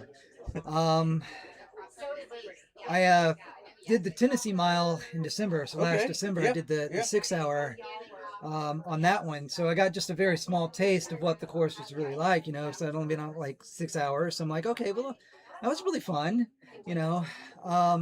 Does the heat make a difference between?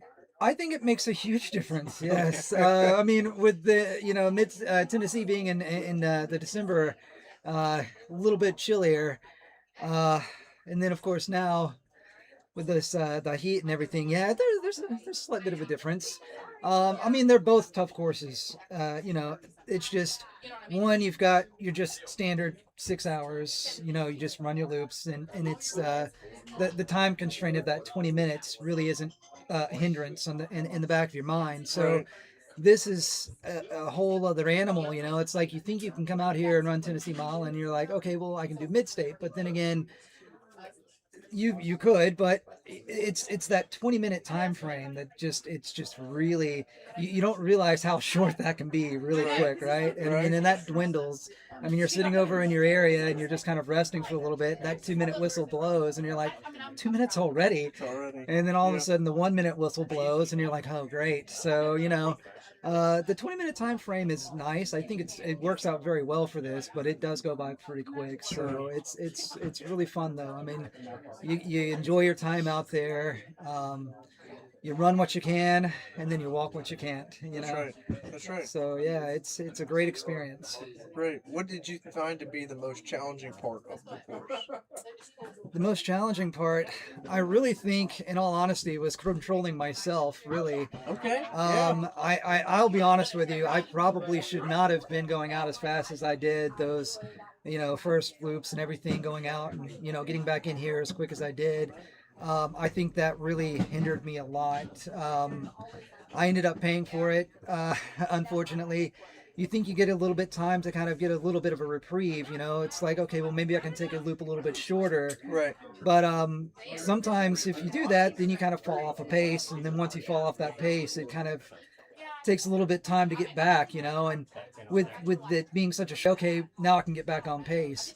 And you try to, you take a couple of loops a little bit slower, and then that clock just eats out of it. It does. It does. So how's the body feel? Well, we'll know later. Right now it's kind of in shock. Got some cramps running through the legs and everything, but for the most part, it's feeling like, I put in a really good effort, and I think that's really what I wanted it to do. It's like, it's feeling like, yes, you left everything out there, It's like one of those feelings where, if I were to be sitting here nice and fresh, I'm like, oh yeah, I could probably go out and do about another 3-mile sprint or something like that. Then I didn't give everything that I had, right? So it's like, I think it's feeling about exactly what it should feel. It's like I went out there, I tried to do I tried to set a goal, and I tried to accomplish that goal, and it's like either my body or the course was going to take me out, and I guess my body decided to say, hey, guess what? So, but it was fun, and I enjoyed doing it. It was a great experience. That's great. What do you think about the hills, about Myers and Oh, Machete? my goodness. How are they, like in relation to your experience, of running like hill races, mountain races? Oh my goodness, these hills really are on a whole nother level. You can get some good vert, in other races. Definitely, but it's just the grade and just the climb of these hills in and of itself. It's like you feel like you're almost kind of climbing forever. It's like, is it ever going to crest? Am I ever going to get to the top? They're great hills to run. I will say I kind of like Machete a little bit better, honestly, because it's the last hill. So you're like, okay, I know I've got this one last push. I'll get up to that, and I know as soon as I get to the top, it's a smooth coast all the way down. That's right. They both hit you differently, though. They really do.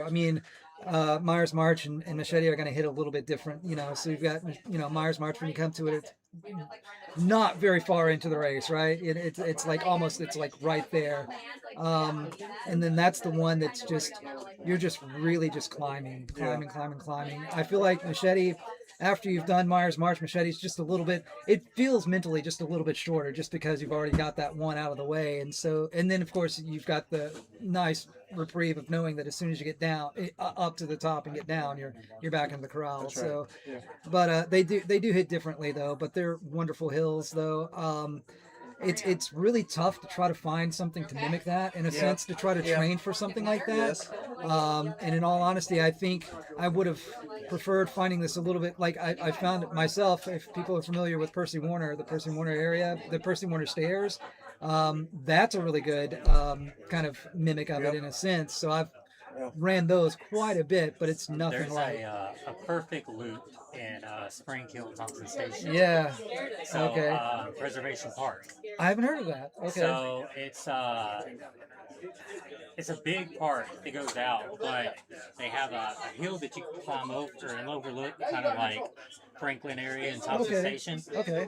And right up beside it, there's a water tower hill. Okay. And then right below it, there's another big hill that kind of curves around. Right. So you could just do like all three of them. All three of them, and just you'll kind of get loop about around. 350 in a mile. Yeah. So Okay. Leah That's- would go out there and train. Good one. That's a good one. Okay. I have done the Percy stairs. You know, Okay, that one yeah. from the flagpole all the way up. I go up to the White Trail. I do too. So Yeah, I call I've that learned that the going top to the of white. stairs. That's what I It's call like it. Yeah. 3 loops is a mile at roughly. Yeah. I think it's 400. Yeah, Roughly 400. 400 Yep. is what it is Yep. on there. Yeah, that's a So- good one. But yeah, it's hard to mimic. So Myers, comparison of what was more difficult, uphills or downhills for you?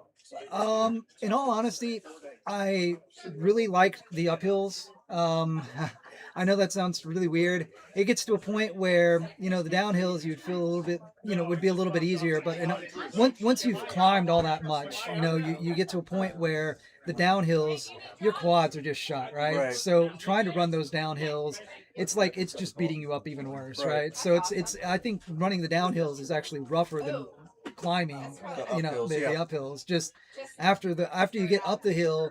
The good thing about getting up Myers March is you've got a nice little flat section there from the hill. It is, yeah. Do you think so? They're going to be able to bring poles out in less than 3 Yeah, hours I now. know, So you right. think that's going to give them an advantage? It's going to give them a little bit of reprieve on the I think downhill. so. Yes. Especially if you're really good and, you know, efficient at using the poles, I think that's going to give them a very big leg up on it, because I mean you've got the stabilization of being able to make sure that it's while you're running downhill to just kind of be able to keep you stable, keep you balanced and everything. So that's going to help out quite a lot. Yeah. So yeah, I really wish I could have made it to the pole part, but you know. Yeah, once you get dark and the temperature drops in poles, it becomes a little bit of a different race. It does. It's a second. The night race is kind of a second race. Half. Yeah. It really is. Yes, So I think you made the mistake that a lot of people make when they first do this, coming out a little too hot. That's exactly what it is. Get that pace. You look like a boss out there in front of everybody. I mean, coming first in the corral. You know, we've been watching these from year over end. And there's a many of people that come in early on that continue with that pace pretty much their whole race out there. Yeah, so those thinking, are some beasts. It has been done. Yeah. So just based on how it went, what's fresh in your mind, what do you think would have been like your optimal pace to like stay in it a long time without? If I really would have paced myself more efficiently, I would have probably tried to come in more at about maybe a 16:30, something like that would have been probably the best, instead of coming in like 14:15 or something like that. Even though it seems like, you know, maybe a 16:30, it's like it's just a minute more or something like that. But I think it's a very long time. So if you really if you think about it, that minute is going to give you some really good reprieve to be able to say, okay, I've caught my breath and let's go ahead and get the rest of it done. So I think if I would have really paced myself better, I would have come in maybe like 16:30, maybe closer even to 17 or something like that, just so that I know that I get to the 17. I haven't got to the 2-minute warning yet, so at least I know I've got a little bit of a rest, and then you've got the 2-minute warning after that, and everything's would have been a whole lot better. But yeah, I just, like I was saying, I really did kind of blow myself up, and that was my fault.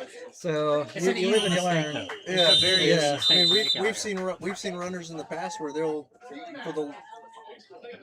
casually come in here at 18:30, and their crew will hand them a water bottle, and they'll juice that, and they'll just keep it, and they never really overly tax themselves, never really get going. But they've got, mentally they have to understand that's what they want to do. Yes, and they're always going to be up on their feet. That is true. You're never going to really get a good rest out of it. If you get hot, you're going to have, you don't have enough time to do a lot of things out there. And if you're mentally prepared for something like that, then that actually helps out quite a bit, because then you know exactly what you're up against. And one of the things too is with me, it's that I know that sometimes I kind of have to keep a certain pace, right? Yes. And so it's like when you're caught behind the Congo line trying to go up the hills, and that's throwing you off. So it's like, okay, I've got to adjust for that, right? So I'm going a little bit slower than I'd really want to. Is that a good thing or a bad thing? So then you kind of got to adjust at that point in time. Do I try to go around? Do I take a little bit of a break?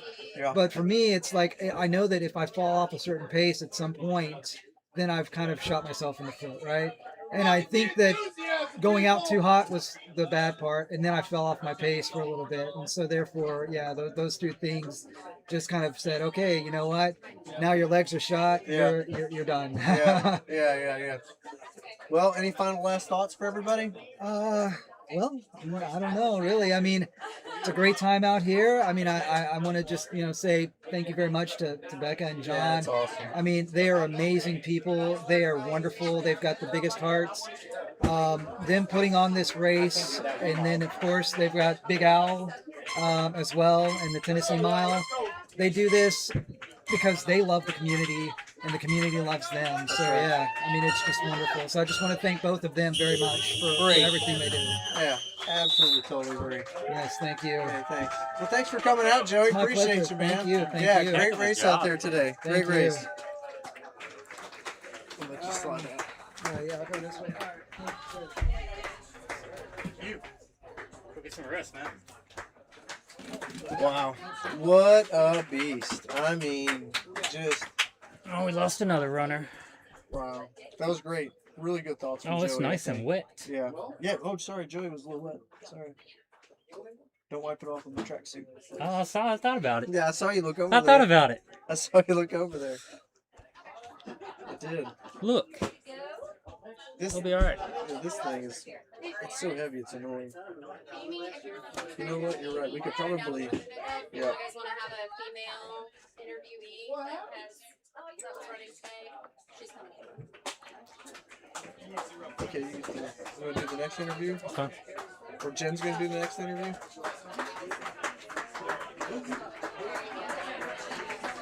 I will take a cheese pizza. We got another runner coming in after the loop.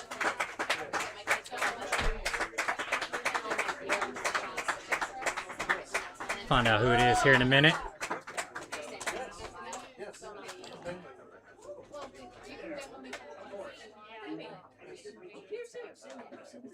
Alex was just looking really good out there. Was kind of playing around in the corral for a second. So, well, come on. Hey, hey. How's it going? This is fun. Welcome in. Yeah.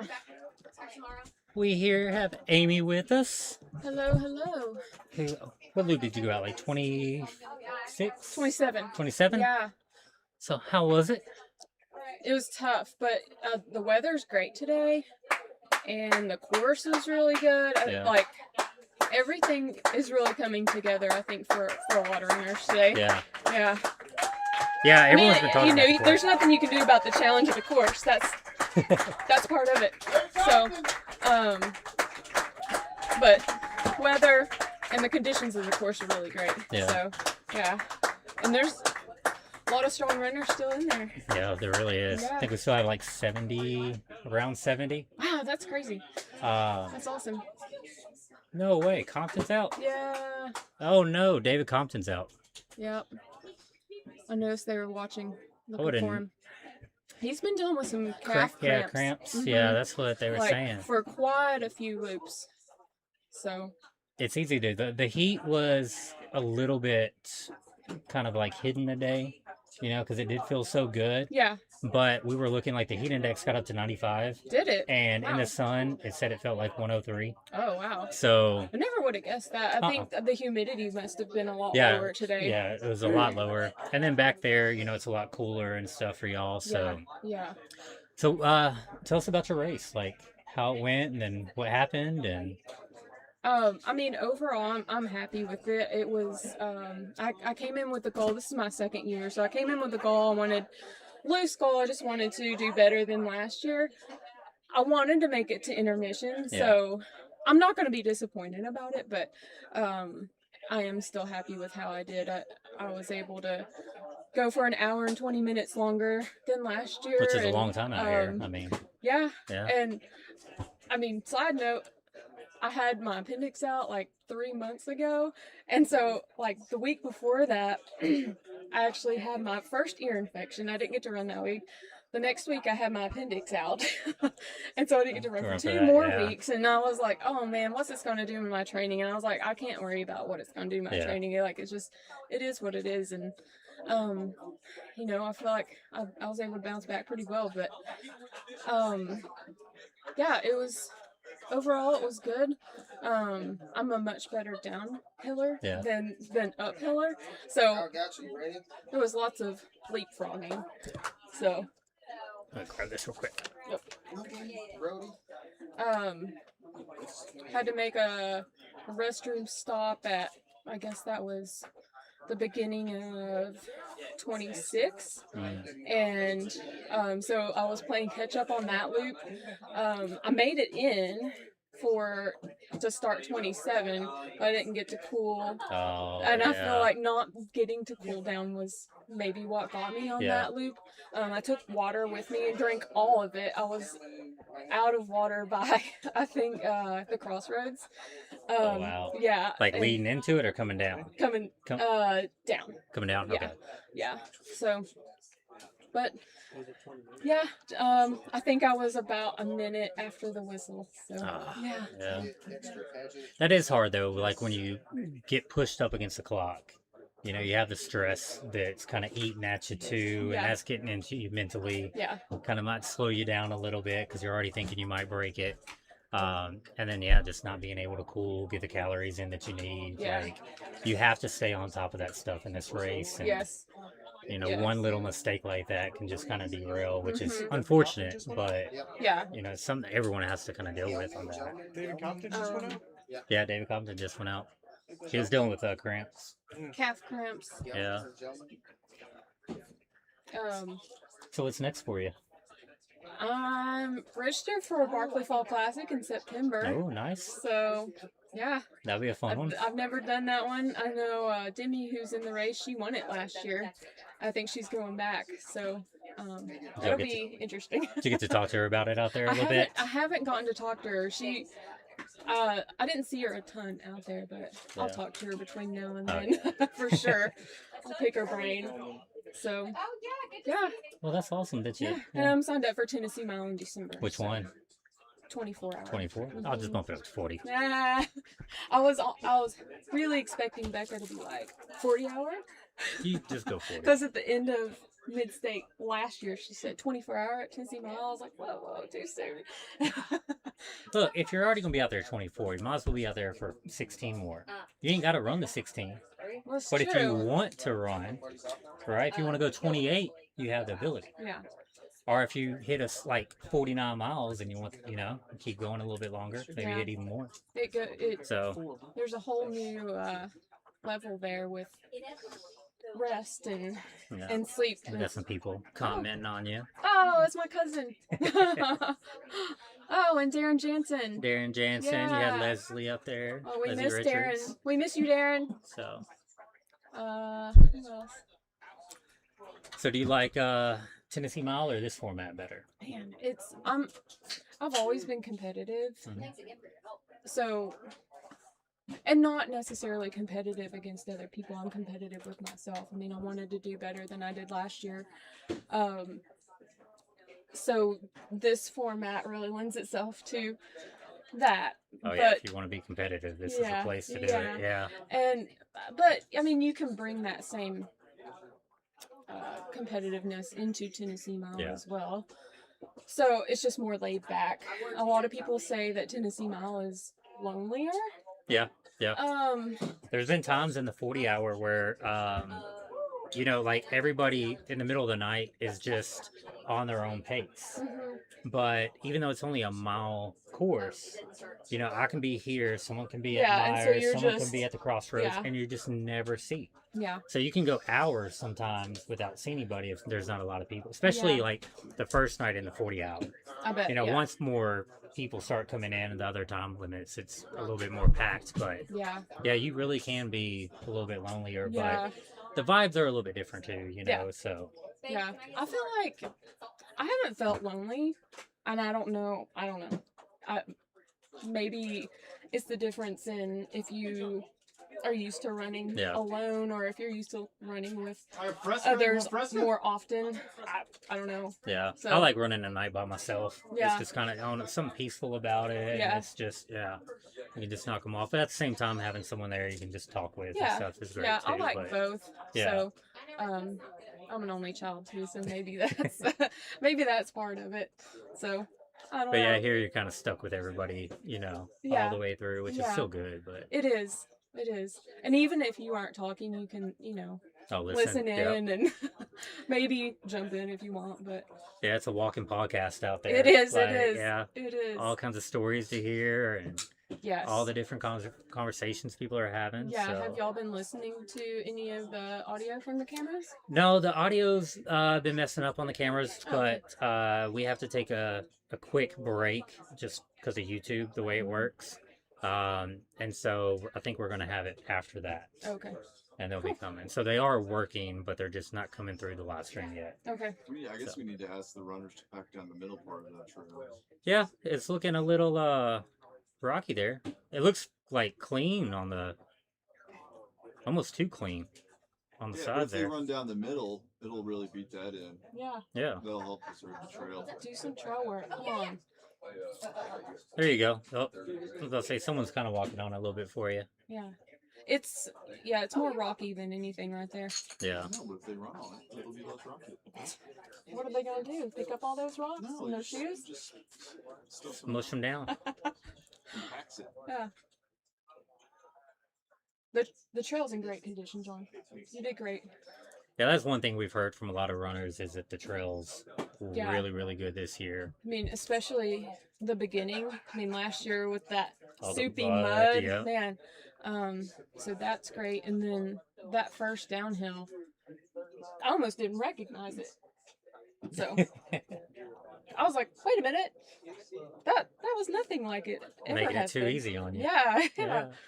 yeah. So you're going to have to change it up now. I'm going to have to make it harder now, John. Stop doing trail work. Oh, he about fell. There's a lot of trees I could have left out there. Yeah, that's what I was about to say. With the rain and the storms and That is stuff. a hitch in the giddy up for Larry. Yeah. Yeah. He's got that. Ooh. There's quite a few the runner leans going on. He about fell too. Yikes, yeah. Who That's was 3 that? people that That about is a fell. tough section right there. Where that little water bar is. Yeah. Yeah. Can we tell who that is? Who is that? Uh. Oh, I think his tent's yeah. behind mine, but I didn't get to meet him. I think he's Jeremiah's friend. Jeremiah. Oopsfall? His friend? But I don't know. I know it's his first year running, so Mark's got the backwards lean going on. Yeah. I ain't seen that much, you know. He was all the way back. Luke is still leaning. Yeah, he said he's kind of hurting a little bit. He got a mountain bike Uh-oh. race or a wreck Oh, a couple weeks ago. yikes.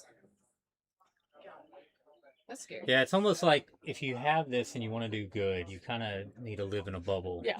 Like, just train, don't do anything crazy. Yeah. Try to keep everything, you know, working the best you can. Mhm. Braxton Bonds, thank you so much, Tracy. Still trying to learn the names. I'm always careful going up and down steps leading up to a race. Yeah. Hold on to the banister. Don't do anything stupid. So we've been asking everyone, like, their favorite part of the course. So what's yours? I like the crossroads. It's just a pretty place. Yeah. And you get to see it twice, but then also there have been a lot of people at the Yeah. crossroads this year, which is great. So just to have some of that support is great. So Cheering you that's on, yeah. probably my favorite part. Yeah. What Yep. has everybody else said? Myers. Myers. Everyone has been saying Myers. Wow. Yeah. Interesting. Liking the climbs. Yeah. Huh. But we're talking to people that are already out today, so we'll see if that's still the case tomorrow, Yeah. you know. Yeah. Spending more and more time on that hill. So For sure. so the sleep situation, they will be getting a 20-minute break every 12 hours. So here in about 2.5 hours, they will get a 20-minute break. And that's the chance that they can actually take a little power nap, you know, change their clothes, take a little bit of time for themselves. And then they won't get another chance to do that until 8 o'clock in the morning. So every 12 hours, they get a 20-minute break. It's kind of hard to sleep in between loops unless you're really going fast, but then, you know, it's going to be hard to continue that the whole time. So most people just wait until the breaks to try to, you know, close their eyes and catch a few minutes of sleep. But you will have some people come in, lean back in a gravity chair, close their eyes, put a towel over their head, maybe get 30 seconds, maybe a minute. And sometimes that can be enough to, you know, give you a little second wind and keep going. So But yeah, the sleep situation's pretty tough for a lot of people. That would be Yeah. very tough. Yeah. My plan was to change clothes and have that done. That way I wouldn't have to rush Yep. and, you know, try to do it and try to beat the whistle and like sleep too long or, Yep. you know.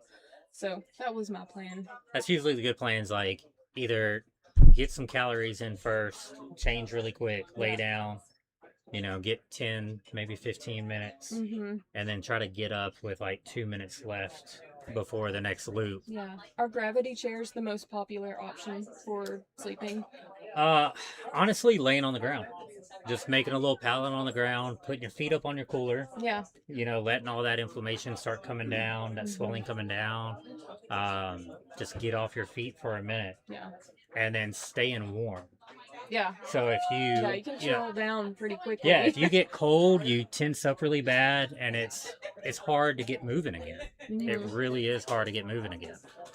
So, you know, that's what's kind of worked. Now, people do bring some cots. Gravity chairs have worked because, I mean, they do go far back enough. Right. So, yeah, just anything that you can get kind of like really comfortable and quick, just to get, you know, just try to get some sleep. Yeah. So, and it's hard for a lot of people because, you know, they're used to more comfortable places or nice comfy yeah, beds. yeah, something. But just trying to get a little bit of sleep, you know, makes a world of difference. It does. There's Larry looking a little bit better. Yep. Coming down Widows now. Mark's made up some space. He has. Yeah. He was kind of hanging out in the back there for a while. Yeah. Has anybody mentioned that Alex, the 11-year-old, told? Every 10 minutes. Yeah. Yeah, Has anybody mentioned that he told Mark Dowdle that he was holding him up and going too slow? Wow, no one has mentioned that. He was talking his ear off close to the beginning, and he goes, "I don't mean to. No offense, you're going too slow." And he's just, oh yeah. He's like, I just got dropped. An 11-year-old. Yeah, yeah. Alex has been all over for pace. Yeah. He's been at 13 minutes, 14, 18, 19. Yeah. Like, I think he's just having a blast out there. Yeah, that's great. Just, yeah. So, I mean, we're almost 31 miles. Yeah. 32 miles in. Yeah. So, that's tough. I mean, to keep doing that this heat. Mm-hmm. And still with a smile on his face and running around. Yeah, so. and talking and yeah. He's still telling stories. That is awesome he told Mark that, though. It is. But I can see it. Mark has been going slow at his own little pace. But, I mean, it's conserving energy, you know? So he's found a good pace that works for him and all that. And we've seen in the past, longer paces tend to work well for a lot of people. So, you ready to get back out there? Yeah.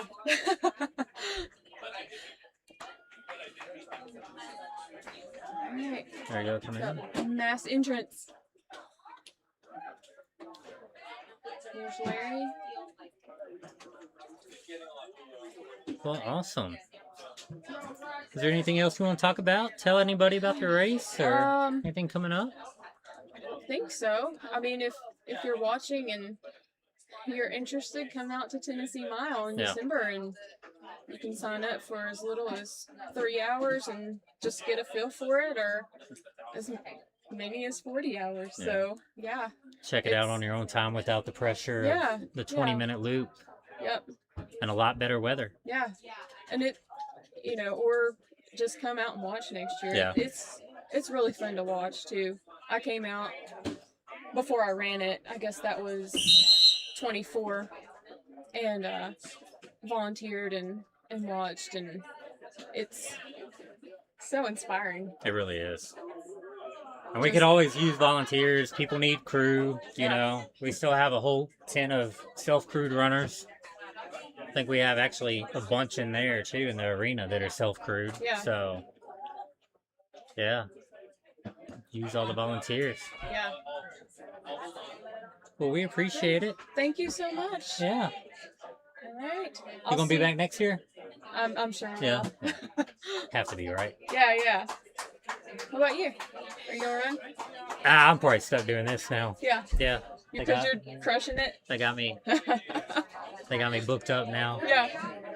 I've said before, this race has been my kryptonite.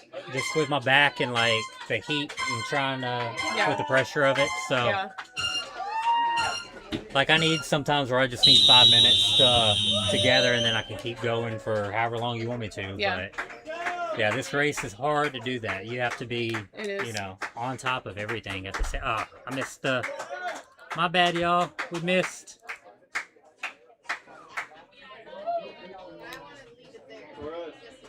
I've missed that a couple times. Whoops. That's all right.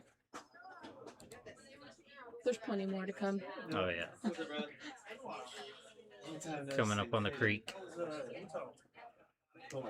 How old is a Tommy Chong? Is that his name or you said looking guy? Looking guy. Yeah, I don't know. I have to figure out his name first. We have the ages, but I gotta just figure out the name. So. Last minute, like, you want to do 20-mile scramble. Did you walk this hill a lot? Or did you run up it? Walked it. Walked it? Mhm. We're seeing a lot more people run it this year. That's interesting. Yeah. Mostly people in the front. Yeah. Yeah. Yeah, you'll see them just kind of occasionally just start sprinting up it. Wow. But I mean, for the most part, everyone's kind of waiting until the skinny tree and then, Yeah. you know, just kind of moseying along that way. Yeah. Seems a lot more people are walking this one now. Yeah. Slowing down. We're kind of like at the hottest part of the day, so I mean, it's just now starting to kind of kick down. Is he telling Harvey he's slow now? He was talking about texting Harvey at one point too. Dropping everybody. Yeah. Larry's still hanging on. Yeah. Yeah, I think a lot of people are still looking really strong right now. They are. Men and women. Yeah. There's a lot of women still in it. Yeah. So that's awesome. And there's been quite a few that have been at the front of the pack for most of the day. Yeah. Yeah. Hopefully they can keep it up. For sure. Yeah, just a couple hours. It'll probably right after intermission, I guess it'll be dark, have headlamps, and the fireflies will be out, and it'll be really pretty out there. Hopefully they can enjoy it a little bit. Yeah, the course gets so much easier at night. I think so. Don't pay attention to, you know, You can't anything see the whole around. hill Exactly. and, yeah. You're just stuck in a little 3-foot bubble Yep, around you. you just, tunnel vision. And it's crazy, like, you still see people, like, coming up the creek. Yeah. And then people already at Myers. That is crazy. It seemed like it kept taking longer and longer to get to the skeleton in the chair. Somebody called out Kale, Big Country. Yeah, Kale's looking good. Yeah. So do you think it's harder to get from the bottom to the chair or from the chair to the top? I think bottom to the chair. Really? Yeah. It's something like when you see the chair, you're like, oh, okay. Like, kind of, yeah. I've made it Halfway now. almost. Yeah. Because it actually gets a lot steeper past It the does, chair. yeah. And but then there's like I like to call it the easy part, like Kind of rolls over. when it is like not as Yeah, steep, you yeah. know. I joke sometimes. I'm like, hey, we're at the easy part. It is, because like after the chair, there's a big tree, like a massive tree. Yes. And it's almost straight up from the chair to that tree. But then after that, it's still going up. Yeah. But then it starts kind of rolling Yes. over. Yeah. And then it kind of levels out at the top. Yep. And it's a little smoother as well. Yeah. Yeah. Wider. Come on, Sarah. So, because it is pretty packed, you know, and coming up to the chair, like around the little bend and all that. So, Oh, Yeah. Sarah's out. oh, Sarah Harris is out now. Yep. 32 miles. Good job, Sarah.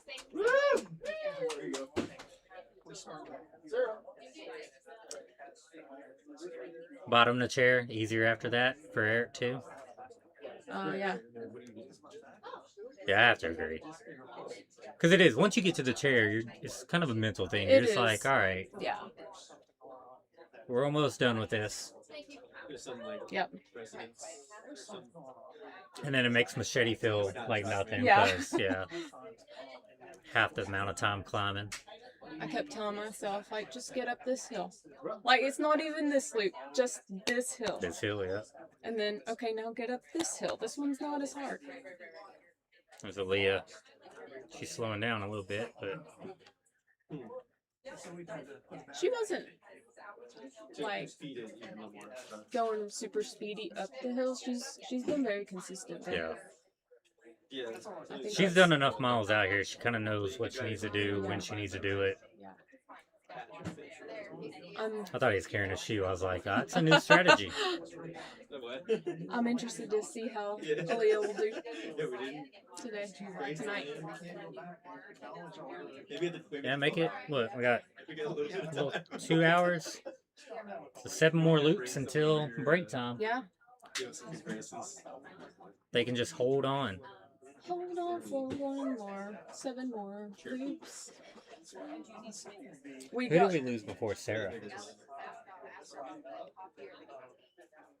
We had several. 28, we had Dexter Paget went out. So Dexter Paget went out. 28, we had Dave Compton. Yeah, Dave Compton went out. Amy Richards went out on 27. She's right there. Okay. Hello, dear. Cameron Lamb and Brody Wooten. Yeah, I'm just reading names. Cameron Lamb and Brody Luton. Okay. Oh, there's my friend Erin. Thanks, Erin. We run together quite a bit. She just commented. Oh, I was like, there ain't no one on the screen, were you? It's funny, we started at one point, there's no music allowed out on the course or even within the crew areas, so we started talking about like, hey, what song does everybody have in their head? And there was like Madonna, somebody started singing a Christmas song. Oh no, that would have been bad. Do you train with music since you can't? Yeah, no. No, I joke that, so I started running when I was 10. I joke that I started running before, even iPods or anything, so. You're showing your age, stop. I know. So I've just been used to not, and I think it's, safer not to have music. Yeah. So, and then you can just enjoy everything around you, so. Yeah. And I run with my dogs a lot too, so. Yeah. I think they could do this.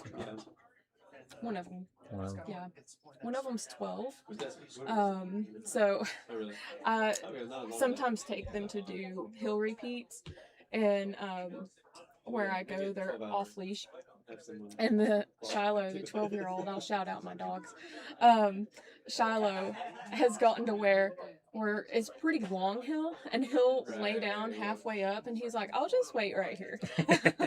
And then when we start coming down, Radar and I, that's my other dog, he's like, oh, hey guys. Radar's only 7, so. Shiloh's smart. Yeah. Shiloh's PR is 11 miles, and Radar's is a half marathon. Oh, that's good. Yeah. Yeah. Right, yeah. And in the commentary when they were All right, they're coming down Devils again. I bet he's getting some good shots right now. I know. I'm so excited to see these pictures. And so, I don't know if you've talked about it, and I haven't heard a whole lot about it, but I heard they're filming a documentary out here. We got 2 out there. Oh, okay. Awesome. Harvey has one going, and then we have Fooster with Friction Prescription. Awesome. And where at? Like, who's in? Midstate Mile Instagram page. There's a couple of clips from the crew. They've released 2 already. Wow. So they are filming this and doing the editing and all this in real time. So they said it was going to be a challenge today to do it, but they were looking forward to it. So everyone go to Midstate Mile's Instagram page and check out the clips. Be sure to follow.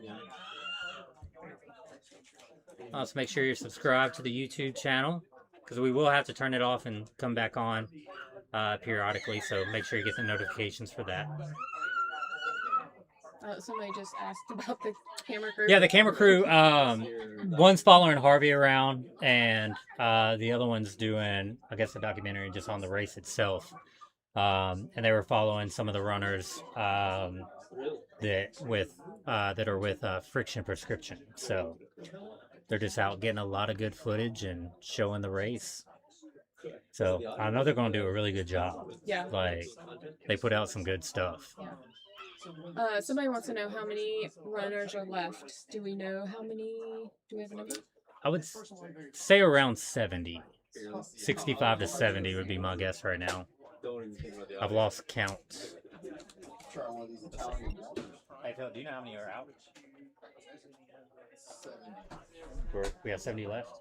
Oh. I was going to say, you're close. Right on them. I think you're about right on it.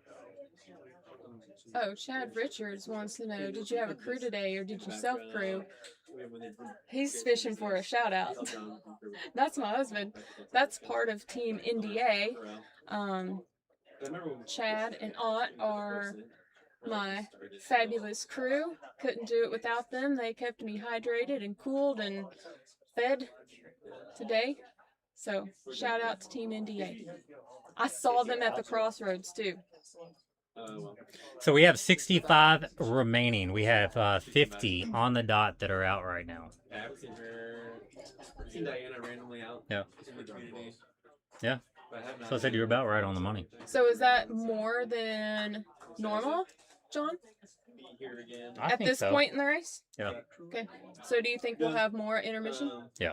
We're friends with. Yeah. My buddy helps kind of film for Mark. I'll be around hanging out with them, but if you need anything, you guys need any help? 6 loops. Yeah, we'll have 50 plus at intermission, which will be really good. Yeah. So, and I think if you get to the polls, I mean, that's going to save a lot of people. And Yeah, it will. especially the people that really know how to use them and For sure. have been training with them. Yeah. Cause, yeah, she's looking really good. Yeah, she is. Her and Lauren, the other girl in the orange. Yeah. So That was Audrey, right? Lissa, or is it Audrey? I think it is Audrey. The one we just saw. Yeah. Audrey Carter? Yep. Is that right? Okay.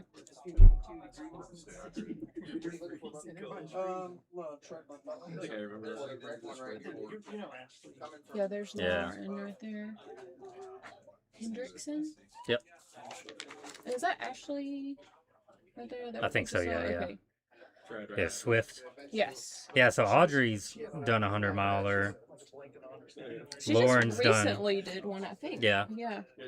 Lauren's done over 100 at Little Dogs, the Backyard Ultra. Oh, wow. So that's That's impressive. impressive. And then Ashley has a 42-mile PR at Midstate. So if she can make it to intermission, she'll be Yeah. in PR territory there. Yeah. That was last year, right? Mhm. Okay. Yeah. And then there's a few other ones out there that have done good. Like Aaliyah's done 100, Liberty's done 100, so they got the fitness to go far. You do. Uh-oh, somebody put something in, like, is that French? Yeah. Number of loops last year was, It was like 98.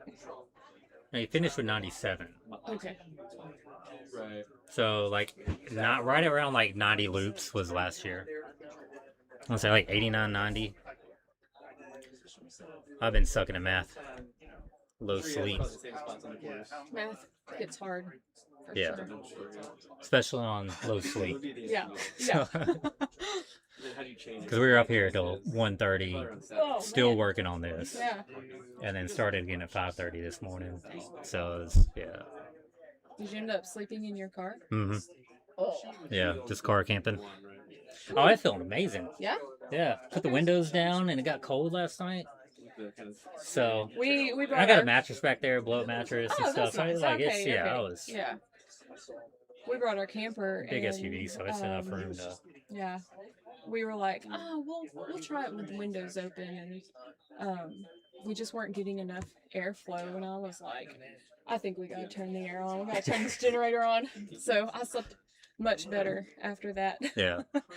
I feel like you don't really ever sleep great the night before a race. At least I don't, because I'm like, Your best little bet nervous. is to get as much sleep as you can 2 nights before. Mhm. Because that night before you are going to be adrenaline and Yeah. thinking about it and all that. But Yeah. yeah, so any big race, I try to go sleep like 8 o'clock Yeah. on like Thursday. Yeah. And then Friday, you're just kind of, you know, I kind of am, at the mercy of it. yeah. I am fortunate in that for this race, I'm out of school, and so I can, sleep in and like most Yeah. of the week before, which is really nice. I know that's not available for everybody, but Take naps if you need to. Yeah. Yeah. I'm not a good napper. Yeah. I wish I was. I have good intentions with naps sometimes. So we're down 50 exact. Okay. So 65 left. Okay. 65. And 6 more loops to get to intermission. 65 is 15, 16 money a year. we got Like left yours. 2 or 10 hours.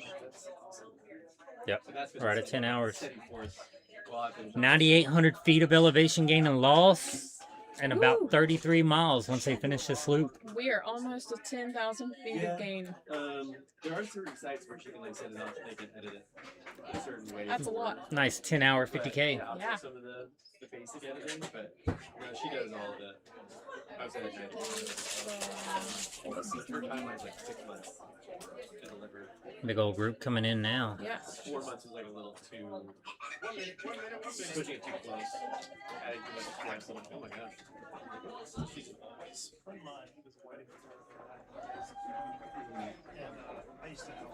Luke slowed down tremendously. He did. Wonder if it's part of his strategy. Yeah, he does that He does. occasionally. Like he'll go fast for a while, then plays slow down with for a while. things. Yeah. You expose it or something like.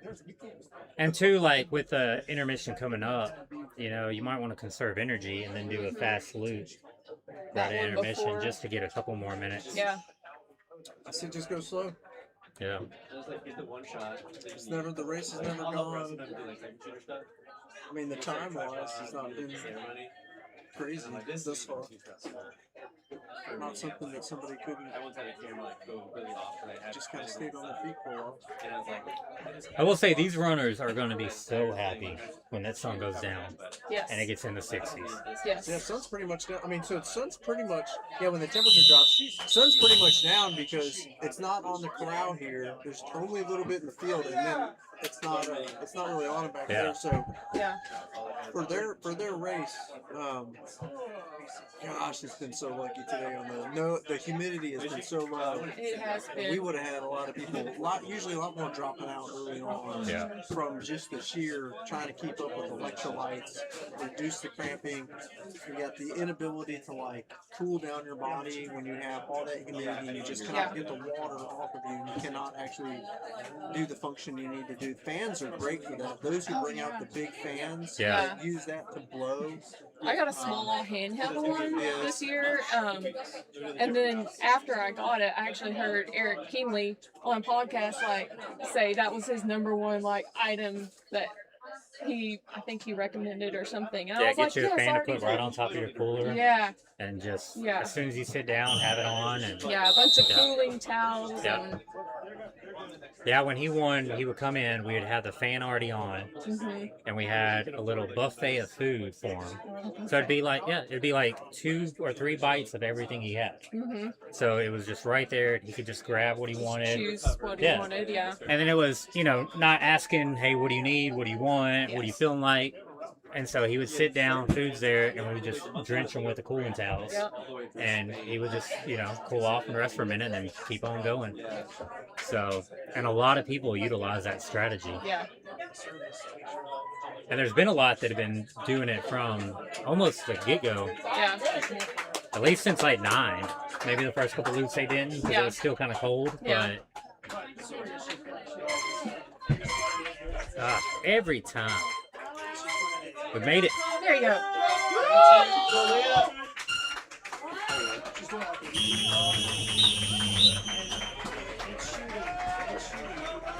Oh, Travis took night. Oh. So, how many started? We had 115 start, roughly. 51. And we have 51 out right now. So, we are down to 64. And there might be a few more come in, hopefully not. Travis McKnight just went out. Travis McKnight and Nancy Moore. Nancy Moore, so we lost 2 right there. Yeah. Travis McKnight. Previously had done 22 miles, so that's a new PR for him here. He's done 100 before and stuff like that, but mid-states he's only done 22. That's a big PR out here. Yeah. There's been a lot of PRs today. Yeah. A lot. That's great. Oh yeah. Mid-state and overall. Mm-hmm. We have someone who says my bets are on a runner no one expected that wins today. There's a good chance. That's funny. So and it's so true because some of the runners that have been back year over year, some of them just they'll surprise you. Yeah. What was the winner last year? His name Nick. Nick. He had like doubled his mileage, from 30 to 60, then to 9, for 3 years in a row. And so yeah, absolutely. Like there's no reason why the winner can't be somebody out there we just completely don't know. Yeah. Haven't seen. It can be, we've had cramps that are taking out people that are just phenomenal in speed, phenomenal in strength. But there's certain things you can't get over, which is your own, biochemistry out there of what you can do in this type of heat. So, totally agree. Somebody wants to know how Harvey's looking. He's looking good. He's looking good. He was saying he felt great. Mark's when looking I was good still right out there. Yeah. And Harvey's being conservative, it seems like, with his loops. Dan Seymour was the other one who went out at 30 loops. I don't understand how that works. All right, just so we're clear, Dan Seymour and Travis McKnight. That's right, Dan Seymour for Travis McKnight, not Nancy. No, I said we'd lose 10 over the next 6 loops for intermission. So we're at 2. Yep, 8 more. Will you hand me my book? What do you need? The book. No, 6 loops. John's Didn't mean to hit that. Mine doesn't enough. Yeah. I'm not doing anything crazy, but I just can't keep up. Here they are coming up. Yeah, we'll try to do the corral. Right.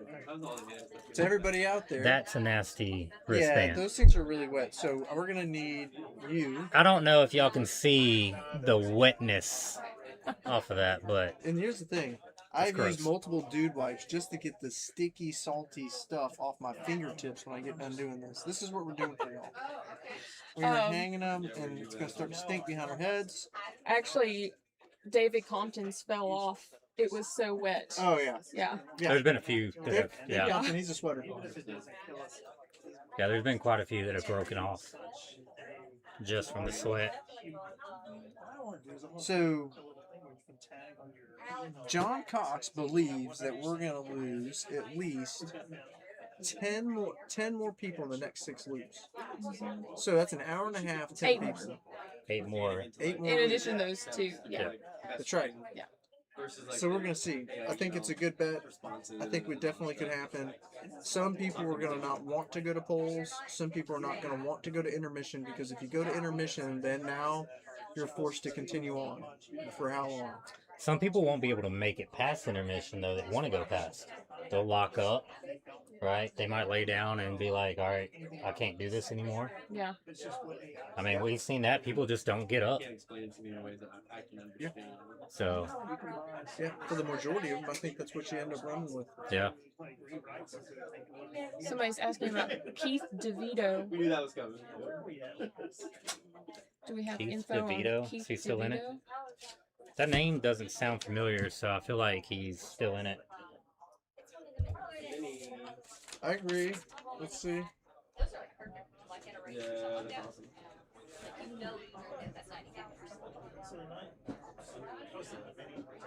Kyle didn't come, did he?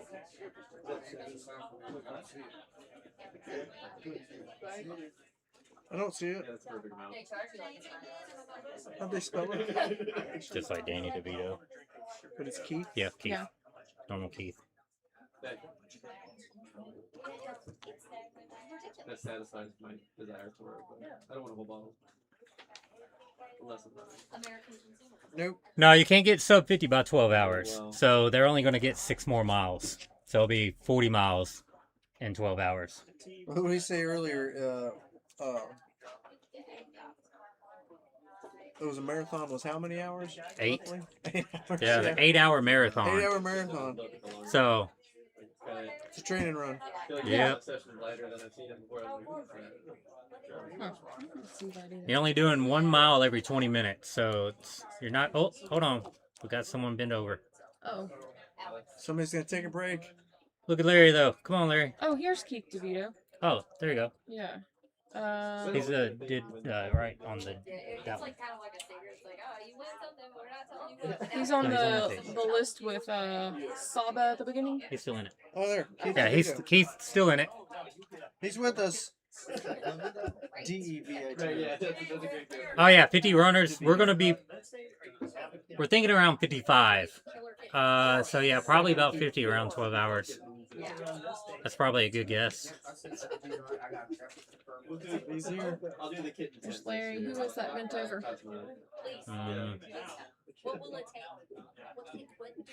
Come on, that quad's hurting. Yeah. Yeah, probably. I wouldn't mind having one. That quad's locking up. Mm-hmm. He's got time though. What He do you needs to think get to the needs? top in about I a think minute. he needs About 2,000 milligrams. 2,000. I was thinking 2,000 milligrams of electrolytes of Yeah. sodium. If you could put that in 2 bottles and shake it up Yeah. and get that down as quick as you can. Yeah. And then get a foam roller, And then massage get more, stick, and then something. Take another pill, 250 every 15 minutes until you get another 1,000 down. Yeah. Come back from it. Dylan, somebody's asking about Dylan Ledbetter. Dylan Ledbetter's Dylan's still good. still in Yeah. it. Yep. Yep. Dylan's still kicking. Yep. Yeah. Especially for 6 weeks post Cocodona. It just means he's more trained up. Yeah. Somebody says Michael Graziani. Graziani? Yeah. They're looking for him, local legend, Clarksville, Tennessee. Did the Snaketail 50 miler. 33 years old, hadn't done there, so we'll see. We'll see. He's still in it right now, Still so in it. getting close to his PR. Well, that we can see out there. That's right. Snaketail 50. How late will we commentate? Until we can't go anymore. So yeah, last year we went all pretty much night. all night. Yeah. So usually sometimes there'll be a break in between. You know, we'll hand it over to somebody else. It really The stream depends. will be going nonstop.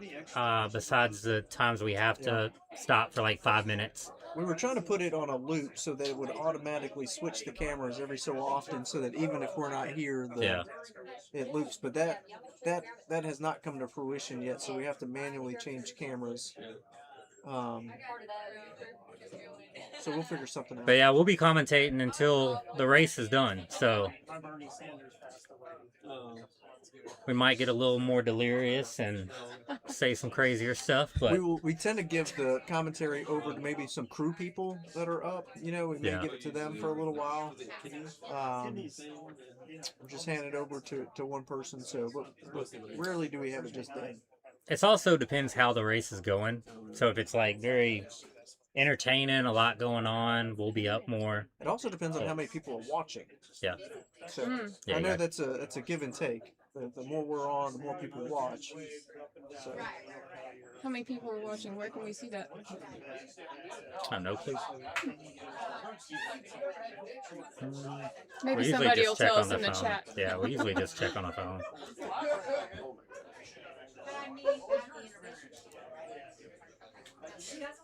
I don't know what I just. Oh, there we go. That looks like too much trouble. Come on now. let me ask you this: did we go into?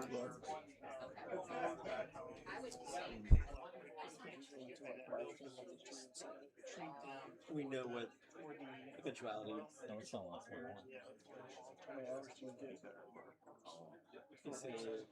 Oh, I don't know. Like anybody, yeah.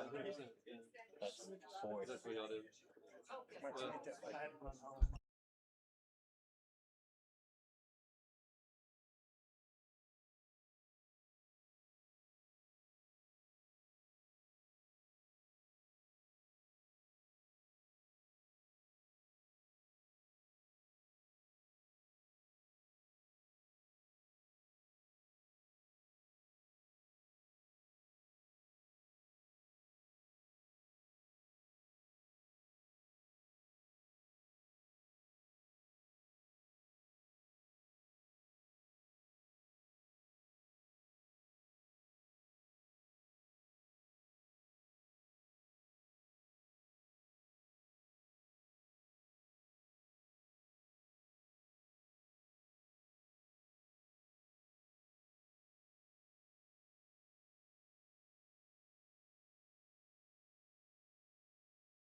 Thank y'all for letting us know how many people are in there.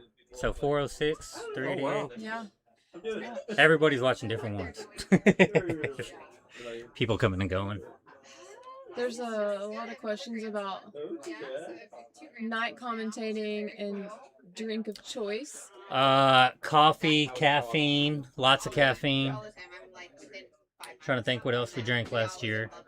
Oh, what we drank? Yeah. Oh, I've still got coffee, so. Yeah. We'll probably be we have coughing we it have up. Coffee, Yeah. We have a coffee thermos, so we'll do that. So Brought a lot of coffee with us. whatever. We're So running on 4 hours of sleep from last night, anyways. But I had a question: is there a place where the runner list is being updated? No. no, we don't have to that. manually do the runner list just because the way the format works. It's pretty difficult to keep it updated. So, okay. But if you have anyone you're looking for, you could just ask in chat and we'll let you know Somebody how they're doing. wants Eric wants to want the food crew review that you. Okay, so we are gonna do that. The food. We're gonna do multiple food crew reviews. We have not done it yet, and so for you all who haven't seen it from last year, the crew food review is where we go around with a plate and we have the crew provide us with a sample of what they are feeding their runners, and then we bring that back here and then we food review it, and it usually we do an analysis as to how well their runner's doing versus what they're feeding their runner. Yeah. Oh, that's And we will Well, last year we had like a Thin Mint. it looked like a Thin Mint You or had a Tic Tac. we had Tic Tacs. Tic Tacs. Like who's giving them Tic Tacs for nutrition? Do they hate the runner? There was a mushy grape. A mushy grape. Oh yeah, like there was wet quesadillas. Oh. It looked like peanut butter on wet bread. Yeah. And so we will tell you we will predict how well your runner's doing based on what you're feeding them. Wow. And so we'll do multiple iterations of that. And so, yeah, so we're going to do that later. We may dare somebody to stick their head in the trough water, like full head, full plunge. And we may also pick a volunteer to do a 1 to 10 how ripe are the porta potties right now. 9. They're bad. They've been in the heat just. Yeah, they're pretty bad. Just roasted. I mean, they. It's just one day of use, but in the sun. But you could also review the crew bathrooms versus the runner bathrooms that are past the start. Runner bathrooms there's a lot of artificial gels that are going through there, Yeah. and so the body processing that It creates. It's unique. It is unique. There is a tinge. Tinge. Someone wants to know the female record for Midstate. That's Jill. That's Dennis. Jill 113, I believe. Yeah, we have it down. Either 112 or 113 from Jill Dennis. It's Jill Dennis, yeah. So that was 4 years ago. She, roughly? Yeah, roughly. 3 or 4 years ago. They had, was it the Magnificent Seven? There was 7 runners. I remember Luke, Aaron Dana was in there. I should know the rest. But yeah, they went for pretty much all night together. And she racked up, I think, like 5th place. Wow. Yeah, 113. That's so impressive. And we have 64 runners still going? I think, or Eric said 55. Yeah, it might be right. No, we'll get down to 55 if John's right. Oh, okay. Yeah. If we lose 8, we'll be down to around 55. Is Thomas Powell still? Yeah, we're in the 63 race? right now. I believe so. I don't remember that name. No, neither. Yeah, he is. From Pasadena, California. That's a long way to come. Jill Dennis, 2023, 113 miles. She also has second highest women's, 89 miles in 22. Then Leah Moore's got 59 miles. She's still out here. And then that was in 21. And in 22, she did 56 miles. So the oldest runner that we've had today was 65 years old, and the youngest was 10. And we still have an 11-year-old that is still bebopping around out there somewhere. Alex Paget continues to have a good time. Yeah, and that's what he's just having a good time out there. And have a good time. He is. So I want you to tell Tony what you told me about So Alex. early on in the race, Alex is just chatting up Mark Dowdle, and he goes, you know, I don't want to offend you, but you're going too slow. And he goes on up the hill, and Mark's like, just got dropped. Just got dropped. Love it. I love it. So he's talking trash out there. That's great. That's great. Runners are starting to come through the corral now. Our little top group. Demi? These women are doing good though. Like, We they're got looking somebody- strong. We got this runner right here is having a difficult time coming down. Those downhills get you, man. Yeah, they will. Let's see if we have anybody. It's a painful downhill. Oh, Oh, we got 2. come on, Larry. We got 2 there that are having a hard time 3 getting up Devils. 3 minutes. That's If they get to the top and actually run down, they'll so be they're close. at the top, so it's possible. Yeah. It is possible. Yeah. But they have to run from here on out. They need to. For sure. They don't have to go fast, but they need to move. Just run. Yeah.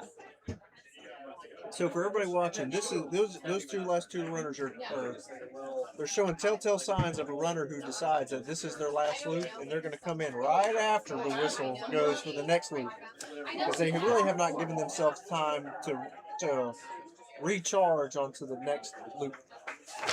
So the 65-year-old is out, Jim, but we have a 56, couple of 54s, 53s. So 56 is the oldest in there. All right, they're moving. Have y'all calculated They are the moving. average age this year? Mid 40s. Yeah. I don't know. Or 10, 11-year-olds probably throwing that off. Yeah, we may maybe Yeah. just Push the outliers. yeah. All right, we got 2 minutes left. They're top of widows, so they're definitely have the ability to hit that. Yeah, we're they gonna look watch. like they're gonna do it. We're gonna watch They them look in. like they want to do it. Eric wants to broken see up. the wristbands getting cut. There's no cut camera up close to see the wristbands getting cut. Yeah, So- we have a close-up camera right now. That's the, Basically, it'll just be the start one. or it could be that one. No, he'll be back here. What does the winner win, or those who are running in this event? So John's mom makes a beautiful quilt. We can Yeah. show them the quilt. Yeah. There's a quilt.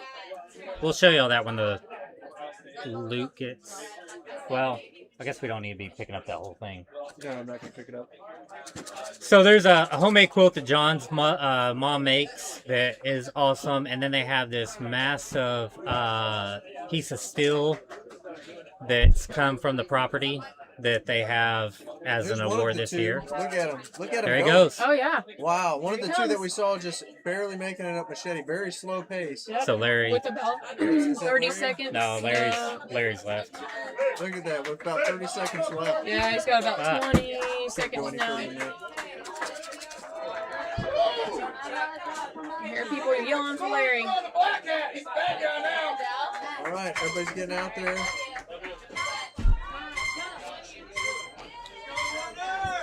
We might be able to see Larry.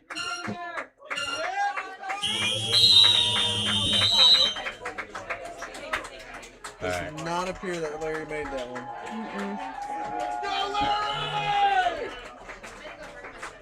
Here comes Larry. Oh, Give him there's some Larry. fist Yeah. bumps. Larry's talking to my crew. Larry. What was Larry's last name? Only one left. Yeah, I know, right?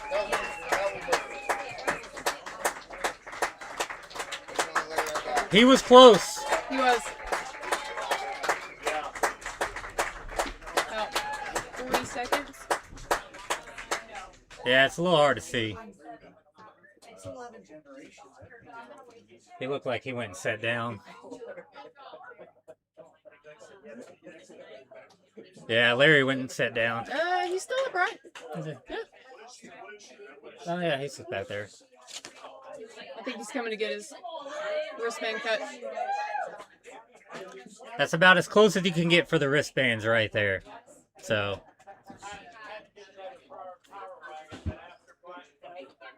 We can probably bust out the Corral camera when it gets colder, right? You need me to do, Handheld? if y'all want to start doing a handheld. They're asking for us to, yeah. They just want to see the wristbands getting cut. Yeah, sure they would. Okay. Clever? I've got to go plug in the boosters. If you want to, Brandon, if you want to. 31. I think that was it. I'm gonna head back to my crew if that's all right. Yeah, thank you for hanging out with us. Thank Thanks for you. hanging out. It's good talking to I you. think we're staying here tonight, so if I get Yeah, up in the hang middle out. of the night, I'll come see what's going on.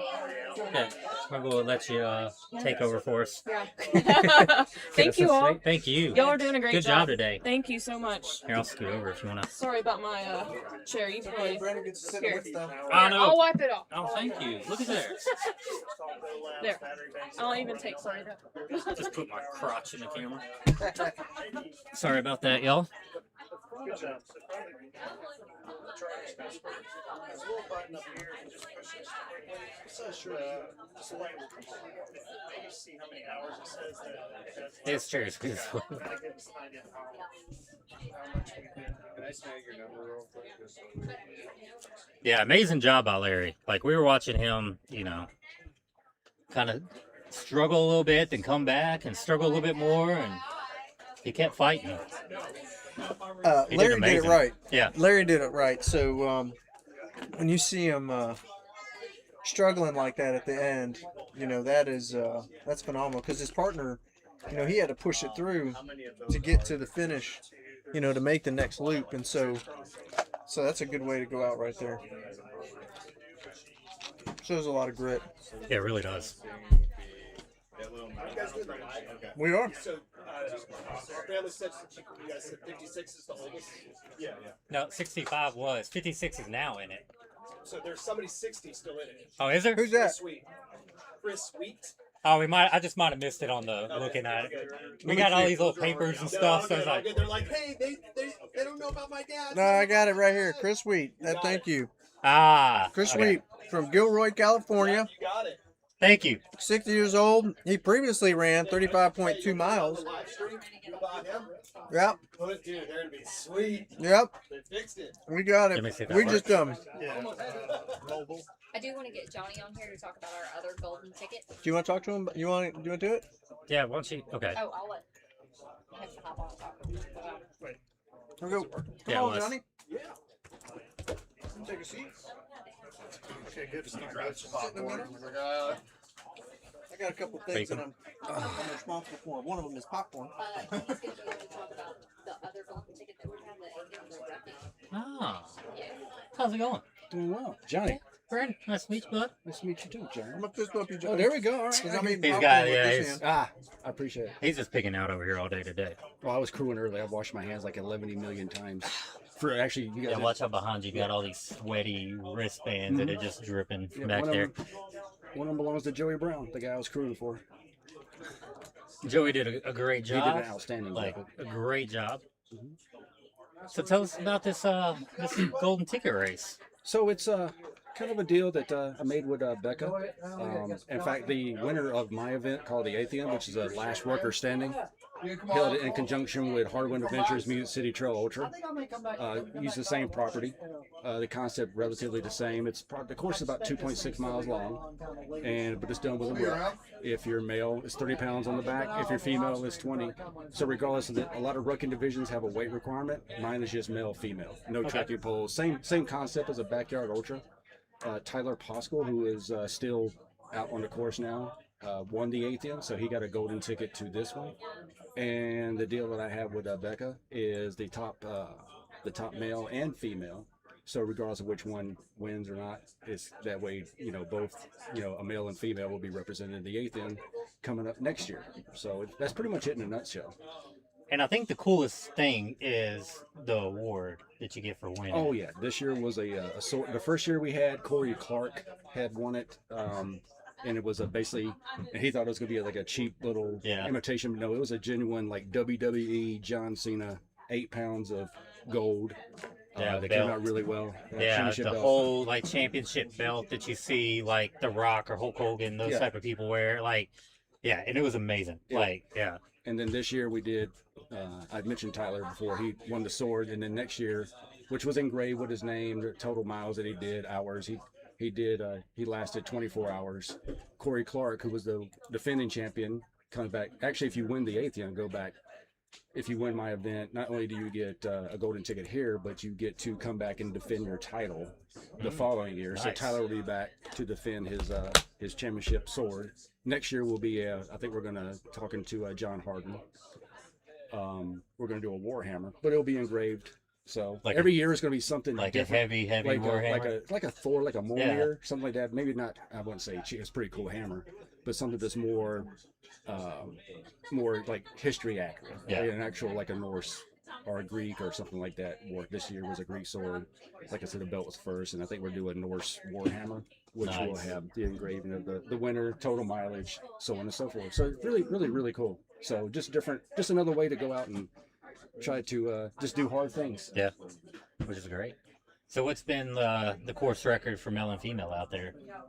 Female, I'll have to go back and look, but last year I think Lauren Rinsfield was the last female who had dropped, and I think she made it to the 25-mile mark. The male was 45 miles, I believe, but it's 24 hours. It's 2.6 miles every hour on the hour. The way I have it designed is people think it might be conducive to rest, but if you strategize, you can have like anywhere from 10 to 15 minutes to sit. I like it. I do it in the winter because usually everybody's heard the term die in the chair. Yep. So everything is designed to make somebody quit. I'm going to have you sit in the chair. You don't have to sit, but you're going to be waiting to corral. Waiting, yeah. And then, I put some brats on the fire or something like that. And like, I got some fresh bacon over here. I did, and the whole idea comes from like a military concept. I'm a retired Marine. I retired in 2013, and we did a lot of hard things to not necessarily break somebody or make them quit, but to break them down and build them back up. And that's where the idea comes from. That's where rucking concept comes in general. The Atheum is definitely an example of, there's all kinds of variables. Last year we had like a really bad storm come through. Yep. And as I tell the participants, I can't control acts of God, but it was really slick and tacky, and people were sliding down. You had like 8 points of contact, so your ass, your hands, whatever else. Yeah. It's entertaining for me to watch anyway. So you're not the one out there falling. And yeah, Joey Brown was in there, but he did really well. But it was kind of cool to watch Tyler and Corey Clark push each other to the end. And so, when is this race again? It's usually in March timeframe. Toward the end of March, it would kind of the same time the Music City Trail Ultra goes along. We try to sandwich it in between Black Toe and I'm thinking the next event would be not necessarily Savage Gulf. Somewhere in between those, and timelines change. So, but it always starts at 7 a.m. in the morning. Okay. Is registration already open for that, or where do they sign up? Not just yet. Okay. Not open just yet, but you can find it on Ultra Sign Up. Ultra Sign Up, okay. The Hardwind Adventures website, but it will be an Ultra Sign Up primarily. What's the name of the race again? The Athean. The Athean. AE. Can you get all your guys out there, Tony? I am. The Athean. Yeah. Yep. Excellent. That's Athean last. And it's 2.5 mile race. 2.5 ish. It is a trail race. So that ish. That ish adds up. With about 800 feet of elevation gain each loop. Oh, okay. Hold on. I was calculating. You left that out. Oh yeah. 24 hours, 45 miles. Breaking that down, time per mile. 30-pound ruck. 30-pound ruck for the male. And Yeah, then 20-pound for female. And then when you said 800 feet of elevation gain. I mean, Black Toe's what, 1,000 for the, a little over 1,000 for the whole loop? And the way the course is designed is I have you start out with a long walk, which is not bad during the day, but like 1, 2 a.m. in the morning, you're out there by yourself, and then you go up, and then you come down. I put you back down on the field, and you think you're done, but then I bang you right again to have you do a little serpentine, and then back down a nice little slide back onto the field.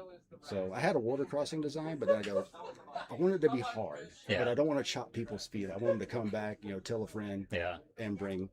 We always have a good contingent of like F3 guys come out. A lot of rucking community ultra runners come out just to try rucking for the first time. I mean, I'm not a rucker, and because I have a really bad back and stuff. But like when I saw that belt was sitting at Black Toe, I was like, I have to have this. But I told John, I was like, we gotta bring the belt. So, and we had, I think the first year we had it, just like any event, we had, I think like 15.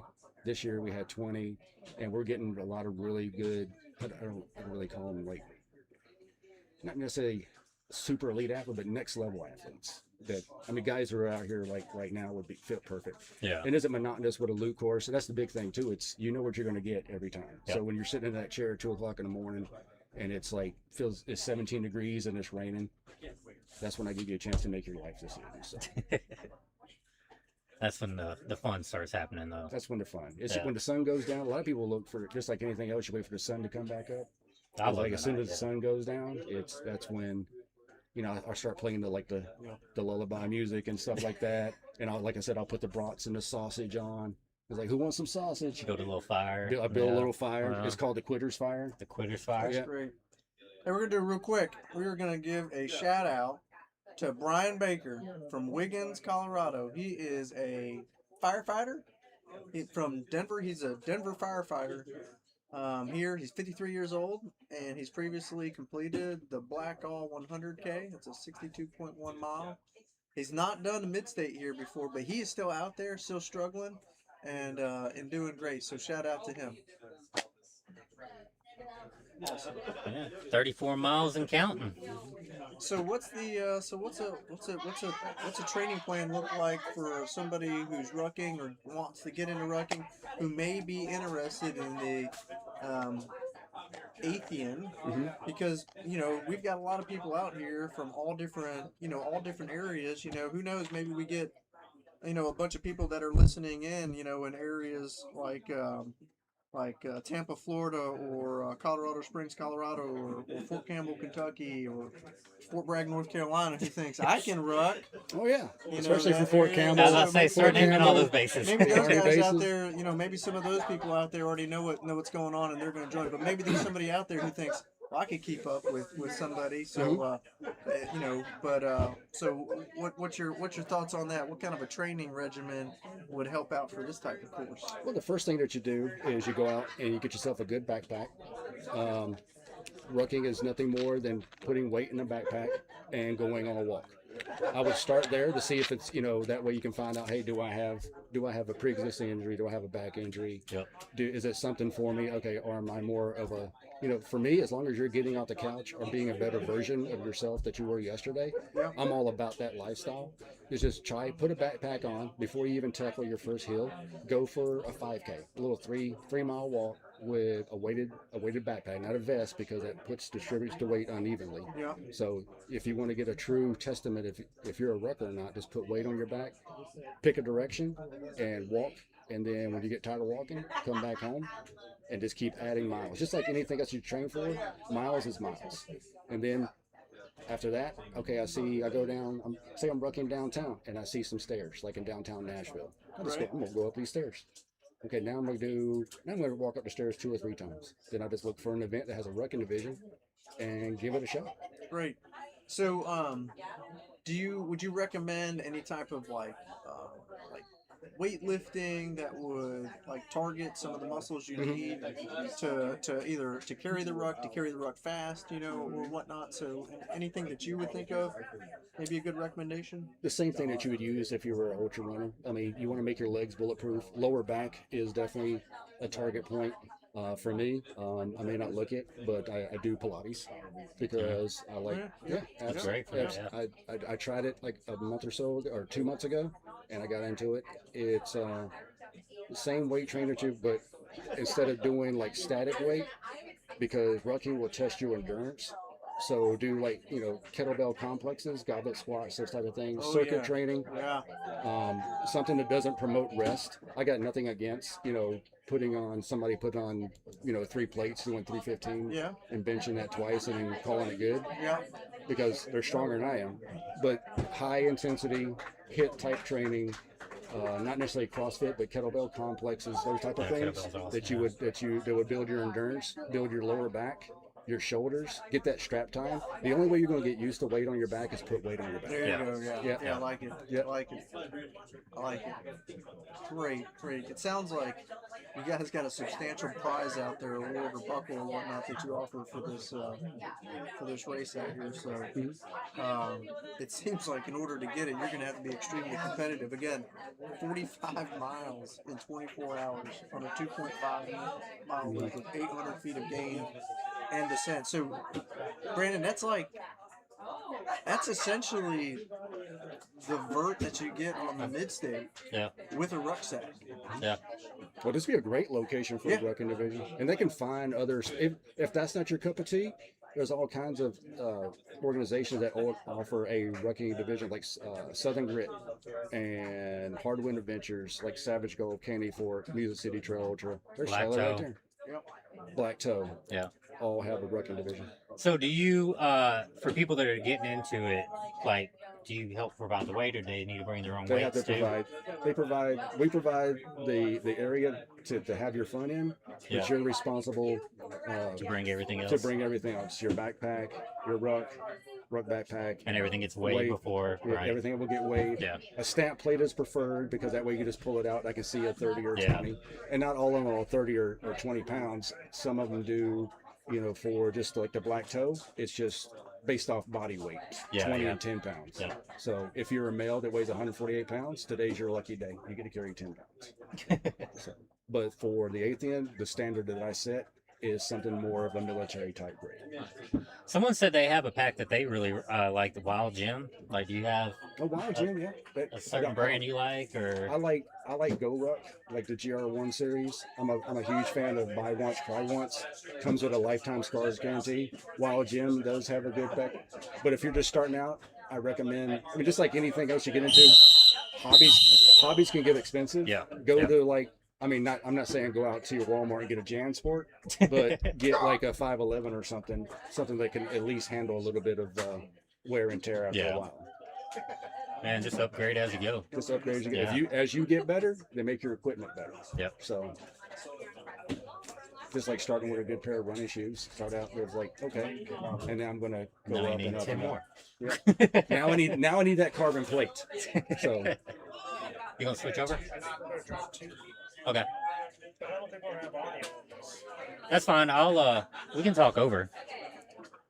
All right, so we are gonna try a little mobile cam for y'all now. So y'all can see wristbands getting cut. Forrest is gonna walk around a little bit. Hopefully you don't get motion sickness there. Honestly, like one time is good. But yeah, we don't have any audio on this camera, but we do have t-shirts. we do have t-shirts for sale. The 187 Murder Mile hat that is brand new this year that Tony and myself are sporting. So come on down. We also take Venmo. So now you can see a little bit more of what's going on a little bit. Is there anything else you guys need from me? No, is there anything you want to... I think you guys got everything. Make sure you spread the word. Yeah, we definitely will. If you can't remember it, just go to Ultra Sign Up, go to Hardwind Adventures, and then follow the links. All Cool, right. guys. Cool. Hey, appreciate it, man. Hey, buddy. We'll see Thanks you so guys. much. Absolutely good talking to you.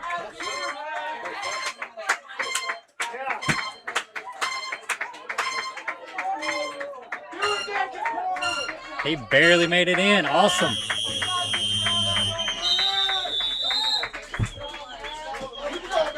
Keep it going. That's what you got to do.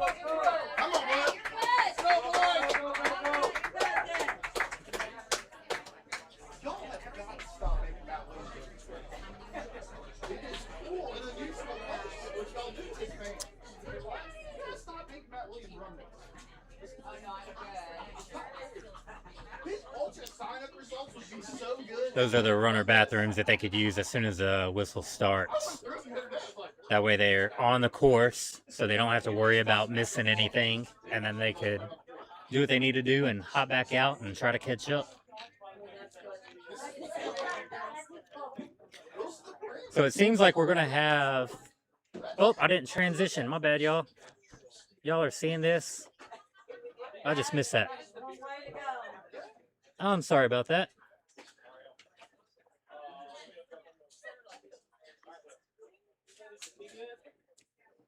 Well, now,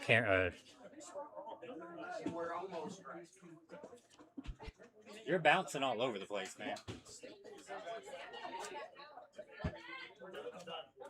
I thought, is there anyone coming? Okay. Everybody made it. Everyone made it? All right, everybody made the, into that one. I thought we were going to have some wristbands cut. That was horrible camera work right there by me. Well, we weren't really sure what was going to happen. No. And that was our first attempt, so it was successful. We have a camera to see the wristbands great. cut now. It's going to be phenomenal. Yeah.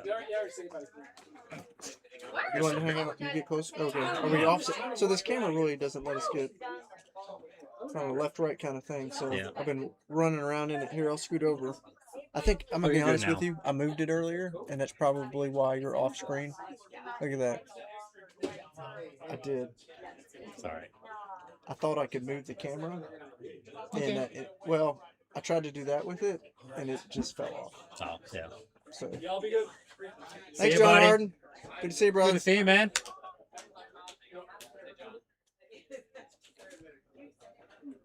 John Harden leaving the Corral area. Brought people Chipotle. Runner, local legend, race director for Hardwind Adventures. Brought you a steak burrito. Yeah, that was good too. Yeah, it looked good. Spicy. Should have tried the popcorn. I ate almost a bucket full. Somebody else had some. You did eat the whole thing. Don't judge me.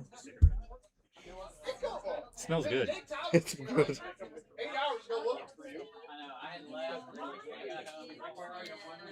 Yeah, the whistles are a 2-minute warning and a 1-minute warning, so anybody that's out on the course can still hear.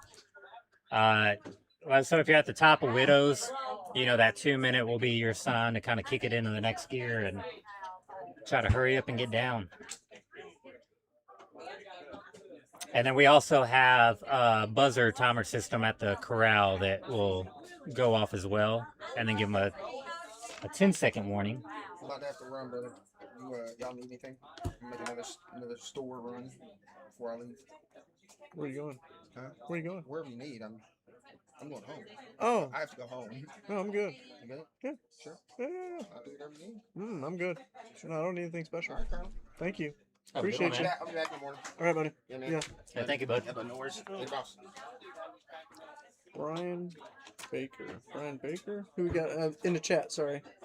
He won the 40 Mile Tennessee last year. No. Well, how do you? All you do is it's open, and you find the person's name, and you just tap, tap, tap, tap, tap, tap, tap, tap. Okay. Yep. Got it. Thank you.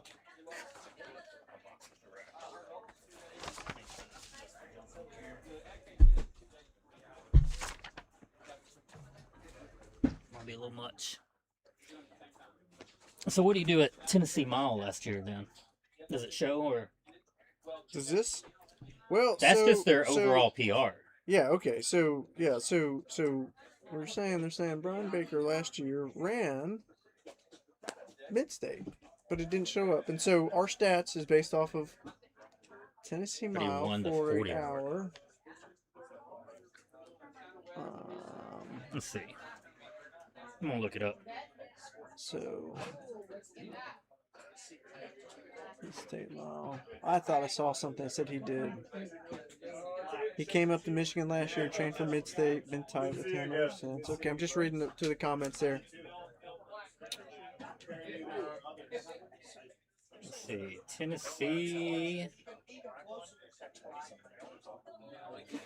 Why isn't it showing up? The first one, I didn't even check the second one. Do I have to do the Tennessee Mile? The least amount of things, so I don't, We've been promoting this race all day. Where's it at? Oh, sorry, we had Brian down for, I guess the farthest was 100K. So the Blackall 100K, we did not pull necessarily for Tennessee Mile, only Midstate. I can't even get that race up. Midstate, just Midstate events, Midstate.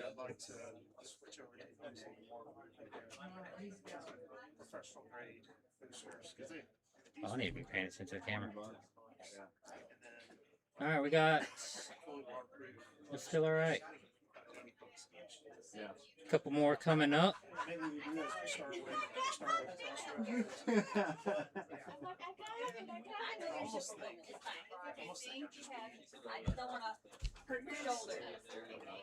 Yeah, I can get the Tennessee Mile to show. Thank you so much. Sorry, I'm a pain in the ass. No, I appreciate you. Thank you so much. Yeah. It's like 2 cameras on it. So basically, one cable just for the chair, and then 2. So John's prediction was 10 people before. Not there yet. We've still only lost 2. So we still got 8 more to go. Got people saying they think everybody's still wearing purple. For some reason, purple shorts. People were asking about it. Yeah, there were a lot of purple earlier. Look, purple is the color of power. Somebody thought the color slider may have made everybody look like they were wearing purple. I'm not. Purple is power and royalty. So. I mean, I'm looking around. I see a lot of blue. With the purple? Yeah. This morning there was a lot of purple, though. I guess maybe that devil's camera looks a little bit. That fallen tree looked like a house last night. See if you look the. That's right. It looks like an A-frame. Yeah. We'll see it again tonight. It's the creepiest looking image last night. Yeah, the cameras on the out there will look different. It'll look a little bit spooky. And then we'll see lights coming towards the cameras. Headlamps. Oh, yeah. That's right. Which that will be awesome. Let's see. Results. 2026. Somebody's asking how many runners are left. We were at 63 left right now. Yep. 63.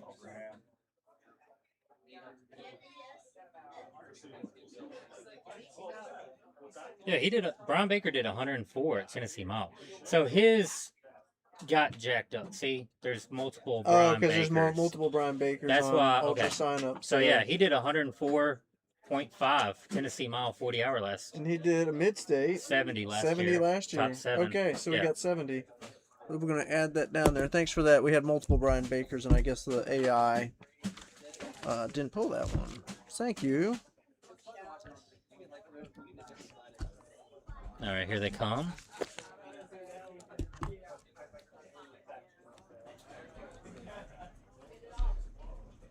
Oh, these cords are pulled out. There we go. There we go. Don't need to rip that.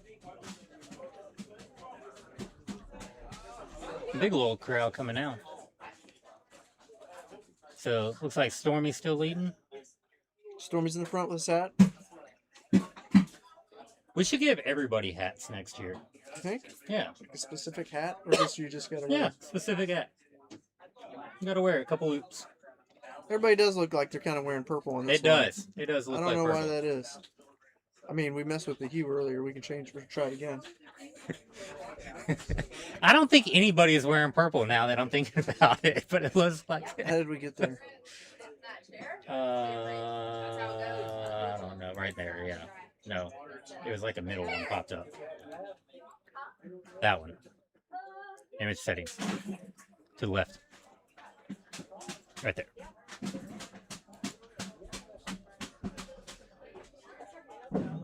What did you? Everyone's wearing purple now, thanks to you. Well, you know, everybody can see we're working with the bars here. Really all right, not a group lot to mess project, with y'all. the- Group What should we project. change first? Should we change saturation, sharpness, saturation? Even the grass does look purple. The grass looks purple. How did you mess up the grass? I like how somehow I've messed it up. Pretty sure that did not make it better. That just made it less bright. How long has the grass been like that? If somebody's asking the commentators, do we need some DoorDash? We have pizza Coffee. coming. I mean, we've got somewhat coffee over here. Yeah, we got plenty of food. Thank you. Wait, whoa. Let's not just say no to an offer over here, because we've got Mailman Steve next to us who's also shaking his head like this may be a great opportunity. I don't know if they DoorDash. Will they DoorDash? Yeah, they DoorDash here. Hey, Becca, do they DoorDash here? Yeah, we got DoorDash. DoorDash, Uber Eats, Amazon. Uber Eats, Amazon, Walmart Plus, Costco, 2-hour delivery. What's the address here? Oh, 9600. That's right. It's 9600 Big East Sport. Big East Sport. Franklin, Tennessee. Big East Sport. Now they're asking. They were asking to DoorDash food for the commentators. And we said yeah. So But now, Tony has to fix the purple grass first. well, I don't to know. get anything. That's Everybody the over reward. here has been ragging on me about the fact that everything kind of looks a little bit purple in the darkness, but Yeah, click the restore default settings. okay, so great. We'll just hit that. There you It's go. back to purple. Back It's to even purple. more purple. I think it has to do with the light that's up there in the camera down That's here. what I was about to say. It's the cameras are black and white and all that, so it might be. All right, so it's not purple, but here's the deal. If you see that sliver of light up there, that's perfect color. Just focus on that. Focus on the one green spot. Let's focus on positivity, things that we know are true, which is that nobody's all wearing purple. I will gladly take some. You want some coffee? I have a little bit. I don't have a mug, but Thank you, Chet. We'll do better next time. Look, caffeine's caffeine at this point. Thank you. Rebecca, can I get a coffee mug for the $13 twice? I will go find you a coffee mug. This grass kind of looks purple. Any coffee for us? Yeah, I mean coffee. Say, I mean, if you want my old one, you're welcome to have that.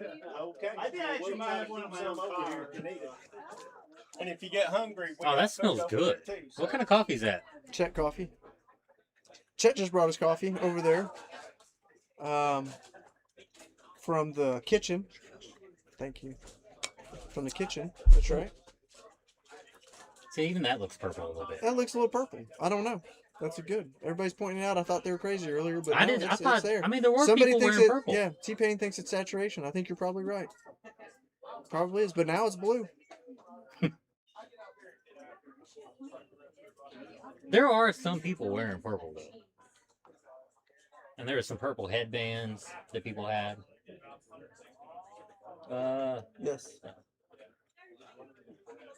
How come?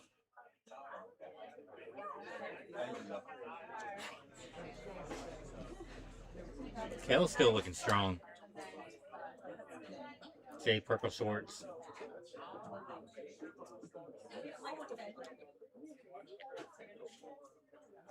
What do you want them to? No, grab no, of you? not all DoorDash. coffee is the same. I totally agree. I totally agree. They can DoorDash us Chinese food. Look, you got to think about your stomach during this mess. This is the time that I have to confess to everybody out here. I'm ready for it. Y'all just let me have it. I don't eat meat. I eat fish. Stuff, So like when people Chinese. try to give me food, they try to get pizza. Like I'll pick the pepperoni on. Yeah. Tofu, Chinese food with tofu, cheese pizza. Just so don't mess up your stomach, just Chinese in general. Chinese don't mess up my stomach. Does Chinese mess up your stomach? No, it messes up some people's. It doesn't mess up mine. The address is 9600 Big East Fork, Franklin, Tennessee. Franklin, Tennessee. Don't know the zip code. Franklin, Tennessee. But we do have cheese pizza right here. Thank you. Look at that. Oh, I got Thank you. Anyway. Do you need any drinks? No, we're good. Thank you. Thank Alex you, is Jen. still. Welcome. So we have Alex and Harvey running together. What do you think that conversation's like? He's been talking some trash. I don't know. I mean, I've not really personally met Harvey, even though we sat next to each other for 12 hours, but I've seen a lot of podcasts with him on there and all that, and I think he's a nice guy, a school teacher, so I think they're probably having nice conversations. What they're talking about, I don't know. We have a lot of school teachers out there. I have a feeling that what they're talking about is being driven by Alex. Yeah. I think he's got a strong personality of things to talk about. I think so. We have some runners starting to come in. Go back up. When do you want to do food review? I'm thinking we may be able to do it right before the break. Or during the break. We get the food before the break and then do it during the break. For the first food review. We're going to be shut down. That's right, we're going to be shut down. We can't do it then. Yeah, we are going to take a break to restart all the software and stuff at. I think we actually have to stop a little bit before, or maybe, yeah. So We gotta can stop only it right record before the 12 hours and we're sitting on 11. A little bit before 11. 11:06. 11:06. Yeah. So for us to save it to Here it comes YouTube in. to go back, we have to stop before 12.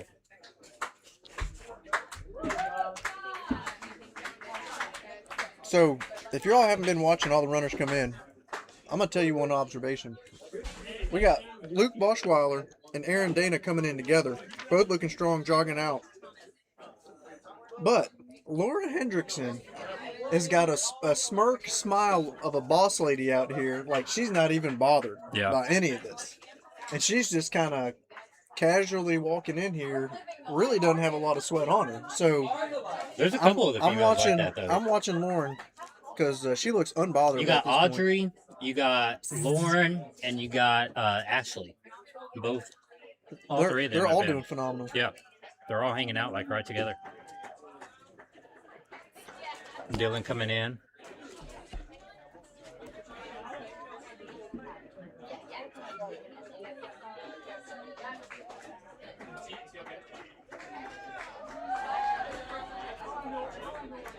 I feel like the vibe in the Corral is starting to pick up.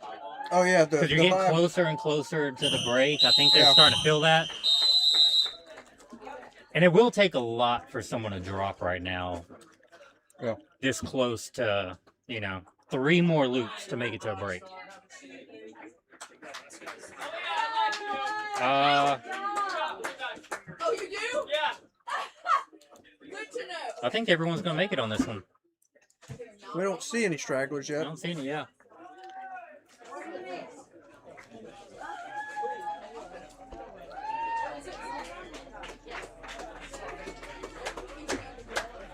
Alex just said he's hurting. Could just be one little thing though. Nothing big. Yeah, I could imagine doing something like this at this age.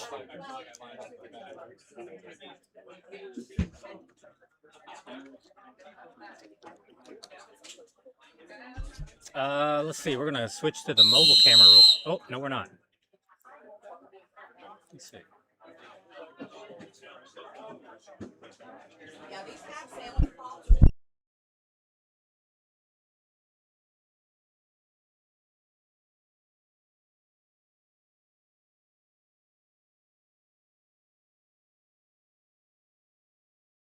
Battery. Oh, you need a battery to? Yeah, that'll work. Okay. I think we're gonna get some mobile. We're trying if we get the battery working.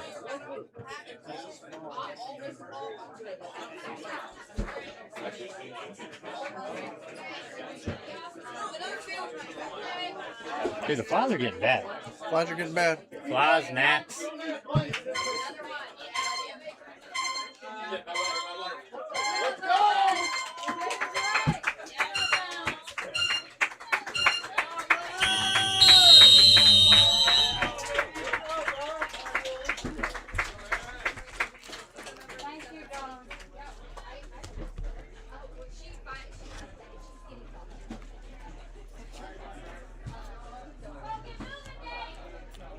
Let Forrest kind of walk around the corral for a minute.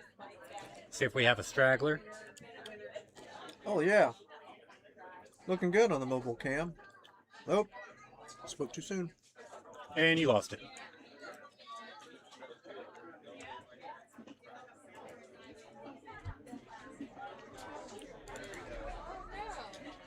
Battery went out.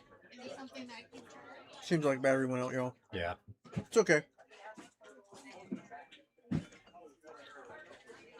I don't think anyone was a straggler on that one, though. So I think everyone still came in, so I still think we're at 63 people in there. So I think John Cox is going to be wrong. What's in the cup she's passing out? We have water, we have grape slushies. People are drinking Coke, coffee, just kind of anything that they want. Or oh, they're passing out cups. You talking about the aid station? I think, yeah. Yeah. Chet's got coffee, water. There's Tailwind over there. I think they've got soda. I don't know if anyone's out there.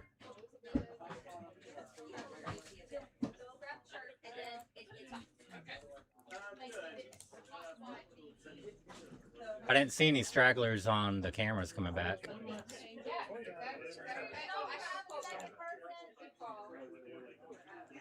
Oh, you're right.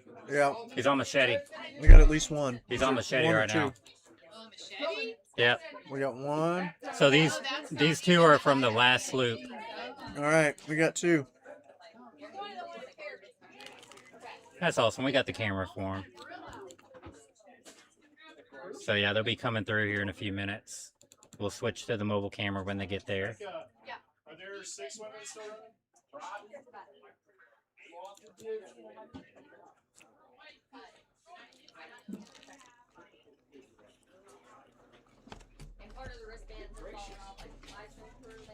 Y'all got Corey and that on the camera anywhere? Yeah, they just at the top of Machete starting to come down Widow's Row.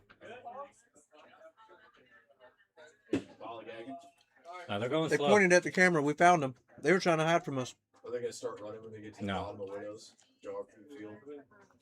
I wish we could talk through the camera.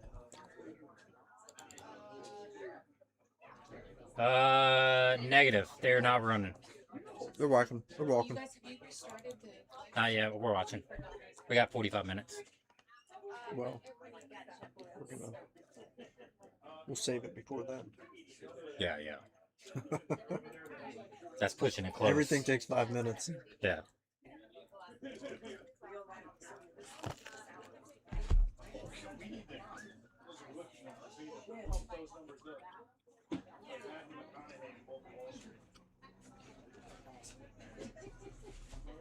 Okay, Forrest has zoomed in.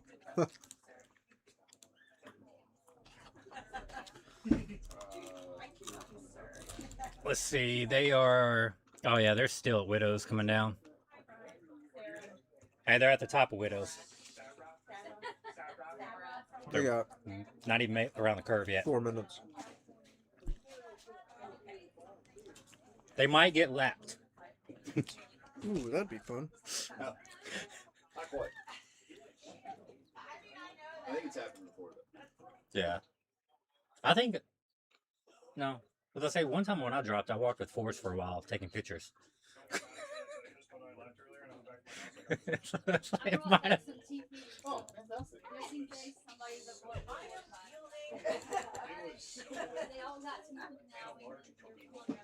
What? I found a huge fountain right now. Thank you so much. Ready for another piece? Oh my gosh. Okay. How you feeling? Thank you. Good. Feel better. Apparently my crew wants to come back next year. I'm like, who's running? And they're like, well, you. It should be coming up in about, I'd say, a minute and a half, 2 minutes.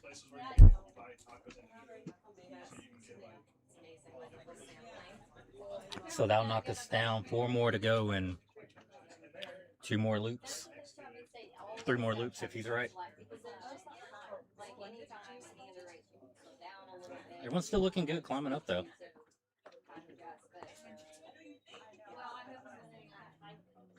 What? Thank you. Okay, well, we have to take Forrest off for a minute.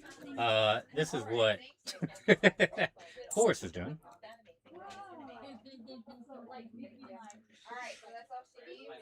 What is he doing for real? He's just walking around with the camera at this point. Oh, he just has it down on the ground. Yeah, but it's on, so we gotta watch him. We don't want to make everybody dizzy. I was like, what are you doing? Group looks huge. Yep, we're still close to 60 people, I think, in the total group. Somebody's checking back in from Knoxville. Thank you. Somebody's asking what's going on. Oh, the handheld camera view is much better. Okay, that's good. We are. Dylan? No. Maybe. That's weird. Look.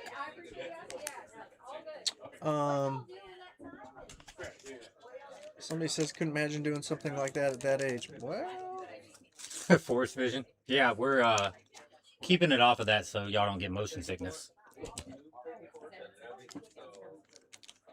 Right now we got a nice view of the grass that's actually green instead of purple. That's right. Polls aren't allowed, so somebody asked that. They are at the 12 after the break, after the 12-hour mark. An hour and a half, and they get polls. Hour and a half. So at 12 hours, they are going to have a 20-minute break, a required. We call it, it's the intermission or Becca's break.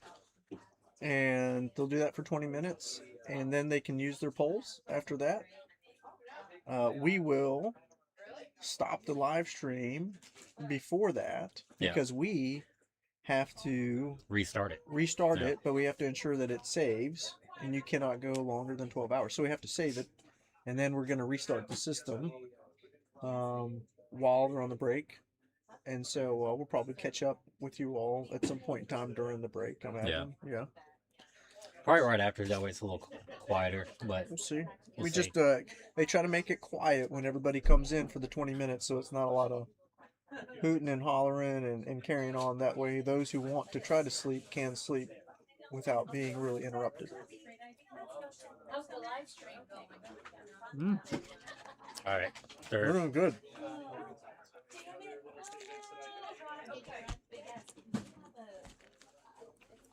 I got 20 loops. I'm down in 21. Oh, what's he doing? That's great. There we go. What's he doing? They can't see it. This Sorry, is just no, he can't. That's live. What's this over here then? That's preview. Oh, so we're not on that At one. some point, I decided I wanted to pick Okay. one more. So we're gonna take him off. But you're on now. When it's getting close, you get timed out. Okay. I'm not happy about it. I'm good now. Yes, yes. Well, be proud. That's a very good. Oh, yeah. Good Lord, too much to. That's amazing. I haven't done anything like this at all. Like, Kind of see him coming in, and then we'll switch over to the mobile here in a second.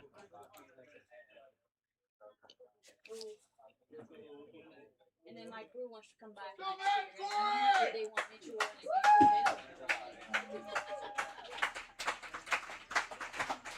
All right, let's go back to.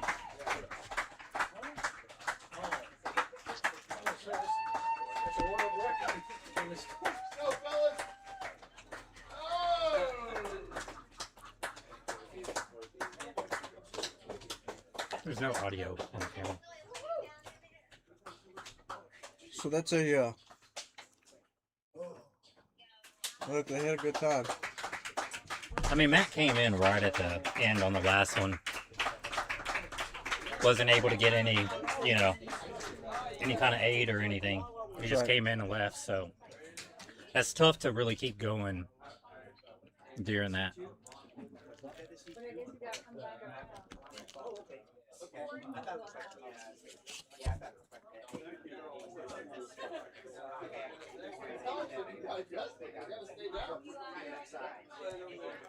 We are Central Time here. Yes.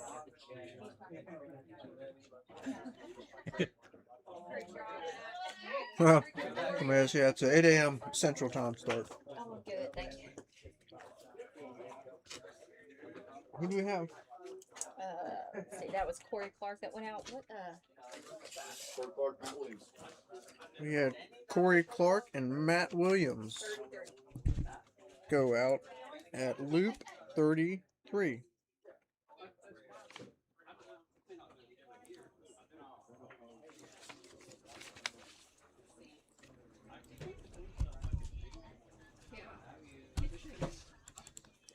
Let's find where the runners are. Yep.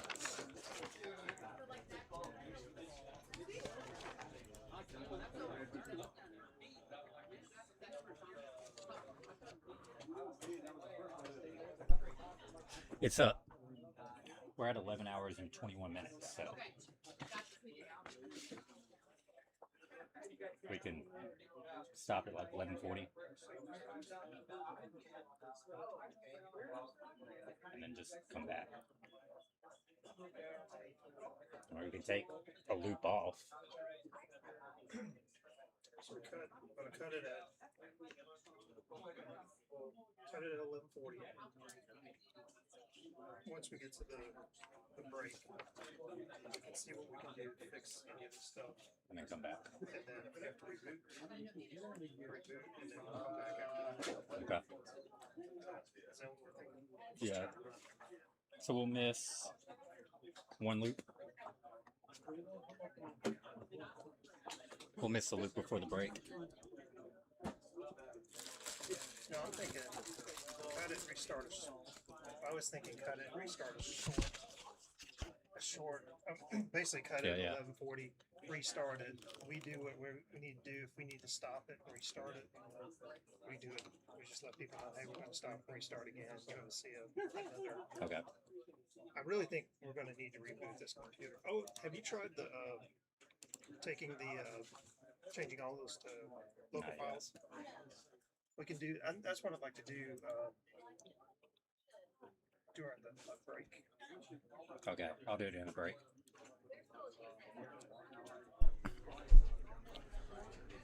All right, so what we're going to do here in a minute is probably after this loop, we're going to end the stream and then start it right back up to catch the rest of the loops before the break.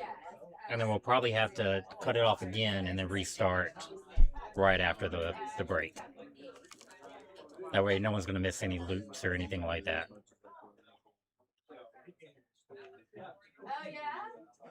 Craig Hibbets. Here's a paper.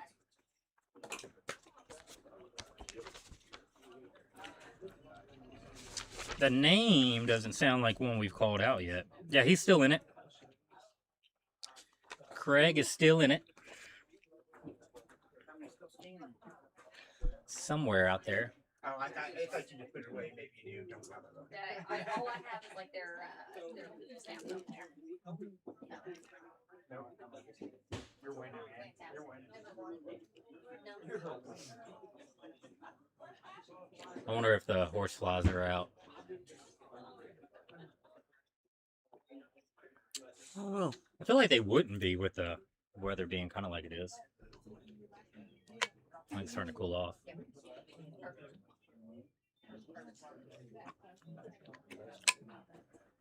Yeah, the kid's 11-year-old Alex Paget, who is a good runner. He actually completed 100K back in March. Yeah. At Pistol. The Pistol 100K. There he is. So his Give me- dad's a runner. give Cody His, a fist bump. apparently granddad's a runner. Everybody's a runner. But he's looking good. I'm just looking through the faces and, you know. All the enthusiasm and optimism. Yeah. It's wonderful. That makes a big deal, though. It makes a huge deal. This is the coolest thing. Of course, he's already run 100K before, so he's Yeah. not even halfway through what he's done before. Roughly halfway through what he's done before. So,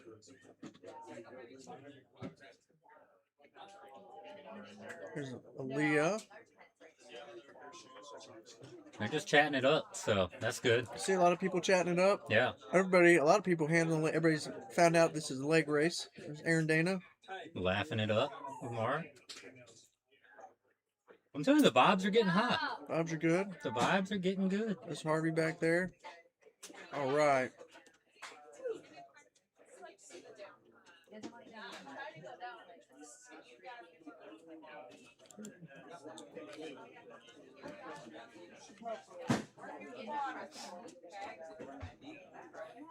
Levi still looking good.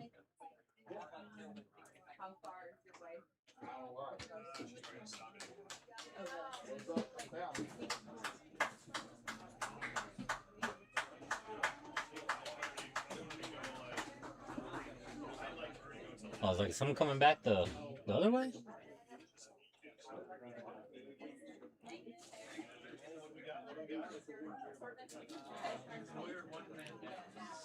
Oh, Leah dropped her. Nate still looking good from the Ingham Last Man Standing race. Doug Moore still looking good. I mean, some people don't even look like they've been running. You know? Yeah, that's phenomenal. Yeah, that's great. They're just enjoying life out there.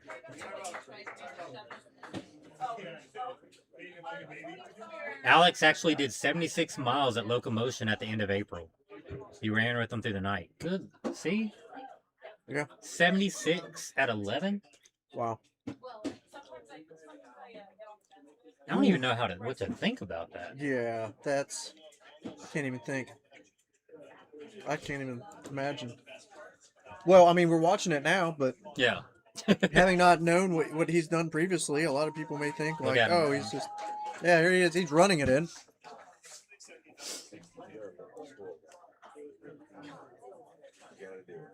All right. You got to. What? The sun's going down. Might not be the best. Keep your eyes open.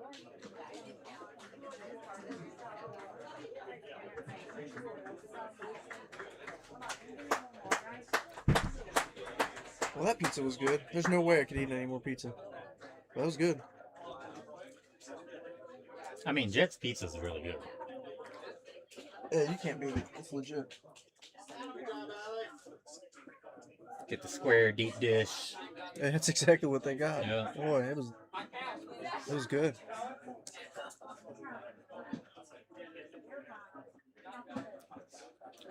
All right, let's cycle through and see if there's anybody straggling real quick. Doesn't look like it. Unless they're on a hidden spot.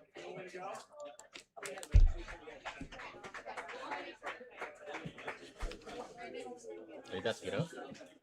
I was. I just got. Am I getting up again? No, first. I thought you were doing something, John. John had a question. We answered in sign language. Hey, look at this big group coming all in. Look at this. Look at this. All together. And we're almost through it today. Soon the sun will stand upon the 40 mile, and you shall run in the dark.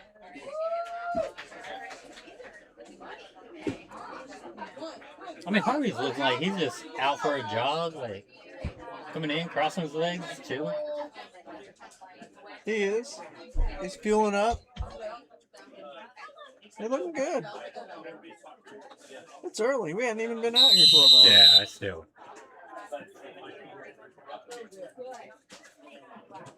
We got people out here with their guns. We got.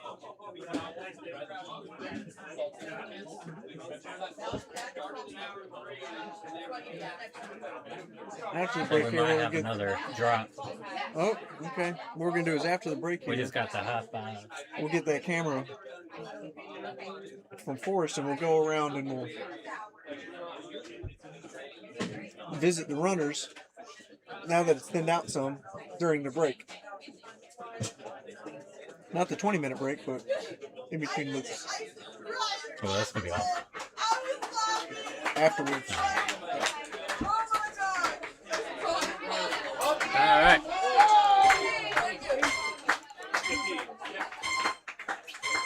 Time for another loop. Oh no! Oh no! Oh no! Hey, turn that on. Looks like Alex Paget is done, ladies and gentlemen. Forrest.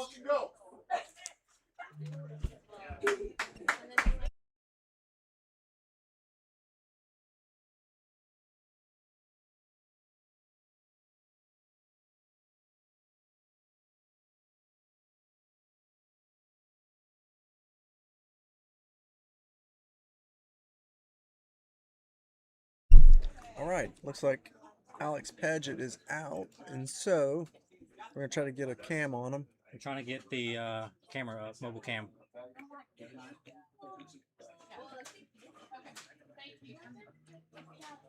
I think we're gonna miss it. Have it.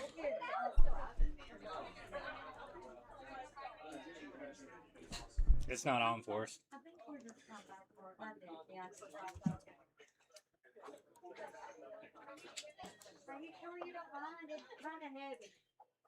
So Alex decided to call it quits. 37.4 miles and 34 loops complete.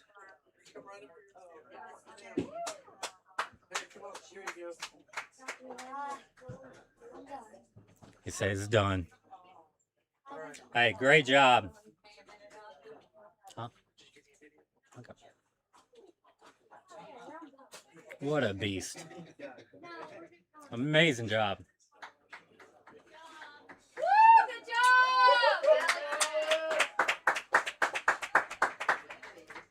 Just leaving. He just left. Just left. I mean, just as soon as he came back and grabbed his stuff, he didn't even wait for everybody. No, he's gone. Start, so He is already out of the Wow. building. Where are we at in the 2 minutes? So they're... Man. Wow, that's crazy. I think he just got tired. I wish we had more time with him, but I he know, did 30. we I don't would know have how loved many to loops. interview him. We gotta look at how many. What his official loops were on that one. So that was 34 loops. 34 loops. Yeah. Yeah, he's definitely going places. Going home. Going to bed right now. 34 loops. Alex Paget, 11 years old. Wow. Well, I'm glad he stopped by and we got him to wave off to the camera for everybody out there. Did all the other runners go home? Where are they all at? Yeah, those runners didn't go home. I mean, yet. we're 3 minutes. They should be... There they are. Okay. Oh, those, yeah. I'm like, they got to they're be close around to here the bottom. close. Yeah, you have the leaders at the bottom. They just straight up leave. Wow. But he didn't even He came in, grabbed his stuff, and just Yeah, I think he came in and just grabbed the bolted.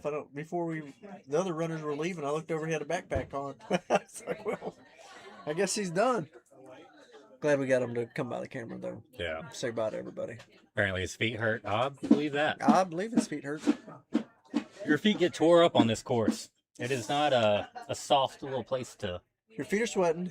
It's salty. It's hot. And they're pushing down at weird angles. They're going up and then they're going down. Yeah. I was really hoping he would get to the break though, just to see how he'd handle it. See if he can push through, what he's going to do with poles or just keep going. And he said he's ready to go home. Yeah. It's a long day. 11 and a half hours of running. Wow. Non-stop. 11,000 feet of elevation gain and loss during that time. That's a tough kid. Could you have done that at 11? No. Yeah.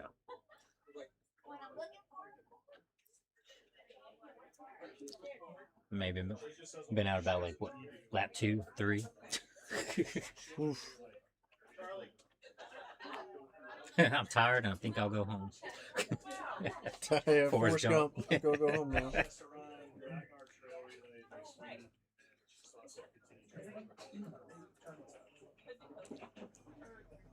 So, what's the youngest we have in now? Well, we'll try not to mess this up. Let me see. The 10 is out. 10 is out. 27 on that page. 25. We have a 17, John and Gotti. John and Gotti. And...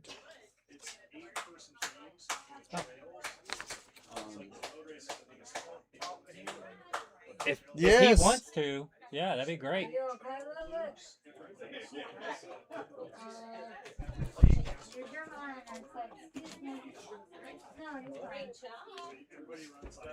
My dad just tried to call. I need to call you back. So your longest loop is like 7 miles. Come on, buddy. Come on over. Yep. I'm gonna let you sit in the middle chair. Sit in the middle. You are the man of the day. Great job out there. Good job, Alex. We have, let's get this down a little bit just so you can see a little bit better.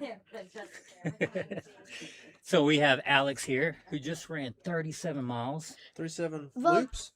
Technically, I 34 did loops. 59 miles because I did the 240 yesterday. Because you did the what yesterday? The 5K. That's right. You did 5K, so we're going to add 3.1 3.3, miles. yeah. Yeah, so you ran 34 loops Right at just 40 today. miles and you between did- the two, yeah. Yep.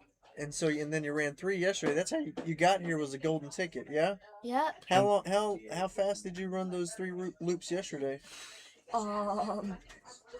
But I think 35 minutes and 40 seconds. 35 Yeah. minutes and 40 seconds. Which is fast out here. And you won it. You beat all the other crew out there. Yeah. That's amazing. That's amazing. 20 plus Good job. people you beat. So And you beat another 50 plus yeah, today. you beat all those Okay. people. And I just want to say that tournament, the hour 11 with, I was like, oh my God, 11 hours for 11 years of age. Yeah, So 11 years for that- each year of your life, yeah. That's actually why I was feeding. You were thinking like, hey, I'll do an hour for every year that you're old. That was my original plan. That was your My- plan. No, it was just a coincidence. My original plan was 12 hours. You almost You got got there. close. But it's just my feet. Yeah. And I just have one pair of shoes and I was right in the chain socks. Oh, yeah. Yeah. One pair Yeah. of shoes, Ray chain socks. Yep. Feet are hurting. Yep. So next year you're In going to bring there. more shoes and socks and... Well, I had Extra gear? socks. I had toe socks. Okay. Right Just need in more shoes. for intermission. We could have found you So- some shoes around here now. Everybody's what kind? You're wearing some Speed Ghosts there. What size you got? These are the Seagoat 60. You're got an Ain't eight. having one. eight Oh, and a we could have half? found 'em Well, I'm some wearing a shoes. men's man. We probably could have got you all you want. Well, You did awesome. So we saw you out there talking Yes. and hanging out with everybody. So what'd you talk about? So we was talking about a bunch of stuff. Like, so we was talking about like who really like inspired us. For me, it was my best friend Nini, who has Down syndrome. Oh. Back in my hometown. He's probably not Richard, but Nini, you mean everything to me. That's and great. He has Down syndrome, so and every year his family does a 5K from milestones. It's a global turnaround 5K, and I like to do it every year so that I can just be there to support him. Yeah. That's awesome. How old is he? He is 15. Okay, so he's a little bit older than you. But he's still in my grade. But he's in your He grade. got help bad, but Yeah. we can talk about that. That's great. And And you do then- it with him every year. I also want to shout out my. So I was maybe running with Hardy Rubin. That's right. Yeah. We saw y'all talking it up. And Mark. Which I heard he was slow for you, right? Yeah. I heard you had to pass Mark Waddle because he was a Yeah. little slow for you. Had to drop him. Paul. Yeah. Yeah, you had to Paul. And then is Mark still in the race? He is. Oh, he's still here. We should probably try to find him. He's still here. Yeah, he's been. Yeah, I heard that you were talking with him. You told him, "Hey, Yeah. sorry, but you're going too slow. I gotta keep going." There's a lot of people. There he is right there, isn't he? No. That's Tyler Talbot. He ran my final route with him, Yeah. with me, and I love Tyler. He is amazing. So I take it you had a lot of fun out there today. I have a question. Can my dad come over here? Yeah. Yeah.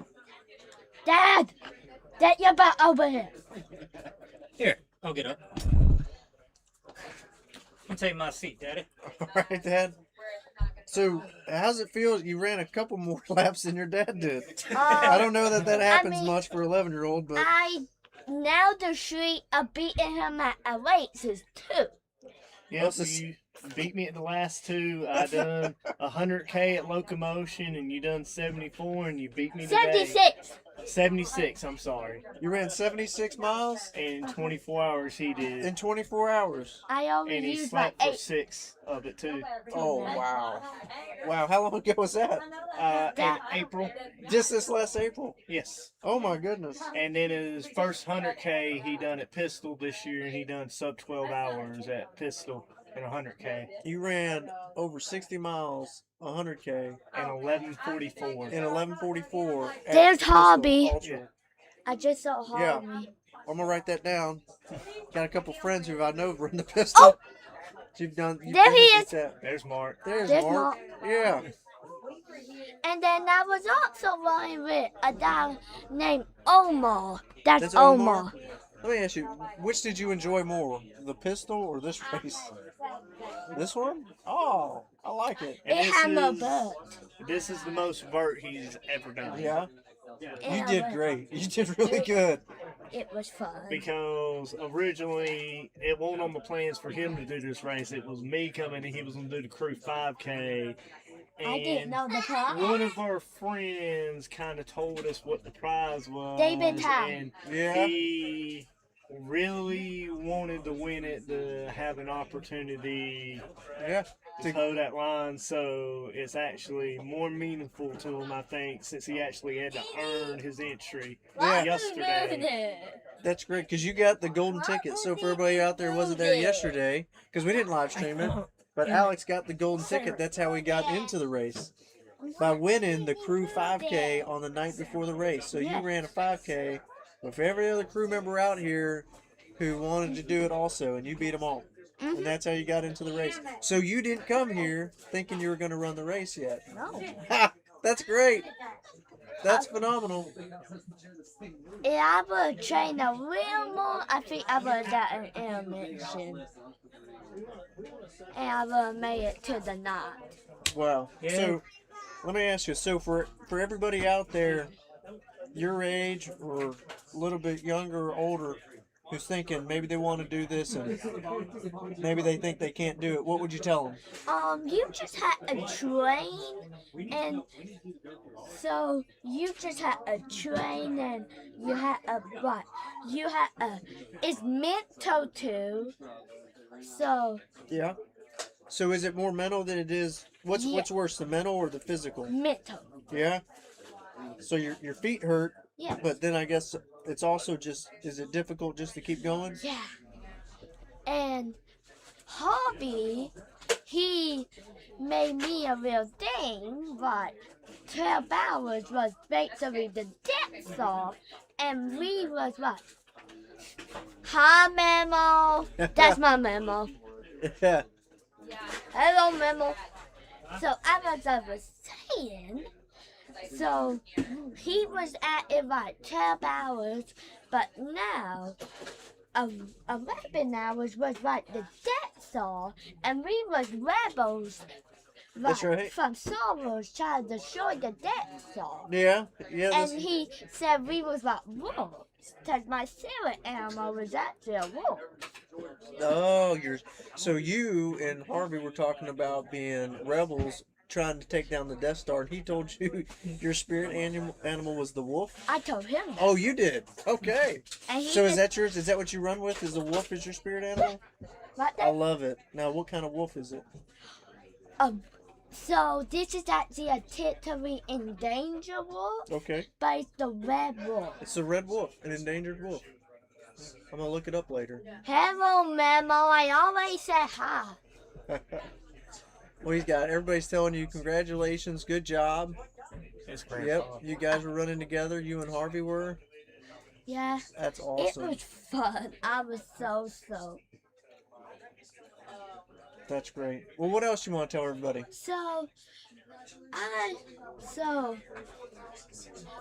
Honestly, I just really want to answer some of the comments. Yeah. So, this comment.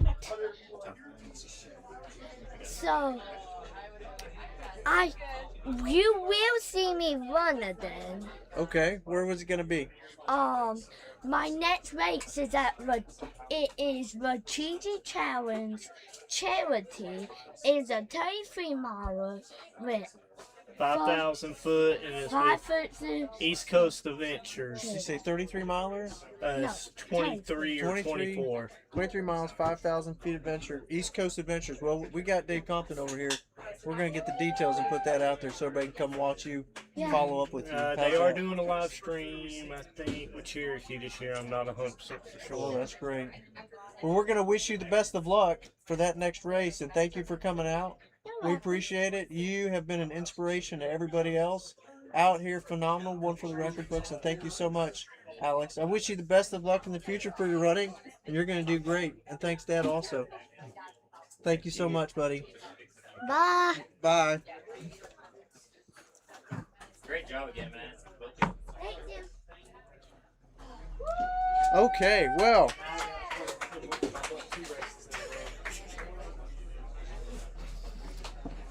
All right, everybody, we are pushing on the limit here. So, yeah. So we're going to have to stop, save, power down. We'll finish this loop. Got a couple more minutes. Wow, I tell you what. Woo. I get you. I didn't even get to hear the last of it. Yeah, it's tough. Woo. That's awesome. That's He what this race is ran about. over 60 miles in 11 hours at the Pistol Ultra. Wow. In under 12 hours. Wow.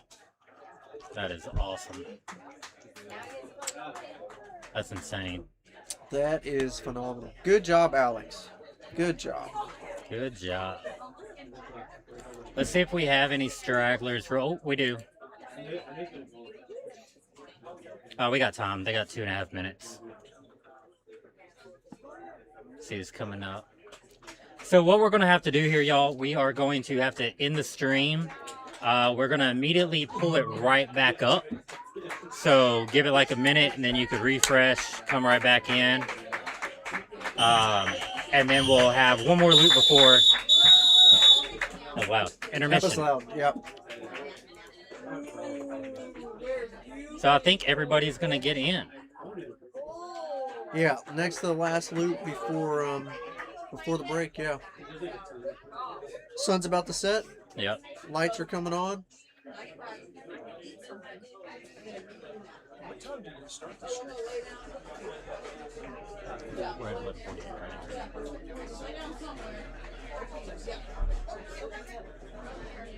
So it was like 7:35. Yeah, we started a little earlier because of the speech. We got one straggler, but I think she has a minute. You all right? Yeah, I'll get there. I'll get there. Yeah. Sorry? Yeah.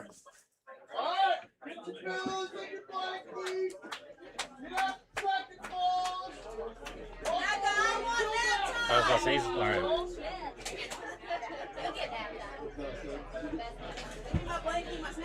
Lights are coming on now. 40 seconds. Everybody knows that this is the last loop. John's Is announced that- it. No. Oh, we've got 2 left coming in. Oh, they got it. 30 seconds. How many are left? We have He knows he's got 30 seconds there. 61, 62 left. Roughly, yep. Somewhere right there. Come on now. 15 seconds. Come on, girl. The Come Corral's on. lining up. There she Come goes. on. Oh, Lord, she made it. Awesome. Golly. Woo, she made it. One loop. Come on, get up. left. Get up. And then you get it 20 minutes. Get up. Oh, switch it over to Forrest.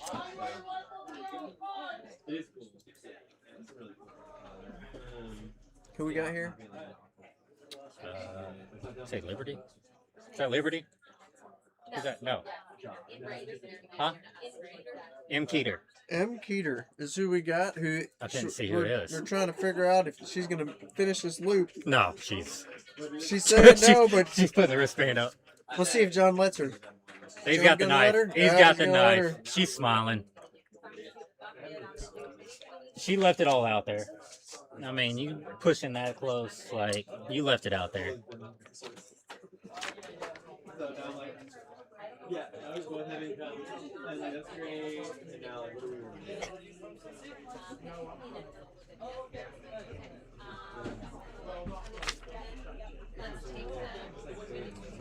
We need to.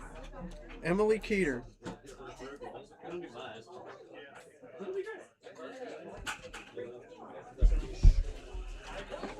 There we go. We'll just move it over if you're going to sit right there. Oh, sorry. Did I move? Did I sit? Well, I mean, we had. Yeah, sorry. It's fine. We'll just slide it back and forth. We can do that.